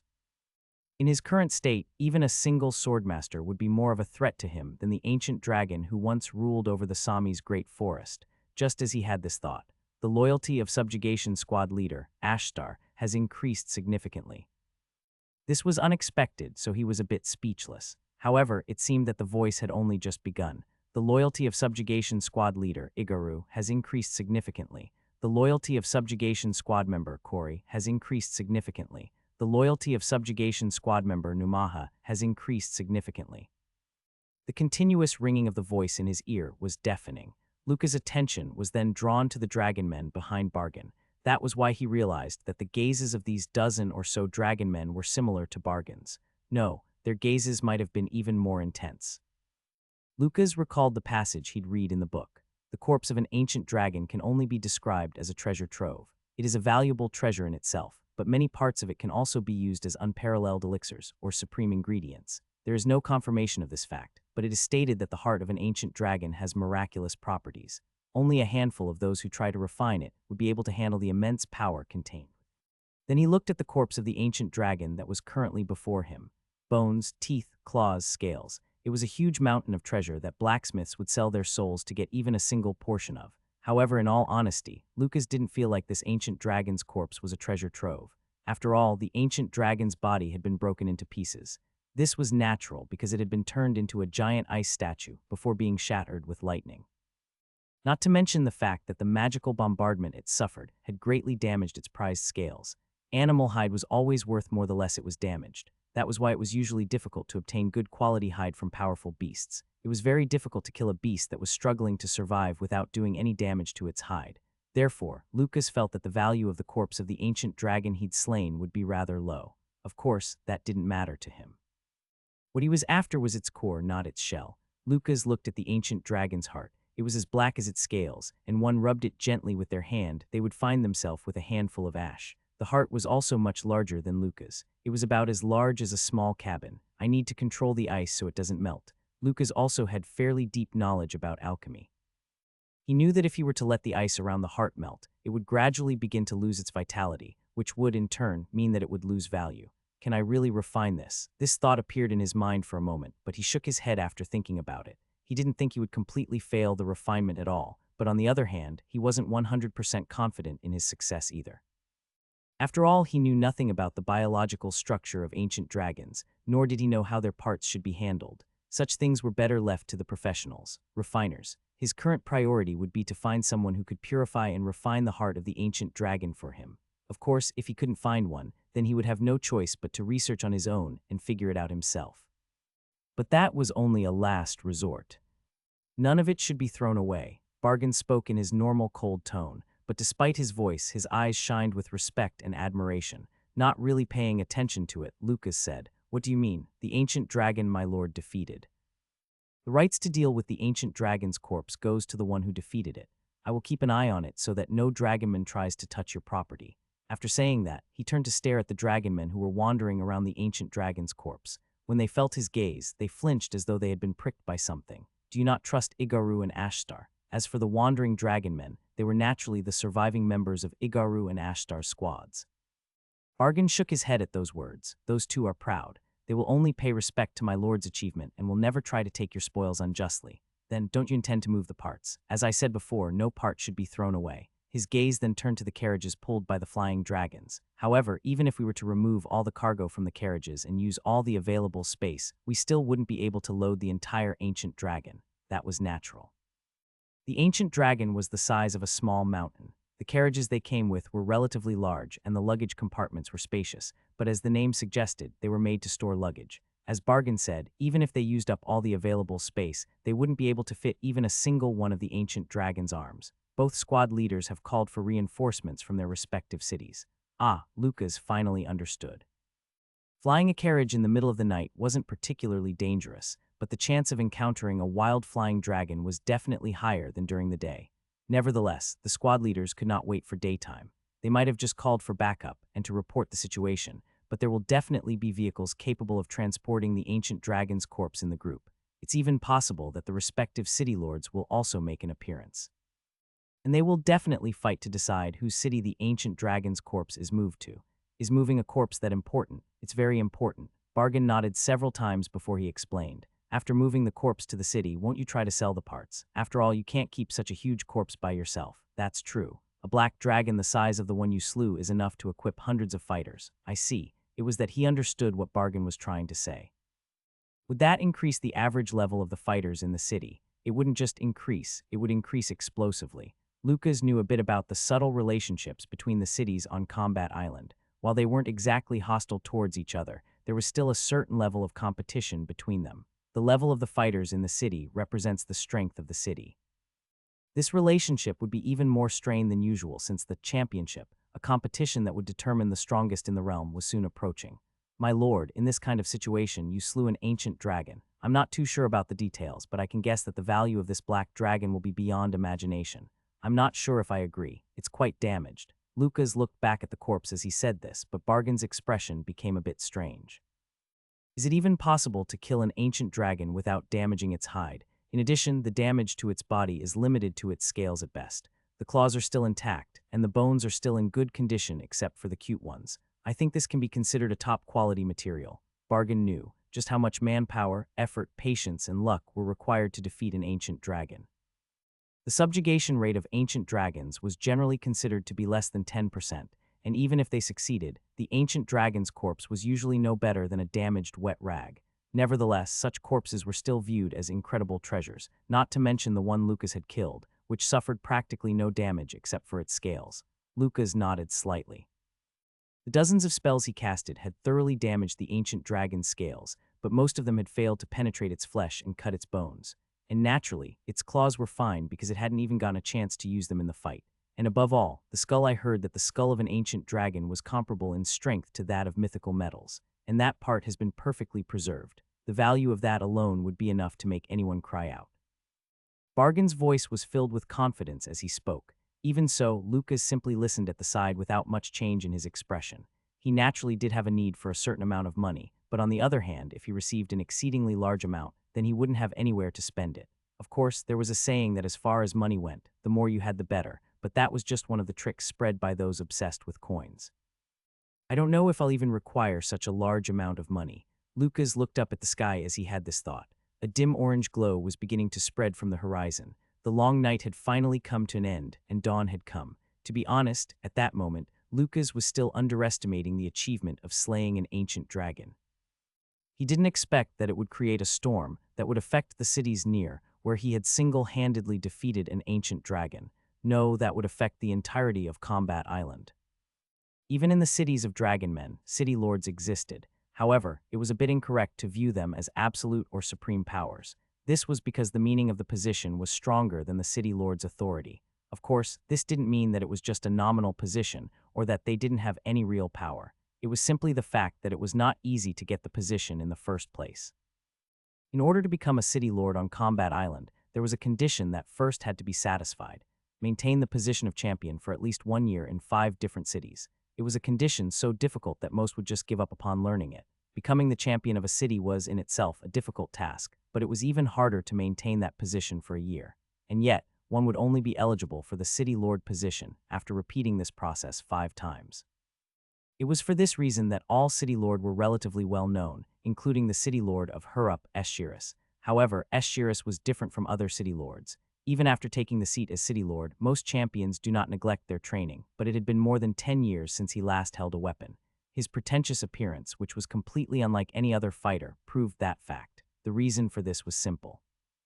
Eschiris had become infatuated with the charm of wealth, something extremely rare for dragonmen, and even rarer for those living on Combat Island. This was the reason why he didn't easily believe the report he received just after dawn. What did you just say? He stared at the dragonman in front of him in disbelief. He was certain that this was a member of the Ashtar squad. He just couldn't remember his name. At first glance, this dragonman appeared nervous, but he was even more excited than that.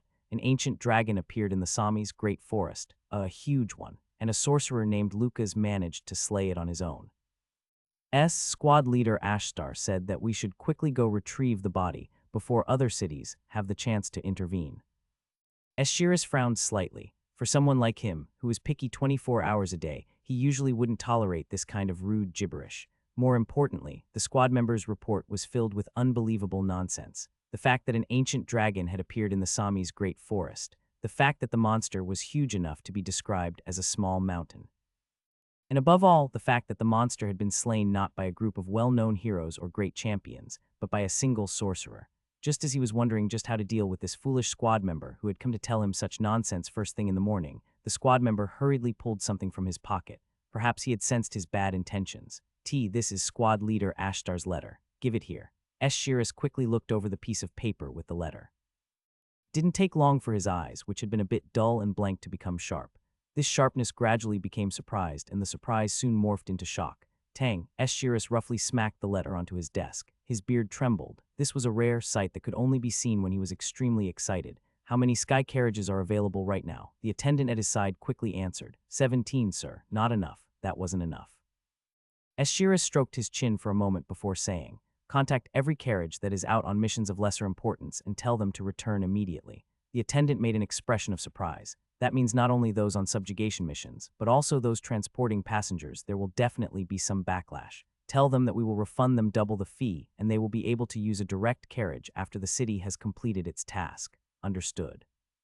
What do you intend to do, my lord? Head to the Sami's great forest with the least amount of people necessary. Intense greed flashed in Eschiris' eyes. An opportunity of a lifetime had appeared before him. Fortunately, he'd received the news before anyone else and would be able to move one step ahead of the other city lords. Dragon Hunter Lucas. It was said that he was an outsider, so it was highly likely that he was ignorant of the true value of the ancient dragon's corpse.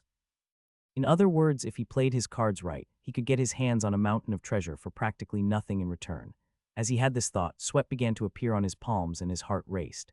Is this finally my chance to get out of this god-forsaken city? Eshira's heart pounded heavily in his chest. He had great ambitions, and in order to realize them, he needed to get out of this small, cramped city as quickly as possible.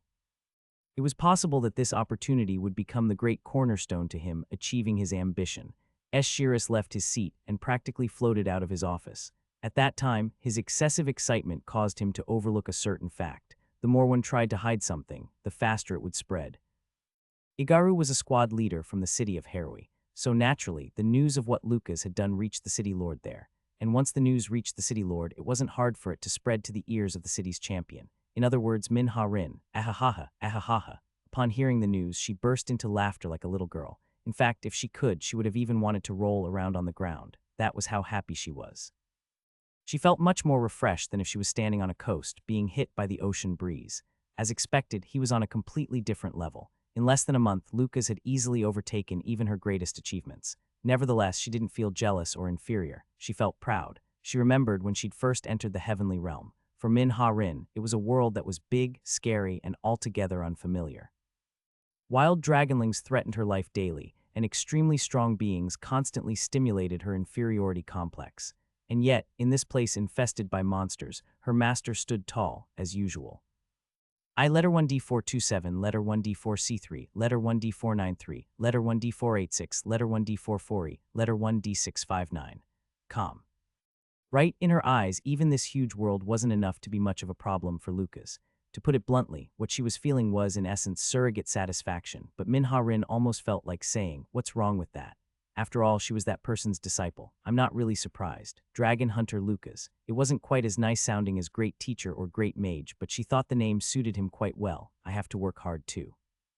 This wasn't really the time to feel admiration. She was the Great Mage's first disciple. Lucas was preparing to run. This was simply the first step, and yet it had already created such a stir. Minha-rin couldn't help but wonder just how powerful the storm would be when he finally began sprinting. Gripping her sword tightly, she muttered, as expected of the Great Mage class. They were told that it would take around 3 to 4 days for reinforcements to arrive at the Great Forest. This meant that he would be delayed much longer than expected. In truth, Lucas wanted to stop worrying about the Great Dragon's corpse and go to the major city Lurua as soon as possible. Since it was a major city, there was a very high chance that it would have expert refiners, and he also wanted to analyze the fighters there. Bargain was incredibly shocked when Lucas expressed this to him. You don't really intend to abandon the ancient dragon's corpse, do you, my lord?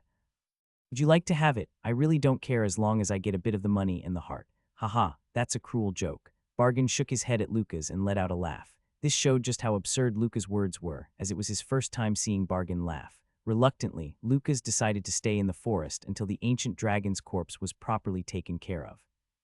The question that remained was how to efficiently make use of the time he now had on his hands, but luckily, Lucas found something he wanted to try. He looked down at the dragonling's corpse. It was the one who had killed dozens of dragon men with its extremely long prehensile tail. This guy's scales and tail were high-quality materials, but what Lucas paid the most attention to was its core, heart of the mutated dragonling. The heart of a mutated dragonling. Although it was only a young dragonling, it had a huge amount of vitality inherited from its parents.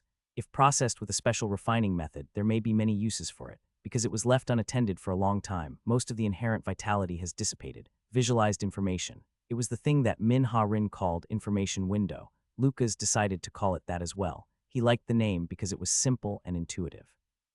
As expected, it lost its vitality because it wasn't preserved properly. This was natural since it was left unattended for a long time after it died. Though it was only a day or two, the heart was the organ that could be described as the source of life, so it wasn't strange that its vitality would dissipate if it had nowhere to pump it to. If it wasn't for the fact that Blizzard reduced the temperature of the surroundings, it would have lost all of its vitality by now, and the dragonling's body would have begun to decompose. Lucas decided to refine the heart of the mutated dragonling with the knowledge he had. This was because he thought it was fine to experiment with it since its value was significantly less than the ancient dragons. But in order to do that, he would need other materials as well. We will help you. Do you know anything about herbs? No, then it's fine. Bargain's expression at that moment was priceless. Although it could be said that Lucas was just as ignorant when it came to the herbs in this world, he had the information window. He didn't have a mortar and pestle to crush the herbs, or test tubes and beakers in order to separate and combine them into different ratios. Moreover, he didn't have any equipment with which to have accurate measurements, but that didn't matter. Because Lucas' collection of herbs could only be described as researching to pass the time, and so time passed. For days later, someone looked on intently as Lucas gathered dozens of medicinal and poisonous herbs that had many useful effects depending on how they were used. The person half hid behind a tree, staring at his back. It was Ashtar. In fact, this wasn't that surprising. It had already been a few days since she begun staring timidly at him from a distance. It seemed that she wanted to tell him something, but she simply couldn't muster up the courage to do so. Nevertheless, Lucas didn't approach her first and simply allowed her to continue looking at him. But it seemed that today was bound to be a bit different from usual. Ashtar clenched her fists at her sides and was walking up to him with a determined expression on her face. Then she opened her mouth and spoke in a cautious voice. "Are you from Dragon God Island, Mr. Lucas?" She was the first dragonman other than Bargain who had gathered the courage to speak to him after he slew the ancient dragon. Not to mention Igaru, who was a squad leader. Even Guaba, who he'd thought had a relatively good relationship with him, was hesitant to approach him. It wasn't that they disliked him or anything like that. The voice had already proven that wasn't the case. Nevertheless, the problem was simple. Hurup Subjugation Team Squad Leader Ashtar. Level 58. Occupation Fighter. Race Dragonman. Skills Swordsmanship LV 7, Brawling LV 8, Charisma LV 4, Bloodthirst LV. Loyalty 76. Difficulty Ease. They had an absurdly high amount of loyalty. Ashtar was staring at Lucas with a gaze similar to the way one would look at a legendary hero or historical figure. That was also the reason why Lucas was able to see so much of Ashtar's information compared to when they first met. More information is revealed as loyalty increases. For example, with Bargain, only his name, loyalty, and so on were visible at first, but as his loyalty increased, details such as his level, titles, occupation, race, and even his skills were visible. The same was true for Ashtar. Her loyalty was 76, which was even higher than Bargain, who was Lucas' actual subordinate. Judging from Bargain's attitude, it wouldn't be hard for him to make her come under him with only a few words. However, Lucas had no intentions of increasing his follower count at that moment. Bargain alone was more than enough, in any case. When he thought about Ashtar's attitude when they first met, he couldn't help but feel like she was an entirely different person. Standing up, Lucas turned to look at her. "Why do you say that? I've heard that the black sorcerer and white sorcerer who protect the goddess can create mountains and cut the sky in two." Create mountains and cut the sky in two. In other words, they were so powerful that they could affect nature, something only 8-star wizards were capable of doing. Suddenly, Guaba's words rang out in his head once more. The goddess from Dragon God Island made it rain for decades, even to submerge an entire island. To make it rain for such a long time over such a vast region, it was very strange. Who or what exactly was this goddess? Lucas shook his head, deciding to put aside his doubts about Dragon God Island for now. I see. He decided to shut that thought down before any unnecessary misunderstandings arose. Luckily, Ashtar didn't seem to have any strange thoughts. He thought he would be suspected because he was an outsider, but that didn't seem to be the case. Lucas once again looked at Ashtar, or to be more precise, he looked at her status window, difficulty E. This was the part that he was the most curious about. What exactly did the difficulty mean? In the case of Bargain, his difficulty was C, but the difference between him and Ashtar was not that big. In fact, if the two of them were to fight, the odds of winning and losing would be almost even to the extent that a single paper-thin factor could influence the outcome. This meant that the fact that one was C and the other was E didn't necessarily have to do with their combat power. He'd looked at others as well, but he had yet to find someone higher than Bargain. This was because the others tended to be F or E, like Ashtar, squad leader. It was at that moment that someone called out to Ashtar. Ashtar, who was about to begin what she believed was a pleasant conversation with the hero she admired the most, immediately turned to face her squad member. Her expression at that moment would freeze the heart of even the bravest dragonman. Nevertheless, she had no choice but to quell her anger when she heard her squad member's following words. "Reinforcements from Hurup have arrived." When he heard that, Lucas looked up at the sky. There, he saw a large squadron of sky carriages flying towards them with the sun at their backs. "Nice to meet you, hero." Eschirus, Lord of Hurup City, was the first dragonman of his kind that Lucas had encountered. Most of the dragonmen that Lucas saw were fighters, those who didn't neglect their self-training and care. Such single-minded people usually had similar expressions, gestures, and vocal tones. Eschirus, on the other hand, had a face that was almost hidden behind plump flesh. It was as though his features had been submerged beneath waves of skin and fat. And yet the smile on his face as he came to greet Lucas was filled with such confidence that it was almost amusing. Are all city lords like this? Nevertheless, Lucas bowed his head slightly to the man in front of him. Since the other side had been polite first, it was only right for him to return the favor. Nice to meet you. I'm Lucas. Of course, there was no need to be more polite than that. In Dragonman society, apart from the goddess, there wasn't much of a difference of status. Aeschylus didn't show any signs of displeasure. In fact, from the start, his gaze hadn't been focused on Lucas, but on the corpse of the ancient dragon beside him. Indeed, he had to force himself to hide his smirk. The report wasn't wrong. In fact, it might have even been an underestimation. This ancient dragon corpse was the size of a mountain. It was more than enough to equip all of the fighters in Hurup. In addition, since it was frozen with sorcery, the degree of preservation could only be described as top-notch. I've heard all about you great achievements from squad leader Ashtar. In fact, I'm sure that the entirety of Combat Island will soon learn the name of the great dragon hunter Lucas. You praise me too much, City Lord. Haha, it's not too much praise. Instead, could even be considered a bit inadequate. He continued his unnecessary flattery. This was the type of conversation that Lucas disliked the most. Therefore, before Aeschylus could open his mouth again, Lucas spoke up. So what exactly brought Lord Aeschylus of Hurup City all the way here? Naturally, I'm here to pay homage to the mythical achievement of a great hero, and to help you, by helping me. I mean help you move the black dragon's corpse. Lucas turned to the carriages behind him. Just from a glance, he could determine that 30 or more carriages were waiting there. Most of them were even larger than the one he'd arrived in. With this much, it would probably be possible to move the entire corpse of the ancient dragon in one go. However, the expression of Igaru, who was standing beside him, looked at Aeschylus and the carriages behind him with a trace of suspicion. Come here to help him. He must have worded it intentionally in order to take advantage of Lucas. Nevertheless, Igaru never thought that he would do it so confidently and openly. Was it possible for even a scumbag like this to become a city lord? But Lucas nodded cooperatively at Aeschylus' words. Igaru's expression at that moment was priceless. Was Lucas really going to fall for such a simple trick? That couldn't be possible. Igaru looked up at the sky with anxiety clear on his face. When would the reinforcements from Harui arrive? If this continued like this, he would only be able to stare as the entire ancient dragon's corpse was taken away in one go. But it's a bit too much. At those words, Aeschylus' eyes widened slightly.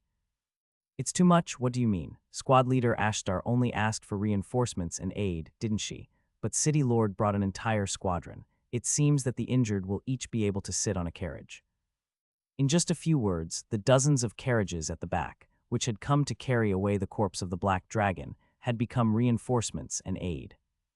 Aeschylus was silent for a moment before finally bursting into laughter. Since I was a child, I always heard that I did things excessively. Nevertheless, don't you think you are lucky in this case? I came just in time to help you carry the large amount of cargo you obtained. I'll help. Originally, it would have cost a lot of money to move so much cargo, but since I'm already here, I won't charge you a single. It was Bargain who cut him off with a sharp voice. Aeschylus' expression became a bit unpleasant. While it was true that Bargain was a well-known fighter with a good reputation, Aeschylus was a city lord. Whether he was well-known or not, there was no reason for him to care about a single wandering dragonman. From his perspective, it was as though someone, who was nothing more than an attendant, had interrupted him. However, the displeased expression disappeared even faster than it appeared. Aeschylus was a man who was very good at hiding his true feelings. Did it seem like I was pressuring you? I beg your pardon. However, think of my words as advice. After all, it's just a matter of time. A matter of time, I mean the ice. It looks like it will soon begin to melt. If the ancient dragon's corpse starts to decompose, don't you think its value will decrease significantly? Those words were true, so Bargain had no choice but to close his mouth. Aeschylus was gradually gaining the initiative. This couldn't go on. After having this urgent thought, Igaru decided to step in. Excuse me, may I say something? I am Igaru, a squad leader from the Harui branch. Harui branch. Aeschylus lowered his head slightly as he muttered. His narrowed eyes swept across Igaru's entire body like a snake looking at its prey. Then he smiled and spoke. Say it. I have also sent a report and request for reinforcements to Harui. Hurup is one of the cities closest to the Sami's great forest, but Harui is the same. So, Igaru gulped slightly before continuing. So I think Harui can also help Mr. Lucas with his cargo. Although the other was a city lord, Igaru didn't back down. Instead, he stared at Aeschylus with blazing eyes. The value of an ancient dragon's corpse was much too high for him to be frightened or intimidated by the other's status. Even if he was overwhelmed by Aeschylus' power and authority, he could not miss out on such a once-in-a-lifetime opportunity. Suddenly, Aeschylus let out a laugh, so that's what it was. Harui is definitely not far from here. In fact, the distance between our two cities is fairly even, but I wonder why they're not here yet. Strictly speaking, the Sami's Great Forest can be considered the midpoint between Hurup and Harui. That's why we perform joint missions here from time to time. But that brings to question, why haven't the reinforcements from Harui arrived if we are already here? That. Igaru stuttered with a slightly anxious expression. Eshira's words had accurately pinpointed the problem that had been making him nervous this entire time. It was at that moment that the corners of Eshira's lips curled up slightly. They must have encountered some kind of unforeseen circumstances. Unforeseen circumstances. It's rather common, isn't it? They could encounter a swarm of flying dragons, or get into conflict with another group, or any kind of unforeseen situation like that, and I suppose they would have no choice but to slow down or stop. It would be rather unfortunate. The moment Eschiris added those words quietly, Igaru's eyes went wide. See, City Lord Eschiris, you know way, watch yourself. Eschiris' narrowed eyes became cold. There was also a chill in his low voice. Igaru flinched at the sudden attitude change. Even if he had become weaker due to his lack of training, Eschiris had once been a true champion. Even if fat grew on his body and his mind dulled, the achievements and memories of the past would never disappear. If you try to insult me with that kind of uncertain guess, I'm not sure my men will be able to endure it. At those words, the dragonmen that Eschiris had brought with him, who had been silently watching on from the back, all drew their weapons. Igaru couldn't help but take a few steps back, his complexion pale. There were at least a few dozen fighters standing behind him. Lord Eschiris of Hurup City. He had heard many rumors about his vulgar personality, but he never thought that he would be such a scumbag. Igaru cursed inwardly. SHT. Just as Igaru suspected, no reinforcements would arrive from the other cities near the Sami's Great Forest. It was highly probable that Eschiris had deployed troops all around the forest in order to prevent anyone else from interfering. There were two reasons why such tyrannical actions were possible. One was that the Great Forest technically fell under Hurup's jurisdiction and could be considered its territory. This meant that even if he didn't try to think up some grand excuse, Eschiris had the right to prevent the intervention of other cities. The other was the difference in strength between the cities. To put it bluntly, Harui was only a small city on the edge of Combat Island, while Hurup could be considered a mid-sized city. So if he was determined to restrict access to the Sami's Great Forest, then there was nothing Harui could do. He's being so shameless. Like Igaru, Ashtar's expression was also bitingly cold. She was glaring at Eschiris with her fists clenched. She couldn't believe that the city lord was displaying such a low-class, shameful appearance in front of the hero she greatly admired. Eschiris smiled and looked at Lucas. Since he was not a fool, he should have already understood his point by now. There would be no reinforcements from other cities. In other words, Eschiris had reduced his options to one.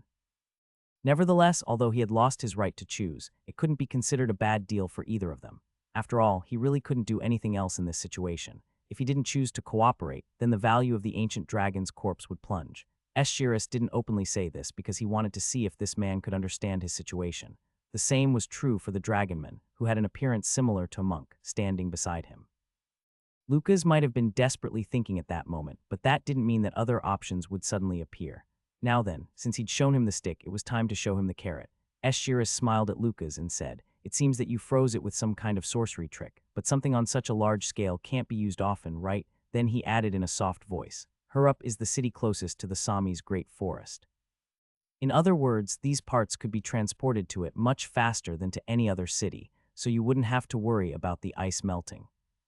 Lucas let out a soft sigh. Eschiris took that as a sign of resignation, but that wasn't the case. When he looked up, he found that Lucas' eyes were brimming with irritation. In all honesty, this short meeting was beginning to get on his nerves. He had a lot that he wanted to do, and from the start, he didn't really care about how he disposed of the ancient dragon's body. He didn't even care about selling it at a price higher than its original value. In fact, he didn't care even if it was sold at a lower price, as long as it wasn't too cheap. He'd heard that even if he got the lowest price possible, it would still be something that most people couldn't afford. That's why Lucas wasn't very pleased with Bargain's plan. Nevertheless, he decided not to say anything. After all, only a dragonman would know dragonmen best. But when he saw them arrive, Lucas had intended to trade with Eschiris since he came first, but it seemed that the feeling wasn't reciprocated. Instead, Eschiris was clearly trying to take advantage of him. Lucas became very displeased, firstly, so he decided to clear up the illusion that this man in front of him seemed to be under. This ice will never melt. After everything he'd seen, he'd come to realize that Eschiris wasn't a polite person at all, so there was no need to continue being polite. "Haha, can you still make jokes like that?" Eschiris burst out laughing. He didn't even care that Lucas was no longer being polite to him. In his opinion, Lucas had already lost his cool, which proved that everything was going just like he planned. He pointed to the black dragon's corpse with his fat fingers. The half-melted ice had already caused the ground in the area to become damp and muddy. However, Lucas spread his fingers and pointed his hand towards the pieces of ice. Showing it one time would be much more effective than explaining it 100 times. Crack, crack, crack. From his open palm came a burst of icy wind that was so cold it felt like it was biting into their skin. This icy wind was so terrifyingly cold, even though it had been blown away from them. In an instant, the melting ice-covered parts of the ancient dragon's corpse froze once again. Oh my god, I am possible. The mouths of not only Aeschylus but also the fighters from Hurup who accompanied him fell open. In the blink of an eye, the ancient dragon's corpse had become frozen once again. Secondly, Lucas looked up at the sky. You're not the only one I can trade with. What are you talking? Suddenly, a huge shadow covered the area. It was as though an enormous object had blocked the sun. It couldn't be a cloud. The heavenly realm was a world that existed above the clouds, so there were only two things in this world that could block the sun: flying dragons soaring across the sky and sky carriages. But with this size, this was not a normal sky carriage. Aeschylus' expression became stiff as he stared up at the sky. That, just as he let out a cry of shock, it appeared. It was huge, extremely huge. This was natural. After all, it had been able to cast a shadow so large it covered up the entire area for a moment. Nevertheless, from its shape, it was obviously a sky carriage. However, it was much larger than the ones Aeschylus had brought with him. In fact, it was so large that it was still not certain whether all 30 or so of Aeschylus' carriages would be larger than it, even if they were all combined. And pulling this carriage was an enormous flying dragon. From a single glance, one could tell that this flying dragon was an ancient dragon, the sun carriage. It's the sun carriage. Did the lord of a major city come in person? Sun carriage, an extremely large means of transportation that only existed in 8 major cities. And yet 5 of these sun carriages appeared in the sky at the same time. That wasn't all. Each of the carriages carried a flag with different patterns engraved on them. What the hell is this? How did they? This time, Bargain was the one who looked at Aeschylus with the corners of his mouth raised. It was very similar to the smile he had just shown at him. Of the 8 major city lords, 5 of them had come to the Sami's great forest at the same time. This result far exceeded his expectations. Then, my lord, Bargain bowed towards Lucas before continuing. Shall we prepare the negotiation table? My lord, it's possible that you will be pressured by the city lords that arrive. Pressured? Yes, especially from Aeschylus, the city lord of Hurup. There are many bad rumors about him. It's possible that he will try to take your property through unfair methods. Lucas slowly closed his eyes at those words. He wasn't really worried about getting pressured or forced by anyone, but he also couldn't just let Bargain's advice go to waste. After all, Bargain wasn't the type to needlessly worry or interfere. Since he came to Lucas with such a serious expression, there was probably a certain amount of danger to take note of.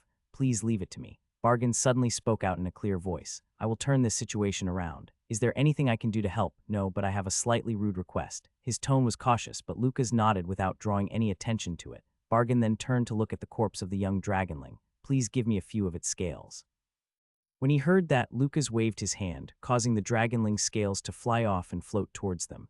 Then he handed the scales over to Bargain and said, You can have all of them if you need them. Is that enough? Bargain nodded. It's enough.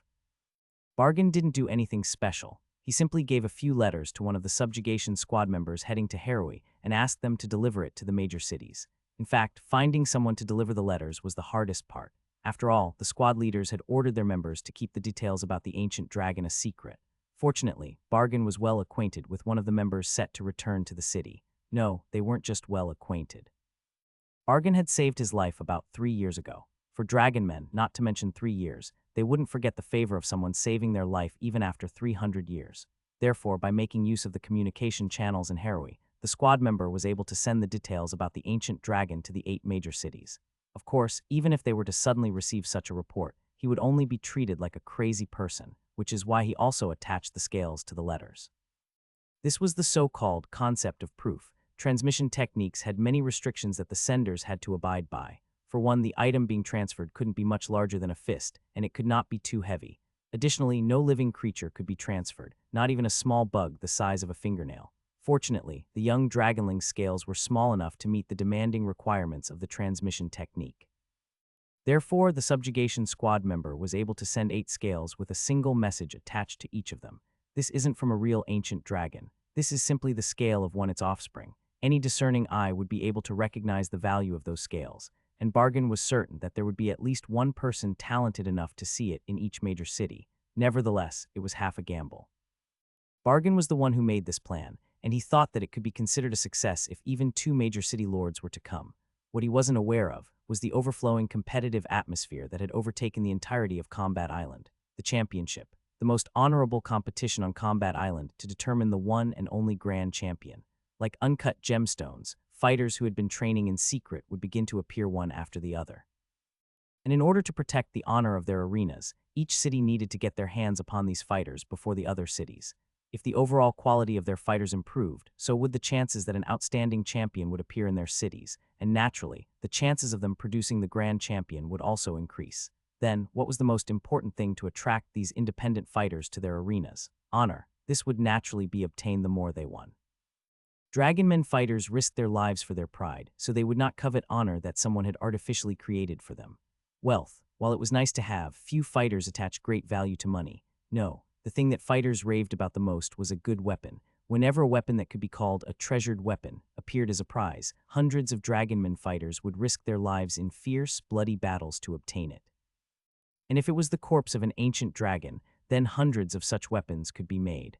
That was the reason that 5 of the 8 major city lords went to the Sami's great forest. It was to the point that they even brought out the sun carriages that they were most proud of. The sun carriages didn't land on the ground. If the 5 carriages were to all land in the forest, the ground of the great forest would be completely ruined and the damage would be irreparable. Clank. Instead, doors at the side of the huge carriages opened, and 5 smaller carriages flew out. These carriages were all normal-sized, but they were all more luxurious than even the best carriages that Aeschylus had brought, and the flying dragons that pulled them wore shining iron armor. However, instead of the luxurious carriages or the majestic flying dragons that pulled them, what Bargain paid attention to were the flags on each carriage. Then he approached Lucas and spoke in a soft voice that only he could hear. They are the major city lords of Uruk, Akkad, Baghdad, Tikrit, and Babylon. Would you guys prefer I used Baghdad? Those were the names of the major cities. Perhaps it was because each city had different cultures, but the styles and decorations of the various carriages were quite distinctive. But before they could properly appreciate these differences, the carriages landed on the ground. Hup, Aeschylus took a few steps back. Until just a moment ago, his face had been filled with confidence, but now he was so anxious that he looked like a different person. He couldn't help it. Just because they were all city lords didn't mean they were on the same level. Just like he could ignore Harroway, which was a small city, because he was the lord of a mid-sized city, the lords of the major cities could ignore him. No, in fact, the difference between them was even wider. Of the hundreds of cities on Combat Island, there were only 8 major cities. Therefore, even if there wasn't any sort of thing as a small city lord or medium city lord, there were major city lords. Finally, the doors to the carriages opened, and the major city lords made their appearance. These are the major city lords. Bargain looked at them with a slightly nervous expression. This was his first time seeing so many major city lords in one place. When these 5 people who all had overwhelming presences made their appearance, Aeschylus, the fat, greedy dragonman, was nowhere to be seen. This couldn't be helped. The requirement to become a city lord was to hold the champion position for a year in 5 different cities. But in the case of major city lords, there was an added requirement. That was to reach, at least the semi-finals, in a championship. This meant that at one point in time, the major city lords had to have been within the top 5 among all the dragon men on Combat Island. The major city lords weren't the only ones who got off the carriages. Next to them were around 4 fighters who had come to accompany them. Letter 1d692, letter 1d62f, letter ff4e, letter 1d493, letter 1d41e, letter 1d4e, letter 1d5f1. Letter 1d04, letter 1d630, letter 1d426. Bargain felt that every one of these fighters was stronger than most of the champions from other cities.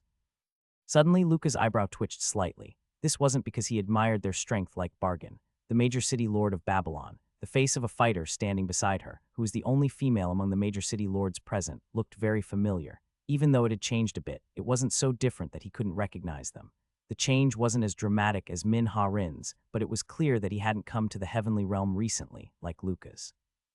This was because the similarities between him and the surrounding dragon men weren't things that could appear in a short time.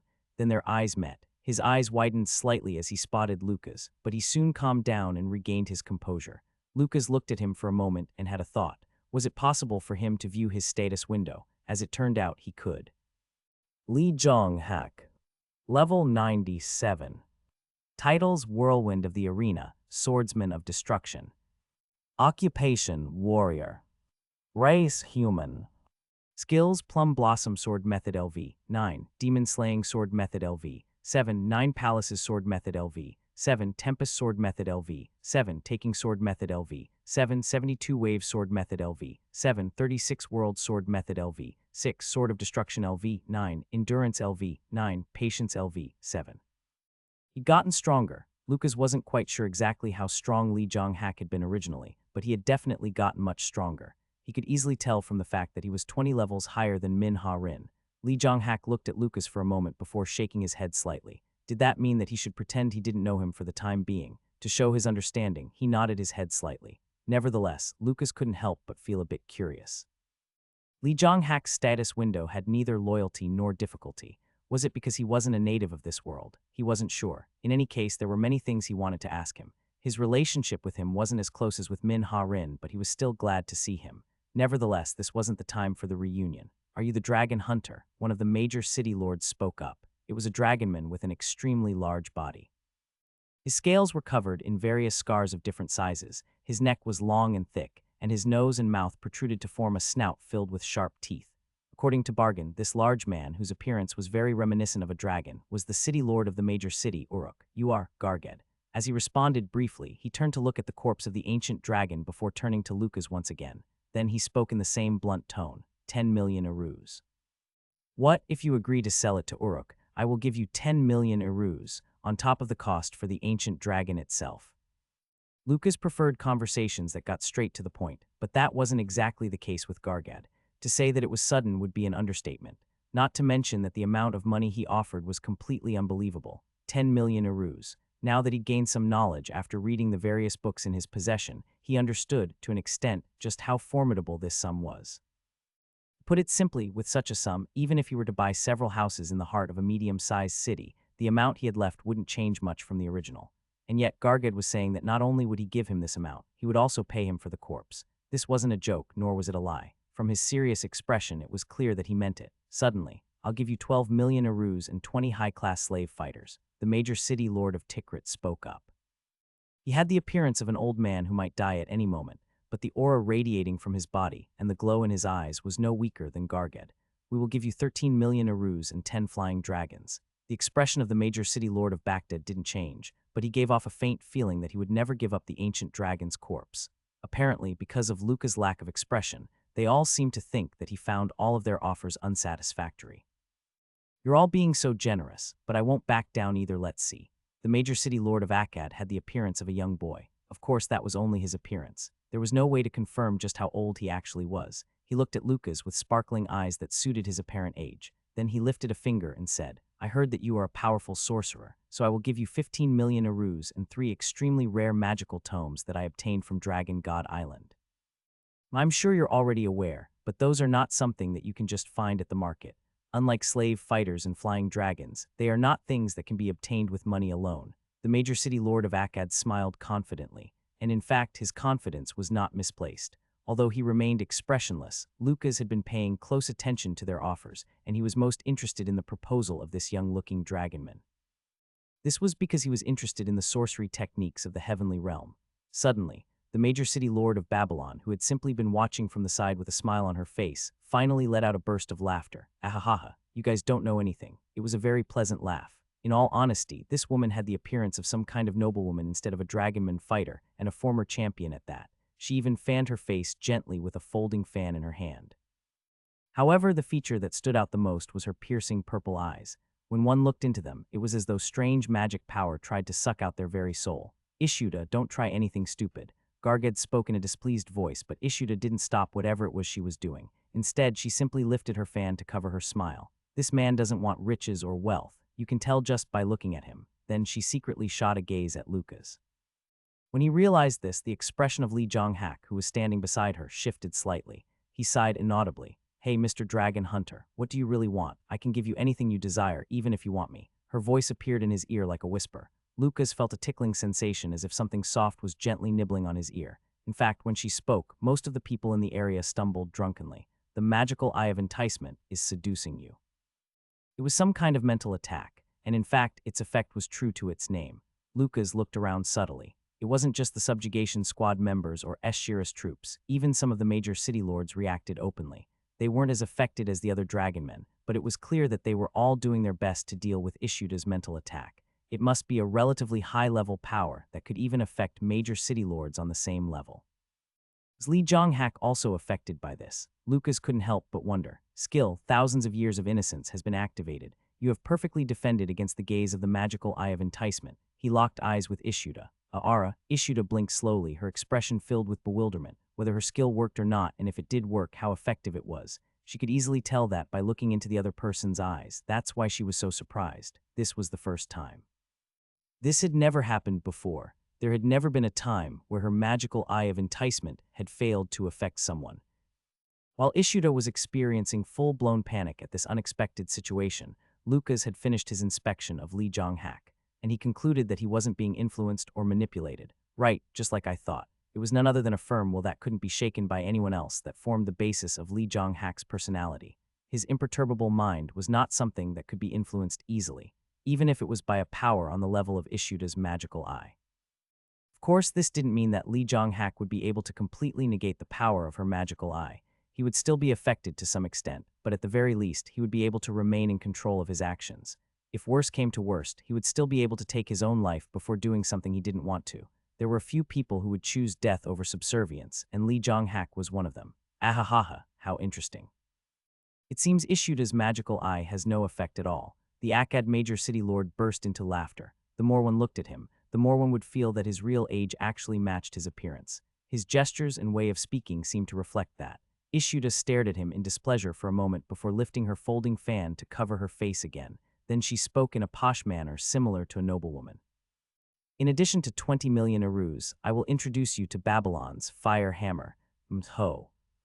At those words, the eyes of the other major city lords lit up. This was the same even for the Akkad Major City Lord, who had been ridiculing her just a moment ago. Of course, Lucas had no idea who Babylon's fire hammer was. After all, it was natural that he wouldn't learn about famous figures by simply reading a few books. It was times like this that made the usefulness of Bargain's presence stand out.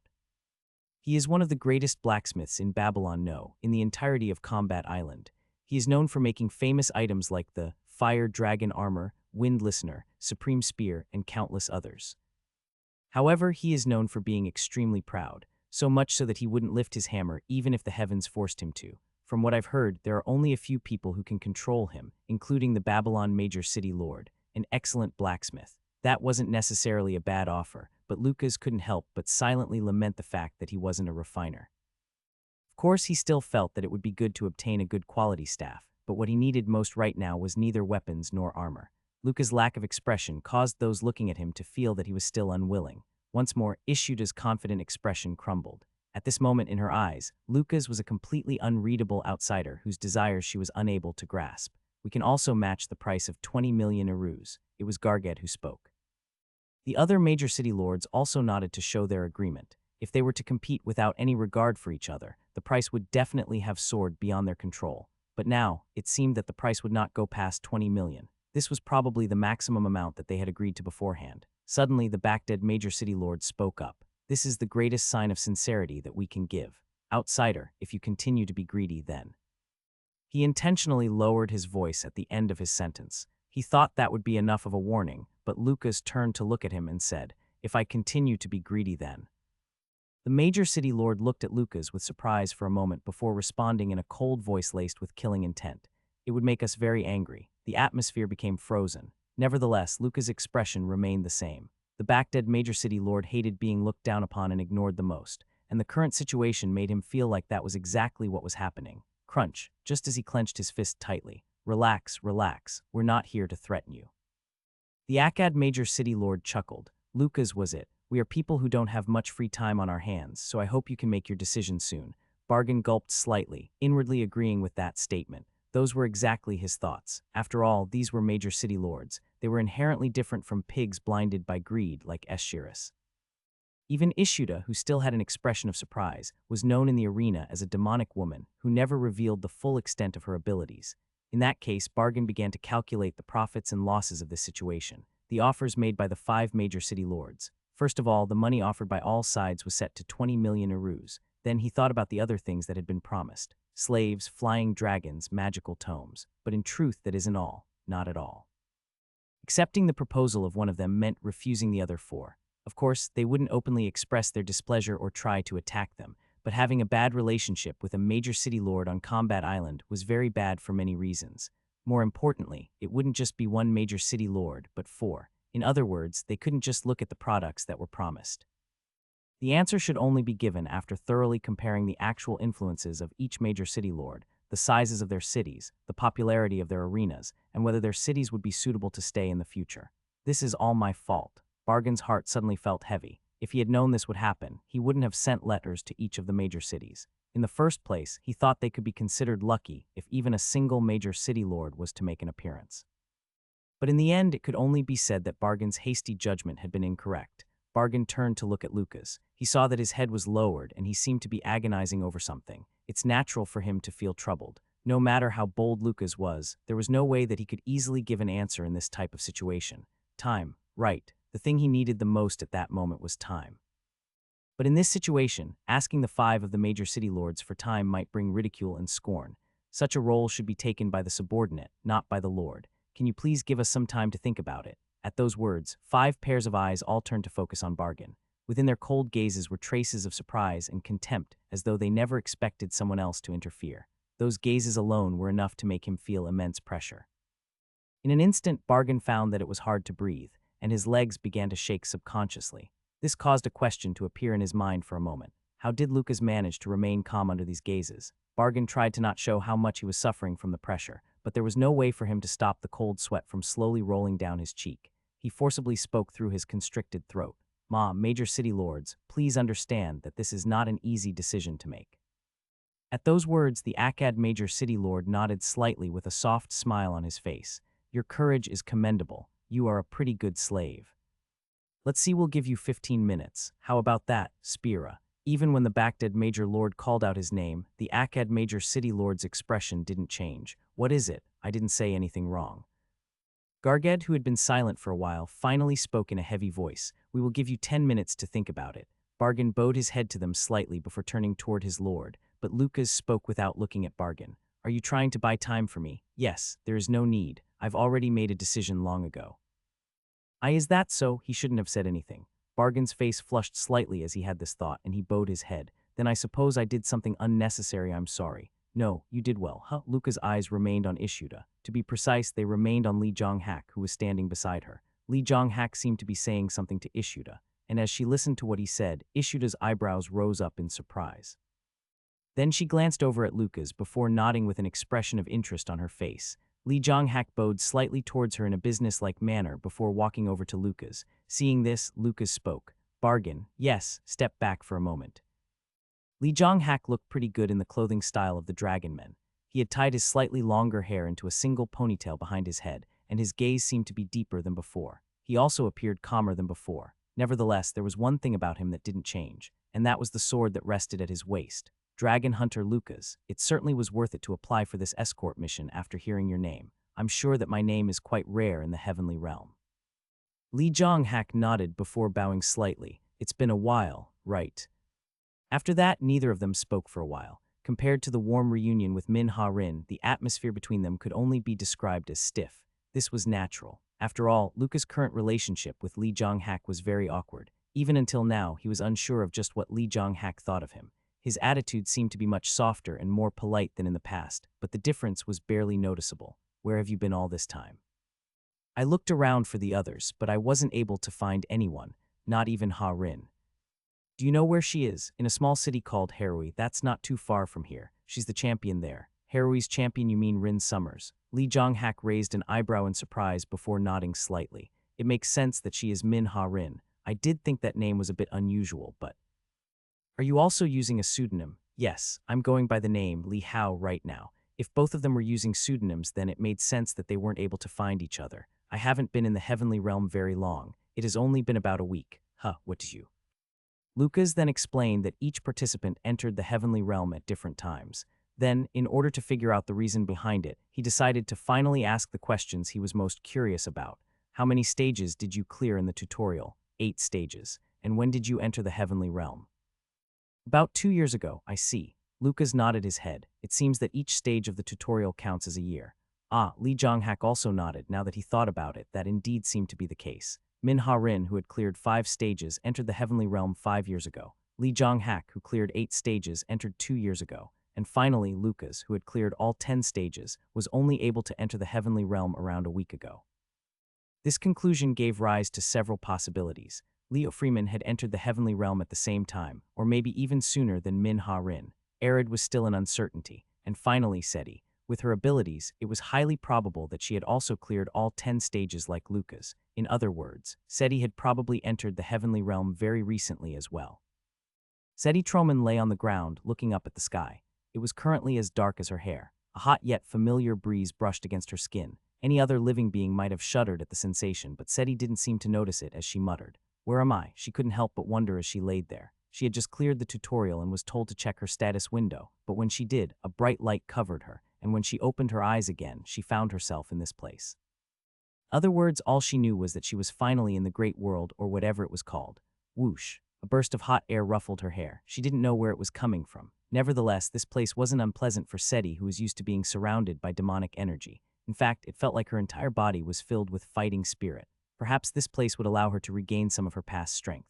With that thought in mind, she continued to enjoy the breeze with her eyes closed. Thud. Then she felt a vibration. Wondering what it was, she opened her eyes and was immediately greeted by a gigantic yellow eye. The owner of this eye was looking down at Seti from a very high place. This wasn't to say that this being was standing on a mountain or a large building. No, this being seemed to be able to touch the sky with just the height of its body. It was a monster that looked somewhat like a dragon, but it was so large that she found it a bit strange.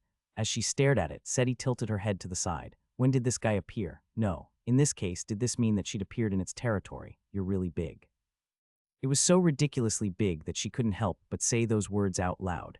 If she weren't lying down, she would have had to tilt her head almost 90 degrees to look at its eye. More importantly, there wasn't just one of these big guys. Thud, thud. Maybe it was because they smelled Seti, but huge dragon-like monsters began to appear one after the other. Thick saliva dripped from their mouths. It was only at that moment that she understood just why these guys were looking at her like that. Was this place so desolate that they had nothing else to eat? But they were all so big. Seti was pretty sure she wouldn't be able to fill one of their stomachs even if it swallowed her whole. Stretching her fingers, Seti counted the dragons. 1, 2, 3, 4, 5. KRRR. Seti didn't know that these dragon-like monsters were all ancient dragons, beings that could be described as disasters in the heavenly realm. More importantly, every single one of these ancient dragons was larger, stronger, and more ferocious than the black dragon Lucas had hunted. Well, in truth, nothing would have changed even if she knew. At that moment, there was only one primitive thought in her mind. Fortunately, I won't have to worry about going hungry. As she muttered this, Seti got up from her spot on the ground. These 5 lizards will be more than enough.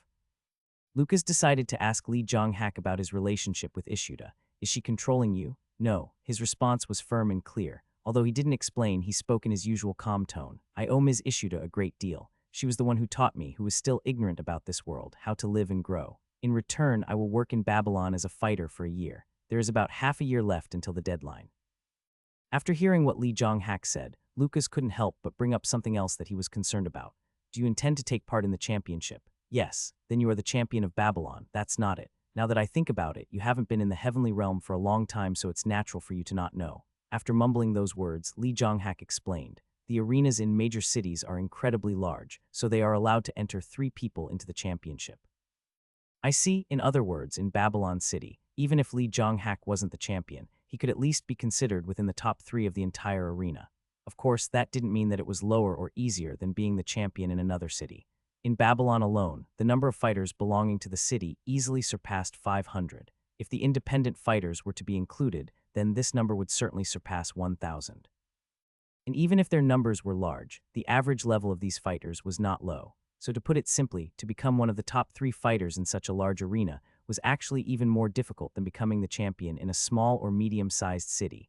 Then the champion of Babylon is stronger than you. Yes, much stronger. Lucas couldn't help but feel a little surprised when Lee Jong-hak answered his question without any hesitation.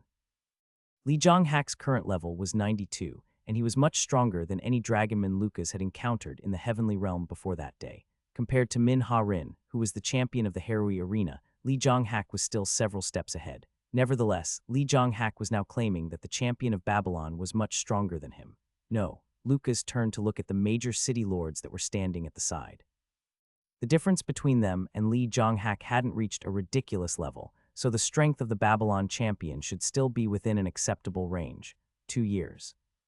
Li Zhang deliberately trailed off after saying those words. It seemed that he wanted to ensure that Lucas was paying attention to him at that moment. I have seen and experienced many things in this place. There seemed to be some kind of hidden emotion within Li Zhonghak's voice. Lucas knew that 2 years was by no means a short amount of time.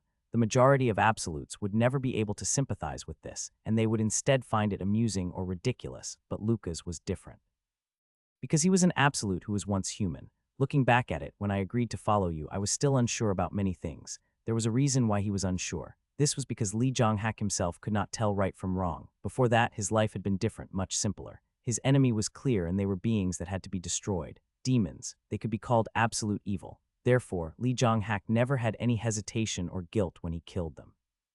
Even thinking about whether it was right or wrong had never been something he needed to do, because there was no real reason for his actions. But Lucas forced Li Zhonghak to look back and think about his actions for the first time. At first, he couldn't accept the things Lucas had done. That fact alone caused his anger to soar. He didn't understand it, and he thought that it wasn't something he could accept, irregardless of the reason. But that wasn't it. When Novelrecap, the man who devoured the Asian branch, demonstrated his power without restraint, Li Zhonghak felt that it was wrong for some reason. This power, can he use it without any restrictions? It didn't make sense. However, he could only describe it as a feeling. It could be called an instinctive reaction. To put it into simpler terms, it felt like he was using a nuclear bomb to get rid of an ant nest. Such power wouldn't simply stop at destroying the ant nest. Instead, it would leave enormous scars and aftereffects on the surrounding area. So what if Lucas had a similar reason? What if the reason that he didn't use his power wasn't because of some preconceived idea, arrogance, or a lack of care, but because he was worried about the world's existence? If that was the case, then Li Zhonghak had made an unforgivable mistake towards him. Letter 1d4 F2NN, letter 1d4 5F, letter 1d6 AT, letter 1d6 56, letter 1d6 25. Com.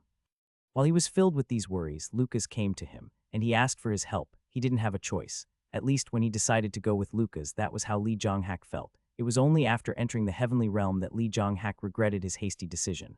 Are you still unsure? When Lucas asked this question, Li Zhonghak only smiled bitterly. Somehow it feels like when I solve one problem, another one appears to take its place. I'm not complaining. It's just that it feels like that's always been the case. In all honesty, Li Zhonghak's current attitude filled Lucas with a strange feeling.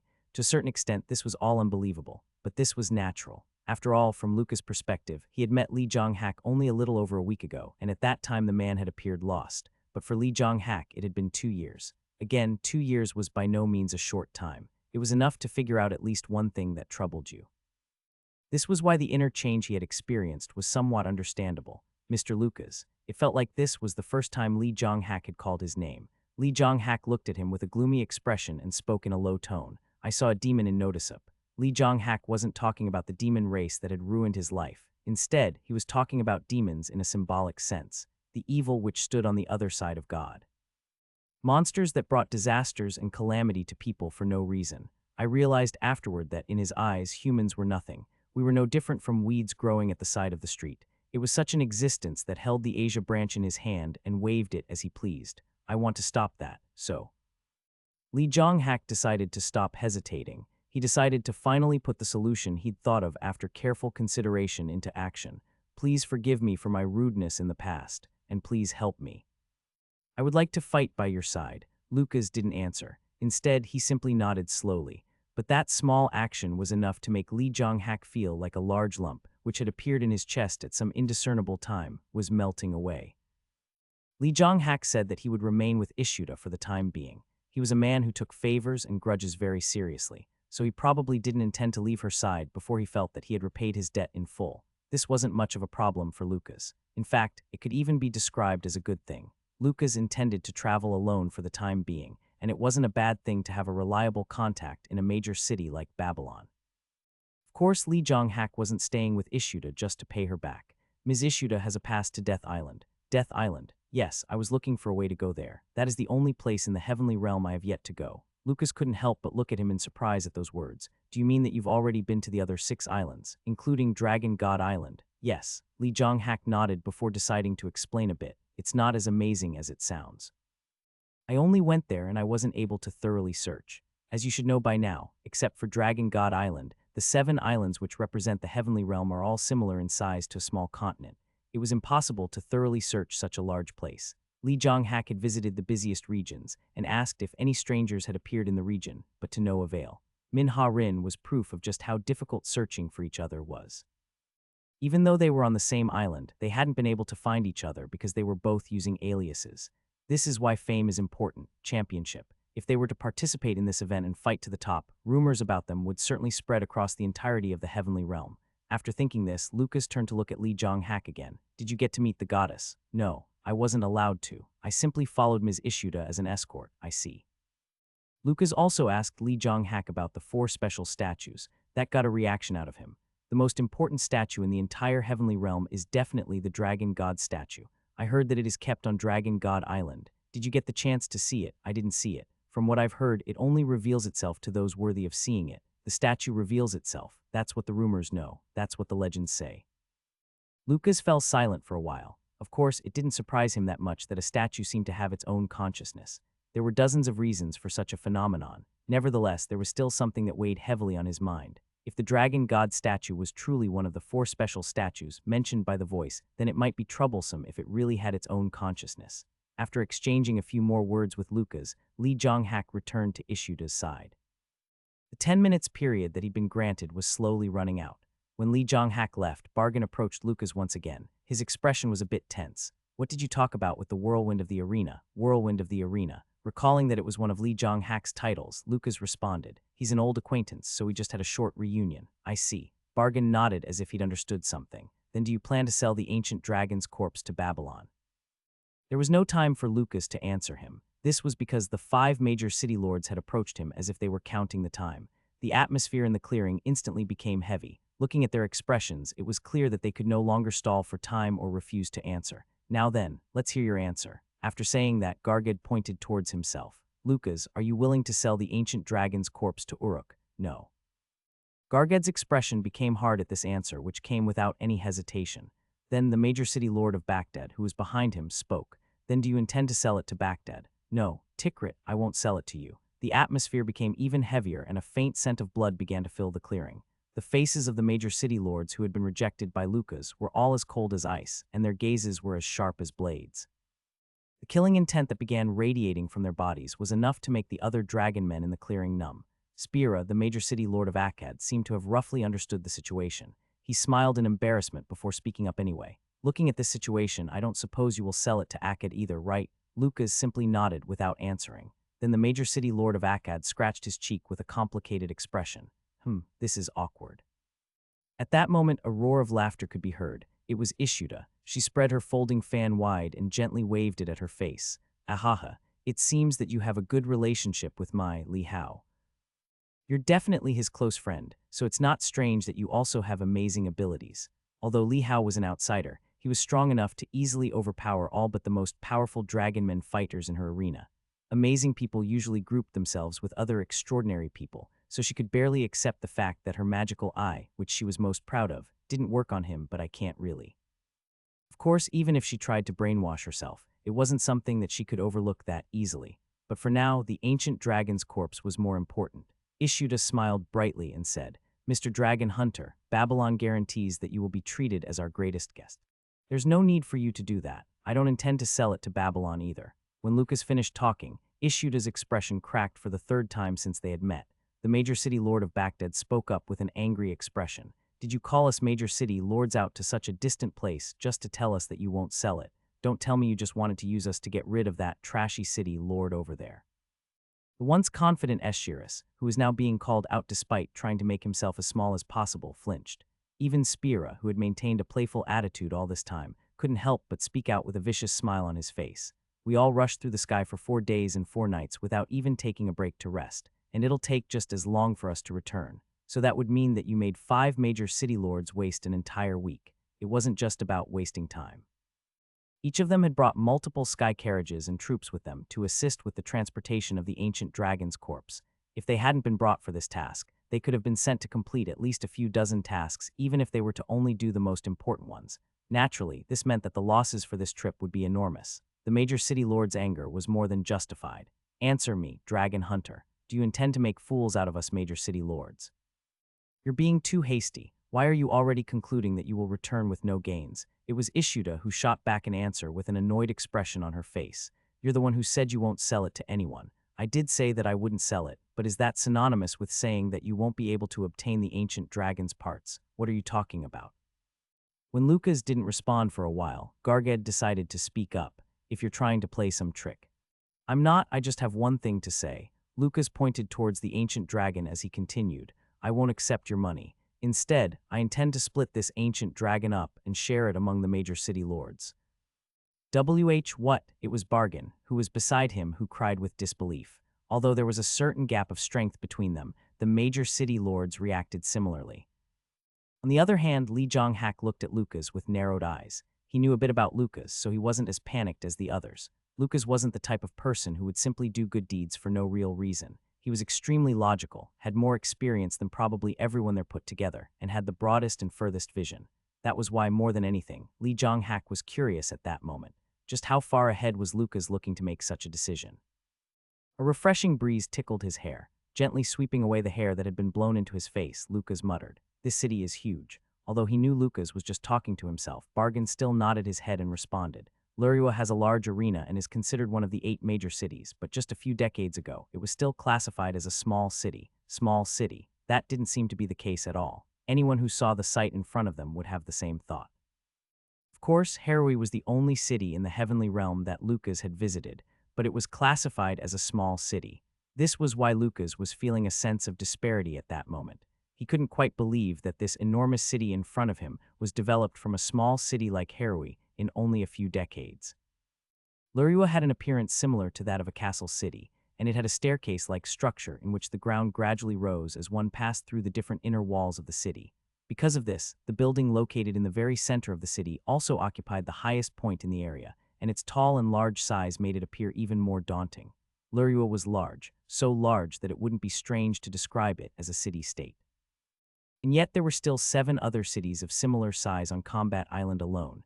As expected, the Heavenly Realm really was a place that could be described as its own world. Is that the arena? It was obvious that it was, but there was a reason that he asked that question. That was because, be it appearance or size, that building didn't appear at all like an arena. Even the royal castles of some countries would not be so large and luxurious. The building was very thick, almost like a tower, but the difference from a normal tower was the fact that the building was flat on one side, almost as if it had been cut by a huge knife. Nevertheless, it was extremely tall and wide. Maybe the architects had deliberately designed the building in this way to give the feeling that it was still unfinished. On the days of major fights, the ceiling is removed so that people can enjoy watching the matches from above. Watching from above. Do you mean by using sky carriages? There is a grandstand installed on a floating platform. Of course, such a thing is incredibly expensive to maintain, so those who don't have a lot of money would never be able to enjoy it. Upon hearing that, Lucas narrowed his eyes and looked carefully at the arena, and sure enough, he found a small floating platform above the building. From this distance, it appeared as nothing more than a pebble, but he was able to infer just how large it actually was. Dragon men were born on floating islands, so they probably didn't have a fear of heights, right? Just as Lucas had this thought, Bargain spoke. Are you really okay? What are you talking about? The ancient dragon's corpse, even if you gave it to the major city lords.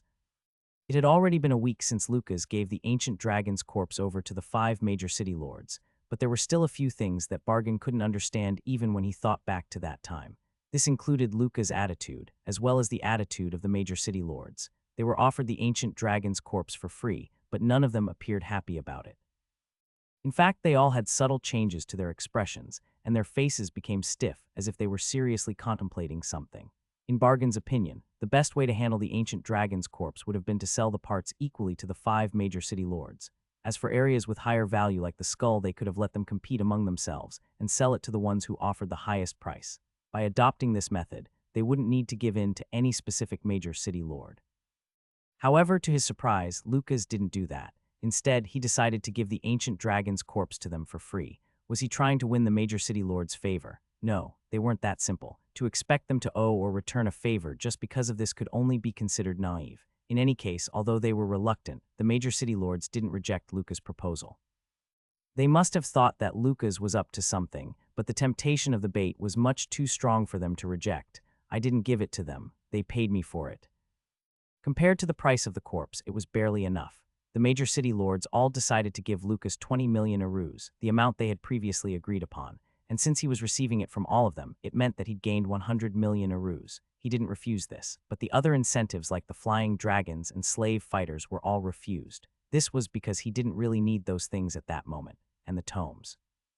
Lucas thought about the 3 magical tomes in his bag. They were the items offered by Spira, the major city lord of Akkad, which he accepted because of his interest in sorcery. He'd originally intended to read them on the way to Lurua, but he didn't have the chance to because he was still working on the heart of the young dragonling. In any case, the major city lords left with the corpse of the ancient dragon, with the cliched words of treating him well if he ever went to their cities. Lucas roughly responded appropriately while making eye contact with Li Jonghak, who nodded slightly. That was enough. Li Jonghak was currently in a position and had the ability to become a strong backer for Lucas. Therefore, for the time being, it would be beneficial to let him solidify his position, building his skills and reputation on his own. In the end, the only parts that Lucas kept for himself were the ancient dragon's skull and heart, and the body of its offspring. Bargain asked Ashtar to help them transport the goods. He didn't ask Igaru because he felt guilty to ask him when he didn't receive anything. Of course, it was the same for Ashtar, but she was already feeling guilty for the Eschiris incident. So when Lucas asked her for a favor, she readily accepted it. Ashtar transported all of their luggage for free, and when they arrived, she bowed her head to Lucas. "I am sorry." Lucas didn't think she had anything to apologize for, but after thinking about it for a moment, he decided to nod his head and accept it. There are many skilled blacksmiths in Lurua. They might not be on the same level as Babylon's fire hammer, but they should be able to handle the skull of an ancient dragon. I don't have any intention of using the ancient dragon's skull or its offspring's corpse for now. I would just like to store them for the time being. That's possible. But it will cost a lot to store them. The cost to store the skull of an ancient dragon was not something to be overlooked, but with the amount he had at hand, money was the least of Luca's worries at that moment.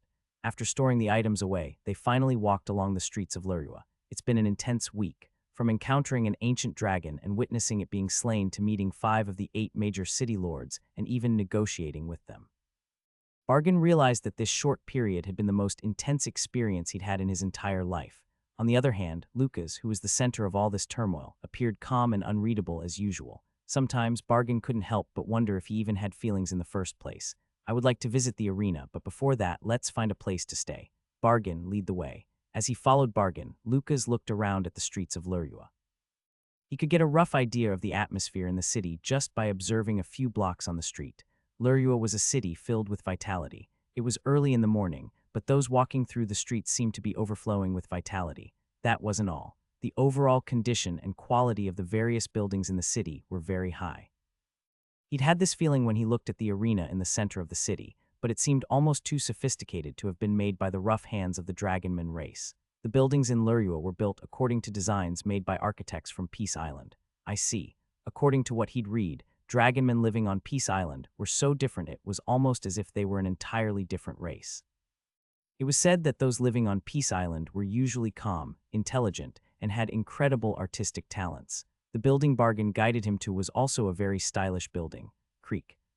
As with most inns, it also had a bar on the first floor. The difference was that the ceiling was very high, as it seemed they had removed the floor between the first and second floors. Because of this, even though it wasn't a very large space, it didn't feel cramped at all. The bar was relatively quiet. It wasn't that there weren't any people there, it was just that most of the seats were empty. This was natural since bars were usually the busiest around sunset. Bargain approached the man standing behind the counter and exchanged a few words before returning to Lucas. "Would you like to eat at the counter or at a table?" "Let's eat at a table." "Understood." Letter 1D422, letter 1D663, letter 1D4C3, letter 1D633, letter 1D65A, letter 1D41A. Com.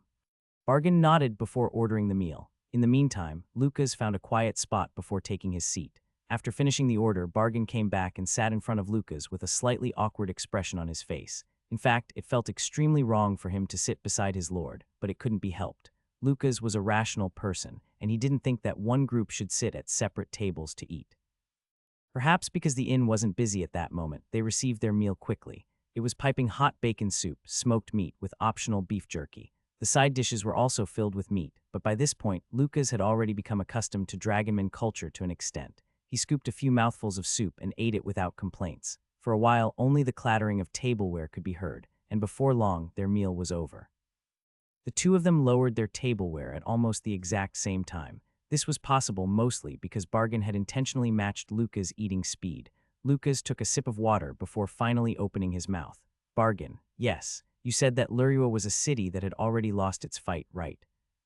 That's right, I would like you to explain that for me. Bargain's face became a bit dark when he heard that. Lucas looked at him silently. Wandering Dragonman Fighter Bargain. Level 54. Titles Headsmasher Bargain, the one who does not compromise.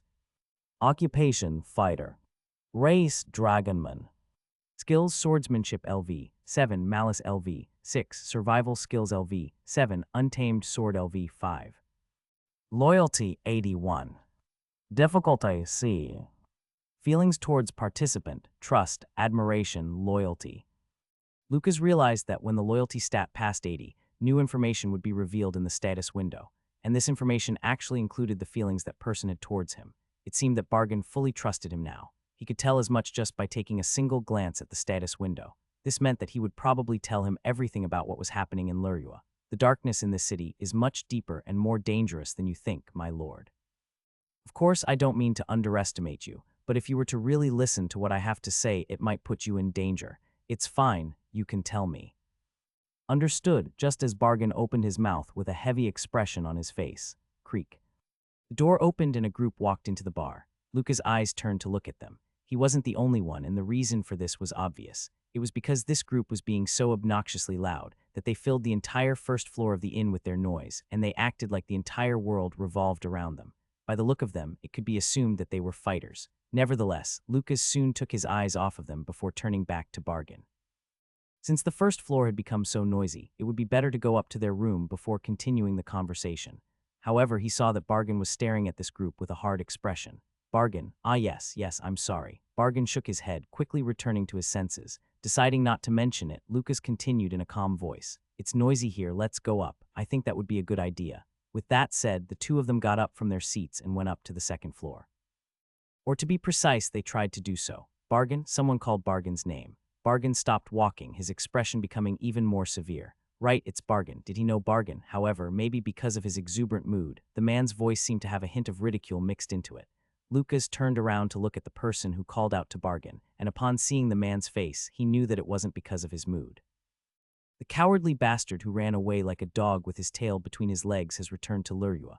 The one who spoke was an extremely large man who had nothing but sarcasm and contempt on his face. However, the problem was that it wasn't just the man. All of the fighters around also had similar expressions on their faces. Bargain, the guy who got kicked out of the arena and became a wanderer. Rumor had it that he'd been drifting around the area near Harui. Ha, how pathetic.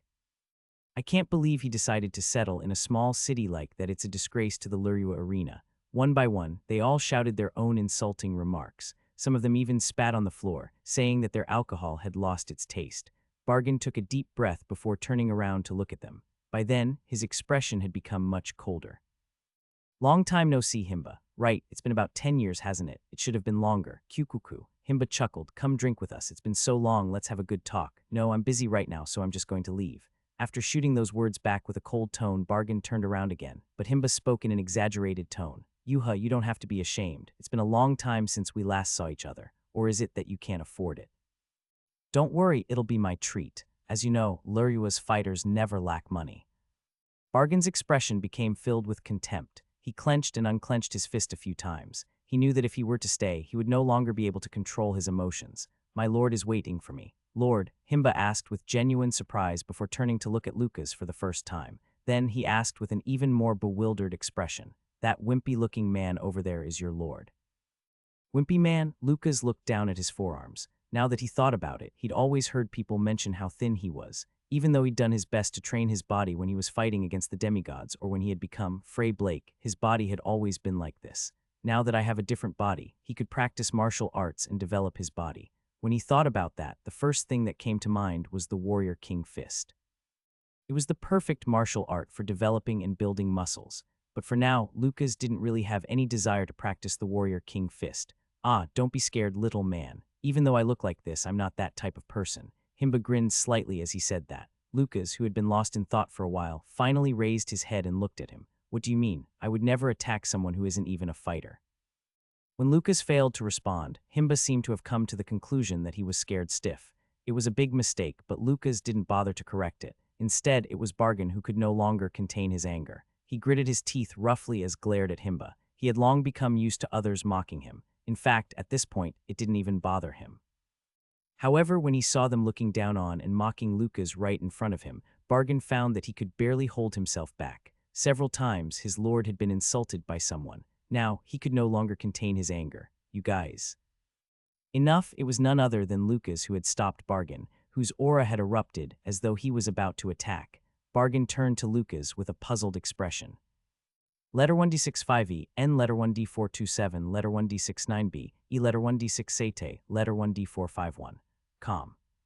My lord, we just came to lure you. It would be better to not cause a commotion.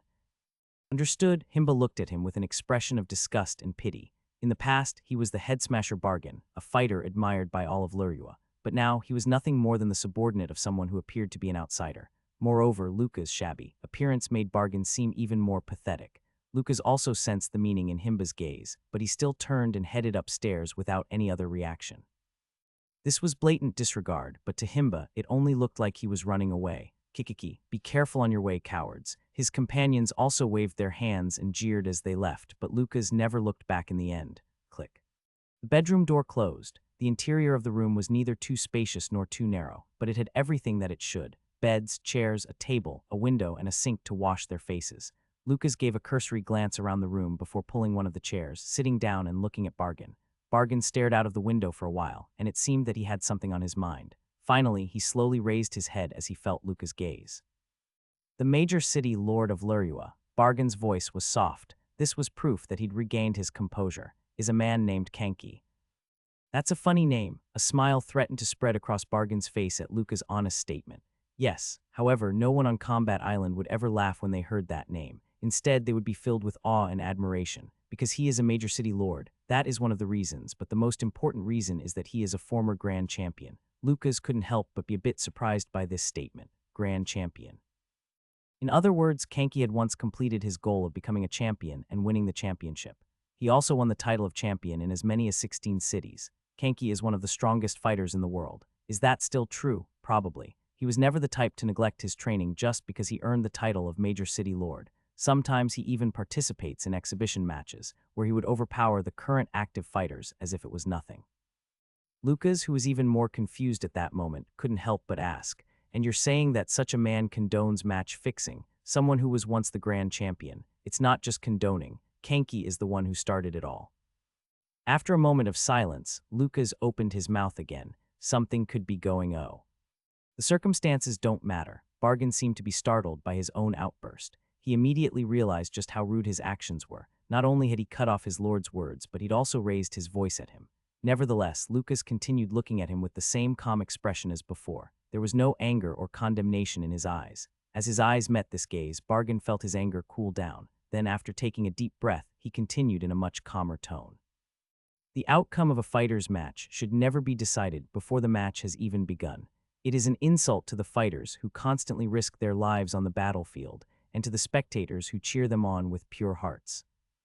Kanki is the one who brought corruption to Lurua. He poisoned the noble souls of fighters with just a small amount of money. I couldn't understand or accept that, so you left Lurua. Yes, in fact, it would be better to say that he had run away. Knowing this, Bargain couldn't help but chew on his lips slightly. How many people are aware of the match fixing? So the dragonmen who enjoy the fights don't know. Yes, then why didn't he spread the rumors about it to the dragonman populace?